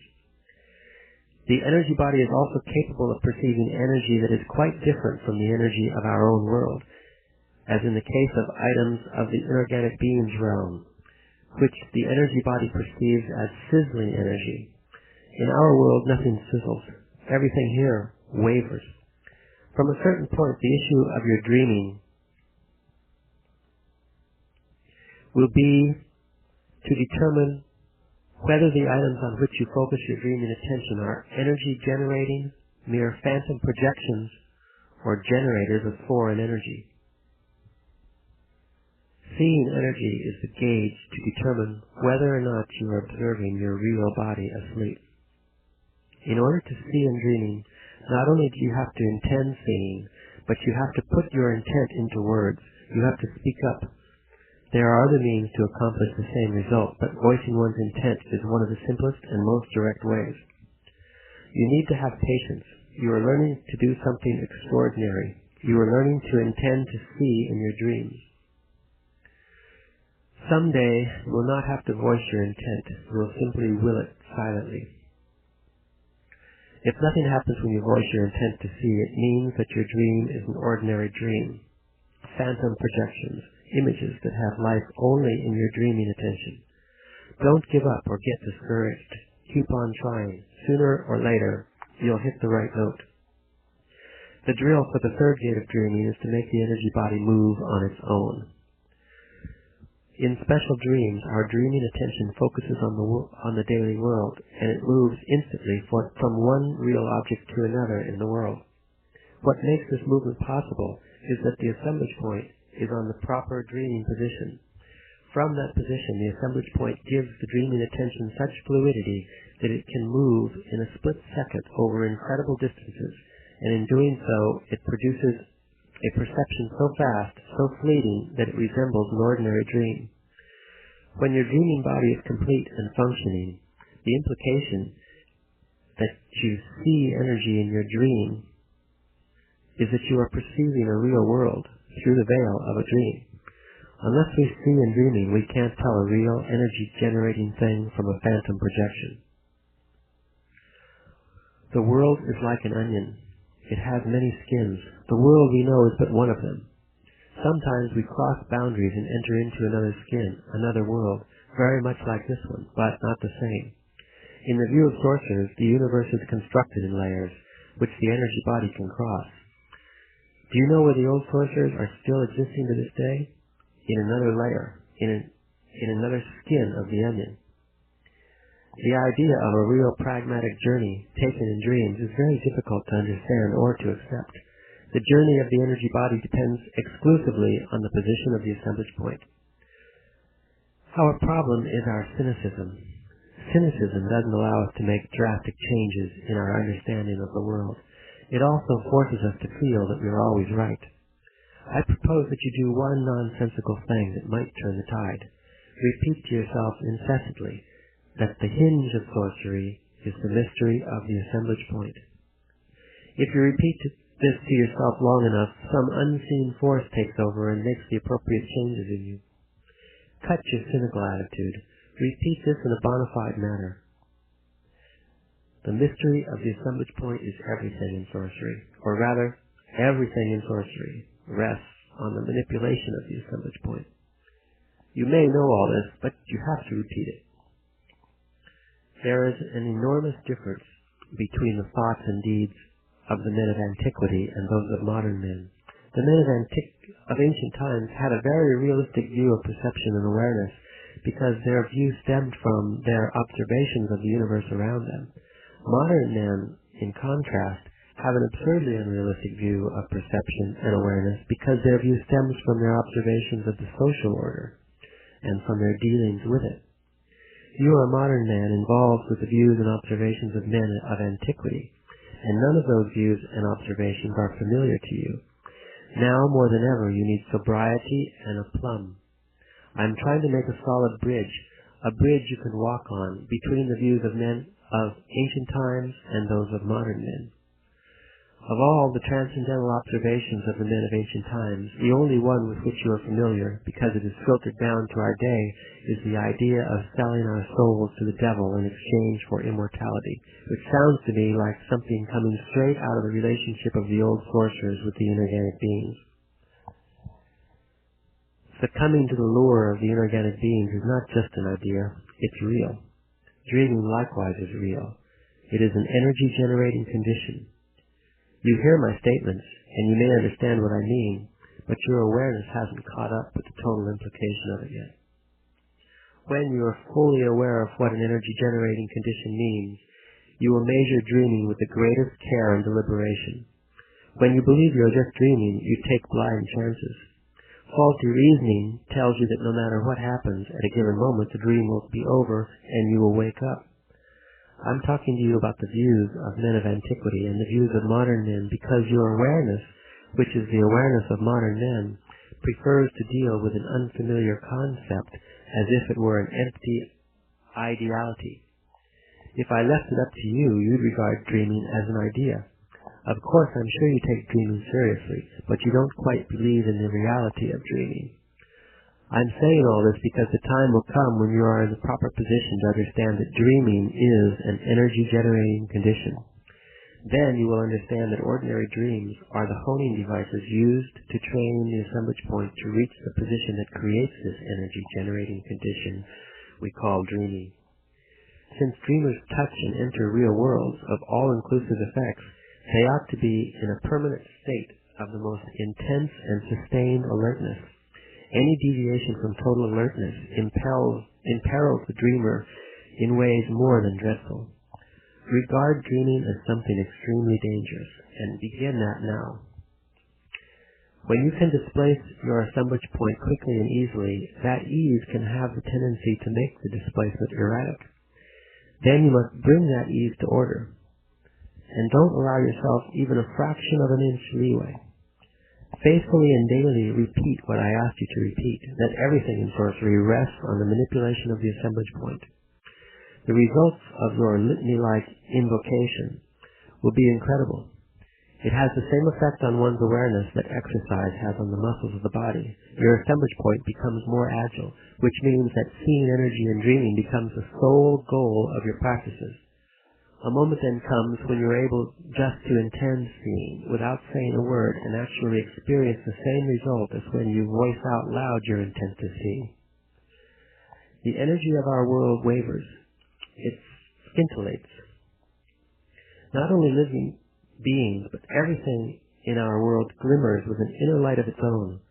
The energy of our world consists of layers of shimmering hues. The top layer is whitish, another, immediately adjacent to it, is chartreuse, and another one, more distant yet, is amber. You will see glimmers of them whenever items that you encounter in your dreamlike states change shapes. However, a whitish glow is always the initial impact of seeing anything that generates energy. There is an endless number of different hues, but for the purposes of a beginning order, you should be concerned with those three. Later on, you can get as sophisticated as you want and isolate dozens of hues, if you're able to do it. The whitish layer is the hue of the present position of mankind's assemblage point. Let's say that it is a modern hue. Sorcerers believe that everything man does nowadays is tinted with that whitish glow. At another time, more distant yet, it made it amber.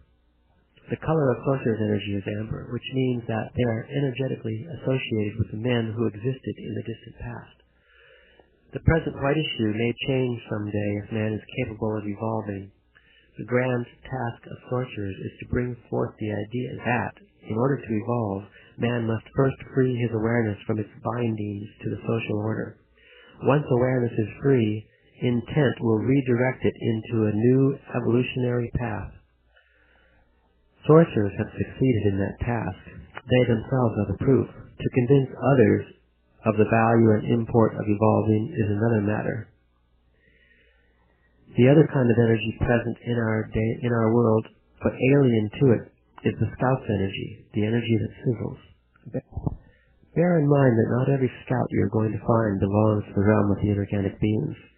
Some of the scouts you will encounter are going to be not from the inorganic beings realm, but from other, even more distant levels of awareness.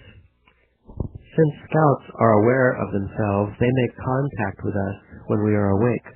But our great misfortune is to have our consciousness so fully engaged that we don't have time to pay attention. In our sleep, however, the two-way traffic trap door opens. We dream. And in our dreams, we make contact. The way to tell whether the scouts are from a level besides the inorganic being's world is, the greater their sizzling, the further they come from. This sounds simplistic, but you have to let your energy body tell you what's what. I assure you, it'll make very fine distinctions and unerring judgments when faced with alien energy. Unless you know exactly what you are doing and what you want out of alien energy, you have to be content with a brief glance. Anything beyond a glance is as dangerous and as stupid as petting a rattlesnake. Scouts are always very aggressive and extremely daring. They have to be that way in order to prevail in their explorations. Sustaining our dreaming attention on them is tantamount to soliciting their awareness to focus on us. Once they focus their attention on us, we are compelled to go with them. And that, of course, is the danger. We may end up in worlds beyond our energetic possibilities. There are many types of scouts, but at a beginning level of energy, one can only focus on three. The first two types are the easiest to spot. Their disguises in our dreams are so outlandish that they immediately attract our dreaming attention. The scouts of the third type are the most dangerous in terms of aggressiveness and power, and because they hide behind subtle disguises. One of the strangest things dreamers find out, which you yourself will find, is this third type of scout. The most ferocious scout hides behind people in our dreams. It's annoying that they are always associated with the dream images of our parents or close friends. Perhaps that's why we often feel ill at ease when we dream of them. A rule of thumb for dreamers is to assume that the third type of scout is present whenever they feel perturbed by their parents or friends in a dream. Sound advice is to avoid those dream images. They are sheer poison. Blue energy doesn't sizzle. It is like ours, it wavers, but it is blue instead of white. Blue energy doesn't exist in a natural state in our world. The deadly scouts of the third type are bright orange. The inorganic beings only show themselves at the beginning. After their scouts take us to their world, there is no necessity for the inorganic beings' projections. If we want to see the inorganic beings, a scout takes us there. For no one, and I mean no one, can journey by himself to their realm. Their world is sealed. No one can enter or leave without the consent of the inorganic beings. The only thing you can do by yourself once you're inside is, of course, voice your intent to stay. To say it out loud means to set in motion currents of energy that are irreversible. In olden times, words were incredibly powerful. Now they are not. In the inorganic being's realm, they haven't lost their power. There's one last issue relating to that world that we haven't discussed. In the final analysis, my aversion to the old sorcerers' activities is very personal. As a Nahual, I detest what they did. They cowardly sought refuge in the inorganic being's world. They argued that in a predatorial universe poised to rip us apart, the only possible haven for us is in that realm. They believed that because it's true. Since the inorganic beings can't lie, the sales pitch of the dreaming emissary is all true. That world can give us shelter and prolong our awareness for nearly an eternity. When the emissary's sales pitch, even if it's the truth, has no appeal to you, and you're ready to chance a road that might rip you apart, you will be ready for this one final statement about that world, the most dreadful statement I can make. The energy necessary to move the assemblage points of sorcerers comes from the realm of inorganic beings. This is the truth and the legacy of the old sorcerers to us. The inorganic beings have us pinned down to this day. This is the reason I don't like them. I resent having to dip into one source alone. Personally, I refuse to do it, and I'm trying to steer you away from it. We can't have dealings with them, and yet we can't stay away from them. My solution has been to take their energy but not give in to their influence. This is known as the ultimate stalking. It is done by sustaining the unbending intent of freedom, even though no sorcerer knows what freedom really is. The reason sorcerers have to take energy from the realm of inorganic beings is because there is no other viable energy for sorcerers. In order to maneuver the assemblage point in the manner they do, sorcerers need an inordinate amount of energy. As I said, a redeployment of energy is necessary in order to do dreaming. To start dreaming, sorcerers need to redefine their premises and save their energy. But that redefining is valid only to have the necessary energy to set up dreaming, to fly into other realms, to see energy, to forge the energy body, etc., is another matter. For those maneuvers, sorcerers need loads of dark alien energy. They take it from the inorganic being's world by the mere act of going to that world. All the sorcerers of our line have to do this. Awareness is an endless area of exploration for sorcerers and man in general. In order to enhance awareness, there is no risk we should not run, no means we should refuse. Bear in mind, however, that only in soundness of mind can awareness be enhanced. I'm going to propose a line of action for you. It's the last task of the third gate of dreaming, and it consists of stalking the stalkers, a most mysterious maneuver. To stalk the stalkers means to deliberately draw energy from the inorganic being's realm in order to perform a sorcery feat, a journey that uses awareness as an element of the environment. In the world of daily life, water is an element of the environment that we use for traveling. Imagine awareness being a similar element that can be used for traveling. Through the medium of awareness, sorcerers from all over the universe come to us, and vice versa. Via awareness, sorcerers go to the ends of the universe. Awareness is an energetic element. You have to make that distinction. For sorcerers who see, awareness is a glow. They can hitch their energy body to that glow and go with it. The difference between a physical and an energetic element is that physical elements are part of our interpretation system, and energetic elements are not. Energetic elements, like awareness, exist in our universe, but we, as average people, perceive only the physical elements because we were taught to do so. Sorcerers perceive the energetic elements for the same reason. They were taught to do so. The use of awareness as an energetic element of our environment is the essence of sorcery. In terms of practicalities, the trajectory of sorcery is first to free the existing energy in us by impeccably following the sorcerer's path. Second, to use that energy to develop the energy body by means of dreaming. And third, to use awareness as an element of the environment in order to enter with the energy body and all our physicality into other worlds. There are two kinds of energy journeys into other worlds. One is when awareness picks up the sorcerer's energy body and takes it wherever it may, and the other is when the sorcerer decides in full consciousness to use the avenue of awareness to make a journey. It takes an enormous discipline to do the second. In the life of sorcerers, there are issues that require masterful handling, and dealing with awareness as an energetic element open to the energy body is the most important, vital, and dangerous of those issues. With enough energy, you can perform the last task of the third gate of dreaming, to break the boundaries of the normal world and, using awareness as an energetic element, enter into another. This breaking and entering amounts to stalking the stalkers. Using awareness as an element of the environment bypasses the influence of the inorganic beings, but it still uses their energy.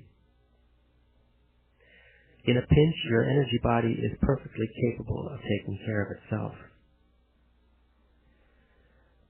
After getting into a state of total inner silence, slip gently into dreaming, voicing your intent to go to the realm of the inorganic beings.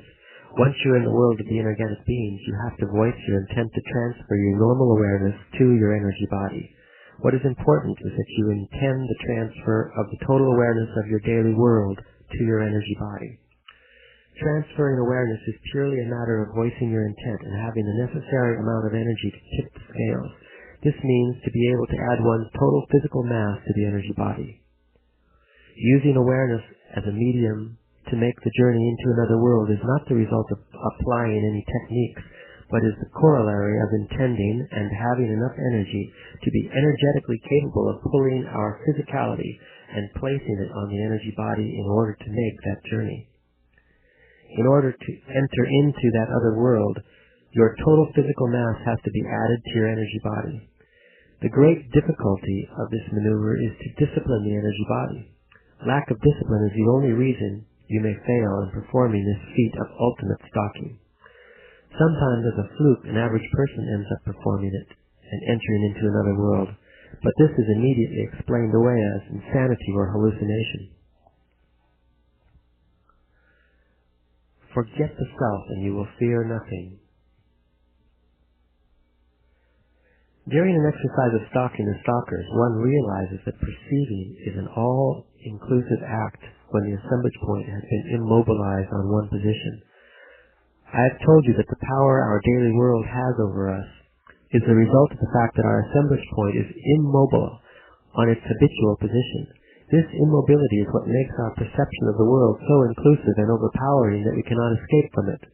If you want to break this totally inclusive force, all you have to do is dispel the fog, that is to say, displace the assemblage point by intending its displacement. You yourself will understand what I mean the moment you have to bring your assemblage point to another position in order to dispel that world's fog, which will begin to swallow you during a maneuver of stalking the stalkers. The re-entry into our world is automatic if we don't let the fog set in. Ordinarily, dreamers experience the whole maneuver as a series of slow transitions, and they have to voice their intent to use awareness as an element. Ordinarily, dreamers are merely voyagers. The old sorcerer's damnation was that the inorganic beings took them to worlds from which they could not return. Since they entered into that world with all their physicality, the fixation of their assemblage points on the position pre-selected by the inorganic beings was so overpowering that it created a sort of fog that obliterated any memory of the world they came from. The natural consequence of such an immobility is that the dreamer's assemblage point cannot return to its habitual position.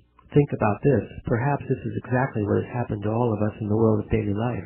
We are here, and the fixation of our assemblage point is so overpowering that it has made us forget where we came from and what our purpose was for coming here. The task is to sneak by the inorganic beings, not be run by them. Perhaps you will stalk the stalkers when you have the strength, or perhaps you'll never accomplish it. It doesn't really matter. If one thing doesn't work, another will. Sorcery is an endless challenge. In order to use awareness as an element of the environment, dreamers first have to make a journey to the inorganic being's realm. Then they have to use that journey as a springboard, and while they are in possession of the necessary dark energy, they have to intend to be hurled through the medium of awareness into another world. In your dreaming practices, see energy in energy-generating dreamlike states. When you are able to see everything that presents itself to you, you may become incapable of rendering intelligently what you see. It may be then as though you have reached states of perception for which you have no lexicon.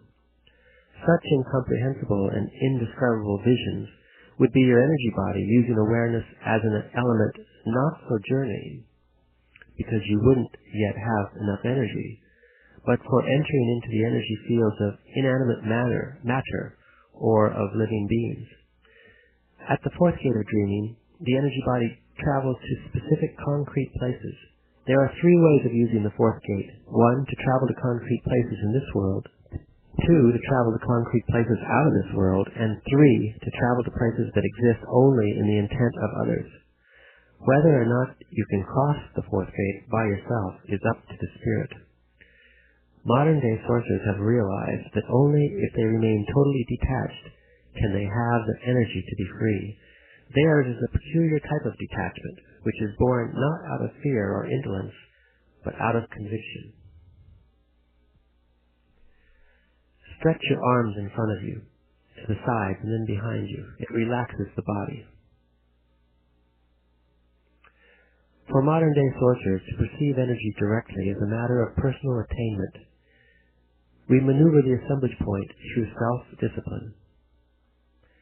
Your energy body has endless resources. Modern-day sorcerers do not know the details of the thousands of possible positions of the assemblage point.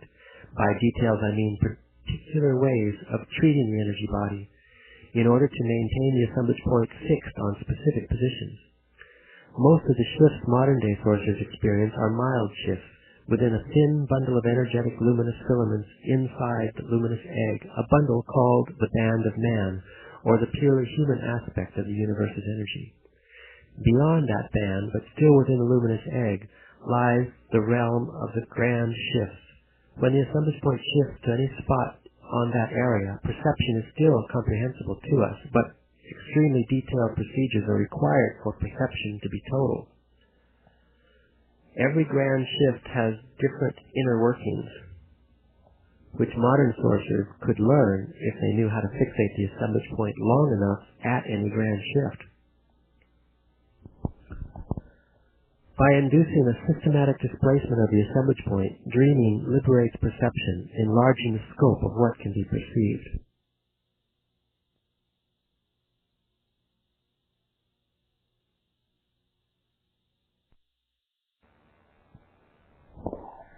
For the sorcerers of my party, dreaming has not only opened the doors of other perceivable worlds, but prepared us for entering into those realms in full awareness. The second attention has endless treasures to be discovered. The initial position in which the dreamer places his body is of key importance. The old sorcerers used to call this the twin positions. The initial position in which a dreamer holds his physical body to begin dreaming is mirrored by the position in which he holds his energy body in dreams to fixate his assemblage point on any spot of his choosing. The two positions make a unit. The position in which one places the body is of utmost importance. Start your dreaming by lying on your right side with your knees a bit bent. The discipline is to maintain that position and fall asleep in it. In dreaming, then, the exercise is to dream that you lie down in exactly the same position and fall asleep again.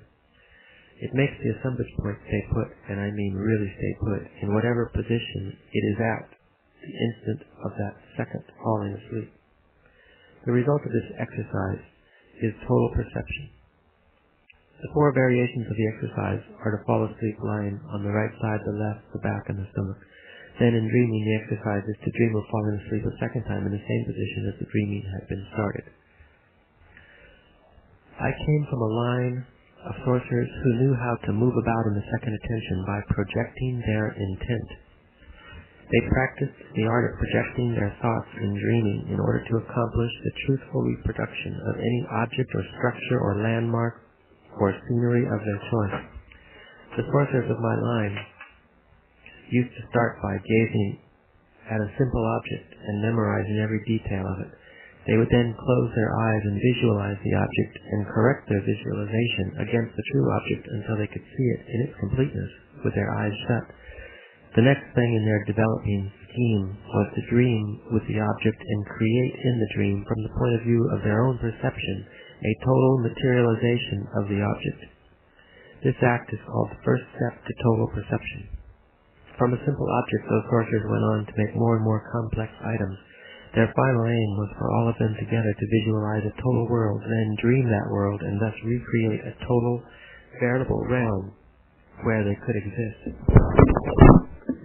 When any of the sorcerers of my line were able to do that, they could easily pull anyone into their intent, into their dream. Whole populations disappeared dreaming like that. It's possible because they visualized and then recreated in dreaming the same scenery.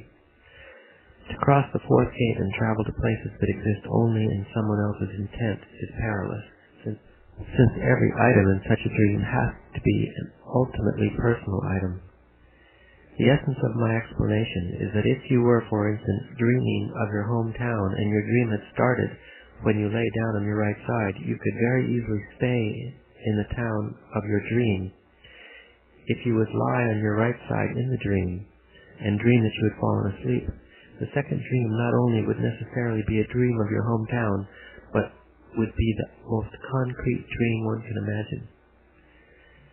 The only way to have absolute control of dreams is to use the technique of the twin positions.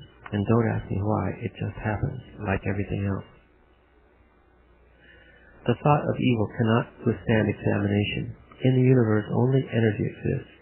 Evil is merely a concatenation of the human mind, overwhelmed by the fixation of the assemblage point on its habitual position. Logically, there is really nothing to be afraid of. There is no past or future in the universe. There is only the moment. Think for a moment. In the universe, there is only energy, and energy has only a here and now, an endless and ever-present here and now. The secret of twin positions is that the second dream is intending in the second attention, the only way to cross the fourth gate of dreaming. To make a dream an all-inclusive reality is the art of the old sorcerers. This is dreaming. You should know by now that its transactions are final. You have been given an abstract gift, the possibility of flying on the wings of intent.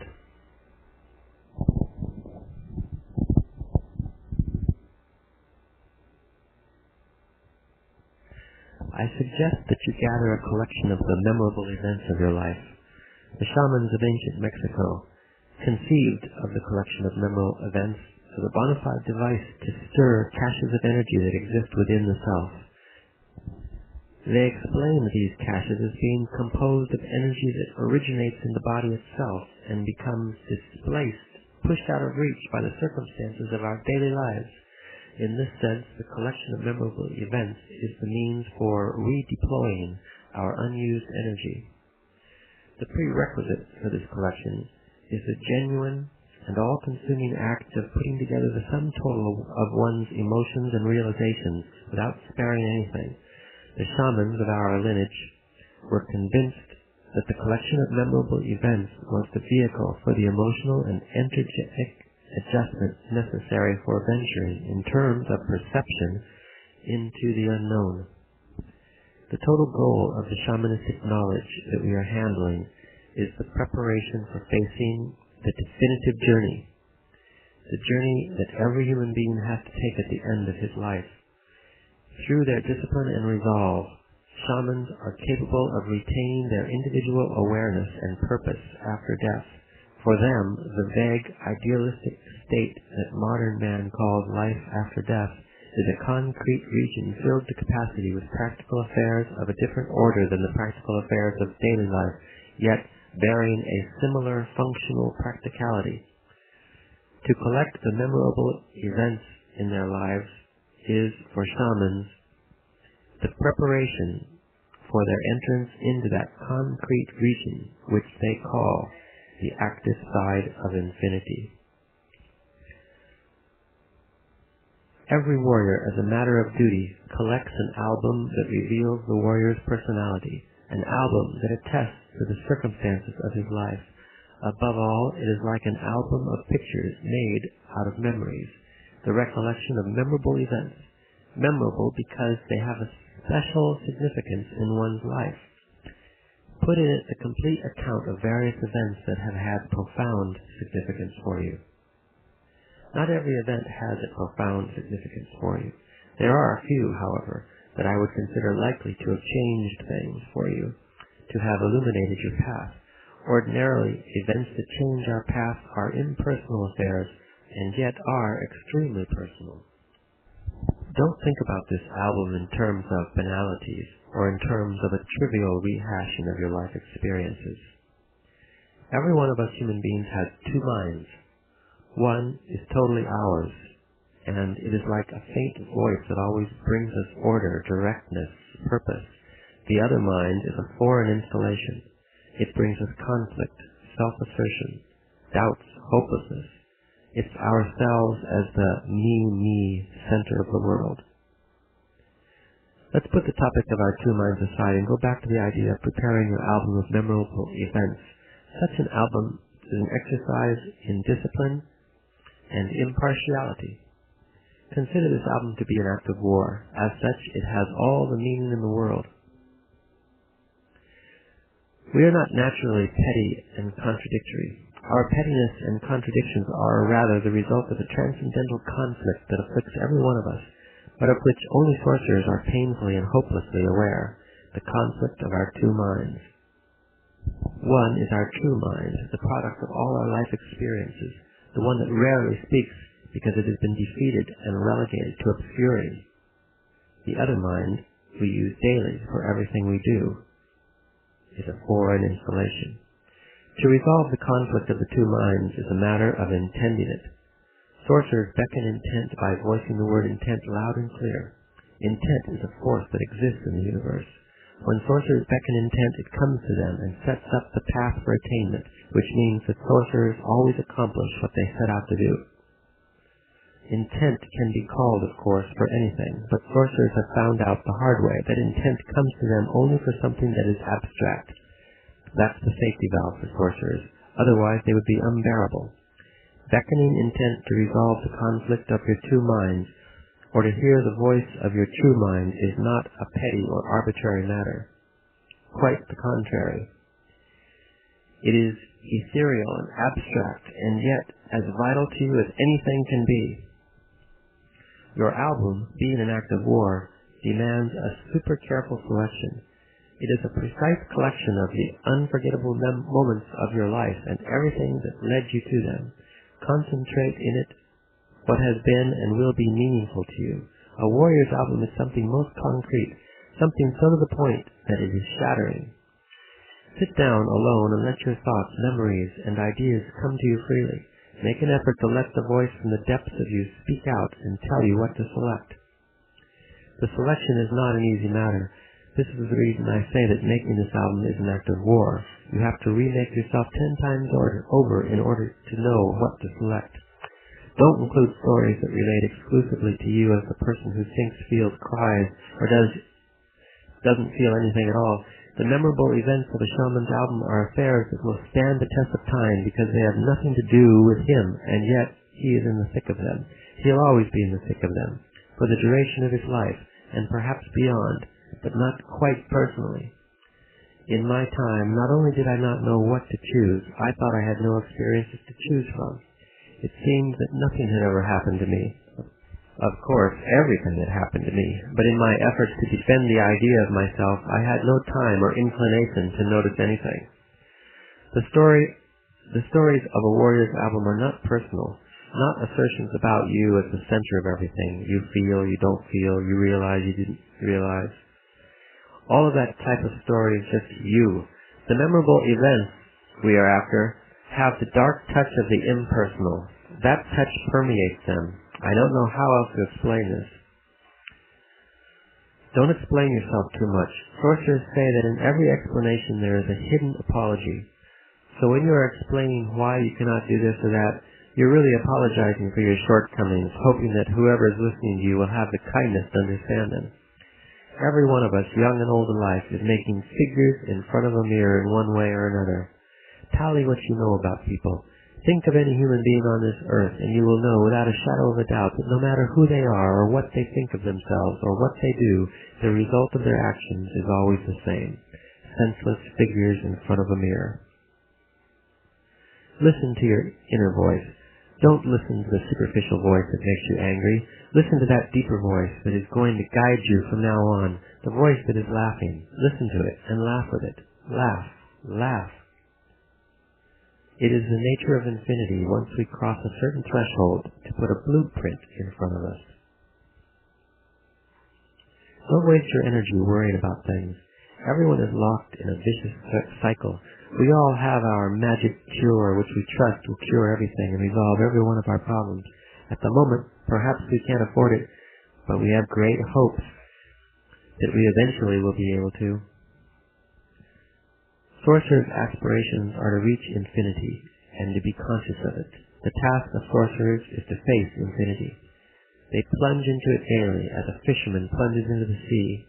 It is such an overwhelming task that sorcerers have to state their names before venturing into it. In this manner, they assert their individuality in front of the infinite. What makes human beings into sorcerers is their capacity to perceive energy directly as it flows in the universe.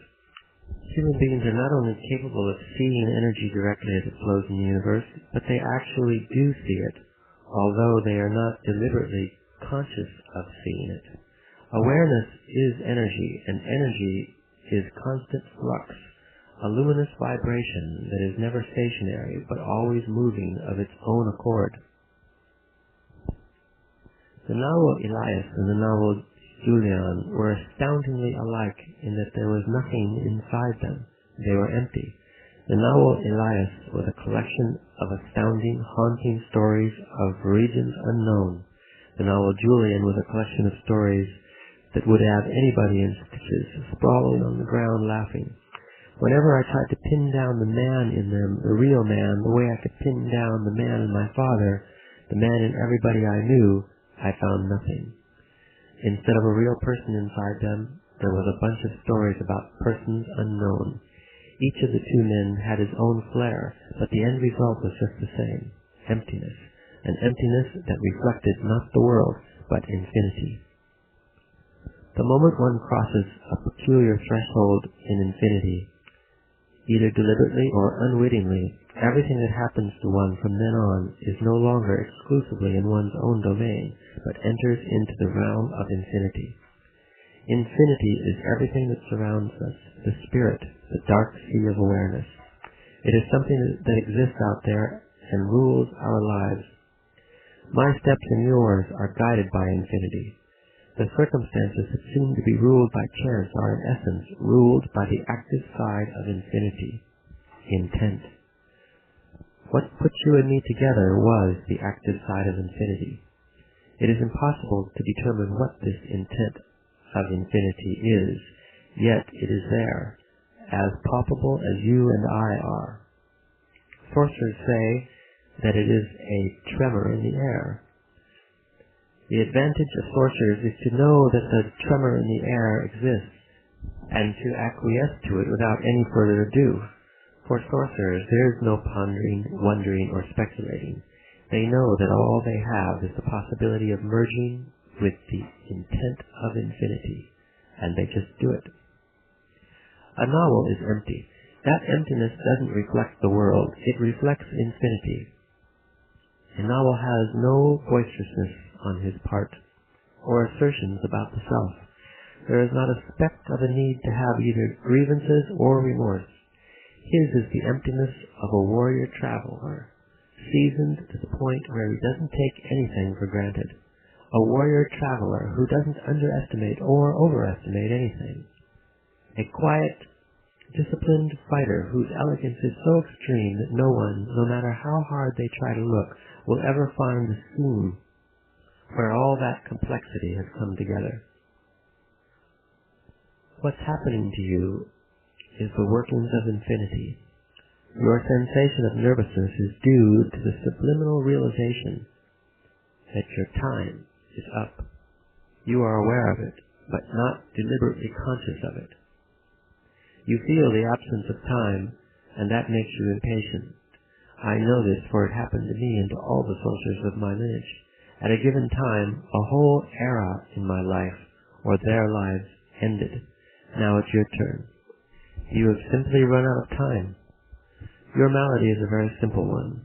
Your world is coming to an end. It is the end of an era for you. Do you think that the world you have known all your life is going to leave you peacefully, without any fuss or muss? No. It will wriggle underneath you and hit you with its tail. But an era doesn't really come to an end until the king dies. You are the king. Every one of us has an energetic fissure, an energetic crack below the navel. That crack, which sorcerers call the gap, is closed when a man is in his prime. Normally, all that is discernible to the sorcerer's eye is a tenuous discoloration in the otherwise whitish glow of the luminous sphere. But when a man is close to dying, that gap becomes quite apparent. I once saw a man's gap that was wide open. The significance was a deadly one. The spirit was signaling to me that something was coming to an end. I thought it was my life that was coming to an end, and I accepted it as gracefully as I could. It dawned on me much, much later that it wasn't my life that was coming to an end, but my entire lineage. You bypass things like this. It's youth. So many things to do, so many people around you. You're not alert. You never learned to be alert anyway. To be alert doesn't mean to be watchful. For sorcerers, to be alert means to be aware of the fabric of the everyday world that seems extraneous to the interaction of the moment. Don't hide yourself behind banalities. Stand up. Assume responsibility for what you know. Don't get lost in the extraneous fabric of the world around you. Extraneous to what's going on. Don't be so concerned with yourself and the problems. Watch the scenery around us, the mountains in the distance, or the riverbed, or the desert. Sorcerers do that, and then nothing counts except what their eyes can absorb. In this way they unburden themselves of everything superfluous. Sorcerers never say things idly. I am most careful about what I say to you, or to anybody else. The difference between you and me is that I don't have any time at all, and I act accordingly. You, on the other hand, believe that you have all the time in the world, and you act accordingly. The end result of our individual behaviors is that I measure everything I do and say, and you don't. You are looking for a sorcerer's medication to remove everything annoying from you, with no effort at all on your part. You want results. One potion, and you're cured. Sorcerers face things in a different way. Since they don't have any time to spare, they give themselves fully to what's in front of them. Your turmoil is the result of your lack of sobriety. As for your friend, you didn't have the sobriety to thank him properly. That happens to every one of us. We never express what we feel, and when we want to, it's too late, because we have run out of time. It's not only your friend who ran out of time, you too ran out of it. But the moment when you should have thanked him, you were angry with him. You were judging him. He was nasty to you, whatever. And then you postponed seeing him. In reality, what you did was to postpone thanking him. Now you're stuck with a ghost on your tail. You'll never be able to pay what you owe him. Your friend knew that he was dying. Now you say that the weight of my words is too much for your shoulders, that you want to leave, to be in the city and get lost in its noise. You are having a taste of infinity. I know it because I have been in your shoes. You want to run away, to plunge into something human, warm, contradictory, stupid. Who cares? You want to forget the death of your friend, but infinity won't let you. It has gripped you in its merciless clutches. The only thing you can do is to keep the memory of your friend fresh, to keep it alive for the rest of your life and perhaps even beyond. Sorcerers express in this fashion the thanks that they can no longer voice. You may think it is a silly way, but that's the best sorcerers can do. Sadness for sorcerers is not personal. It is not quite sadness. It's a wave of energy that comes from the depths of the cosmos and hits sorcerers when they are receptive, when they are like radios, capable of catching radio waves. The sorcerers of olden times who gave us the entire format of sorcery believed that there is a sadness in the universe as a force, a condition, like light, like intent, and that this perennial force acts especially on sorcerers because they no longer have any defensive shields.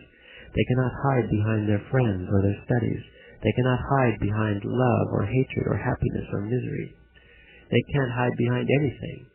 The condition of sorcerers is that sadness for them is abstract. It doesn't come from coveting or lacking something or from self-importance. It doesn't come from me. It comes from infinity. The sadness you feel for not thanking your friend is already leaning in that direction. Inner silence is a peculiar state of being in which thoughts are cancelled out and one can function from a level other than that of daily awareness. Inner silence means the suspension of the internal dialogue, the perennial companion of thought, and is therefore a state of profound quietude. The old sorcerers called it inner silence because it is a state in which perception doesn't depend on the senses. What is at work during inner silence is another faculty that man has, the faculty that makes him a magical being, the very faculty that has been curtailed not by him himself but by some extraneous influence. Inner silence is the stand from which everything stems in sorcery. In other words, everything we do leads to that stand, which, like everything else in the world of sorcerers, doesn't reveal itself unless something gigantic shakes us. The sorcerers of ancient Mexico devised endless ways to shake themselves or other sorcery practitioners at their foundations in order to reach that coveted state of inner silence. They considered the most far-fetched acts, which may seem totally unrelated to the pursuit of inner silence, such as, for instance, jumping into waterfalls or spending nights hanging upside down from the top branch of a tree, to be the key points that brought it into being. Inner silence is accrued, accumulated. I have guided you to construct the core of inner silence in yourself, and then add to it, second by second, on every occasion you practice it. The sorcerers of ancient Mexico discovered that each individual has a different threshold of inner silence in terms of time, meaning that inner silence must be kept by each one of us for the length of time of our specific threshold before it can work. Inner silence works from the moment you begin to accrue it. What the old sorcerers were after was the final, dramatic end result of reaching that individual threshold of silence. Some very talented practitioners need only a few minutes of silence to reach that coveted goal. Others, less talented, need long periods of silence, perhaps more than an hour, of complete quietude before they reach the desired result. The desired result is what the old sorcerers called stopping the world, the moment when everything around us ceases to be what it's always been. This is the moment when sorcerers return to the true nature of man. The old sorcerers also called it total freedom. It is the moment when man the slave becomes man the free being, capable of feats of perception that defy our linear imagination. Inner silence is the avenue that leads to a true suspension of judgment, to a moment when sensory data emanation from the universe at large ceases to be interpreted by the senses, a moment when cognition ceases to be the force which, through usage and repetition, decides the nature of the world. Sorcerers need a breaking point for the workings of inner silence to set in. The breaking point is like the mortar that a mason puts between bricks. It's only when the mortar hardens that the loose bricks become a structure. From the beginning of our association, I have drilled into you the value, the necessity of inner silence. You must do your best to follow my suggestions by accumulating inner silence second by second. You have no means to measure the effect of this accumulation, nor do you have any means to judge whether or not you have reached any threshold. Simply aim doggedly at accruing it. The act of accumulating it is a challenge in itself. Every sorcerer I know, male or female, sooner or later arrives at a breaking point in their lives. Not a mental breakdown or anything like that. Mental breakdowns are for persons who indulge in themselves. What I mean is that at a given moment, the continuity of their lives has to break in order for inner silence to set in and become an active part of their structures. It's very, very important that you yourself deliberately arrive at that breaking point, or that you create it artificially and intelligently. Your breaking point is to discontinue your life as you know it. You have done everything I've told you dutifully and accurately. If you are talented, you never show it. That seems to be your style. You're not slow, but you act as if you were. You're very sure of yourself, but you act as if you were insecure. You're not timid, and yet you act as if you were afraid of people. Everything you do points at one single spot. You need to break all that ruthlessly. I think everything boils down to one act. You must leave your friends. You must say goodbye to them for good. It's not possible for you to continue on the warrior's path carrying your personal history with you, and unless you discontinue your way of life, I won't be able to go ahead with my instruction. Your friends and your family, they are your points of reference. Therefore, they have to go. Sorcerers have only one point of reference: infinity. You must simply leave. Leave any way you can. You have never been alone in your life. This is the time to do it. I don't want your body to die physically. I want your person to die. The two are very different affairs. In essence, your person has very little to do with your body. Your person is your mind, and believe you me, your mind is not yours. I'll tell you about that subject someday, but not while you're cushioned by your friends. The criteria that indicates that a sorcerer is dead is when it makes no difference to him whether he has company or whether he is alone. The day you don't covet the company of your friends, whom you use as shields, that's the day that your person has died. I ran away from the sorcerer's world once, and I had to nearly die to realize my stupidity. The important issue is to arrive at a breaking point, in whatever way, so that inner silence will become real for you. You have no time to lose. For infinity, the only worthwhile enterprise of a warrior is freedom. Any other enterprise is fraudulent. The end of an era is an accurate description of a process that shamans go through in dismantling the structure of the world they know in order to replace it with another way of understanding the world around them.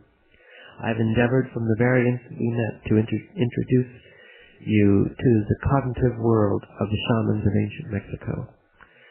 The world of the sorcerers of ancient Mexico is different from ours, not in a shallow way, but different in the way in which the process of a cognition is arranged. In our world, our cognition requires the interpretation of sensory data. The universe is composed of an infinite number of energy fields that exist in the universe at large as luminous filaments. Those luminous filaments act on man as an organism. The response of the organism is to turn those energy fields into sensory data. Sensory data is then interpreted, and that interpretation becomes our cognitive system. The end of an era means that the units of a foreign cognition are beginning to take hold. The units of your normal cognition, no matter how pleasant and rewarding they are for you, are beginning to fade. A grave moment in the life of a man. Don't admire people from afar. That is the surest way to create mythological beings. Get close to them, talk to them, see what they're like as people, test them. If their behavior is the result of their conviction that they are a being who is going to die, then everything they do, no matter how strange, must be premeditated and final. If what they say turns out to be just words, they're not worth a hoot. Human beings are beings that are going to die. Sorcerers firmly maintain that the only way to have a grip on our world and on what we do in it is by fully accepting that we are beings on the way to dying. Without this basic acceptance, our lives, our doings, and the world in which we live are unmanageable affairs. The acceptance of this is far-reaching. However, it's not the mere acceptance that does the trick. We have to embody that acceptance and live it all the way through. Sorcerers throughout the ages have said that the view of our death is the most sobering view that exists. What is wrong with us human beings, and has been wrong since time immemorial, is that without ever stating it in so many words, we believe that we have entered the realm of immortality. We behave as if we were never going to die. An infantile arrogance. But even more injurious than this sense of immortality is what comes with it, the sense that we can engulf this inconceivable universe with our minds. Sorcerers don't admire people in a vacuum. They talk to them. They get to know them. They establish points of reference. They compare. Sorcerers view any kind of activity with people, no matter how minute or unimportant, as a battlefield. In that battlefield, sorcerers perform their best magic, their best effort. The trick to being at ease in such situations is to face our opponents openly. Abhorrent are the timid souls who shy away from interaction to the point where even though they interact, they merely infer or deduce in terms of their own psychological states what is going on without actually perceiving what is really going on. They interact without ever being part of the interaction. Always look at the man who is involved in a tug of war with you. Don't just pull the rope. Look up and see his eyes. You'll know then that he is a man just like you, no matter what he's saying, no matter what he's doing. He's shaking in his boots just like you. A look like that renders the opponent helpless, if only for an instant. Deliver your blow then. When the sorcerers talk about the cognitive world of ancient Mexico, they are talking about things for which we have no equivalent in the world of everyday life. For instance, perceiving energy directly as it flows in the universe is a unit of cognition that shamans live by. They see how energy flows, and they follow its flow. If its flow is obstructed, they move away to do something entirely different. Shamans see lines in the universe. Their art, or their job, is to choose the line that will take them, perception-wise, to regions that have no name. You can say that shamans react immediately to the lines of the universe. They see human beings as luminous balls, and they search in them for their flow of energy. Naturally, they react instantly to this sight. It's part of their cognition. The practicalities that scientists are interested in are conducive to building more and more complex machines. They are not the practicalities that changed an individual's life course from within. They are not geared to reaching the vastness of the universe as a personal, experiential affair.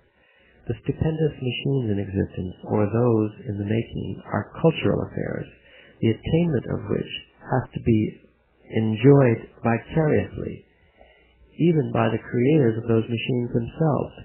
The only reward for them is monetary.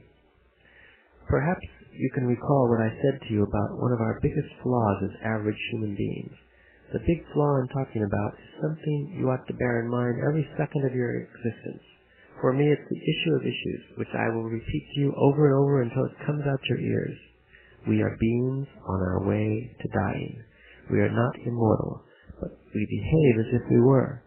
This is the flaw that brings us down as individuals and will bring us down as a species someday. The sorcerer's advantage over their average fellow men is that sorcerers know that they are beings on their way to dying, and they don't let themselves deviate from that knowledge. An enormous effort must be employed in order to elicit and maintain this knowledge as a total certainty. Why is it so hard for us to admit something that is so truthful? It's really not man's fault. Someday I'll tell you more about the forces that drive a man to act like an ass. Many of us make sense when we talk because we are prepared to use words accurately, but most of us are not prepared to take ourselves seriously as men who are going to die. Being immortal, we wouldn't know how to do that. It makes no difference what complex machines scientists can build. The machines can in no way help anyone face the unavoidable appointment, the appointment with infinity. The novel Julian used to tell me about the conquering generals of ancient Rome. When they would return home victorious, gigantic parades were staged to honor them. Riding with them was always a slave whose job was to whisper in their ear that all fame and glory is but transitory. If we are victorious in any way, we don't have anyone to whisper in our ear that our victories are fleeting. Sorcerers, however, do have the upper hand. As beings on their way to dying, they have someone whispering in their ear that everything is ephemeral. The whisperer is death, the infallible advisor, the only one who won't ever tell you a lie. Warrior travelers, don't leave any debts unpaid. It is time that you square certain indebtedness you have incurred in the course of your life. Not that you will ever pay in full, mind you, but you must make a gesture. You must make a token payment in order to atone, in order to appease infinity. What you intend to do is something very simple and yet nearly impossible. You want to cross over the threshold of personal indebtedness and in one sweep be free in order to proceed. If you cannot cross that threshold, there won't be any point in trying to continue with me. I have told you over and over that warrior travelers are pragmatists. They are not involved in sentimentalism or nostalgia or melancholy. For warrior travelers there is only struggle, and it is a struggle with no end. If you think that you have come here to find peace, or that this is a lull in your life, you're wrong. This task of paying your debts is not guided by any feelings that you know about. It is guided by the purest sentiment, the sentiment of a warrior traveler who is about to dive into infinity, and just before he does, he turns around to say thank you to those who favored him. You must face this task with all the gravity it deserves. It is your last stop before infinity swallows you. In fact, unless a warrior traveler is in a sublime state of being, infinity will not touch him with a 10-foot pole. So don't spare yourself. Don't spare any effort. Push it mercilessly, but elegantly, all the way through. If you don't have self-importance, you have only feelings. Do the following simple and direct exercise that could mean the world to you. Remove from your memory of a past interaction with someone any statements that you made to yourself, such as, he said this or that to me, or he yelled at me, and remain at the level of your feelings. If you hadn't been so self-important, what would you have had as the irreducible residue at that level of your feelings? And is that feeling any less today than it was? Now embrace them from your silence. Don't be meager. Embrace them totally for the last time, but intend that this is the last time on earth. Intend it from your darkness. If you are worth your salt, when you make your gift to them, you will sum up your entire life. Acts of this nature make warriors airborne, almost vaporous. What we usually feel is merely the result of indulging in self-pity. In order to say goodbye and thank you and really mean it and sustain it, sorcerers have to remake themselves. Vanquish your self-pity right now. Vanquish the idea that you are hurt, and what you have as an irreducible residue is your feelings, not in the spirit of renewing anything or harming anyone, including yourself, but in the spirit of a warrior traveler whose only virtue is to keep alive the memory of whatever has affected him, whose only way to say thank you and goodbye is by this act of magic, of storing in his silence whatever he has loved. Don't indulge in being fatigued. Your fatigue is, more than fatigue, a desire not to be bothered. Something in you resents being bothered. But it's most important that you exacerbate that part of you until it breaks down. There is an enormous premium on time. For sorcerers in general, time is of the essence. The challenge I am faced with is that in a very compact unit of time I must cram into you everything there is to know about sorcery as an abstract proposition. But in order to do that, I have to build the necessary space in you. The premise of sorcerers is that in order to bring something in, there must be a space to put it in. If you are filled to the brim with the items of everyday life, there is no space for anything new. That space must be built. Do you see what I mean? The sorcerers of olden times believed that the recapitulation of your life made the space. It does, and much more, of course. The way sorcerers perform the recapitulation is very formal. It consists of writing a list of all the people they have met, from the present to the very beginning of their lives. Once they have that list, they take the first person on it and recollect everything they can about that person. And I mean everything, every detail. It's better to recapitulate from the present to the past because the memories of the present are fresh, and in this manner the recollection ability is honed. What practitioners do is to recollect and breathe. They inhale slowly and deliberately, fanning the head from right to left in a barely noticeable swing, and exhale in the same fashion. The inhalations and exhalations should be natural. If they are too rapid, one enters into something called tiring breaths. Breaths that require slower breathing afterward in order to calm down the muscles. Begin making your list today. Divide it by years, by occupations. Arrange it in any order you want, but make it sequential with the most recent person first and end with mommy and daddy. And then remember everything about them. No more ado than that. As you practice, you will realize what you're doing. I am sure that you have bouts with intent. You intended something, and anything that was opposed to it, you had to let go. The touch of warrior travelers is very light, although it is cultivated. The hand of a warrior traveler begins as a heavy, gripping iron hand, but becomes like the hand of a ghost, a hand made of gossamer. Warrior travelers leave no marks, no tracks. That's the challenge for warrior travelers. The power of the recapitulation is that it stirs up all the garbage of our lives and brings it to the surface. I'm going to delineate the intricacies of awareness and perception, which are the basis of the recapitulation. I'm going to present an arrangement of concepts that you should not take as sorcerer's theories under any conditions, because it is an arrangement formulated by the shamans of ancient Mexico as a result of seeing energy directly as it flows in the universe. I will present the units of this arrangement to you without any attempt at classifying them or ranking them by any predetermined standard. I'm not interested in classifications. You have been classifying everything all your life. Now you are going to be forced to stay away from classifications. Classifications have a world of their own. After you begin to classify anything, the classification becomes alive and it rules you. But since classifications never started as energy-giving affairs, they always remain like dead logs. The sorcerers of ancient Mexico saw that the universe at large is composed of energy fields in the form of luminous filaments.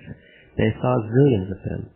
Wherever they turned to see, they also saw that those energy fields arranged themselves into currents of luminous fibers, streams that are constant, perennial forces in the universe.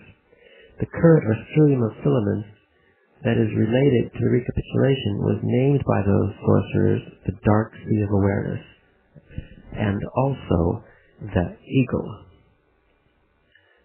Those sorcerers also found out that every creature in the universe is attached to the dark sea of awareness at a round point of luminosity that was apparent when those creatures were perceived as energy. On that point of luminosity, which the sorcerers of ancient Mexico called the assemblage point of human beings, zillions of energy fields from the universe at large in the form of luminous filaments converge and go through it. These energy fields are converted into sensory data, and the sensory data is then interpreted and perceived as the world we know. What turns the luminous fibers into sensory data is the dark sea of awareness. Sorcerers see this transformation and call it the glow of awareness, a sheen that extends like a halo around the assemblage point. I'm going to make a statement which, in the understanding of sorcerers, is central to comprehending the scope of the recapitulation. What we call the senses in organisms is nothing but degrees of awareness. If we accept that the senses are the dark sea of awareness, we have to admit that the interpretation that the senses make of sensory data is also the dark sea of awareness. To face the world around us in the terms that we do is the result of the interpretation system of mankind with which every human being is equipped. Every organism in existence has to have an interpretation system that permits it to function in its surroundings.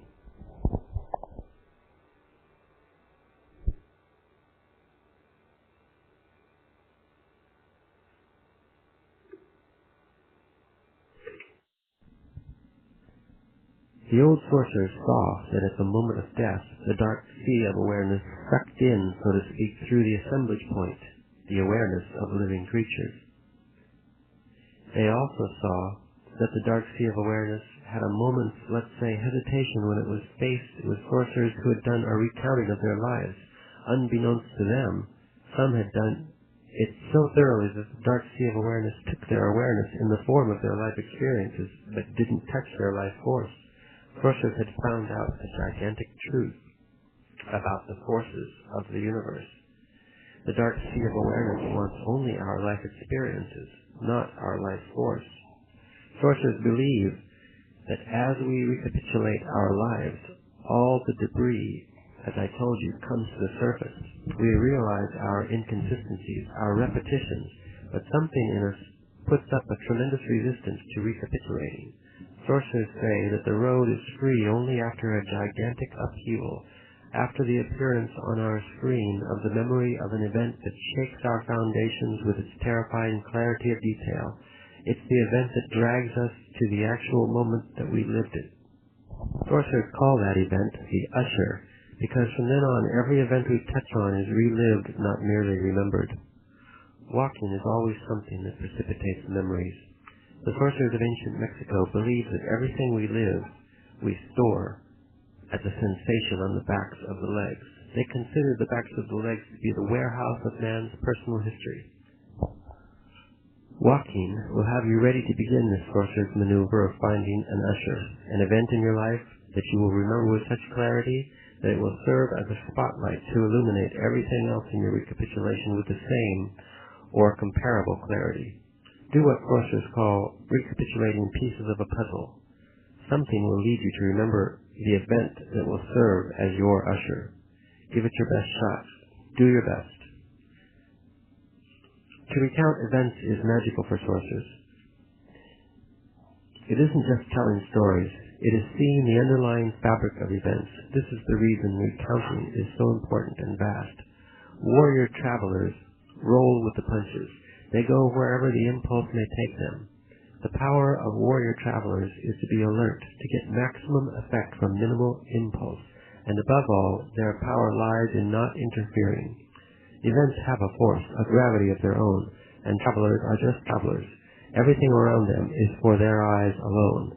In this fashion, travelers construct the meaning of every situation without ever asking how it happened this way or that way. Today, you may remember an event that sums up your total life. We are always faced with a situation that is the same as one that we never resolved. Infinity always puts us in this terrible position of having to choose.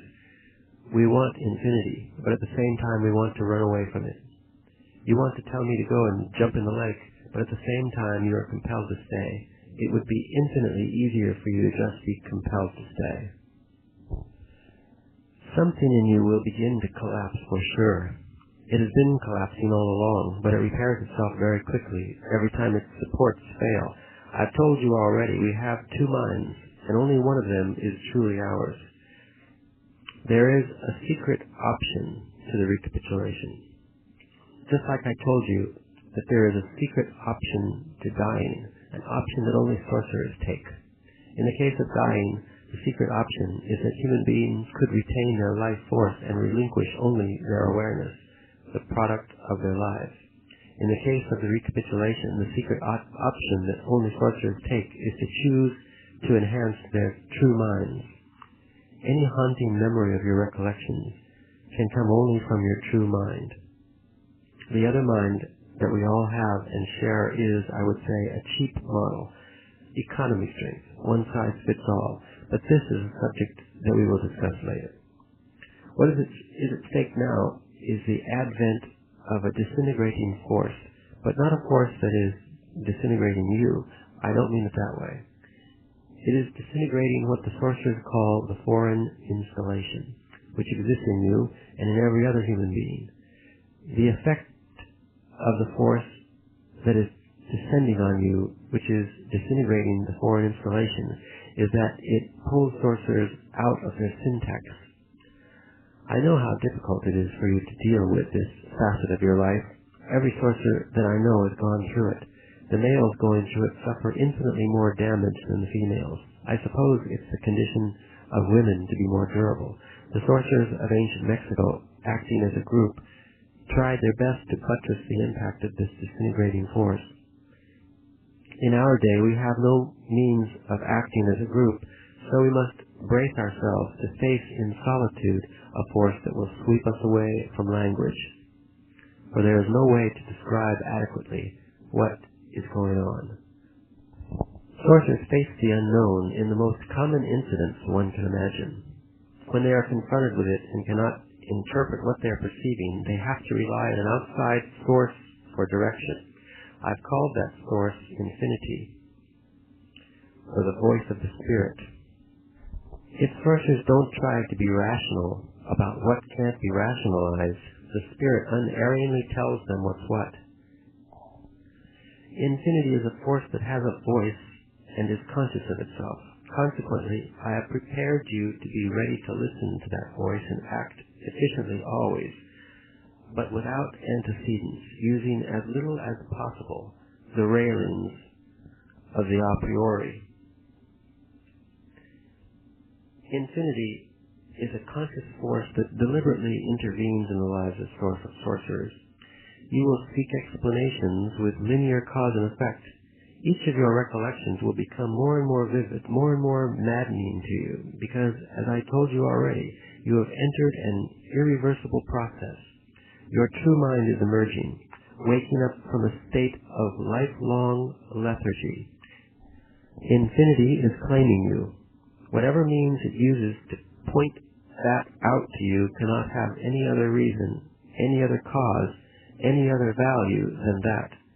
What you should do, however, is to be prepared for the onslaughts of infinity. You must be in a state of continuously bracing yourself for a blow of tremendous magnitude. This is the same, sober way in which sorcerers face infinity. Everything you do has to be an act of sorcery, an act free from encroaching expectations, fears of failure, hopes of success, free from the cult of me. Everything you do has to be impromptu, a work of magic where you freely open yourself to the impulses of the infinite. The sorcerers of my lineage considered that one of the most coveted results of inner silence is a specific interplay of energy, which is always heralded by a strong emotion. Such an interplay manifests itself in terms of hues that are projected on any horizon in the world of everyday life, be it a mountain, the sky, a wall, or simply the palms of the hands. This interplay of hues begins with the appearance of a tenuous brushstroke of lavender on the horizon. In time, this lavender brushstroke starts to expand until it covers the visible horizon like advancing storm clouds. A dot of a peculiar rich pomegranate red shows up, as if bursting from the lavender clouds. As sorcerers become more disciplined and experienced, the dot of pomegranate expands and finally explodes into thoughts or visions, or in the case of a literate man, into written words. Sorcerers see visions engendered by energy, hear thoughts being voiced as words, or read written words. There is nothing gentle about sorcerers or sorcery. The first time that infinity descends on you, it may be a total takeover of your faculties. Insofar as the speed of your visions is concerned, you yourself will have to learn to adjust it. For some sorcerers, that's the job of a lifetime. Energy may appear to you as if it were being projected onto a movie screen. Whether or not you understand what's projected is another matter. In order to make an accurate interpretation, you need experience. My recommendation is that you shouldn't be bashful, and you should begin now. Your true mind is emerging, and it has nothing to do with the mind that is a foreign installation. Let your true mind adjust the speed. Be silent, and don't fret, no matter what happens. Anyway, infinity chooses. The warrior traveler simply acquiesces to that choice. But above all, don't be overwhelmed by the event because you cannot describe it. It is an event beyond the syntax of our language. We can speak a little clearly now about inner silence.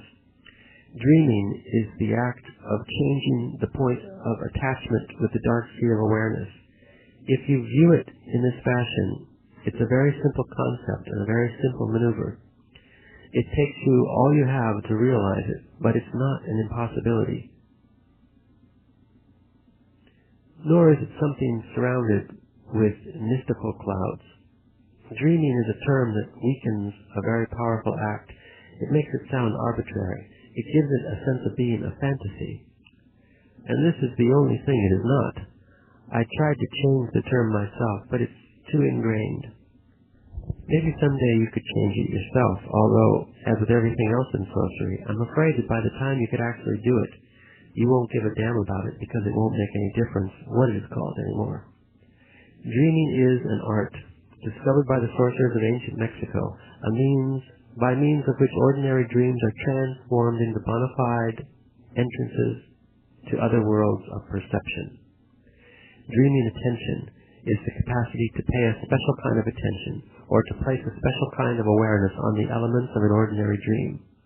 Don't set out deliberately to have a desired dream, but fix your attention on the component elements of whatever dream presents itself.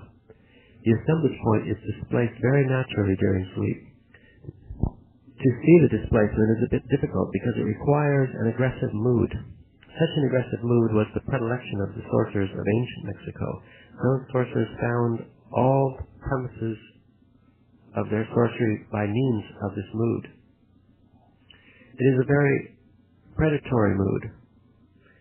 It's not difficult at all to enter into it because man is a predator by nature. You could see, aggressively, anybody around you, or perhaps someone far away while they are asleep. anyone would do for the purpose at hand. What's important is that you arrive at a complete sense of indifference. You are in search of something, and you are out to get it. You're going to go out looking for a person, searching like a feline, like an animal of prey, for someone to descend on. The difficulty with this technique is the mood. You can't be passive in the act of seeing, for the sight is not something to watch, but to act upon. Sorcerers are divided into two groups. One group is dreamers, the other is stalkers. The dreamers are those who have a great facility for displacing the assemblage point. The stalkers are those who have a great facility for maintaining the assemblage point fixed on that new position. Dreamers and stalkers complement each other and work in pairs, affecting one another with their given proclivities. The displacement and the fixation of the assemblage point can be realized at will by means of the sorcerer's iron-handed discipline. The sorcerers of our lineage believed that there were at least 600 points within the luminous sphere that we are, that when reached at will by the assemblage point, can each give us a totally inclusive world, meaning that if our assemblage point is displaced to any of those points and remains fixed on it, we will perceive a world as inclusive and total as the world of everyday life, but a different world nonetheless. The art of sorcery is to manipulate the assemblage point and make it change positions at will on the luminous spheres that human beings are. The result of this manipulation is a shift in the point of contact with the dark sea of awareness, which brings as its concomitant a different bundle of zillions of energy fields in the form of luminous filaments that converge on the assemblage point. The consequence of new energy fields converging on the assemblage point is that awareness of a different sort than that which is necessary for perceiving the world of everyday life enters into action, turning the new energy fields into sensory data that is interpreted and perceived as a different world because the energy fields that engender it are different from the habitual ones. An accurate definition of sorcery as a practice would be to say that sorcery is the manipulation of the assemblage point for the purposes of changing its focal point of contact with the dark sea of awareness, thus making it possible to perceive other worlds. The art of the stalkers enters into play after the assemblage point has been displaced. Maintaining the assemblage point fixed in its new position assures sorcerers that they will perceive whatever new world they enter in its absolute completeness, exactly as we do in the world of ordinary affairs. For the sorcerers of our lineage, the world of everyday life is but one fold of a total world consisting of at least 600 folds. What we can do from inner silence is very similar to what is done in dreaming when one is asleep. However, when journeying through the dark sea of awareness, there is no interpretation of any sort caused by going to sleep, nor is there any attempt whatsoever at controlling one's attention while having a dream. The journey through the dark sea of awareness entails an immediate response. There is an overpowering sensation of the here and now. Some idiotic sorcerers gave the name dreaming awake to the act of reaching the dark sea of awareness directly, making the term dreaming even more ridiculous. When one thinks that they have had the dream fantasy of going to a town of their choice, they have actually placed their assemblage point directly on a specific position on the dark sea of awareness that allows the journey. Then the dark sea of awareness supplies them with whatever is necessary to carry on that journey. There is no way whatsoever to choose that place at will. Sorcerers say that inner silence selects it unerringly. Simple, isn't it?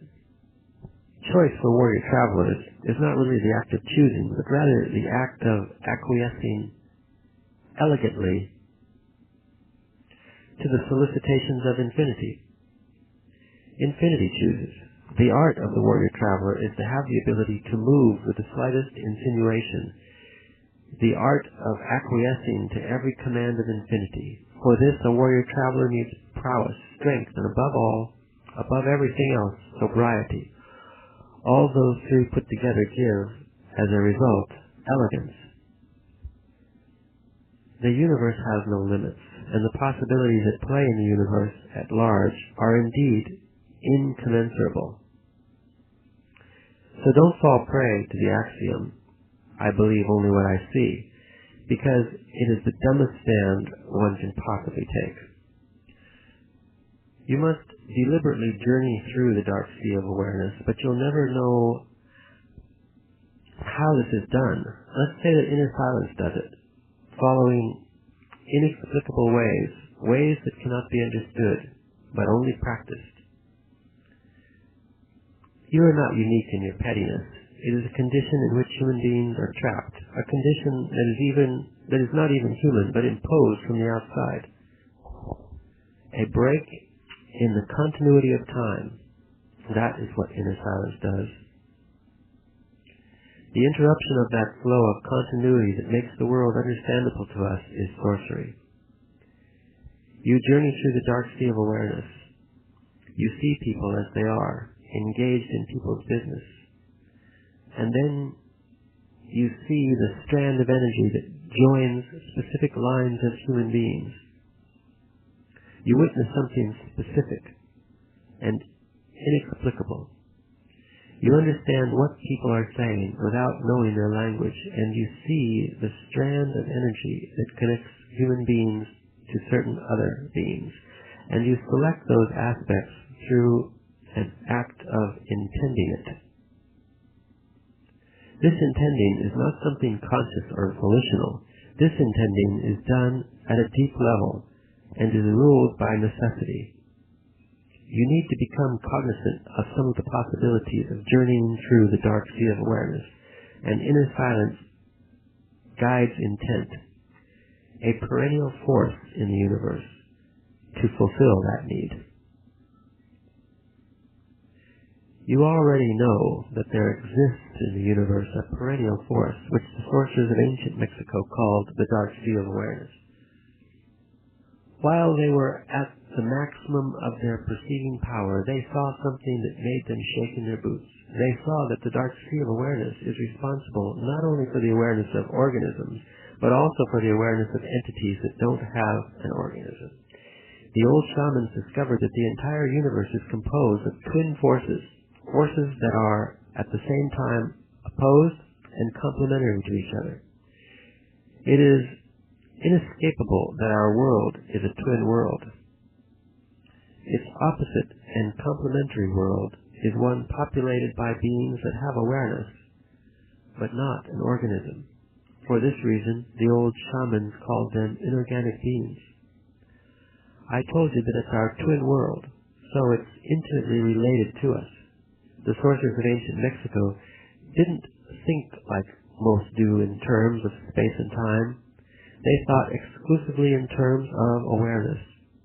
Two types of awareness coexist without ever impinging on each other, because each type is entirely different from the other. The old shamans faced this problem of coexistence without concerning themselves with time and space. They reasoned that the degree of awareness of organic beings and the degree of awareness of inorganic beings were so different that both could coexist with the most minimal interference. We can perceive those inorganic beings. Sorcerers do it at will. Average people do it, but they don't realize that they're doing it because they are not conscious of the existence of a twin world. It has never occurred to them that their fantasies have their origin in a subliminal knowledge that all of us have, that we are not alone. The difficulty with your facing things in terms of time and space is that you only notice if something has landed in the space and time at your disposal, which is very limited. Sorcerers, on the other hand, have a vast field on which they can notice if something extraneous has landed. Lots of entities from the universe at large, entities that possess awareness, but not an organism, land in the field of awareness of our world, or the field of awareness of its twin world, without an average human being ever noticing them. The entities that land on our field of awareness, or the field of awareness of our twin world, belong to other worlds that exist besides our world and its twin. The universe at large is crammed to the brim with worlds of awareness, organic and inorganic. Those sorcerers knew when inorganic awareness from other worlds besides our twin world had landed in their field of awareness. As every human being on this earth would do, those shamans made endless classifications of different types of this energy that has awareness. They know them by the general term inorganic beings. If you think that life is to be aware, then they do have life. I suppose it would be accurate to say that if life can be measured by the intensity, the sharpness, the duration of that awareness, I can sincerely say that they are more alive than you and I. If you call death the termination of awareness, yes, they die. Their awareness ends. Their death is rather like the death of a human being, and at the same time it isn't, because the death of human beings has a hidden option. It is something like a clause in a legal document. A clause that is written in tiny letters that you can barely see. You have to use a magnifying glass to read it, and yet it's the most important clause of the document. Death's hidden option is exclusively for sorcerers. They are the only ones who have, to my knowledge, read the fine print. For them, the option is pertinent and functional. For average human beings, death means the termination of their awareness, the end of their organisms. For the inorganic beings, death means the same, the end of their awareness. In both cases, the impact of death is the act of being sucked into the dark sea of awareness. Their individual awareness, loaded with their life experiences, breaks its boundaries, and awareness as energy spills out into the dark sea of awareness. For a sorcerer, death is a unifying factor. Instead of disintegrating the organism, as is ordinarily the case, death unifies it. Death for a sorcerer terminates the reign of individual moods in the body. The old sorcerers believed it was the dominion of the different parts of the body that ruled the moods and the actions of the total body. Parts that become dysfunctional drag the rest of the body to chaos, such as, for instance, when you yourself get sick from eating junk. In that case, the mood of your stomach affects everything else. Death eradicates the dominion of those individual parts. It unifies their awareness into one single unit. For sorcerers, death is an act of unification that employs every bit of their energy. You are thinking of death as a corpse in front of you, a body in which decay has settled. For sorcerers, when the act of unification takes place, there is no corpse, there is no decay. Their bodies in their entirety have been turned into energy. Energy possessing awareness that is not fragmented. The boundaries that are set up by the organism, boundaries which are broken down by death, are still functioning in the case of sorcerers, although they are no longer visible to the naked eye. I know that you're dying to ask me if whatever I'm describing is the soul that goes to heaven or hell. No, it is not the soul. What happens to sorcerers when they pick up that hidden option of death is that they turn into inorganic beings, very specialized, high-speed inorganic beings, beings capable of stupendous maneuvers of perception. Sorcerers enter then into what the shamans of ancient Mexico called their definitive journey. Infinity becomes their realm of action. My sobriety as a sorcerer tells me that their awareness will terminate, the way inorganic beings' awareness terminates. But I haven't seen this happen. I have no first-hand knowledge of it. The old sorcerers believed that the awareness of this type of inorganic being would last as long as the earth is alive. The earth is their matrix. As long as it prevails, their awareness continues. To me, this is a most reasonable statement. You ask if there is a possibility that ghosts and apparitions really exist. Whatever you may call a ghost or an apparition, when it is scrutinized by a sorcerer, boils down to one issue. It is possible that any of those ghost-like apparitions may be a conglomeration of energy fields that have awareness and which we turn into things we know. If that's the case, then the apparitions have energy. Sorcerers call them energy-generating configurations, or no energy emanates from them, in which case they are phantasmagorical creations, usually of a very strong person, strong in terms of awareness. The inorganic beings who populate our twin worlds are considered by the sources of our lineage to be our relatives. Those shamans believed that it was futile to make friends with our family members because the demands levied on us for such friendships are always exorbitant. That type of inorganic being, who are our first cousins, communicate with us incessantly. But their communication with us is not at the level of conscious awareness. In other words, we know all about them in a subliminal way, while they know all about us in a deliberate, conscious manner. The energy from our first cousins is a drag. They are as messed up as we are. Let's say that the organic and inorganic beings of our twin worlds are the children of two sisters who live next door to each other. They are exactly alike, although they look different. They cannot help us, and we cannot help them. Perhaps we could join together and make a fabulous family business corporation, but that hasn't happened. Both branches of the family are extremely touchy and take offense over nothing. A typical relationship between touchy first cousins. The crux of the matter, the sources of ancient Mexico believed, is that both human beings and inorganic beings from the twin worlds are profound egomaniacs. Another classification that the sorcerers of ancient Mexico made of the inorganic beings was that of scouts or explorers, that is, the inorganic beings that come from the depths of the universe and which are possessors of awareness infinitely sharper and faster than that of human beings. The old sorcerers spent generations polishing their classification schemes, and their conclusions were that certain types of inorganic beings from the category of scouts or explorers, because of their vivaciousness, were akin to man. They could make liaisons and establish a symbiotic relation with man. The old sorcerers called these kinds of inorganic beings the allies. The crucial mistake of those shamans with reference to this type of inorganic being was to attribute human characteristics to that impersonal energy and to believe that they could harness it.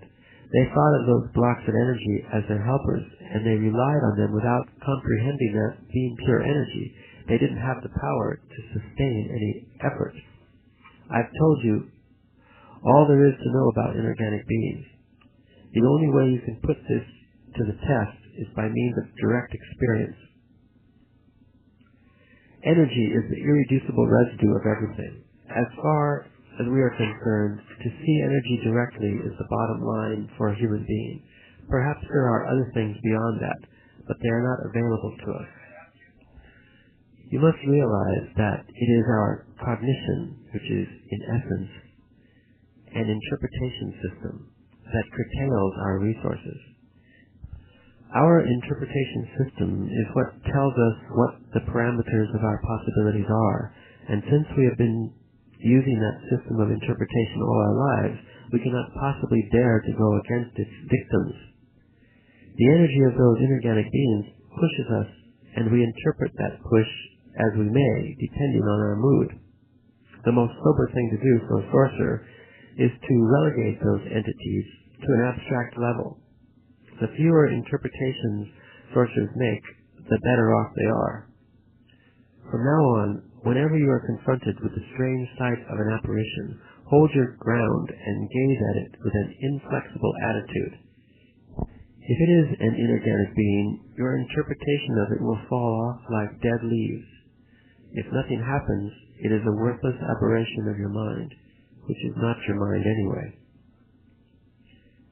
In the course of this training, you may find yourself in a total quandary as to how to behave in the world. The world around you will not have changed. It definitely would stem from a flaw in you. My influence and all the activities stemming from my practices, into which I have engaged you so deeply, may take their toll on you and may even cause in you a serious incapacity to deal with your fellow men.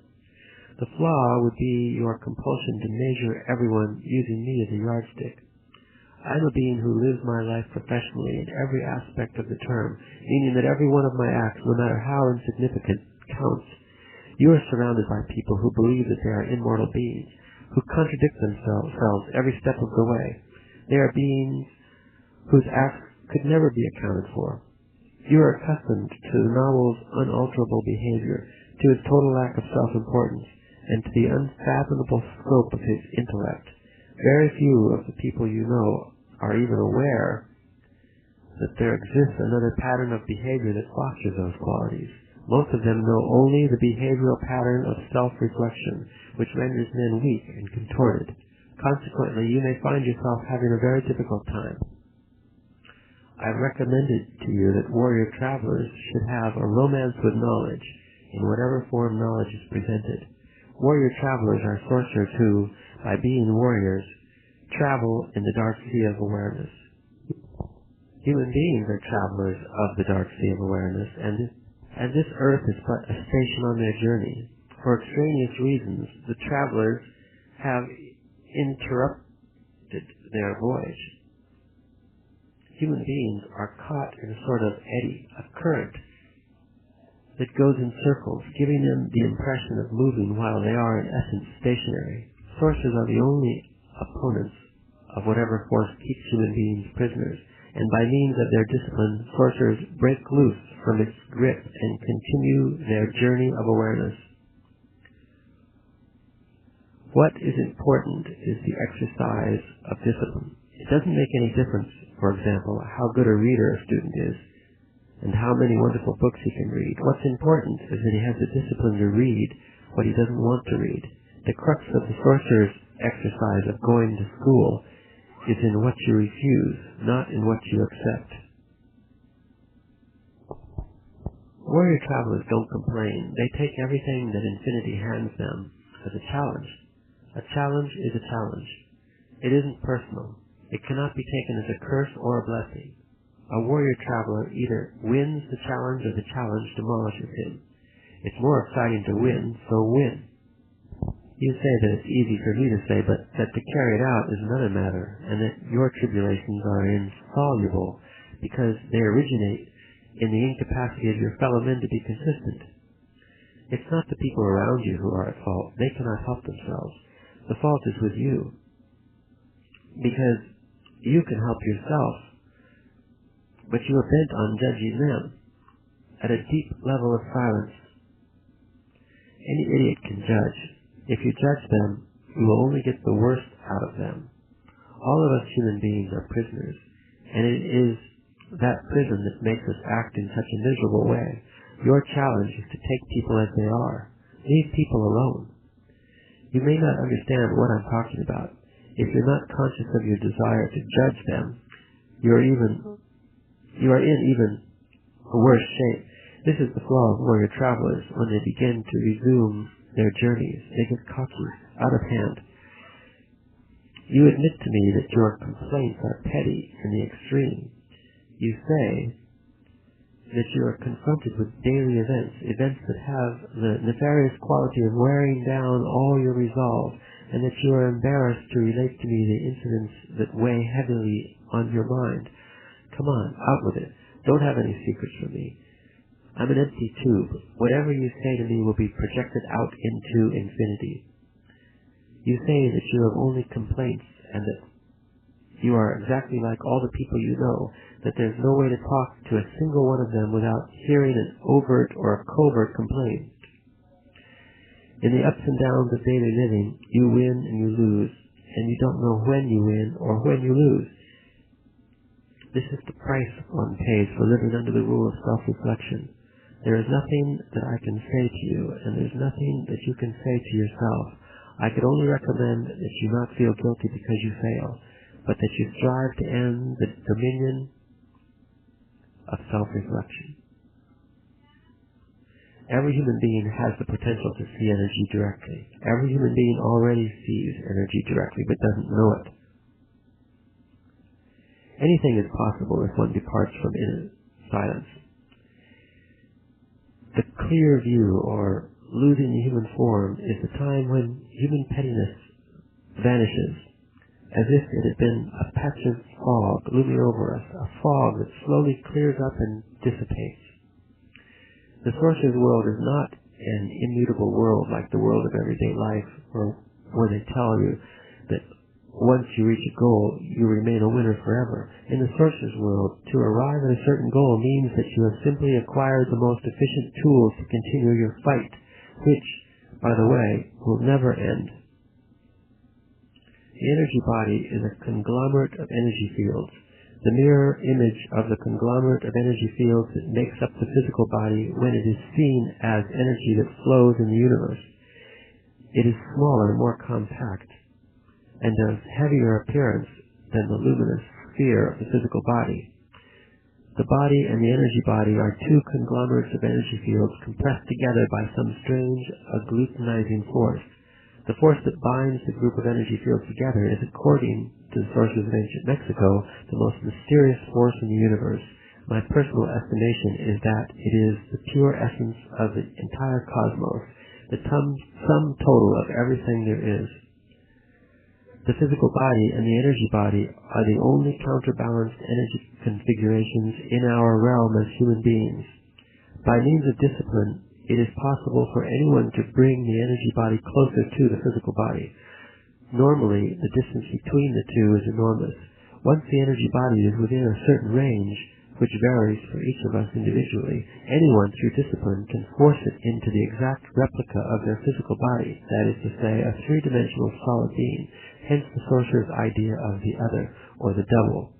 By the same token, through the same process of discipline, anyone can forge their three-dimensional solid physical body to be a perfect replica of their energy body, that is to say, an ethereal change of energy, invisible to the human eye, as all energy is. I've not described a mythical proposition. There is nothing mythical about sorcerers. Sorcerers are practical beings, and what they describe is always something quite sober and down to earth. The difficulty in understanding what sorcerers do is that they proceed from a different cognitive system.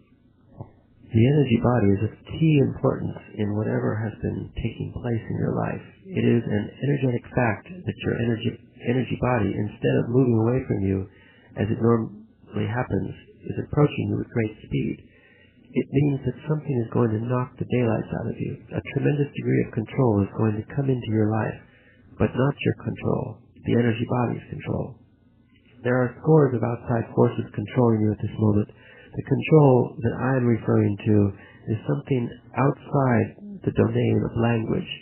It is your control, and at the same time it is not. It cannot be classified, but it can certainly be experienced, and above all, it can certainly be manipulated. Remember this, it can be manipulated to your total advantage, of course, which again is not your advantage, but the energy body's advantage. However, the energy body is you, so we could go on forever like dogs biting their own tails, trying to describe this. Language is inadequate. All these experiences are beyond syntax. If you pay close attention to the darkness of the foliage without focusing your eyes, but sort of look at it from the corner of your eye, you will see a flickering shadow crossing your field of vision.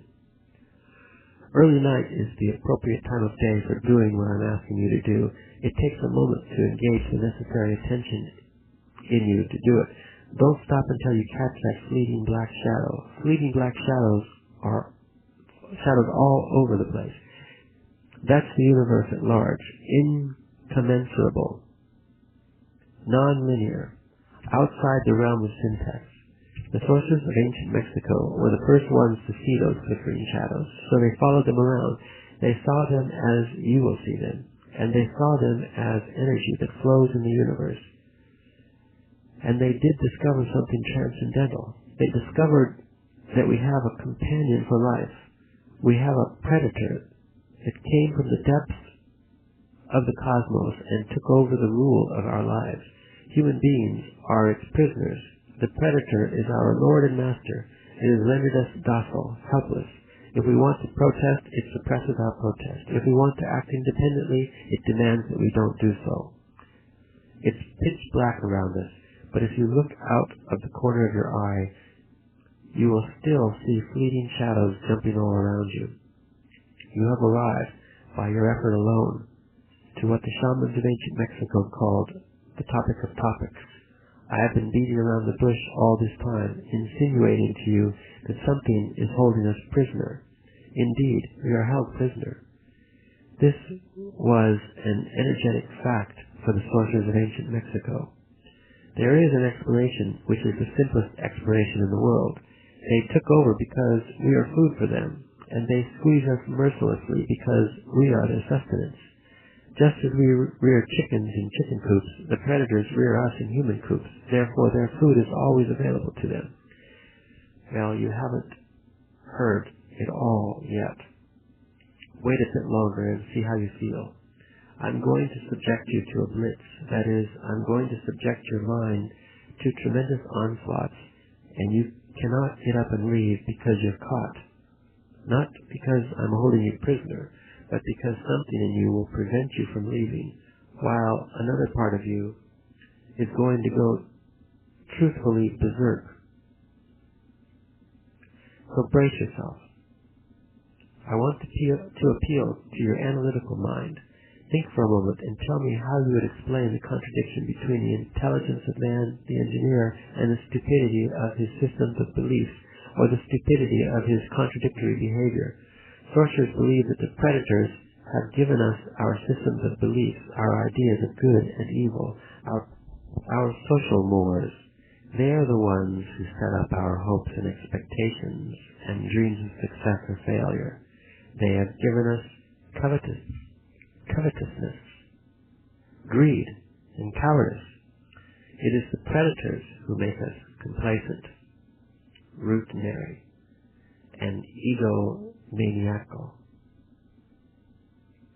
In order to keep us obedient and meek and weak, the predators engage themselves in a stupendous maneuver, stupendous, of course, from the point of view of a fighting strategist, a horrendous maneuver from the point of view of those who suffer it. They gave us their mind. Do you hear me? The predators gave us their mind, which becomes our mind. The predator's mind is baroque, contradictory, morose, filled with the fear of being discovered any minute now. I know that even though you have never suffered hunger, you have food anxiety, which is none other than the anxiety of the predator, who fears that any moment now its maneuver is going to be uncovered and food is going to be denied. Through the mind, which, after all, is their mind, the predators inject into the lives of human beings whatever is convenient for them, and they ensure, in this manner, a degree of security to act as a buffer against their fear. Sorcerers see instant human beings as strange, luminous balls of energy, covered from the top to the bottom with a glowing coat, something like a plastic cover that is adjusted tightly over their cocoon of energy. That glowing coat of awareness is what the predators consume, and when the human being reaches adulthood, all that is left of that glowing coat of awareness is a narrow fringe that goes from the ground to the top of the toes. That fringe permits mankind to continue living, but only barely. To my knowledge, man is the only species that has the glowing coat of awareness outside that luminous cocoon. Therefore, he became easy prey for an awareness of a different order, such as the heavy awareness of the predator. This narrow fringe of awareness is the epicenter of self-reflection, where a man is irredeemably caught by playing on our self-reflection, which is the only point of awareness left to us. The predators create flares of awareness that they proceed to consume in a ruthless, predatory fashion.